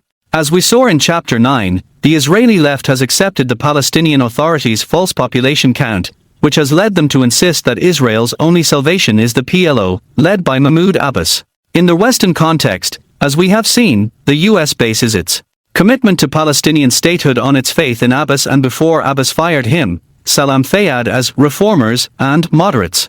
As the years have passed, and it has become increasingly apparent that there is no significant Palestinian constituency for peace with Israel, American dependence on the myth of Abbas's moderation has grown. In this light, Abbas's threats to resign constitute nothing less than a political version of putting a gun to the heads of Western policy makers. Every time Abbas threatens to resign, he is telling Washington and Europe that unless they expand their financial assistance to his government and widen their diplomatic support for his anti-Israel political warfare, he will abandon them. In the weeks before Israel's 2013 elections, Abbas went on Israeli television and claimed that he would give up his demand that any final peace deal include unlimited immigration of foreign-born Arabs into Israel, and so he reinforced the left's faith that he is Israel's irreplaceable savior. While Abbas's statement made headlines, the media failed to note that, just moments after his interview was broadcast, Abbas personally denied his own statement in a press release to the Palestinian media. Point 5. In other words, like his threat to resign, his words of peace were not fit for Palestinian consumption. How would the Palestinian people respond to a one-state plan? Since Abbas's behavior makes clear that he has no intention of abandoning power or dissolving the Palestinian Authority, the question of how he, and the people he will not stop leading, would respond to an Israeli decision to apply Israeli law to Judea and Samaria is necessarily the first question we must consider in analyzing possible fallout from such a move. Here it is important to distinguish between Palestinian civilians and the Palestinian leadership in Fatah and Hamas. As we saw in Chapter 10, polling data show that Palestinians admire Israeli democracy and oppose an Israeli withdrawal from Judea and Samaria. It is reasonable, then, to assume that shortly after Israel applies its laws to Judea and Samaria, the majority of Palestinians will register for Israeli permanent residency status. The status of permanent resident will immediately and vastly improve the Palestinians' economic position. They will be provided with open access to the Israeli job market, and they will receive welfare and health benefits equal to those enjoyed by Israeli citizens. Today Palestinians need permits to work inside the 1949 armistice lines, and the health care they receive from the Palestinian system is inferior to that provided by Israeli hospitals and physicians. In light of the precedent set by both Jerusalem Arabs and the Druze in the Golan Heights, it can be reasonably assumed that only a small number of Palestinians are likely to apply for full Israeli citizenship. Their unwillingness to become Israeli citizens will stem from two causes. First, the Palestinian Authority, as well as the various terrorist organizations operating in Judea and Samaria, will probably release statements branding any Palestinian who applies for Israeli citizenship a traitor. The prospect that, contrary to expectations, the Palestinians will apply en masse for Israeli citizenship, and that as a consequence Israel's citizenship rolls will expand massively, is an important issue for policy makers to consider. But we need to keep our sense of proportion. As we saw in Chapter 9, were all the Palestinians of Judea and Samaria to apply for and receive Israeli citizenship, the Jews would still maintain a solid 2/3 majority of the population of the State of Israel. Abbas's demographic threat is empty. As for the Palestinian leadership, Fatah and Hamas alike will likely respond to such an Israeli move as they have responded to every Israeli move since Hamas was established in 1988, and certainly since the Palestinian Authority was established in 1994. Hamas and Fatah have each tried to win the support of the Palestinian public at the other's expense. They have done so, among other things, by seeking to outdo one another in carrying out terror attacks against Israelis. But their responses are limited by their organizational capacities. They can't do more than they can do, so to speak. The Palestinians have two means of responding to an Israeli decision to apply Israeli law to Judea and Samaria: terrorism and diplomatic warfare. But these are, of course, the same means available to them today, when the Israeli government is not considering applying Israeli law to the areas and the Palestinians are already operating at full capacity or near full capacity in both spheres. As a result, it is difficult to imagine how the Palestinians could respond more forcefully to an Israeli one-state plan than they are already behaving on a daily basis. The terrorism option. Ever since the Palestinian Authority was established in 1994, the United States has played an active role in training Palestinian security forces. In the 1990s the CIA was responsible for that training, and many of the security forces trained by the CIA played major roles in the terror war against Israel that began in September 2007 between 2005 and January 2013. The United States allocated $629 million to train a force of 6,700 Palestinian soldiers and officers, organized in 11 battalions, deployed throughout Judea and Samaria. 8. In May 2010 IDF Major General Avi Mizrahi, commander of Israel's Central Command, which includes Judea and Samaria, described these U.S.-trained forces' latent capacities. This is a well-trained force, he explained, better equipped than its predecessors and trained by the U.S. The significance of this is that at the start of a new battle, with the Palestinians, the price that we will pay will be higher. A force like this one can shut down a built-up area with 4 snipers. This is deadly. They have offensive capabilities and we aren't expecting them to give up. With these troops now fully trained and capable of training others, Lieutenant General Michael Mola, who commanded the U.S. training program until December 2012, told the House Foreign Affairs Subcommittee on the Middle East and South Asia that the next step for America was to help the Palestinian security forces develop indigenous readiness, training, and logistics programs and the capability to maintain, sustain their force structure readiness and infrastructure. 10. In other words, the United States was working to transform these disparate units into a self-sustaining, organized military. U.S. commanders share Mizrahi's assessment that these U.S.-trained Palestinian forces can be expected in the future to fight Israel. In a speech delivered in Washington in May 2009, Moella's predecessor, Lieutenant General Keith Dayton, said that if the U.S.-trained Palestinian army did not see the establishment of a Palestinian state within a short period, it would likely turn its arms on Israel. 11. There is nothing surprising about the nature of these forces. During the Palestinian terror war that followed Arafat's rejection of statehood and peace with Israel at Camp David, many of the more devastating Palestinian terror attacks were carried out by Palestinian security forces trained by the CIA. Israel had been asking the United States to curtail its training of Palestinian security forces since at least November 1999, reportedly warning U.S. officials that the Palestinian troops were liable to use the knowledge they gained from the U.S. training program to enhance terrorist capabilities against Israel. But these warnings made no impression. 12. Beginning in 2012, reports began surfacing that shed light on intelligence gathering operations that the Palestinians were running on Israeli communities in Judea and Samaria. PA intelligence operatives were repeatedly probing the communities' security systems. For Israeli security personnel on the ground, it is apparent that if terrorist groups decide to carry out a mass casualty attack against a Jewish community in Judea and Samaria, they have the capacity to do so. 13. Such a massacre would be supported morally by Palestinian society. The abject refusal of all Palestinian leaders to condemn or disavow terrorism as evil, the Palestinian media's daily demonization and dehumanization of Israelis, and Palestinian society's continuous lionization of Palestinian terrorists would all provide the moral cover for such an act of mass slaughter of civilians. From 1996 through 2002, Palestinian terrorists were able to carry out terrorist attacks against Israelis in Judea and Samaria and within the 1949 armistice lines almost at will. This capability owed to the PLO's security control of the major Palestinian towns and villages. With Arafat and his deputies in charge, terrorists could plan attacks, dispatch operatives from the safety of these population centers, and not worry that the IDF would respond by destroying their infrastructure. But in April 2002, the IDF responded to the Palestinian terrorist war with Operation Defensive Shield. During the course of the operation, Israeli forces took control of the Palestinian population centers in Judea and Samaria that had been transferred to PLO control in late 1995 and early 1996. Israel has largely preserved its security control of those areas ever since. As General Mizrahi explained, largely through their American-trained security forces, over the decades since Operation Defensive Shield, the Palestinians have rebuilt their capacity to carry out mass attacks against Israeli targets that Israel destroyed from 2002 through 2004. But despite their rebuilt capabilities, the Palestinians have largely opted not to carry out such attacks to date. Again, in light of the anti-Jewish indoctrination that permeates all layers of Palestinian society, their choice to stand down does not owe to some newfound love of Israel or desire for peace. It is about self-preservation. The Palestinians recognize that any mass terror attack they would conduct would cause Israel to take military action that would destroy their capacity to carry out further attacks in the future.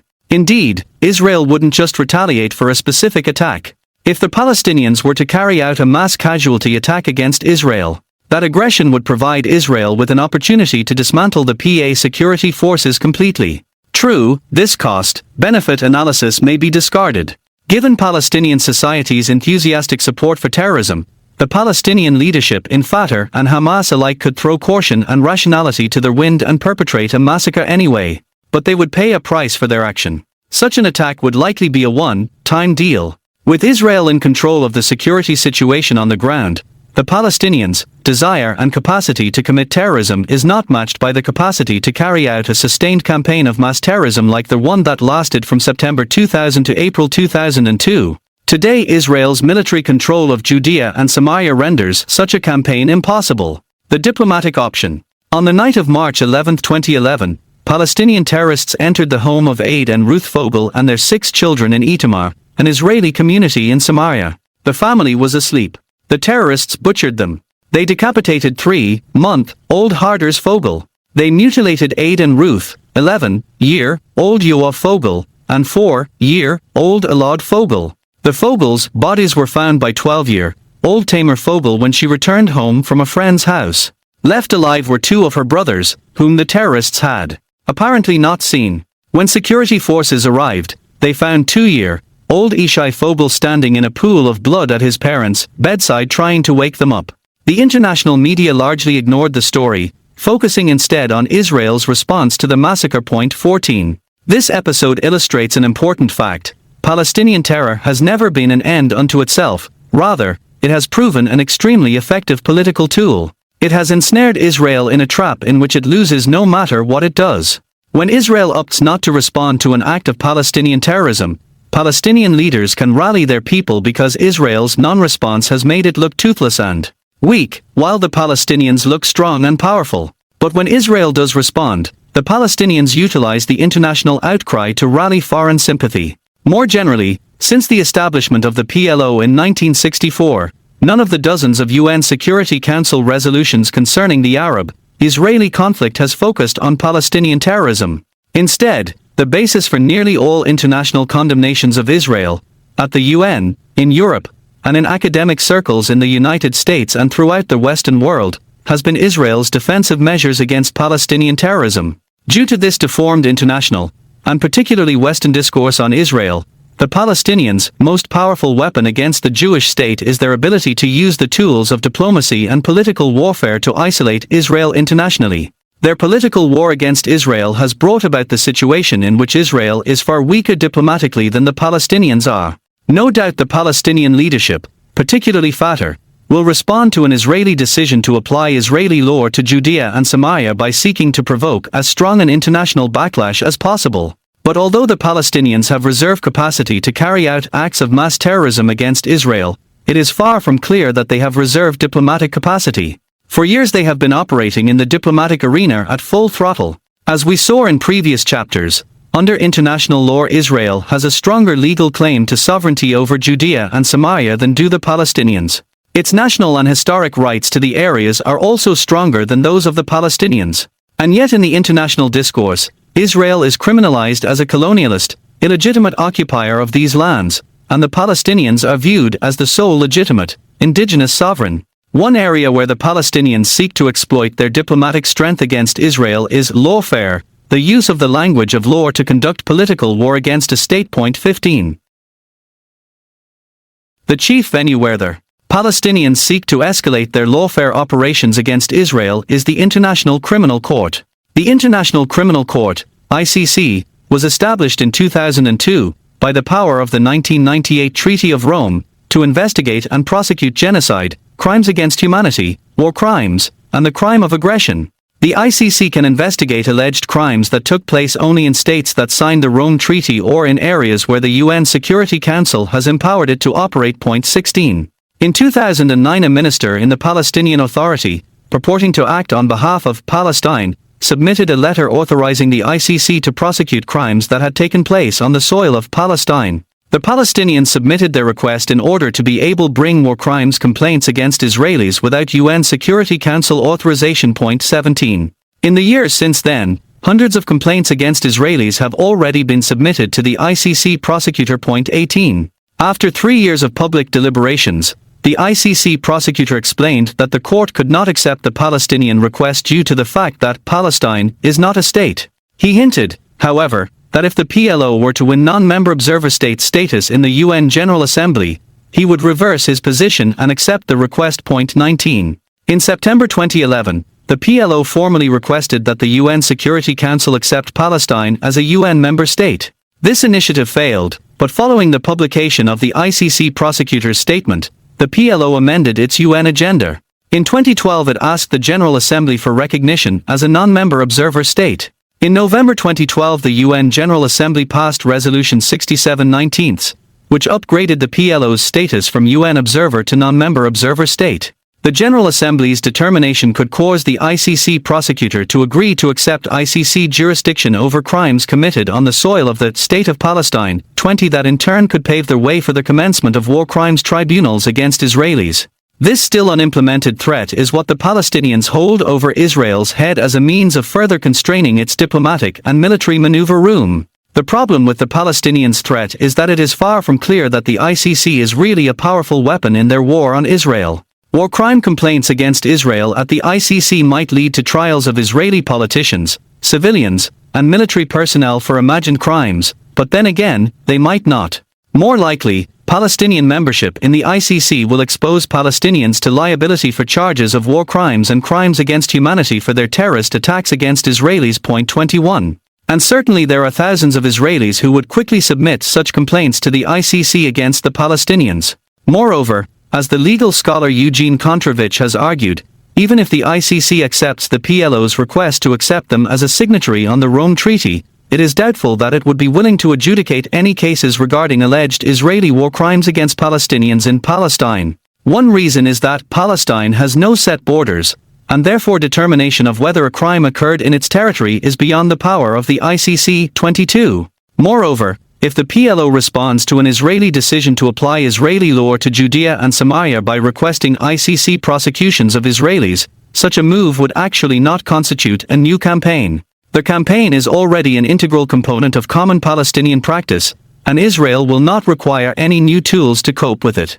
Moreover, given the frivolousness of the Palestinian claims against Israel, once Israel adopts a policy predicated on defending its rights rather than appeasing Palestinians who seek its destruction, it will be far more capable of defending itself against such charges at the ICC and in any other diplomatic arena.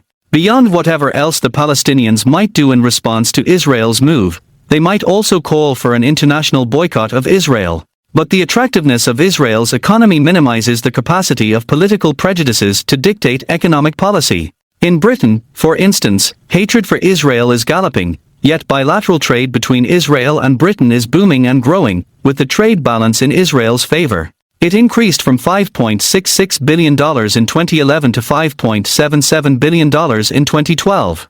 And between 2010 and 2011, it rose 34%. Israel is the United Kingdom's largest single trading partner in the Middle East and North Africa. 23. Following an Israeli decision to apply Israeli law to Judea and Samaria, the Palestinians might expand their calls for international support. They might call for the Arab states to invade Israel on their behalf. They might call for the UN or NATO or the European Union to deploy forces to protect them from Israel. They might call for the EU to impose an economic boycott on Israel. We shall discuss the prospects of such calls being answered in the next 2 chapters. But what is clear is that the Palestinians can only call for such actions. They cannot determine whether their call will be answered. Despite their diplomatic power and their terrorist aspirations and capacities, the Palestinians are not in a position to independently scuttle an Israeli decision to implement Israeli law in Judea and Samaria. Militarily, they lack the capability to sustain a terrorist offensive against Israel that could either defeat it or break its will politically. Diplomatically, while their political warfare campaign has severely weakened Israel's international position, they cannot escalate the war because they are already using their entire arsenal. They can escalate their calls for international assistance, even calling for international invasions of Israel, either by Arab armies or by European forces. But they cannot compel either the Arabs or the Europeans to accede to their wishes. Chapter 15. Likely regional responses. Israel declared its independence on May 15, 1948. Immediately thereafter it was invaded by the armies of Egypt, Jordan, Lebanon, Syria, and Iraq, with the full backing of the Arab League. The purpose of that pan-Arab invasion was to destroy the nascent Jewish state. 1. In 1979, Israel signed a formal peace treaty with Egypt. In 1994 it signed a peace treaty with Jordan. But even so, the people of Egypt and Jordan never made peace with Israel. Hatred of Jews in these and every other Arab state is endemic, reaching levels of between 98 and 100%. 2. Since late 2010, the Arab world has been in a state of political ferment. Regimes throughout the region have been overthrown and threatened.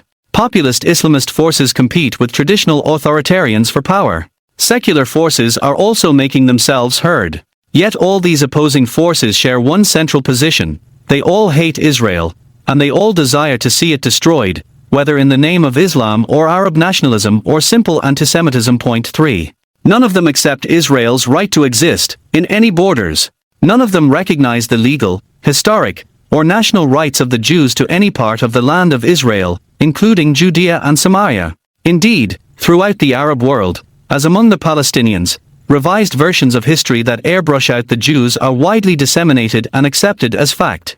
And so even before we consider the likely responses of Israel's Arab neighbors to an Israeli announcement that it is applying its sovereignty to Judea and Samaria, we must take as a foregone conclusion that all of Israel's neighbors will condemn the move. The question then, is whether they will do anything beyond that. Egypt. Egypt is the most powerful Arab state and the most strategically significant actor in the Arab world. Long a coveted prize for superpowers due to its control of the Suez Canal, Egypt was the object of competition between the British, the Germans, the Russians, and the Americans. From an American perspective, Egypt's peace treaty with Israel is the most important strategic U.S. achievement in the region. The treaty formally blocked the prospect for a pan-Arab war against the Jewish state and so neutralized what was long seen as the greatest threat to regional stability. Moreover, through its sponsorship of the treaty, and through it the Egyptian military, the United States secured itself a privileged status for its naval craft along the Suez Canal, and effectively neutralized the Soviet threat to U.S. power in the Arab world.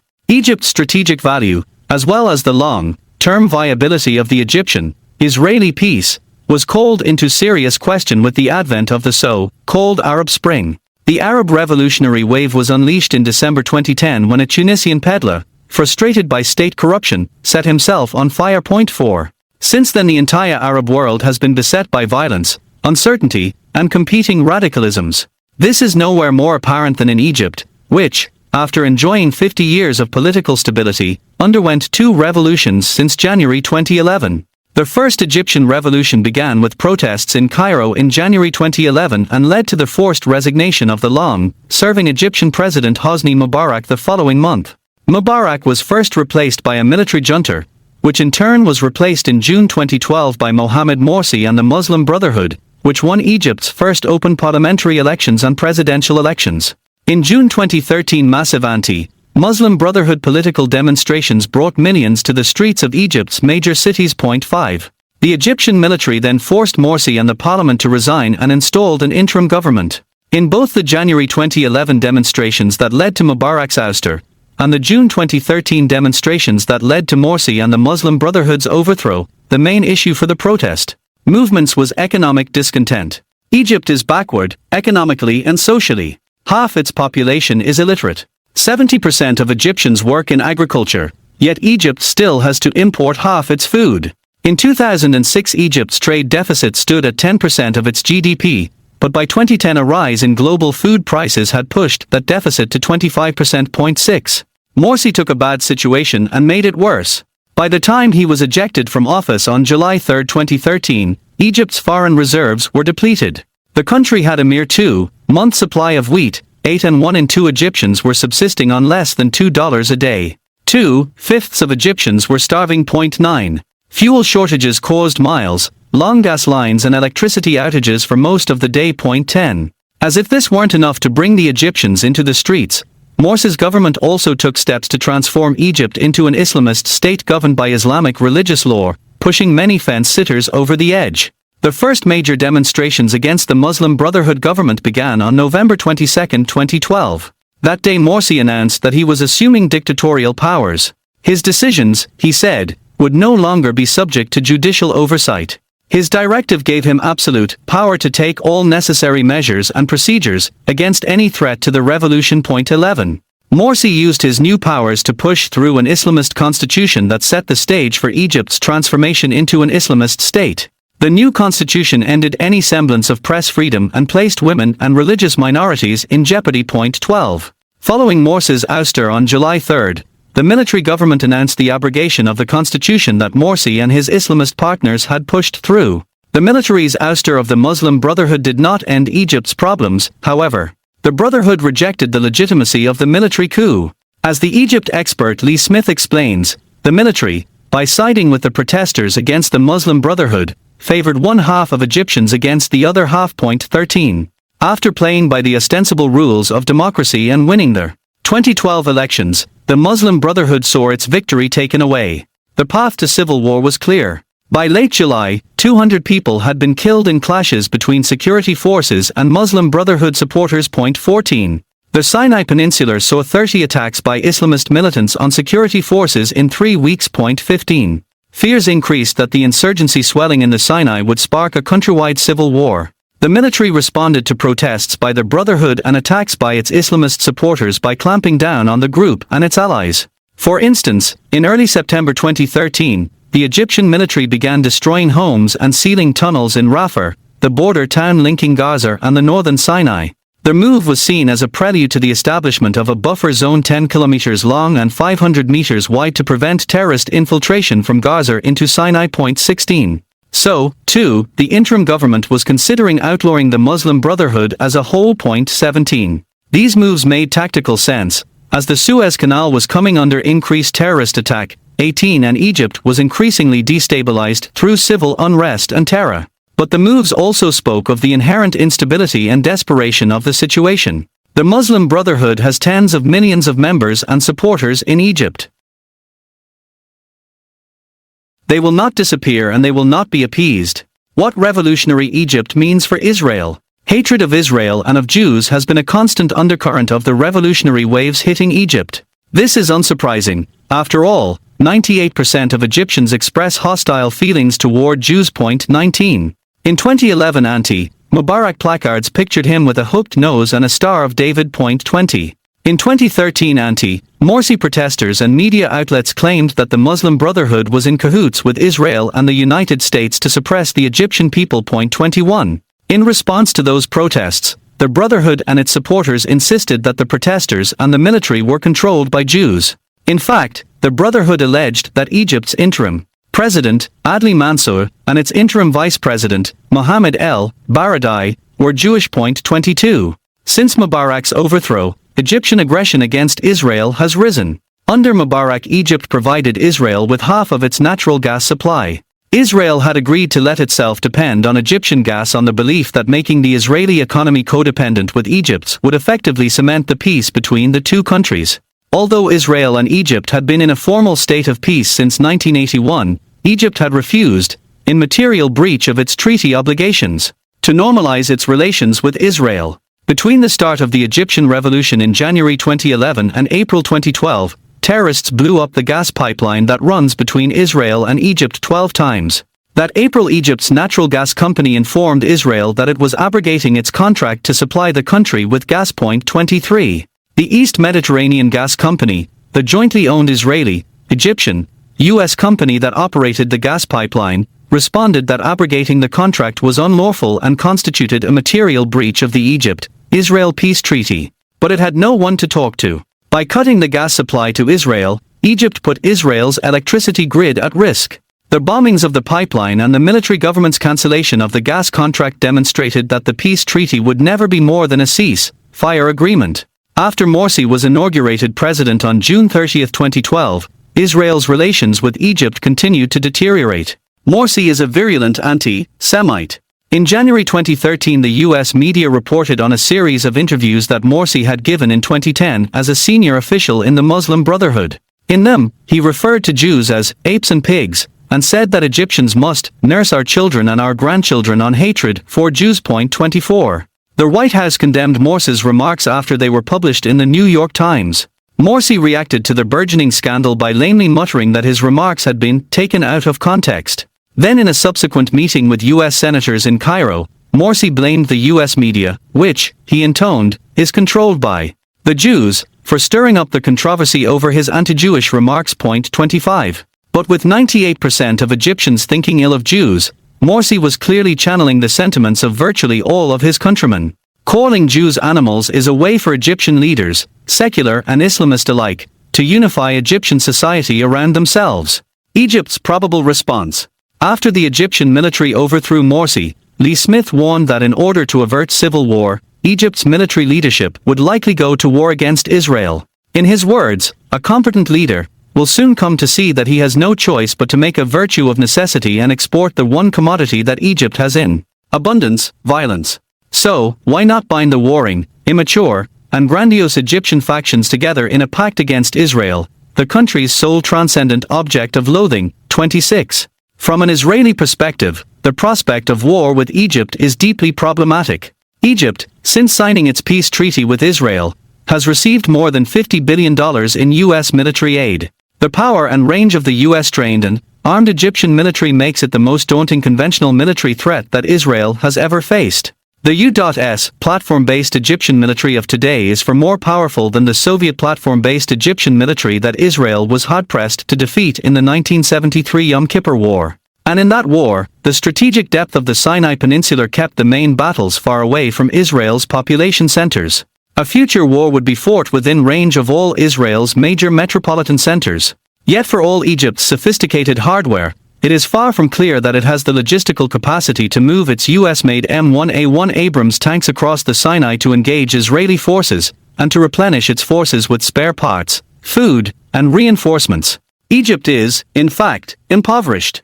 A war with Israel would likely be militarily futile and economically cataclysmic. Moreover, following its ouster of the Muslim Brotherhood, the Egyptian military has displayed hostility rather than comity toward Hamas-controlled Gaza. It used the Muslim Brotherhood's fraternal relations with Hamas, the Palestinian Muslim Brotherhood, as a means to discredit it. Indeed, the military criminalized Morsi and the Brotherhood by accusing them of colluding with Hamas. 27. The two Brotherhood branches' initial steps toward incorporating Gaza into Egypt were used as a pretense for accusing them of implementing a nefarious Israeli-US plot to undermine Egyptian sovereignty over the Sinai and pave the way for an Israeli conquest there. With violence between Egyptian military forces and Islamist terror militias in Sinai allied with Hamas rising daily, by September 2013, leaders of Fatah began stating openly their hope that the Egyptian military would invade Gaza and reinstall them in PowerPoint 28. The concept of Egypt invading Gaza, or using Palestinian proxies to stage a coup, was not unfounded. Egyptian intelligence officers had reportedly become involved in training anti-Hamas operatives in Gaza. But even in the unlikely event that Egypt decides to expand its battlefield to include Gaza and does in fact overthrow Hamas and install Fatah in power, such moves will not make Egypt more likely to go to war against Israel. Egypt would topple Hamas to protect its military regime from its jihadist enemies, not to help the Palestinians. Furthermore, reinstating Fatah in power in Gaza would not expand the movement's options for attacking Israel following an Israeli decision to apply its law to Judea and Samaria. Fatah, which is not as powerful as the Egyptian military, would face the prospect of fighting its own civil war against Hamas and its supporters in Gaza, which could expand to Judea and Samaria. Such a scenario would leave Abbas and his colleagues with little opportunity to lash out at Israel. Regardless of who will lead Gaza in the future, two aspects of the chaos in Egypt indicate that Israel needn't be overly concerned about its southern neighbor attacking it in response to the implementation of Israeli law in Judea and Samaria. First, if Egypt decides it wishes to go to war with Israel, it can invent any pretext, from the sublime to the ridiculous, for doing so. During Mubarak's tenure in office, for instance, Egyptian officials accused Israel's Mossad spy agency of deploying sharks to Egypt's beaches to attack tourists. Subsequently, migratory birds fell prey to Egyptian security services who arrested them on suspicion of espionage. Point 29. But if Egypt decides that prudence is the better part of virtue and resists the temptation to wage war against Israel, then nothing Israel does will persuade it to alter that course either. In other words, Egypt will go to war with Israel if its leaders determine that doing so will advance the interests of Egypt, and not out of solidarity with the Palestinians. A Palestinian call to war will have no impact on Egypt's decision-making. If war with Egypt comes, it will be due to internal developments within Egypt and not in response to any Israeli move. Therefore, Israel should feel free to advance its national interests without regard for Egypt's domestic pathologies. Jordan's Abaydat Bedouin tribe is one of the largest in the kingdom. Until recently, the Abaydat were intimately tied to the Hashemite regime. In October 2012, Jordan's King Abdullah II appointed a member of the tribe, Walid Abaydat, to serve as Jordan's ambassador to Israel. The tribe responded with a degree of fury that shocked regime watchers worldwide. For most of Jordan's history, the Bedouins supported the kingdom's strategic ties to Israel. Those ties developed decades before Jordan and Israel signed their peace treaty in 1994. As we saw in chapters 4 and 6, since 1970 Israel has acted as Jordan's protector, defending the monarchy of the Hashemite Bedouin tribe from Syria and the PLO. Israel's relationship with the Hashemites was an open secret, and as the principal supporters of the regime, Jordan's other Bedouin tribes knew about it and supported it. But by late 2012, that support had all but disappeared. Rather than celebrate the appointment of one of their members to serve in the sensitive and key diplomatic posting, or let it pass by unremarked, tribal leaders responded by calling for the cancellation of Jordan's peace treaty with the Jewish state. Point 30. As Asaf David, an expert on Jordanian society and politics, told the Times of Israel, the Abaydat tribe's violent response to Walid Abaydat's posting to Tel Aviv was a telling indicator of how relations between the tribes and the regime have drastically deteriorated in recent years. Point 31. Jordan is made up of three distinct population groups. Ethnic Palestinians constitute 80% of the population, 32 non-Hashemite Bedouins are the second largest group, and members of the ruling Hashemite tribe comprise the smallest population group. Due to the demographic challenges that the Palestinian majority presents to the ruling Hashemites, the regime has always depended on Western sponsors for its survival. The Hashemites were first installed in power and defended by the British. The British were eventually replaced by the Americans. And as we have seen, in 1970, when Israel intervened to prevent Syria from invading Jordan during its civil war, Israel emerged as the regime's primary protector. The inherently precarious status of the Hashemite monarchy has made King Abdullah a bellwether of regional trends. In late 2004 he warned that Iran's rising role in Iraqi politics would form a Shiite crescent extending from Iran to Iraq, Syria, and Lebanon. Point 33. In 2013 he turned his attention to Sunni radicals, warning, "I see a Muslim Brotherhood crescent developing in Egypt and in Turkey." 34. Abdullah occupies a unique position in the Arab world. He has no option but to remain a loyal ally to Israel and the United States.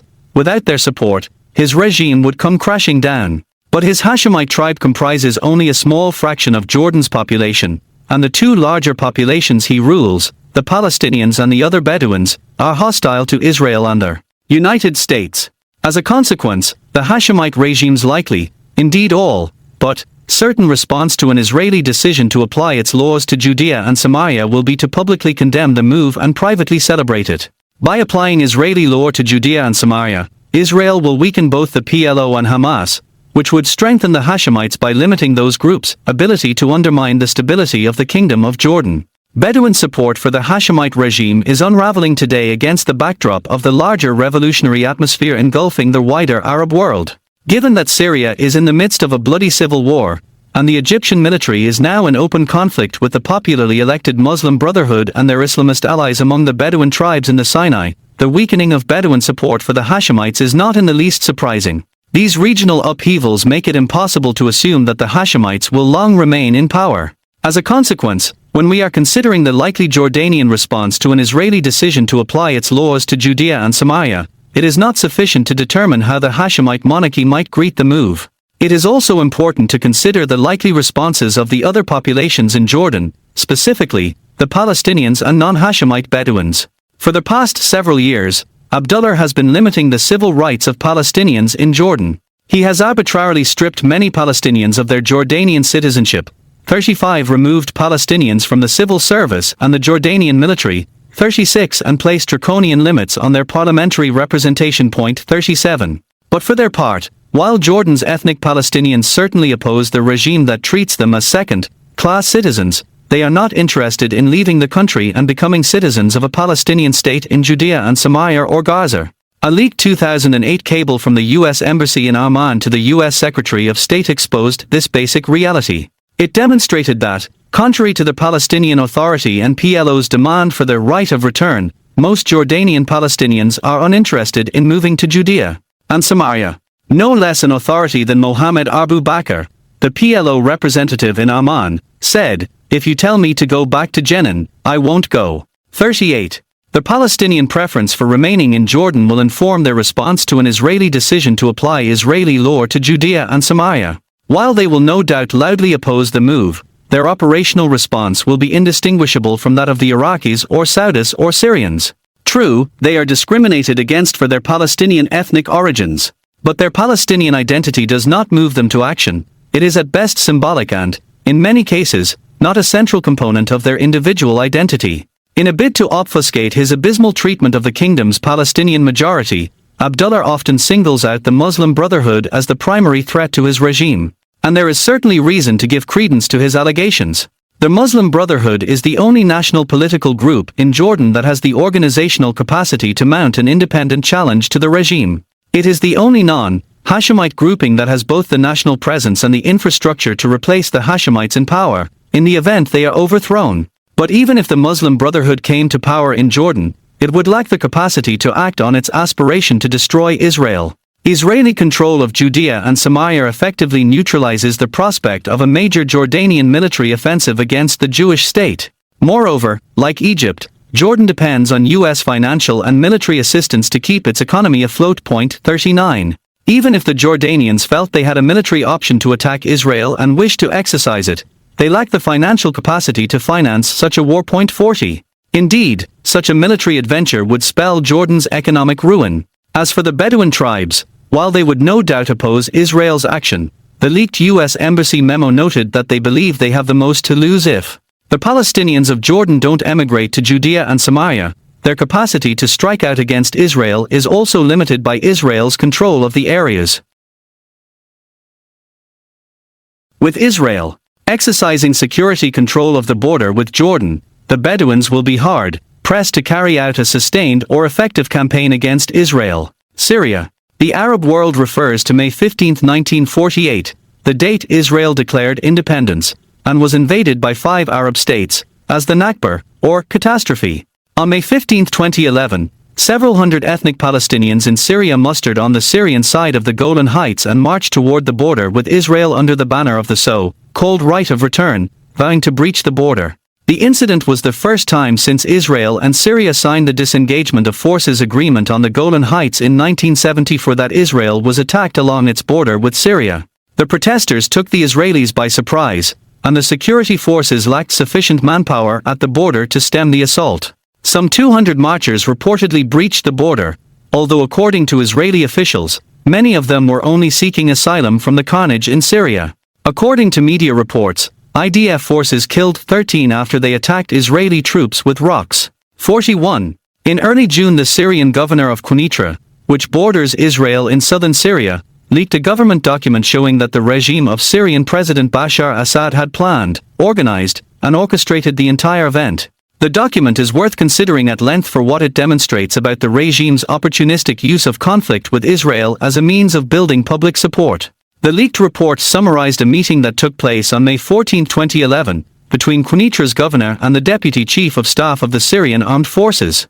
As Michael Weiss, the reporter who broke the story at Britain's Telegraph, explained, the document set out how the regime ordered the dispatching of 20 buses, each one with a passenger capacity of 47, to cross the border into Maidal Shams in the Golan Heights in order to precipitate a confrontation between Palestinian refugees and Israeli soldiers and UN peacekeeping forces, thereby distracting international attention from the Syrian revolution. The memorandum instructed Qunetra's local officials. Permission is hereby granted allowing approaching crowds to cross the ceasefire line, with Israel, towards the occupied Maidal, Shams, and to further allow them to engage physically with each other in front of United Nations agents and offices. Furthermore, there is no objection if a few shots are fired in the air. 42. Ethnic Palestinians in Syria marched on the border for a second time on June 5, 2011, the anniversary of the start of the 1967 Six-Day War. This time Israeli forces were ready. 20 border breachers were killed.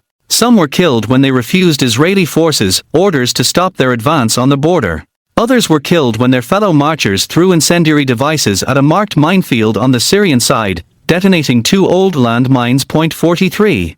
As Weiss noted, Assad's intention in organizing the border assault was to deflect public attention away from the ongoing carnage in Syria. He clearly hoped that supporting the Palestinians in their war to destroy Israel would win him popularity points at home and perhaps in the wider Arab world. The failure of Assad's ploy became clear later that month at the funerals for those killed in the second incident, held at Yarmouk refugee camp outside Damascus. Relatives of the dead attacked members of the regime, aligned terrorist group, the Popular Front for the Liberation of Palestine, General Command, PFLP, GC.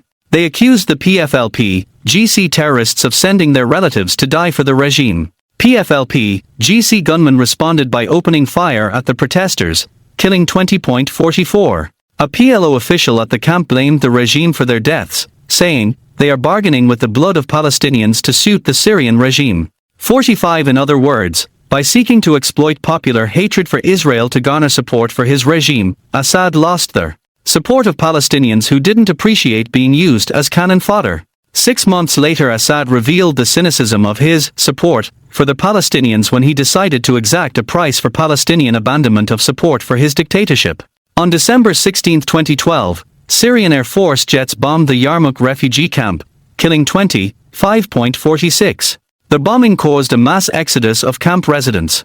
On July 21, 2013, Syria allegedly attacked the Yarmouk camp with chemical weapons, killing 2.47. Some 500,000 ethnic Palestinians live in Syria, mainly in UN refugee camps around Damascus.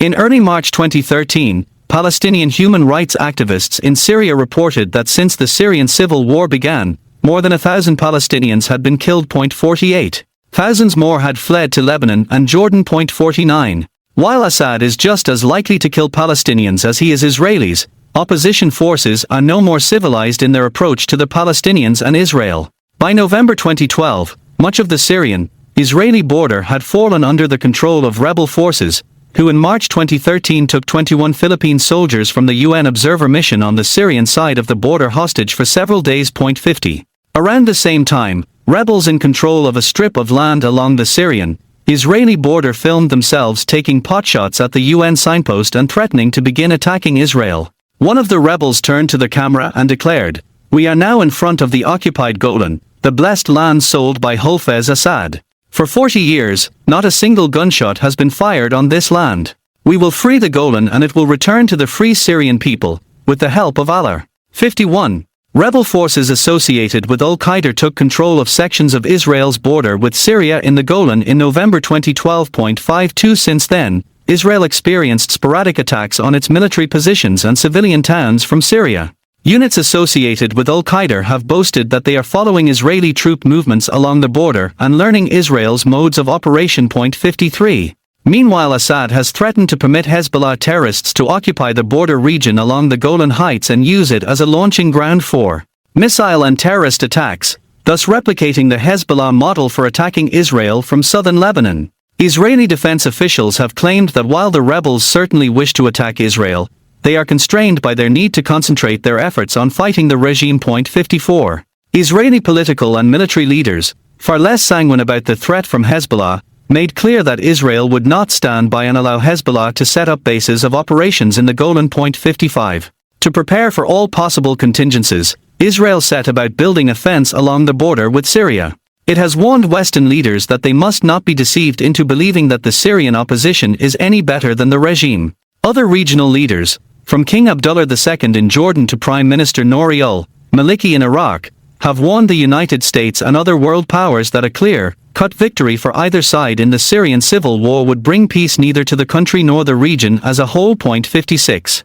The situation in Syria is deeply dangerous for Israel and for the wider region. But the danger lies in developments within Syria, not in what happens within Israel.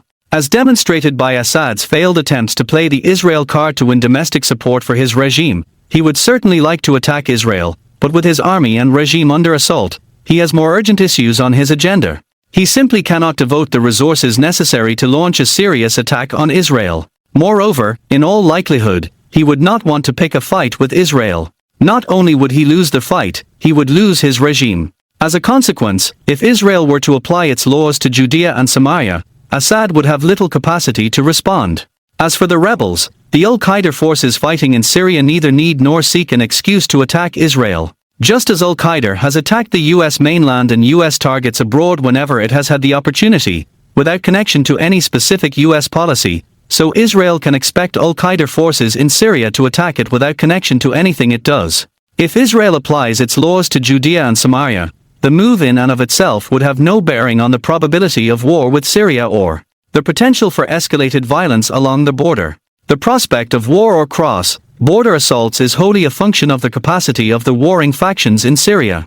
Lebanon, Hezbollah. Hezbollah, Iran's proxy force in Lebanon, has a consistent policy of opportunistically attacking Israel. From its perspective, this policy is eminently logical. Hezbollah operates independently from Lebanese government authority, and its forces are more powerful than the Lebanese military. To justify its independence, Hezbollah feels constant pressure to attack Israel. Only by demonstrating that it is at the forefront of the war against Israel can Hezbollah justify its refusal to subordinate its military to the sovereign authority of the Lebanese government. As a consequence, Hezbollah would be more likely than any other regional military force to respond to an Israeli decision to apply its sovereignty over Judea and Samaria by launching a war against the Jewish state. Yet despite its independence from Lebanese governmental authority, Hezbollah is not an independent entity. It is controlled by the Iranian Revolutionary Guards Corps.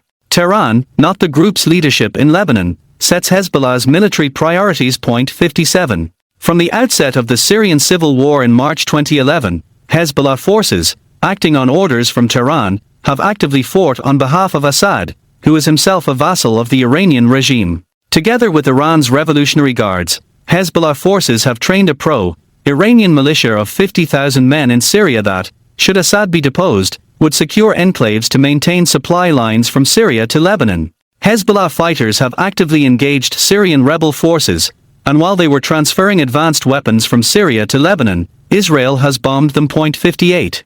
Hezbollah's actions on behalf of Assad have diminished the group's credibility in Lebanon. In February 2013, Syrian opposition forces attacked Lebanese targets in what they claimed was retaliation for Hezbollah attacks in Syria. Former Lebanese Prime Minister Saad Hariri harshly questioned Hezbollah's legitimacy in light of its participation in the Syrian war. What is Hezbollah doing on the Syrian front? He said, "We were not far from the truth when we declared that Hezbollah's main aim is not resistance against Israel, but rather that its weapons are used for other purposes." 59.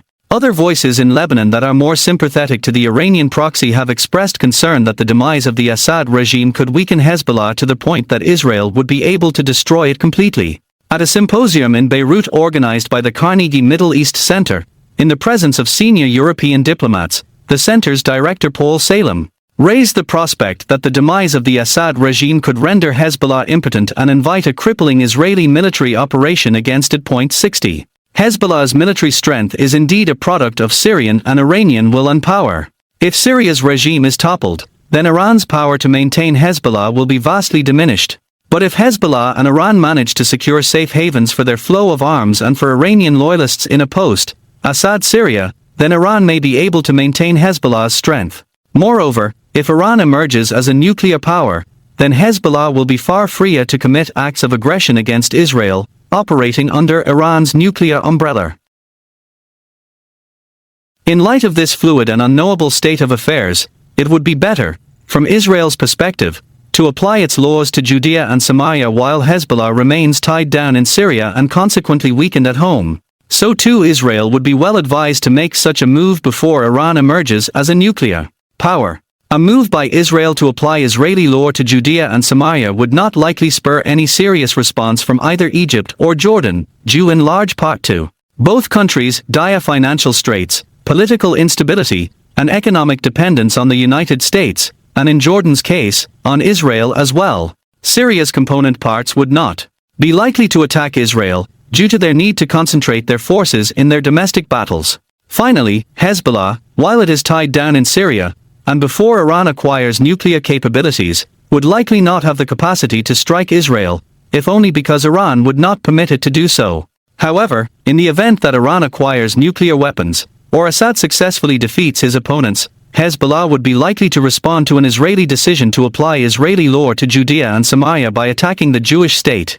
At the same time, it is important to recognize that, as we saw in 2006 when it went to war against Israel, Hezbollah does not need Israel to do anything in order to go to war against it. It is just as happy to invent pretexts, or even attack Israel with no pretext at all, if it believes that doing so advances its interests, and those of its Iranian superiors. Chapter 16. Likely European responses. In 2013 Israel was the only country in the Middle East that was stable. Israeli farmers and ranchers in the Golan Heights worked their lands in peace, while across the border in Syria, just miles and sometimes yards away, a bloodbath was taking place. As tourists flocked to Israel's vacation capital Eilat, along the Red Sea, just across the border in the Egyptian Sinai, Al-Qaeda forces joined with Hamas and Bedouin militia to wage an insurgency against Egyptian security forces. Country after country in the Arab world saw its regime destabilized, overthrown, and threatened by the revolutionary ferment that pitted radicals against radicals, regimes against jihadists, and jihadists from one type of mosque against jihadists from another type of mosque. While all this was going on, in January 2013, Israel held a regularly scheduled national election. Like all previous national elections, the 2013 election took place without incident. Two major parties in Israel's lively multi-party parliamentary system were wiped out, while two others rose to prominence. Prime Minister Benjamin Netanyahu was re-elected as his ruling Likud party won the largest number of seats in the Knesset. On the day of Israel's national election, British Foreign Minister William Hague gave a speech in the British Parliament regarding Israel. He did not congratulate Israel for being an island of stability in the midst of the Arab political tsunami.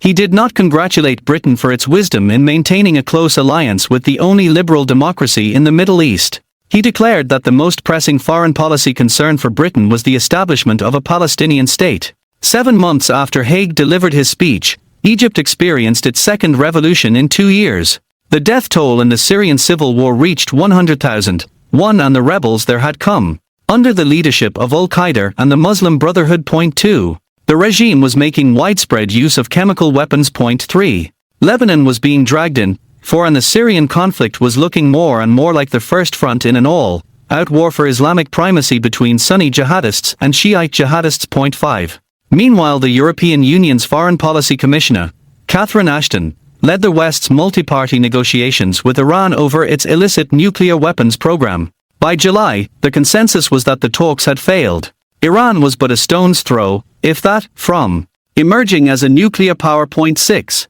In July 2013, the European Union's response to all these developments was to announce the implementation of economic sanctions against Israel. From 2014, no EU funds would be dispersed to any Israeli entity that was either located or operating beyond the 1949 armistice lines. Point 7. Additionally, Ashton announced that by the end of 2013, the European Union would issue mandatory guidelines for attaching special labels to Israeli goods produced by Jews beyond the 1949 armistice lines. Point 8. In an interview with the Jerusalem Post in May 2013, Lithuanian Foreign Minister Linas Linkevičius warned Israel that the labeling of Jewish-made products manufactured beyond the 1949 armistice lines was a first step toward a complete boycott of Israeli goods. Point 9. Even without Linkevičius's warning, the purpose of the labeling program was clear enough. By placing special labels on Israeli goods, the European Union seeks to condition European consumers to view Israeli products as being morally inferior to other products,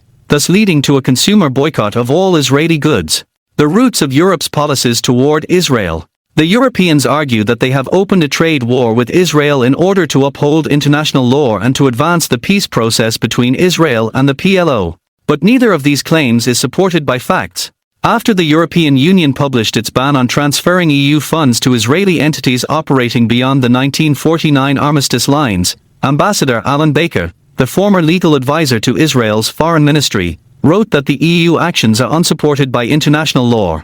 The EU claim that Israel's presence beyond the 1949 armistice lines is unlawful is not supported by any treaty or custom. As we saw in Chapter 12, Israel's legal rights to sovereignty over Judea, Samaria, and Jerusalem are recognized under the Law of Nations through the 1922 League of Nations Mandate for Palestine, which also called for close Jewish settlement of these areas. The mandate's allocation of sovereign rights over these areas to the Jewish people, and its recognition of the Jews as the indigenous people of the areas, have been abrogated by no subsequent treaty. To the contrary, they were reinforced by Article 80 of the UN Charter. Moreover, as Baker noted, the European Union wrongly claims that Jewish communities beyond the 1949 armistice lines are illegal under Article 49 of the Fourth Geneva Convention, from 1949. Authoritative interpretations of Article 49 make clear that it does not apply to such communities.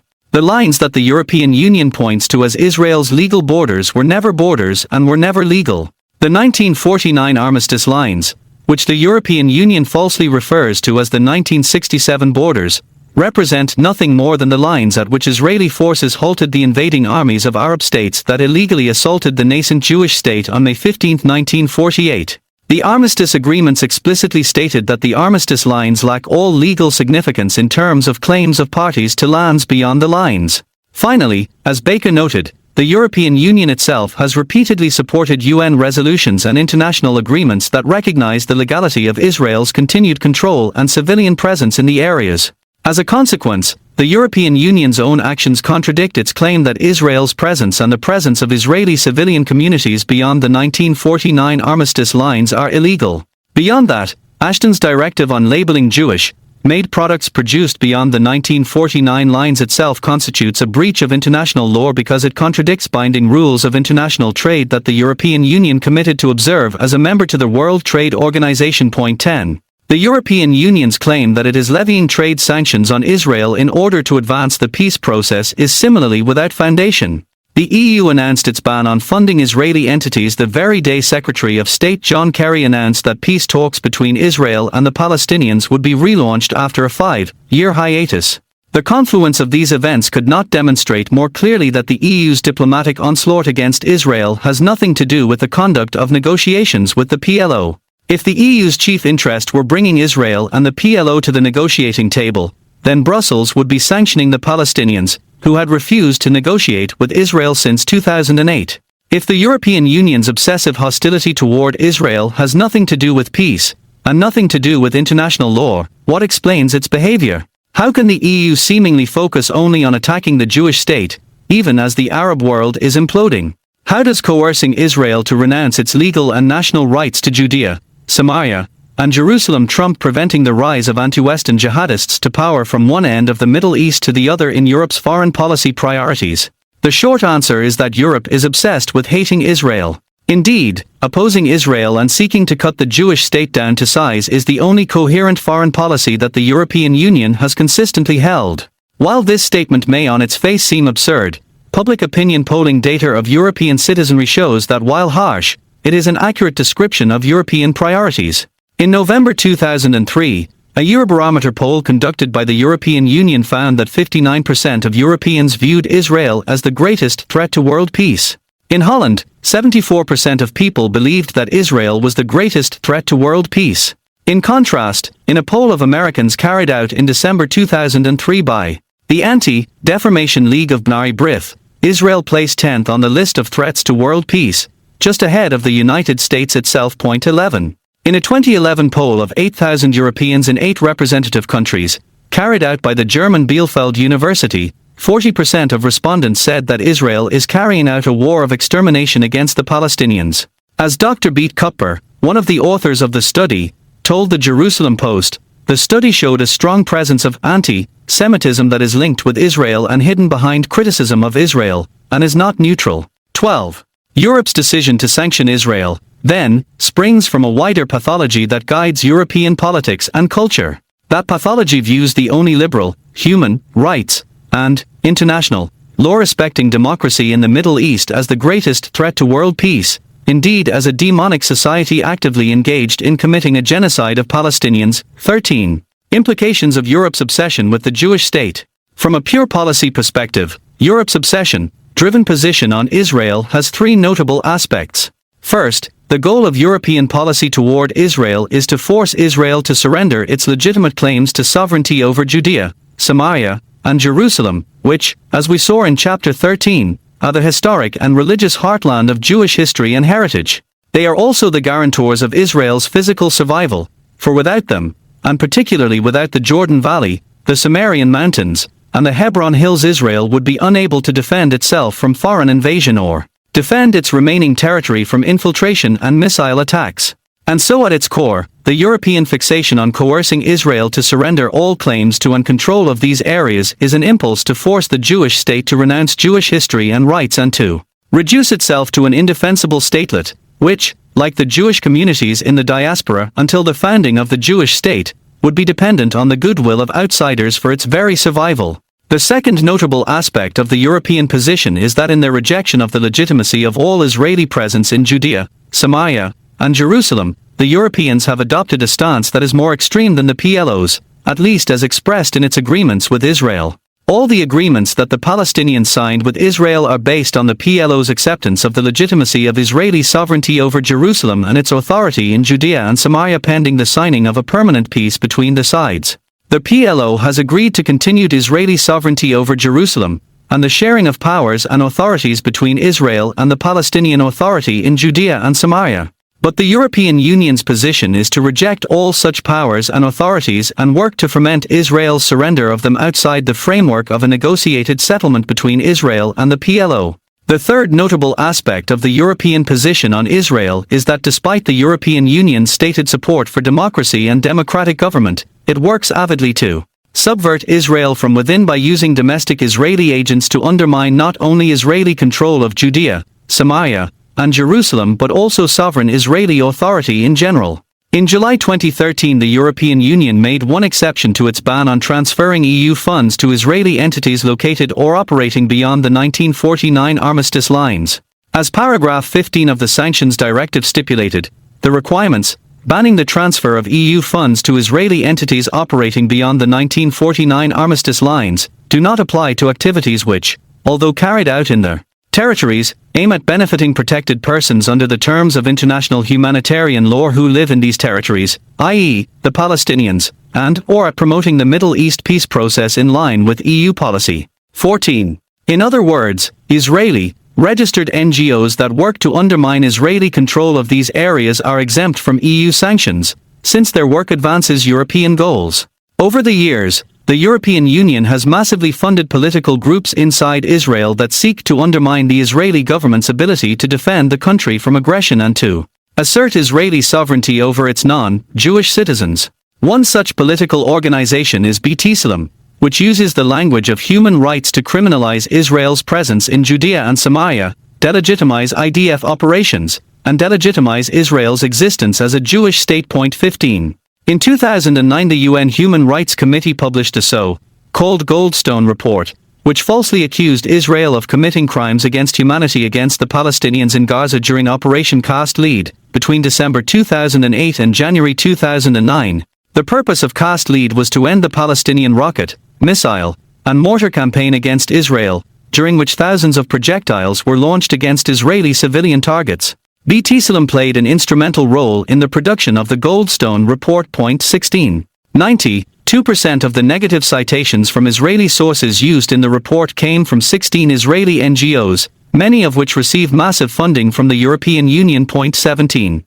B'Tselem was the most cited source. 18. In April 2011, Judge Richard Goldstone, chair of the commission that published the report, publicly distanced himself from its accusations against Israel. In an op-ed in the Washington Post, he wrote, "If I had known then what I know now, the Goldstone Report would have been a different document."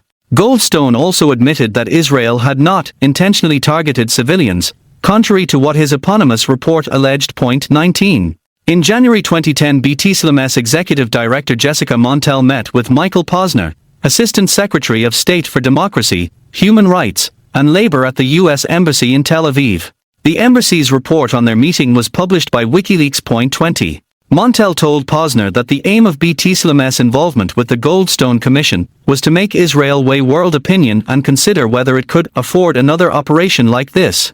Following the publication of the Goldstone Report, in light of the massive involvement of foreign, government-funded Israeli-registered political NGOs in the campaign to undermine the ability of Israel's government to function, Israel's Knesset began deliberating on a series of bills aimed at regulating the operations of such groups. In February 2010, Montel had another meeting at the U.S. Embassy in Tel Aviv to discuss those deliberations.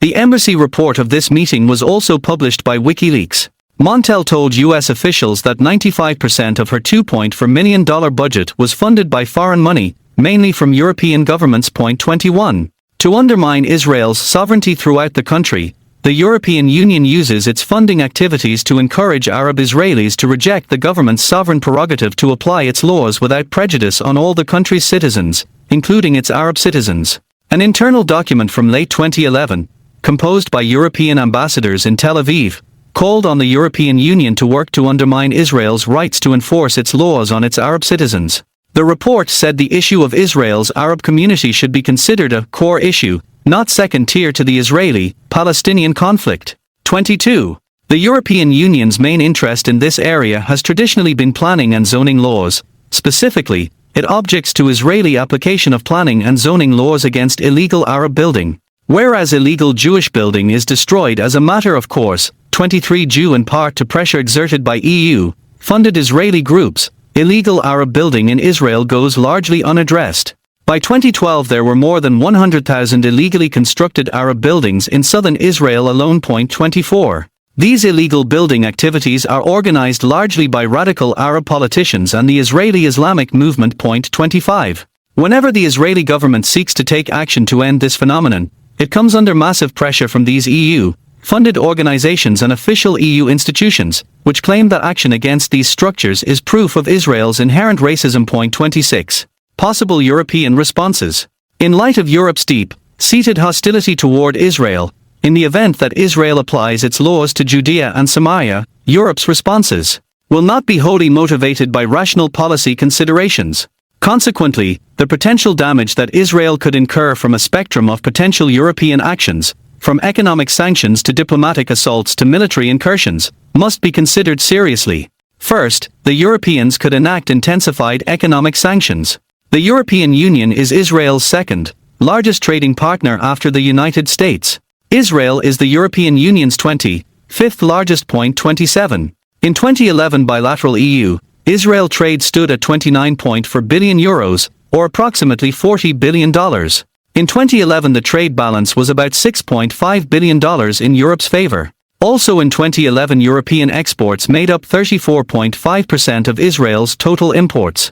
Exports to Europe constituted 26.1% of Israel's total. Even before it announced it was enacting actual sanctions against Israel in July 2013, the European Union used its economic leverage over Israel to push its anti-Israel foreign policy. Brussels linked upgrading its economic relations with Israel to making progress in the peace process, that is, unreciprocated Israeli concessions to the Palestinians. Point 28. Europe's options for levying intensified economic sanctions against Israel range from officially downgrading its economic relations with Israel, to abrogating the free trade agreement between the EU and Israel, to outlawing military sales between Europe and Israel. Europe could also downgrade its technological ties with Israel. Other than Israel's government, the EU is the largest funder of Israeli public research. Point 29. The limitations of European leverage over Israel. Levying such sanctions, however, would not be a cost-free undertaking for Europe.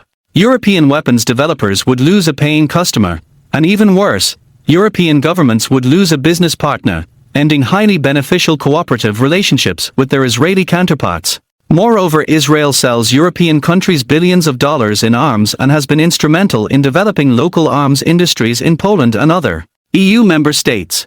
Presumably, Israeli arms exports to Europe would suffer the same fate as European military exports to Israel. Point 30. In the sphere of technological cooperation, European governments recognize Israel's comparative advantage in high-tech. EU member state governments aggressively compete with each other in courting Israeli internet, biomedical, agri-tech, and other high-tech companies to partner with their countries. Speaking to the Times of Israel at an Israel-Europe business conference in Tel Aviv, Xavier Buck, the CEO of EuroDNS, which is responsible for internet domain names in Europe, explained that European businesses are frantic to partner with Israeli firms, and European governments are aggressively recruiting Israeli firms to collaborate with European businesses.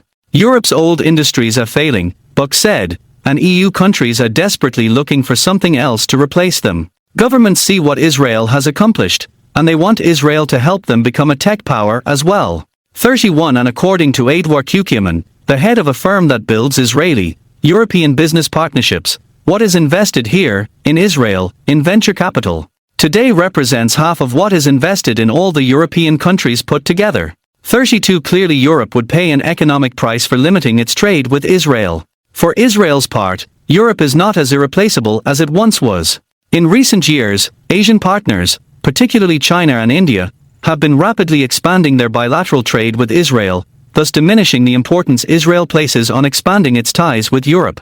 China and India rising. In 2011, according to the Israel Chamber of Commerce in Beijing, bilateral trade between Israel and China stood at $8.17 billion.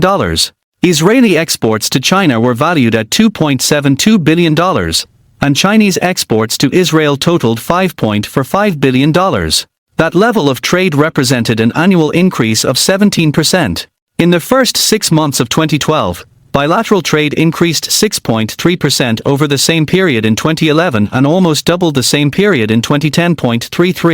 China appears not to share Europe's delusion that the Palestinian conflict with Israel is the most pressing conflict in the Middle East. Following the first Egyptian revolution that toppled Hosni Mubarak, China, fearing the impact of Egypt's domestic chaos on shipping through the Suez Canal, began looking for alternatives.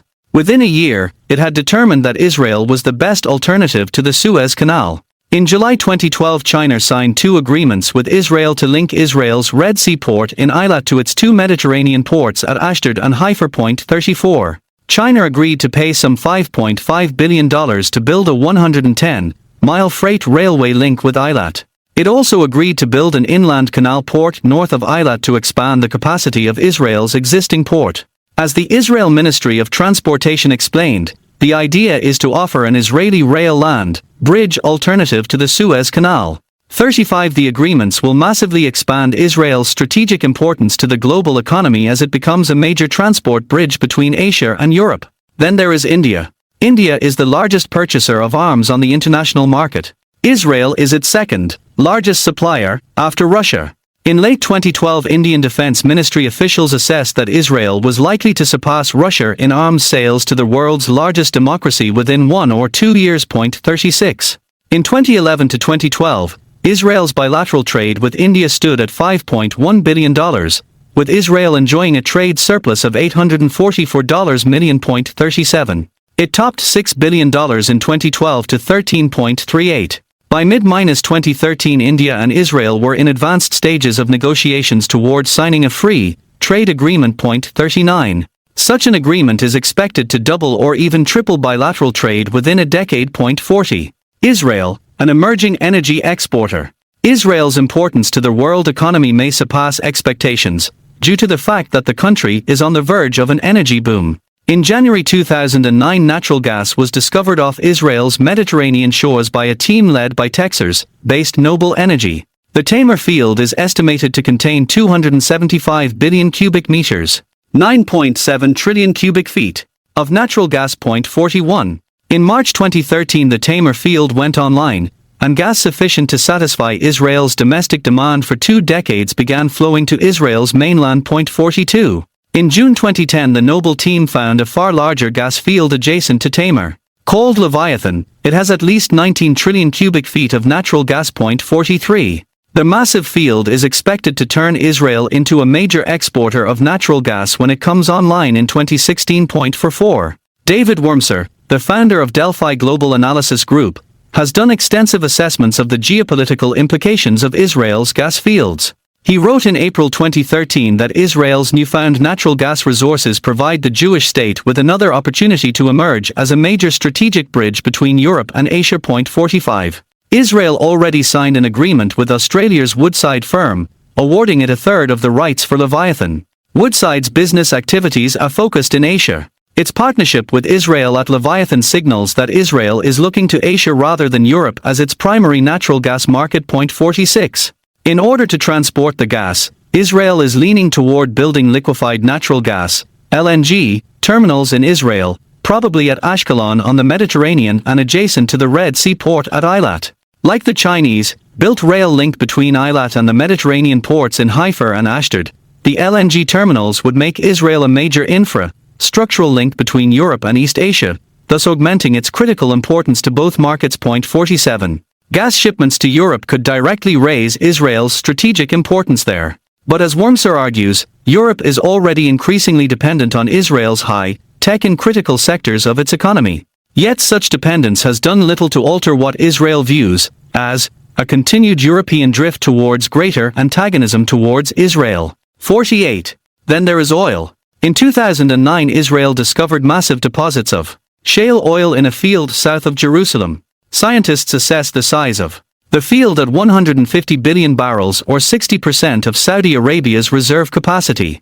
Court intervention on behalf of environmentalist movements delayed for 5 years a pilot project to determine the viability of extraction technology, but it was expected to go online by the end of 2013. In the event that the technologies enable cost-effective extraction of the oil, Israel would become a major player in the international oil market within a decade. 49. Possible European responses to a one-state plan. Should Israel decide to apply its laws to Judea and Samaria, it is possible that cooler heads will prevail in Europe, and that EU member states will take only minimal steps to punish it.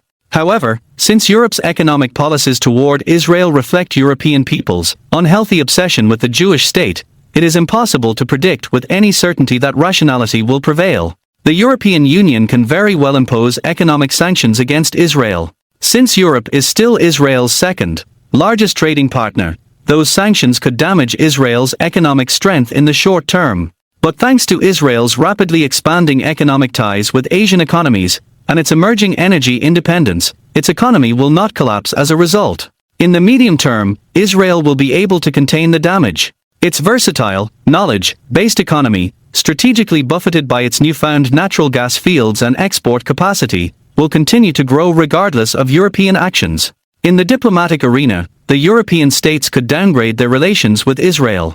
Britain considered downgrading its ties simply because Israel sought to retaliate, rather weakly and completely lawfully, against the PLO's illegitimate decision to ask the UN to upgrade its status to non-member observer state. 50. Europe's consistently extreme diplomatic opposition to Israel places it in a position not unlike that of the PLO. Europeans are already using the tools of diplomacy to weaken Israel. True, unlike the Palestinians, they could escalate their diplomatic campaign, but such escalation could backfire due to Israel's rapidly increasing importance in the global economy. At any rate, diplomatic warfare against the Jewish state will have only marginal results unless it is joined by Israel's only diplomatic supporter, the United States. We will discuss that prospect in the next 2 chapters. Although remote, there is a slight possibility that the European Union might consider deploying military forces to the region to force Israel to cancel its move. In 2002, Samantha Power, who would serve on President Obama's National Security Council during his first term in office, and as U.S. ambassador to the UN in Obama's second term, gave an interview in which she suggested deploying a mammoth protection force to Judea and Samaria, at the cost of literally billions of dollars, to protect the Palestinians from Israel. 51. Power's remark shocked many observers because it clashed with the general sentiments of the American public. According to a 2012 survey of U.S. opinion, 64% of Americans said that their sympathies are more with the Israelis than with the Palestinians. Only 12% said their sympathies were more with the Palestinians, while 23% did not express a preference. 52. Given this political reality, it is extremely unlikely that Congress would authorize the president to deploy, or to support the deployment of foreign forces, to Judea and Samaria to protect the Palestinians from Israel. Europe's non-existent military option. For their part, the Europeans would much more likely jump at the opportunity to serve in such a force. European nations have routinely participated in multinational forces deployed to Palestinian-controlled areas and along Israel's borders with Syria and Lebanon. The question, then, is whether Europe actually has the capacity to deploy a mammoth protection force to fight Israel on behalf of the Palestinians. Given the European military's performances in Afghanistan, Libya, and Mali, the answer appears to be no. In a farewell address at NATO in June 2011, the outgoing U.S. Defense Secretary Robert Gates blasted the Europeans for not having sufficient forces to project power and serve effectively. Gates said that Europe's performance in both Libya and Afghanistan had been totally ineffective because the military capabilities simply aren't there. 53. Then too, France's intervention in Mali, aimed at blocking an al-Qaeda affiliate from taking over its former colony, was possible only due to U.S. assistance. The U.S. Defense Department dispatched surveillance, refueling, and transport aircraft to assist the French military. 54. Europe in a nutshell. In summary, due to the centrality of the Palestinian-Israeli conflict to European foreign policy, Europe will likely react more dramatically to an Israeli decision to apply Israeli law in Judea and Samaria than either the Palestinians or Israel's Arab neighbors. On the economic front, the European Union will likely respond with various sanctions, and since Europe is Israel's second largest trading partner, those sanctions will harm Israel's economy. However, Israel's burgeoning economic relations with Asia, and its emergence as a net exporter of natural gas and, down the line, perhaps of oil as well, rule out the possibility that the damage incurred will be sufficient to collapse or paralyze the Israeli economy. Moreover, Israel is emerging as a vital artery for international economic activity and as a result is rapidly becoming the most strategically vital state in the Levant. Consequently, if the European Union were to pursue an economic war against Israel, it would likely find itself under severe international constraints. And absent U.S. support for diplomatic war against Israel, a European diplomatic offensive against Israel will harm Israel only at the margins. As for European military intervention, although EU member states collectively field armed forces in excess of 2 million men, 55 the European Union lacks the power, projection capabilities to deploy its forces to the region without US assistance. Therefore the likelihood that European powers will consider such deployment, in response to an Israeli decision to apply its laws to Judea and Samaria, is effectively non-existent. Chapter 17. Does the Israeli one-state plan make sense for Israel? Why Israelis support the Israeli one-state plan. In April 2013, Israel's Ariel University polled Israeli Jews on their views about the prospect of applying Israeli law to all or parts of Judea and Samaria. The results were stunning, mainly for what they demonstrated about the independent-mindedness of the Israeli public. Ever since the inauguration of the peace process between Israel and the PLO on September 13, 1993, the public discourse within Israel on the Palestinian conflict has been frozen in time. The persistence of Palestinian terrorism after repeated promises of peace, together with the repeated Palestinian rejection of Israeli peace offers, have convinced most Israelis that Israel has no chance of reaching an accord with the Palestinians. Yet there has been no serious discussion of policy options other than the two-state paradigm due to the leftist ideological uniformity of Israel's mass media. But even in the absence of public discussion of the issue, and even in the face of the Israeli media's outright rejection of the possibility, the Israeli public supports the idea that Israel should apply its laws to the areas. According to the Ariel University survey, 59% of Israeli Jews believe that Israel should apply its law to all or parts of Judea and Samaria. Only 12% of Israeli Jews believe that it should not do so. and 20% think Israel should apply its laws to Judea and Samaria only in the framework of a peace treaty with the Palestinians. Point 2. The public's rejection of the failed two-state paradigm, and its readiness to implement unilateral programs, are brought home by the fact that a mere 20% of Israelis think their government should apply Israel's laws only in the context of a peace treaty with the Palestinians. The vast majority of Israelis find unrealistic and unacceptable the prospect of continuing to condition Israel's sovereign rights and national interest on Palestinian approval of those rights and acceptance of those interests. And this makes sense. For 2 decades, bound by the two-state paradigm, Israelis have watched in disbelief as government after government has endangered Israel's national security and humiliated the country in endless efforts to appease the patently unappeasable Palestinians. For instance, in July 2013 the Palestinians agreed to meet with Israeli negotiators in Washington, but in exchange for the meeting, they insisted that Israel first agree to release more than 100 convicted terrorists from prison. Point 3. All of the terrorists had committed acts of murder or attempted murder. All had been sentenced to life in prison for crimes that collectively involved the murder of 76 Israelis and the wounding of hundreds. Point 4. The very fact that a consistent Palestinian demand is for Israel to release terrorists from its prisons is proof of their ill intentions toward Israel. If the PLO had truly turned over a new leaf and accepted the necessity, or dare we say it, desirability, of living at peace with Israel, it would not be asking for Israel to free mass murderers. 84% of Israelis opposed the Palestinian demand. Point 5. And yet, like all his predecessors since Israel embraced the two-state solution in 1993, Prime Minister Benjamin Netanyahu bowed to U.S. pressure to release them. He forced a decision along these lines through his cabinet, with no public debate or defense of his patently indefensible action. All Netanyahu could say was that sometimes prime ministers are forced to make decisions that go against public opinion when the issue is important for the country. 6. Such releases defile the memory of the Israelis murdered by these terrorists, and cause those who were wounded and those whose loved ones were murdered to relive their trauma. Moreover, Israel's history of terrorist releases proves that they are dangerous for all Israelis.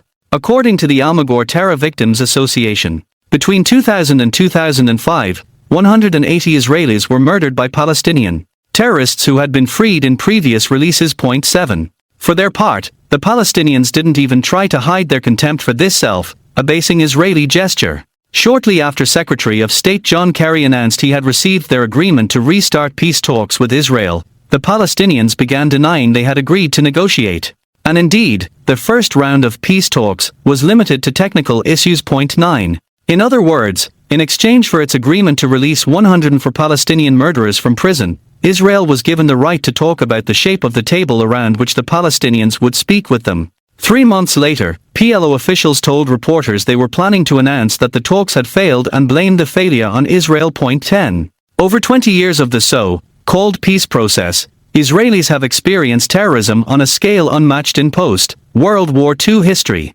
1,500 Israelis have been murdered, in every imaginable and unimaginable way. The good name of their country has been dragged through the mud, as the nations of the world, eager to embrace the PLO and present the architects of modern terrorism as a legitimate party to talks, whitewashed or simply ignored their radicalism, their commitment to Israel's destruction, their anti-Semitism, and their active involvement in terrorist attacks against Israelis. Moreover, even as the Palestinians have proven on a daily basis their utter contempt for Israel and the phoniness of the so-called peace process, Israelis have seen successive governments come under ever escalating pressure from the United States and Europe to make deeper and more dangerous concessions to the Palestinians. Indeed, the U.S. decision to back the Palestinian demand that Israel release terrorist murderers from prison as a precondition for Palestinians to meet with Israeli negotiators was unprecedented. Point 11. It is little wonder that Israelis have soured on the two-state solution. Point 12.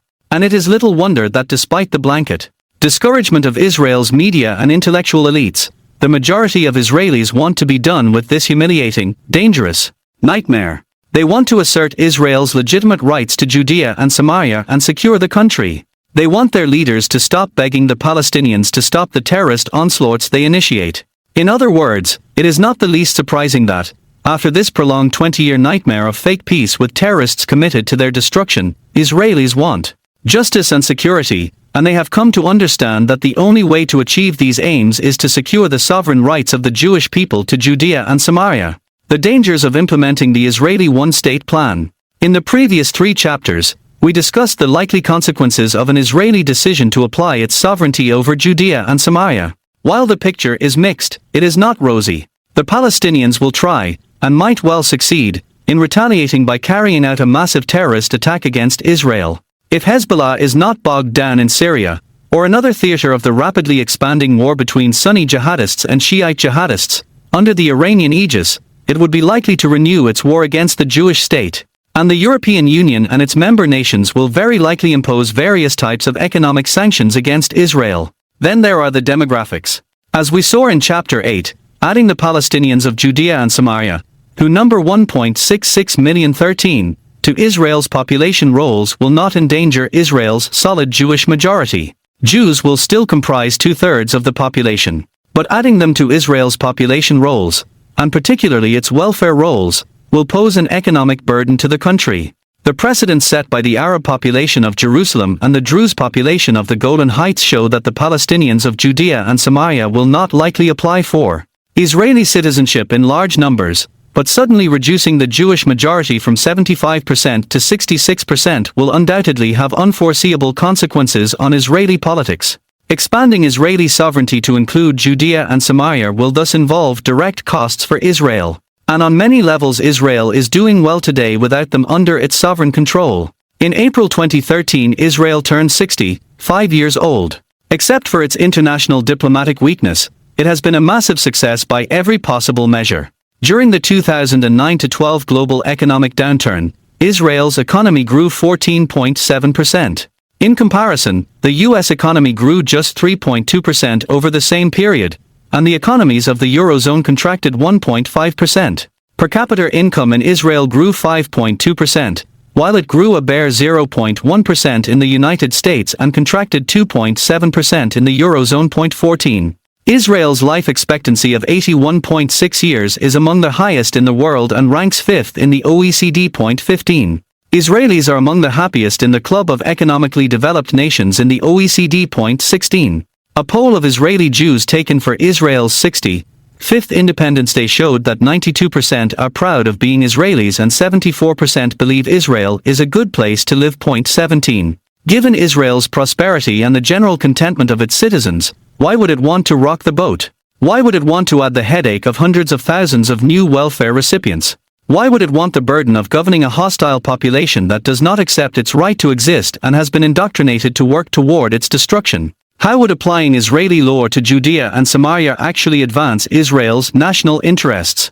Before definitively answering, we must note that all the external blows that Israel will likely suffer following a decision by its government to apply Israeli law to Judea and Samaria are blows it is already suffering or will likely suffer even if it does not apply its law to Judea and Samaria.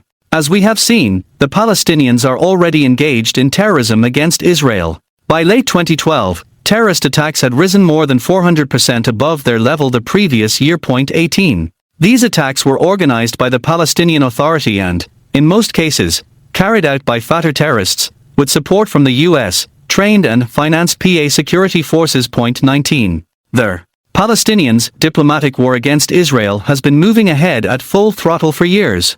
The implosion of the wider Arab world increases the danger that Egypt and Syria will opt to go to war against Israel. But as we have seen, if they do decide to launch hostilities, their decisions will be a function of domestic considerations.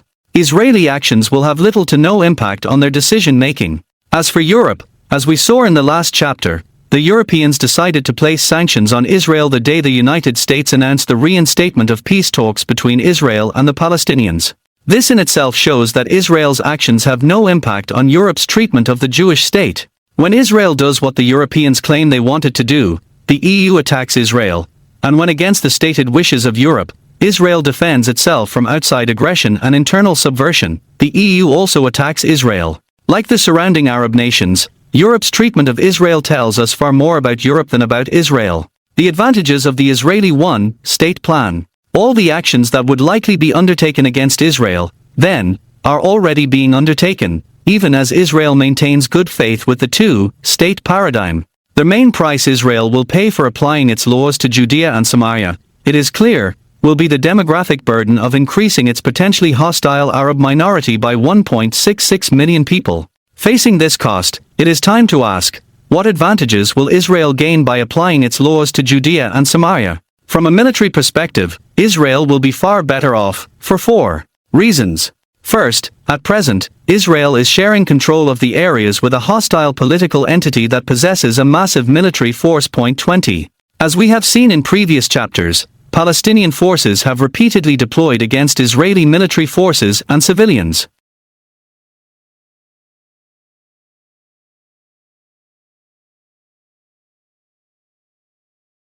This hostile deployment began in earnest in September 1996 when, at Arafat's direction, Palestinian security forces took a lead role in PA, incited and organized riots against Israel and Israeli Jews. Arafat claimed that the riots were a response to Israel's decision to open an entrance to a tunnel that abuts the surviving wall of the Second Jewish Temple in Jerusalem, which was destroyed by the Romans in 70 CE. In the weeks of violence that ensued, 17 Israeli soldiers were killed, mainly by Palestinian security forces. 70 Palestinian rioters were also killed. 21. By 2002, all the Palestinian security forces from all official Palestinian security services had either directly participated in terrorist attacks against Israel or had provided material support for Fatah's al-Aqsa Martyrs brigades, Hamas, Islamic Jihad, or Hezbollah in carrying them out. 22. The danger that Palestinian military forces would attack Israelis has not disappeared. As we saw in Chapter 14, in May 2009, Lieutenant General Keith Dayton, the U.S. Security Coordinator for Israel and the Palestinian Authority, warned that these U.S.-trained forces could be expected to turn their guns on Israel if they did not receive a state within 2 years. In his words, with big expectations come big risks. There is perhaps a 2-year shelf life on being told that you're creating a state, when you're not. 23. Given Dayton's assessment, which aligns with that of Israeli military commanders, and given the impossibility of reaching a stable partition agreement with the PLO, it is clear that Israel will eventually face the U.S.-trained Palestinian army, as well as the rest of the Palestinian Authority militias. Israel would be far better off doing so on a battlefield it initiates than on one the Palestinians initiate. Certainly, Israel will be better off facing these forces while the IDF controls Judea and Samaria. We have discussed the spillover effect of the Arab Spring on Israel's regional stature. In remarks to the Israeli media, Colonel Yarni Alaluf, a brigade commander in Judea, noted that the Palestinian Authority has been even more profoundly affected by this Islamic wave than has Israel. The probability of a factional battle among warring Palestinian groups grows larger every day. 24. At a minimum, regional events are pushing the Palestinian areas of Judea and Samaria into a period of severe political turbulence. The fact that the Palestinian Authority permits armed militias to operate semi-autonomously in its areas of responsibility exacerbates the dangers associated with this turbulence. Many pundits assumed that the fall of the Muslim Brotherhood in Egypt would weaken Hamas.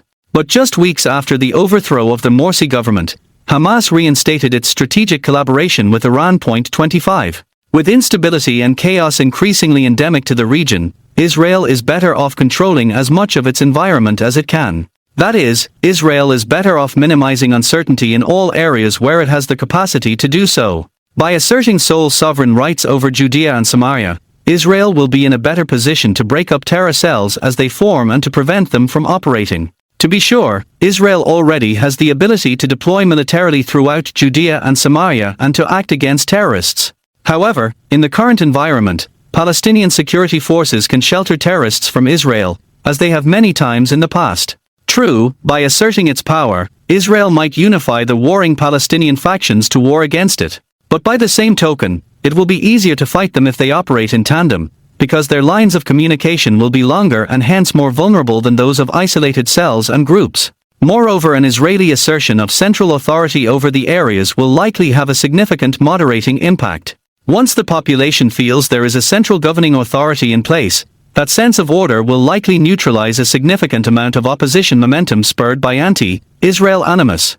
Another military advantage of implementing the Israeli one-state plan is the long-term strategic impact it will have on Israel's deterrent posture toward outside forces. As we noted in Chapter 15, Securing permanent control of the Jordan Valley and the Samaria and Hebron mountain ranges will enable Israel to maintain in perpetuity its capacity to prevent invasion and terrorist infiltration along its eastern border. This will become all the more necessary in light of the political instability in neighboring Jordan, Syria, and Iraq. From a diplomatic perspective, Israel will take a hit in the short term from its decision to apply Israeli law to Judea and Samaria. But in the long term, its diplomatic position will be enhanced. As we noted in Chapter 6, until Israel embraced the PLO as its peace partner and adopted the two-state paradigm, Israel's position was based on the understanding that the cause of the Arab world's conflict with Israel was Israel's existence, not its size.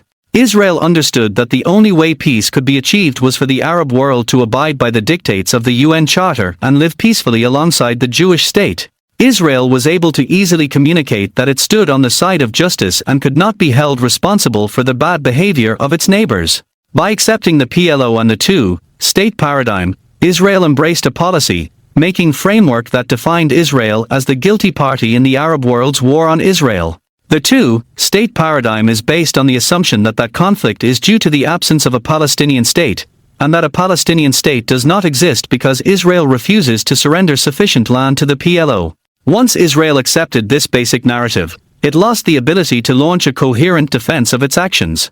If Judea and Samaria were supposed to be part of the Palestinian state, then why were Jews building homes and communities there? Israel justified its continued presence in the areas by attaching them to its security requirements. But if the land doesn't belong to Israel, then why should its security requirements trump the Palestinians' national rights?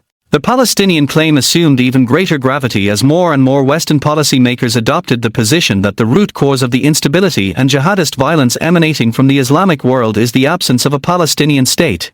After all, if the main thing sustaining jihadist forces from Saudi Arabia to Chechnya to Boston is the absence of a Palestinian state in Gaza, Judea, Samaria, and Jerusalem, then Israel's provincial security concerns are selfish and insupportable. Israel attests that the issue of sovereignty in Judea and Samaria is disputed.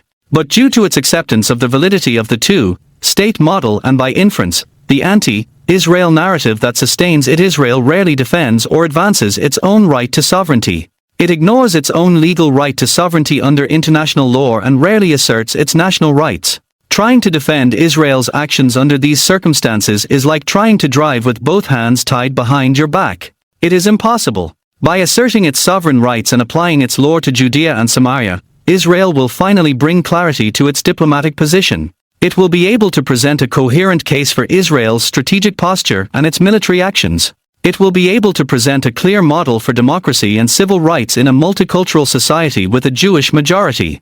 And it will be able to tell the truth about the PLO's involvement in terrorism and incitement against Israel without worrying that its words will discredit the central plank of Israel's foreign policy, the two-state solution, which requires it to ignore and cover up Palestinian bad faith. Applying Israel's laws to Judea and Samaria will also be beneficial for the cause of civil rights, for Israelis and Palestinians alike. As we have seen, the current situation of shared control, in which Palestinian residents are governed by Palestinian law and the Israeli residents are governed by military orders, has diminished the civil rights of both. Once Israel applies its laws to Judea and Samaria, Israelis will have the same rights in Judea and Samaria, including access to state lands and the ability to purchase land, as they have in the rest of Israel. By the same token, Palestinians will have the same legal and civil rights as the rest of the residents and citizens of Israel. The real demographic threat. The real demographic threat that Israel faces is not that Palestinians will become the majority west of the Jordan River. The real demographic threat is that if a Palestinian state is created, vast numbers of Palestinians will flee to Israel, as they began to do. Immediately after Israel undertook its peace process with the PLO in 1993, and a sufficient number will emigrate to Judea and Samaria from surrounding Arab countries to overwhelm Israel. At the end of the day, the issue of demography is not about population count, it is about the capacity of one demographic group to harm its neighbors. If the increasingly radicalized, militarized Palestinian Authority is permitted to remain in power in even a limited area of Judea and Samaria, over time its capacity to demonize Israel internationally and so enable the immigration of large numbers of foreign-born Arabs will mount. And under PLO or Hamas control, the capacity of this growing population to cause Israel strategic harm, whether by overwhelming national infrastructures or through terrorism, will only grow. The Palestinians whom the PLO wishes to bring into a Palestinian state and Israel have been living in UN refugee camps in surrounding countries since 1948. For 66 years the United Nations, the PLO, Hamas, Al-Qaeda, Hezbollah, and governing regimes have fed them a steady diet of pure hatred toward Israel. With such populations immigrating to the Palestinian state, pressure for Israeli concessions within the 1949 armistice lines will only grow, along with the Palestinians' ability to threaten Israel within those lines. Given this prospect, it is clear that, demographically, Israel will be far better off taking sole responsibility for the Palestinian population of Judea and Samaria. And again, this is true despite the obvious demographic price Israel will have to pay. The danger to Israel's sovereign rights. Finally, Israel will gain from applying its sovereignty to Judea and Samaria in the realm of its international legal rights. As we have seen, Israel, in order to maintain its allegiance to the two-state formula, maintains that the issue of sovereignty over Judea and Samaria is disputed. But Israel has abstained from either asserting or defending its own rights to sovereignty over the areas under international law. At the same time, it has also done nothing to abandon its legal rights to sovereignty over the areas. This position, however, is not without danger. According to law professor Avi Bell, there are two ways a state can give up its sovereignty over territory without any formal agreement. One is abandonment, when a state gives up control of territory with the intent to relinquish sovereign claims. The other is acquiescence, when a state remains unjustifiably silent while a rival claimant to sovereignty presents claims to the territory and exercises rights over it. Israel, for instance, may very well have abandoned its claim to sovereignty over the Gaza Strip when it removed its military forces and civilian population in 2005. And the longer Israel waits to assert its rights in Judea and Samaria, the greater the risk that it will do something that will rightly be interpreted as acquiescence. Point 26. For asserting its legal and national rights to the Jewish people's historic heartland and the cradle of Jewish civilization, Israel will pay a significant short-term diplomatic price. But the alternative remaining attached to the failed two-state paradigm will be worse. Over the long term, a decision to apply Israeli law to Judea and Samaria will significantly strengthen Israel's strategic, diplomatic, demographic, and legal positions. Chapter 18. America, Israel, and the One-State Plan. John Kerry in Fantasyland.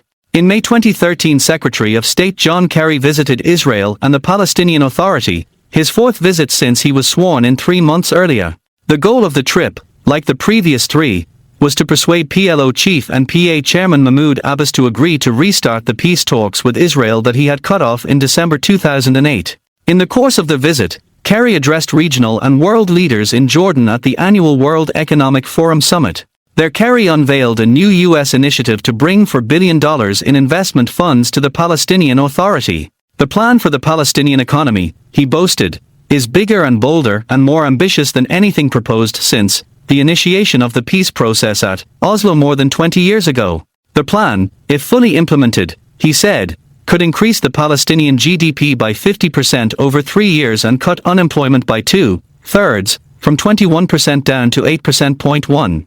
The U.S. Secretary of State assured his audience that there was no hidden agenda behind the extraordinary plan. The United States expected nothing in return. The initiative was not a ploy to buy Palestinian flexibility on the core issues that were seemingly preventing the signing of a final peace accord.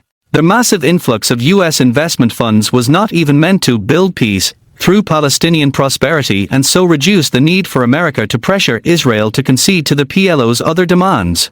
In Kerry's words, the political approach, i.e., pressure for Israeli concessions, is central and it is our top priority. 2. Rather than thank the United States for its largesse, PA leaders controlled by Abbas reacted with indignation and contempt and rejected Kerry's proposal.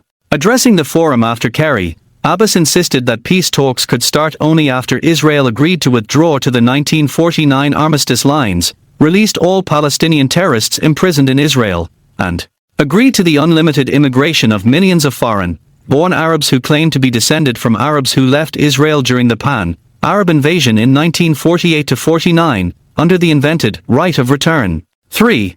After the conference, senior PA and Fatah officials castigated Kerry for trying to bribe the Palestinians into making concessions.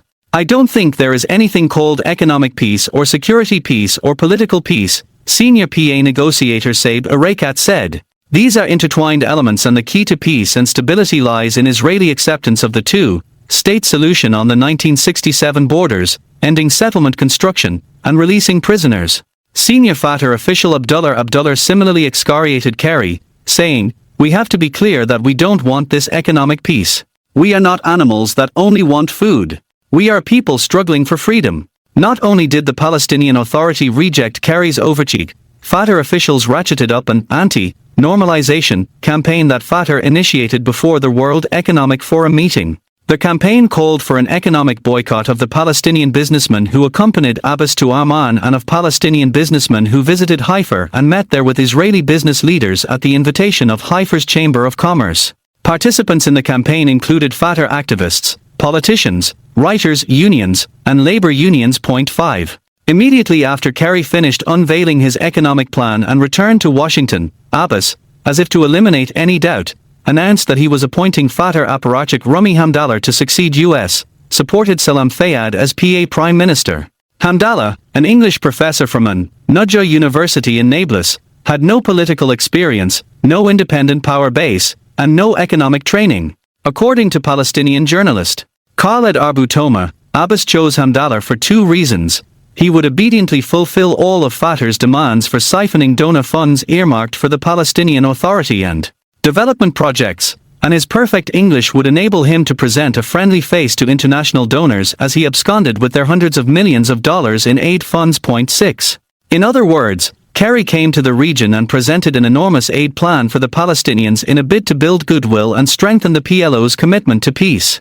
The Palestinians responded by condemning his plan as an attempted bribe, castigating Palestinian businessmen who dared to meet with Israelis, thus diminishing the chance that international businesses will agree to invest in the Palestinian economy, and appointing as Prime Minister a man whose only qualification for the job was his ability to ensure that donor funds would continue to be misappropriated. The Palestinians' contemptuous response to Kerry's plan was not well reported, but that was par for the course. It didn't fit into the narrative that informs most Americans thinking about the Palestinian conflict with Israel. As we saw in Part 1, that narrative, the two-state narrative, assumes that the cause of the Palestinian conflict with Israel is the absence of a Palestinian state. Given the proper mix of concessions, goodwill gestures, and territorial acquisitions in Judea, Samaria, and Jerusalem, together with the territory they already control in Gaza, the Palestinians will embrace Israel as a neighbor and accept statehood and international norms of behavior. Moreover, the situation in the region as a whole will stabilize as the principal cause of pan-Islamic anger at the United States and the West, the absence of a Palestinian state amid its recognition and support for Israel, will dissipate. But as we have seen, that narrative is without foundation. The Palestinians are not interested in a state of their own at Israel's side and never have been. Ever since the establishment of the British Mandate in Palestine, the goal of the Palestinian national movement has been the destruction of the Jewish state in the land of Israel. What will replace that state is not the issue.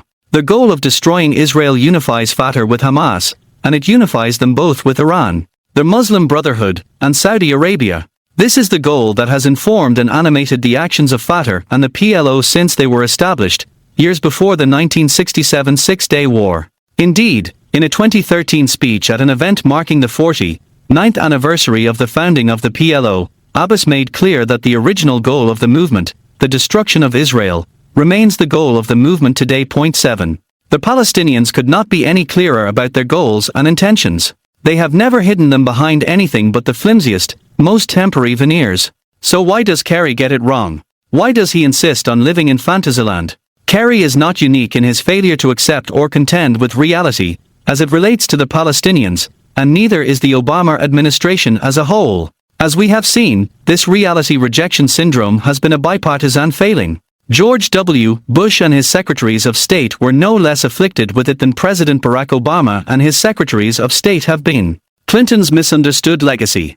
The failure of both the Bush and Obama administrations to accept the truth about the Palestinians and their intentions owes in large part to the misunderstood legacy of Bill Clinton's Middle East policy. Most Americans think that Clinton's policy was a success, and they accept as fact three basic assumptions. First, they believe that at the Camp David Peace Summit in July 2000, Clinton very nearly achieved a peace deal between the Palestinians and Israel. He was this close. Second, they believe that if that deal had been reached, peace would have prevailed, and the agreement, unlike all the earlier Israel, PLO peace agreements, would have been honored. Third, they believe what Clinton, his advisors, and his successors have all claimed, that everyone knows the broad contours of an agreement. Point 8. Those contours, as all the experts would have it, involve the establishment of an independent Palestinian state in Judea, Samaria, Gaza, and parts of Jerusalem, including the Temple Mount. Based on their acceptance of these three assumptions, Bush and Obama both believed that to succeed in bringing peace to Israel and the Palestinians, and, consequently, to bring stability and moderation to the entire Middle East, all they needed to do was to build on the firm foundation that Clinton had established. But in fact, Clinton's Middle East policy was not a reliable blueprint for future policy in the region. On the contrary, it was a catastrophic failure. And the only reason it wasn't widely understood to have been a failure is that most of its horrific consequences emerged after Clinton left office. When Clinton left office in January 2001, the Palestinian terror war was in its opening stage. The U.S. policy community had yet to grasp its dimensions and strategic implications. Only in the months that followed Clinton's departure did it become clear the terror campaign was a full-blown war. Only in 2002 was evidence of the Palestinian Authority's central role in organizing the terror exposed. And when the Palestinians, undaunted by their proven culpability, escalated their diplomatic campaign to delegitimize Israel, they proved the mendaciousness of their alleged wish to make peace. By the time all this became clear, it was possible to blame the deterioration of conditions on Bush. In other words, Clinton's false legacy of near success remained intact despite the dire consequences of his policies, because those consequences were blamed on his successor. The Bush and Obama corollaries to Clinton's legacy. With Clinton's false assumptions guiding them, it is not surprising that Bush's and Obama's Middle East policies failed utterly. The tragedy of their embrace of the PLO was that not only did they fail to recognize the error at the root of the policy, which guaranteed that it would never succeed, they built their entire Middle East policies atop their incorrect understanding of the Palestinian conflict with Israel. Both Bush and Obama believed that all that was required to make Clinton's two-state, PLO-centric paradigm a success was an ideological vision for how it would work. Both men's visions for bringing it across the finishing line also served as the foundation for their wider policies toward the Islamic world. Bush believed that the way to reach the peace that had just barely eluded Clinton was through the promotion of democracy. His signature policy in the Arab world was to promote democracy, whether in the Palestinian Authority or Egypt, in Afghanistan or Iraq. He first introduced this policy in a systematic way in his June 24, 2002, speech where he called for new Palestinian leadership, which we discussed in Chapter 1. The means Bush chose to promote this aim was to encourage and where possible insist on the conduct of free and open elections. He believed that if people were given the opportunity to determine their own destiny by choosing their leaders, they would choose leaders who would transform their societies into peaceful, liberal democracies.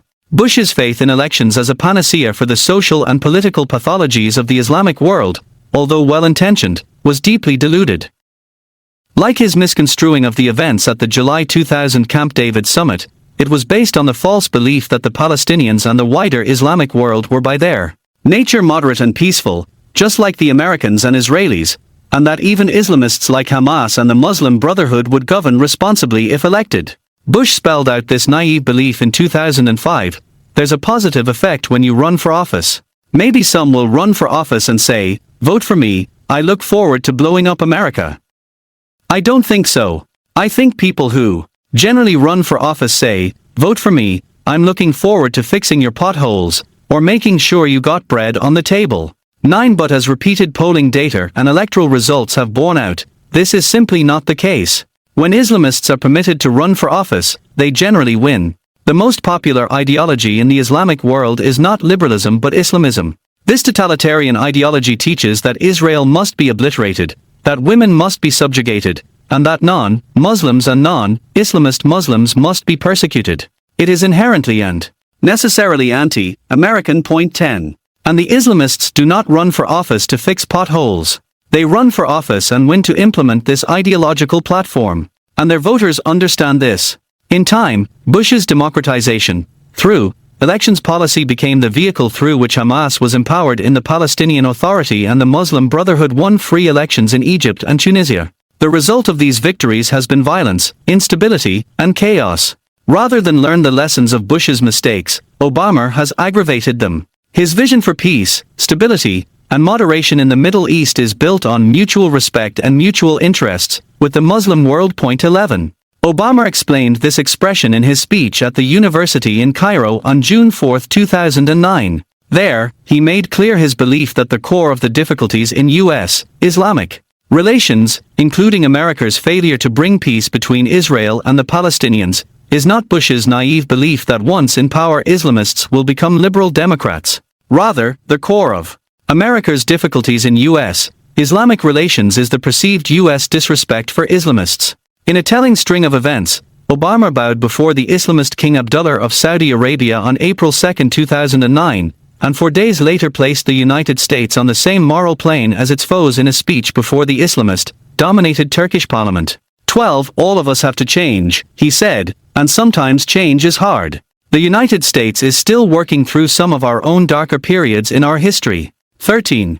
In mid-2009 Egypt was the most stalwart U.S. ally in the Arab world, and the Arab anchor of the U.S. war against Islamist terrorism. But Obama didn't call his June 4 speech in Cairo an address to the Egyptian people. Rather, he referred to it as a speech to the Muslim world. In doing so, he adopted the language of Egyptian President Hosni Mubarak's greatest domestic foes, the Muslim Brotherhood. It was Mubarak's rejection of the Brotherhood's pan-Islamic, totalitarian message that made him a stalwart ally of the United States in its war on terror. To be clear, the Muslim world is an Islamist concept. By addressing the Muslim world, Obama signaled an acceptance of the Islamist view that all Muslims are motivated to act by the same totalitarian religious and political impulses that inform the actions of Islamists from the Muslim Brotherhood and the Iranian regime. In the face of Mubarak's open objections, Obama invited members of the Muslim Brotherhood to attend his speech. This invitation communicated unmistakably that Obama viewed their movement as legitimate and sympathized with their rejection of the Egyptian nation, state and their goal of re-establishing a global caliphate. As for the content of his hour-long address, from the outset, Obama drew moral equivalence between the United States and its democratic allies and the Islamic world. The relationship between Islam and the West includes centuries of co-existence and cooperation, he said, but also conflict and religious wars. More recently, tension has been fed by colonialism that denied rights and opportunities to many Muslims, and a Cold War in which Muslim-majority countries were too often treated as proxies without regard to their own aspirations. Moreover, the sweeping change brought by modernity and globalization led many Muslims to view the West as hostile to the traditions of Islam. Obama chastised the United States for invading Iraq. Unlike Afghanistan, he said, Iraq was a war of choice that provoked strong differences in my country and around the world. Although I believe that the Iraqi people are ultimately better off without the tyranny of Saddam Hussein, I also believe that events in Iraq have reminded America of the need to use diplomacy and build international consensus to resolve our problems whenever possible. Obama drew moral equivalence between the United States and Iran. He placed the CIA-sponsored 1953 coup against the pro-Soviet Iranian Prime Minister Mohammad Mossadegh on the same plane as the war Iran has waged against the United States ever since the 1979 Islamic Revolution. In the middle of the Cold War, he said, the United States played a role in the overthrow of a democratically elected Iranian government. Since the Islamic Revolution, Iran has played a role in acts of hostage-taking and violence against U.S. troops and civilians. While he put the United States on equal moral footing with the Muslim world, Obama placed Israel in a morally inferior position to that of the Muslims, and of the Palestinians in particular. Like jihadist leaders, including Iranian President Mahmoud Ahmadinejad, Obama rooted Israel's existence not in the Jewish people's 4,000-year history in the land of Israel, nor in their legal right to sovereignty over the land in accordance with the League of Nations mandate for Palestine, but in the Holocaust, saying, the aspiration for a Jewish homeland is rooted in a tragic history. He then discussed his plans to visit Buchenwald death camp. 14. Obama drew moral equivalence between the genocide of European Jewry and the suffering of the Palestinians under Israeli rule. The situation for the Palestinian people is intolerable, he intoned, then compared Israel's control of Judea and Samaria to the pre-civil rights movement American South and to apartheid South Africa. He attacked Israeli communities in Judea and Samaria, falsely claiming that Jewish construction in Judea, Samaria, and Jerusalem violates previous agreements and undermines efforts to achieve peace. Obama's efforts to degrade the moral legitimacy of both the United States and Israel by drawing a moral equivalence between the United States and its Islamist foes, and by demoting Israel to a moral standing inferior to Islamic totalitarians who seek its annihilation, backfired. As we saw at the outset of this chapter, it empowered the Palestinian Authority to treat the United States with unvarnished contempt and reject all of Obama's efforts to establish a Palestinian state through a negotiated settlement with Israel. 15. In the wider Islamic world, countries following Iran's leadership have rebuffed Obama's repeated efforts to appease them. Syria, both before and after the outbreak of its civil war, rejected his attempts to appease Damascus into moderation. Following his withdrawal of all U.S. forces from Iraq, the Iraqi government effectively allied itself with Iran, allowing Iran to transport weapons to Syria through its territory, among other things. 16. As for Iran, it has used all his efforts to reach a grand bargain on its nuclear weapons program as a means to complete its nuclear weapons program. Whereas Obama was indispensable for the Egyptian Muslim Brotherhood's ascent to power, the Muslim Brotherhood government similarly treated Obama with contempt. President Mohamed Morsi allowed Islamists to attack the U.S. Embassy on September 11, 2012. He publicly called for the United States to free the mastermind of the 1993 World Trade Center bombing, Sheikh Omar Abdel Rahman, from prison. 17. He stood behind the arrest and indictment of American citizens who worked in Egypt for American NGOs to promote democracy. The only U.S. national who failed to flee the country after the indictments were filed was sentenced to 2 years in prison for his work. 18. Fantasy, based policies and blindness to reality. In July 2013, during the massive anti-Muslim Brotherhood demonstrations in Egypt that precipitated the military overthrow, protesters held placards condemning Obama for supporting terrorism through his support for the Brotherhood. 19. As Obama made clear in his 2009 speech in Cairo, his administration believed that the way to build good relations with the Muslim world was by supporting the totalitarian Islamists. Like Bush's Pollyannish belief in open elections as a panacea for all political pathologies, Obama's belief that empowering Islamists was the answer to the region's ills blinded him and his advisors to the dangers the Muslim Brotherhood posed to Egypt, and to the mounting opposition to Morsi's open moves to transform Egypt into an Islamist state. 20. Because of the Obama administration's commitment to supporting Islamists, the president and his advisors were taken by surprise by the size and force of the anti-Muslim Brotherhood demonstrations. Failing to see the writing on the wall ahead of the demonstrations, and Patterson, the U.S. ambassador in Egypt, told Egyptians not to protest the government and so placed the United States on the side of the now hated Muslim Brotherhood regime. 21. After the military ousted the government, the United States was paralyzed. Obama and his advisors were incapable of understanding the harsh judgment of the Egyptian protesters or the military's refusal to share power with the totalitarian Brotherhood. "None of us can quite figure this out," a senior administration official told the Wall Street Journal. "It seems so self-defeating." 22.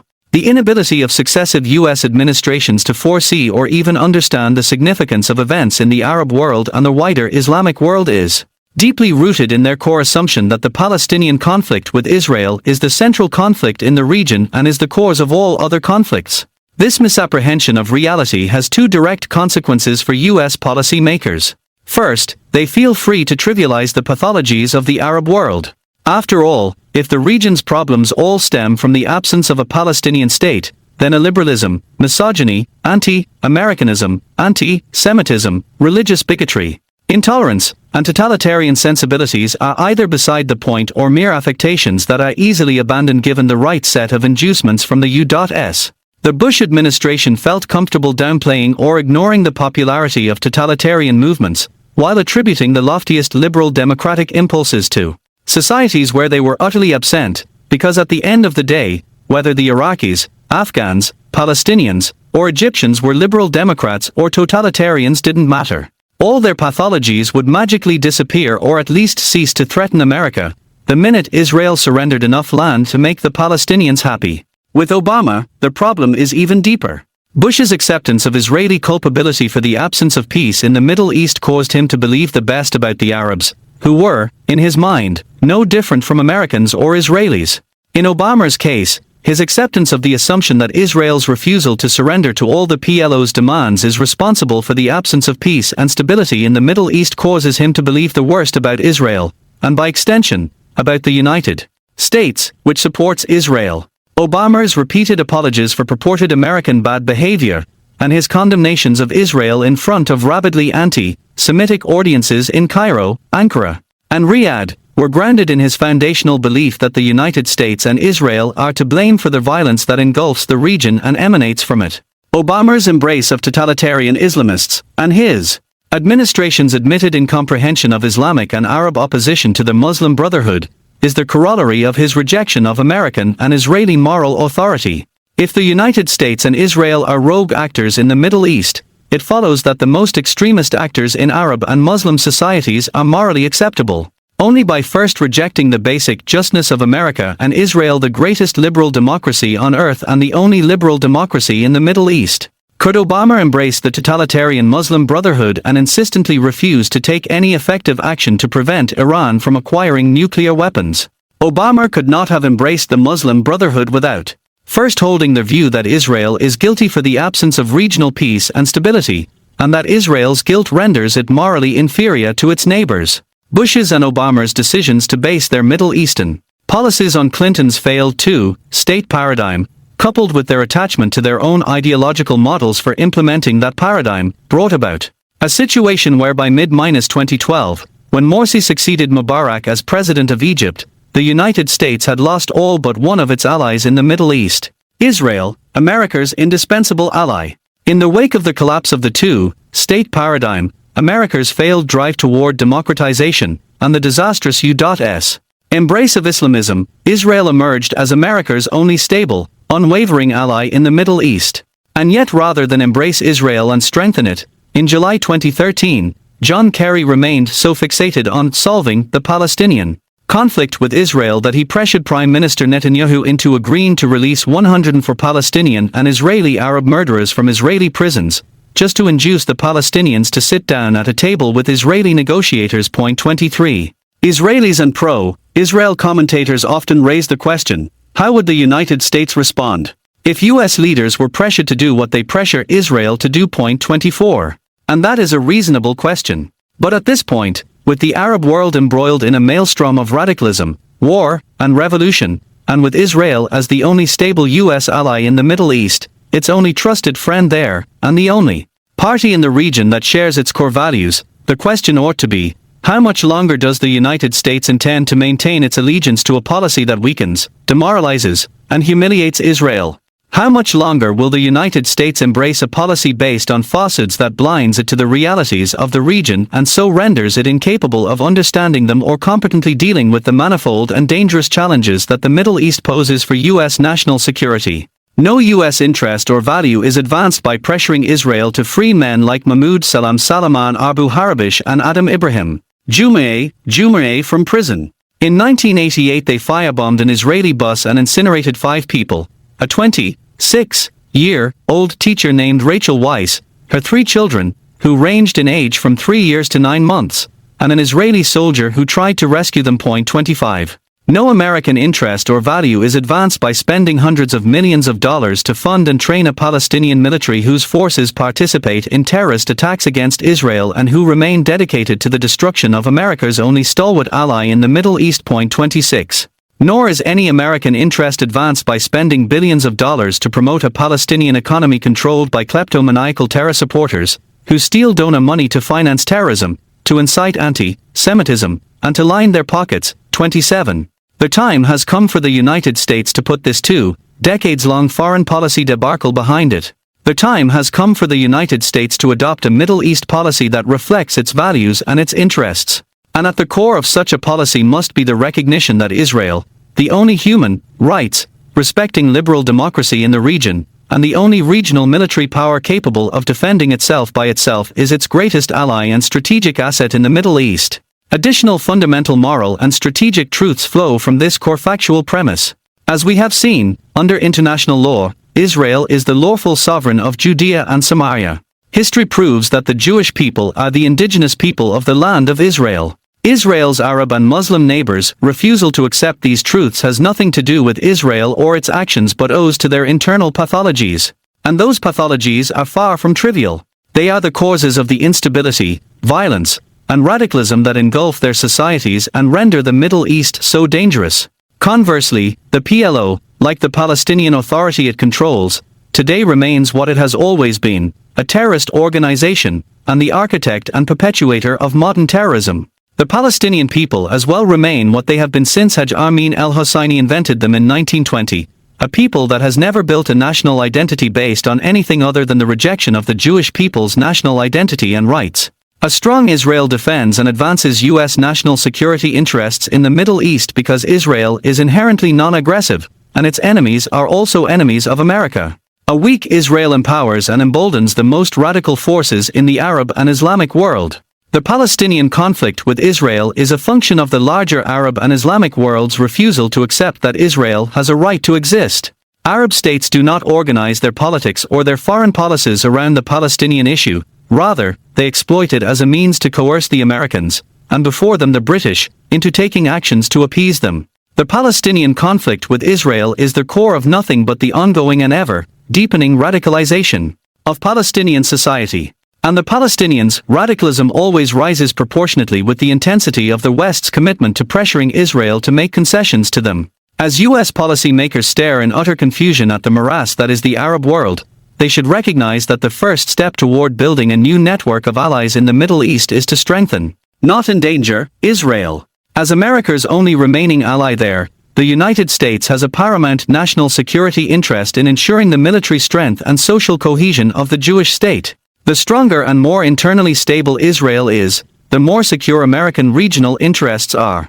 Embracing the Israeli one-state plan, Israel already has the most powerful military force in the region. No doubt, the United States could offer to sell Israel certain weapons systems that would diminish its vulnerabilities in various areas and make it stronger. But by far the lowest risk way the United States could empower Israel and secure its own interests would be to abandon the two-state solution model and adopt the Israeli one-state plan as its policy paradigm for dealing with the Palestinian conflict with Israel. The Israeli one-state plan provides an equitable, democratic means of resolving the conflict, and by safeguarding Israel's national and legal rights, it secures Israel's strategic posture. It neutralizes the Palestinians' capacity to destabilize Israel domestically and delegitimize it internationally, and it strengthens Israel militarily, both from foreign invasion and from terror assaults. For the United States, adopting the Israeli one-state plan is a win-win proposition. It will diffuse a major issue that is used to criticize the United States. Indeed, the United States can stifle much of the international criticism it receives for supporting Israel simply by ending its attempts to appease the Arabs and by ceasing to placate their cynical criticism of that support. Moreover, at a time when fiscal considerations are becoming more and more crucial for U.S. policymakers, the Israeli one-state plan stands out for its frugality. Since 1993, the United States has spent some $7 billion on direct and indirect aid to the Palestinian Authority. In fiscal year 2013 alone, the United States committed $440 million in taxpayer dollars to direct financial support for the Palestinian Authority. 28. As we have seen, this money has consistently gone to financing a corrupt kleptocracy and to funding and training a Palestinian military force that is dedicated to destroying Israel, and whose members have participated in attacks against Israeli civilian and military targets in the past. Moreover, both American and Israeli generals who work with this force have warned that it can be expected to play a major role in future Palestinian warfare against Israel. 29. So aside from the massive savings that would be involved in cutting off U.S. support for the Palestinians, doing so would right the wrong of having played a major role in financing and training a military organization that is inherently hostile toward the chief U.S. ally in the Middle East. Israel will likely not require any U.S. assistance in financing the implementation of the one-state plan, beyond, perhaps, loan guarantees to facilitate Israeli borrowing on the international markets to finance the initial shock that its economy will likely absorb following the sudden, steep rise in the number of applications for its welfare rolls after it grants permanent residency to the Palestinians in Judea and Samaria. Backing the one-state plan is a low-risk strategy. The United States will not need to deploy military forces to advance it. All it will have to do is what it has been doing for the past 50 years, block anti-Israel measures from passing at the UN Security Council and oppose EU sanctions against the Jewish state. Finally and most important, the Israeli one-state plan will liberate Americans from the stranglehold of the two-state solutions mythology. For the first time in a generation, American foreign policy politicians, and regular citizens will be able to see the Arab and Islamic worlds for what they are, and not view them through the distorting, mendacious lens of a policy paradigm that falsely places the blame for all their failings and problems on Israel. The misperceptions that fed the Middle East policies of Clinton, Bush, and Obama can finally be discarded in favor of the facts. And equipped with a fact-based assessment of regional events, for the first time in 20 years, American policymakers will be less likely to be surprised by the tumultuous developments in the Middle East that so affect American national security and challenge American values. In other words, by supporting the Israeli one-state plan, the United States will regain the main resource that it has lost in its 2 decades of pursuing the chimera of the two-state solution, the truth. Acknowledgements. Many people played important roles in helping me to write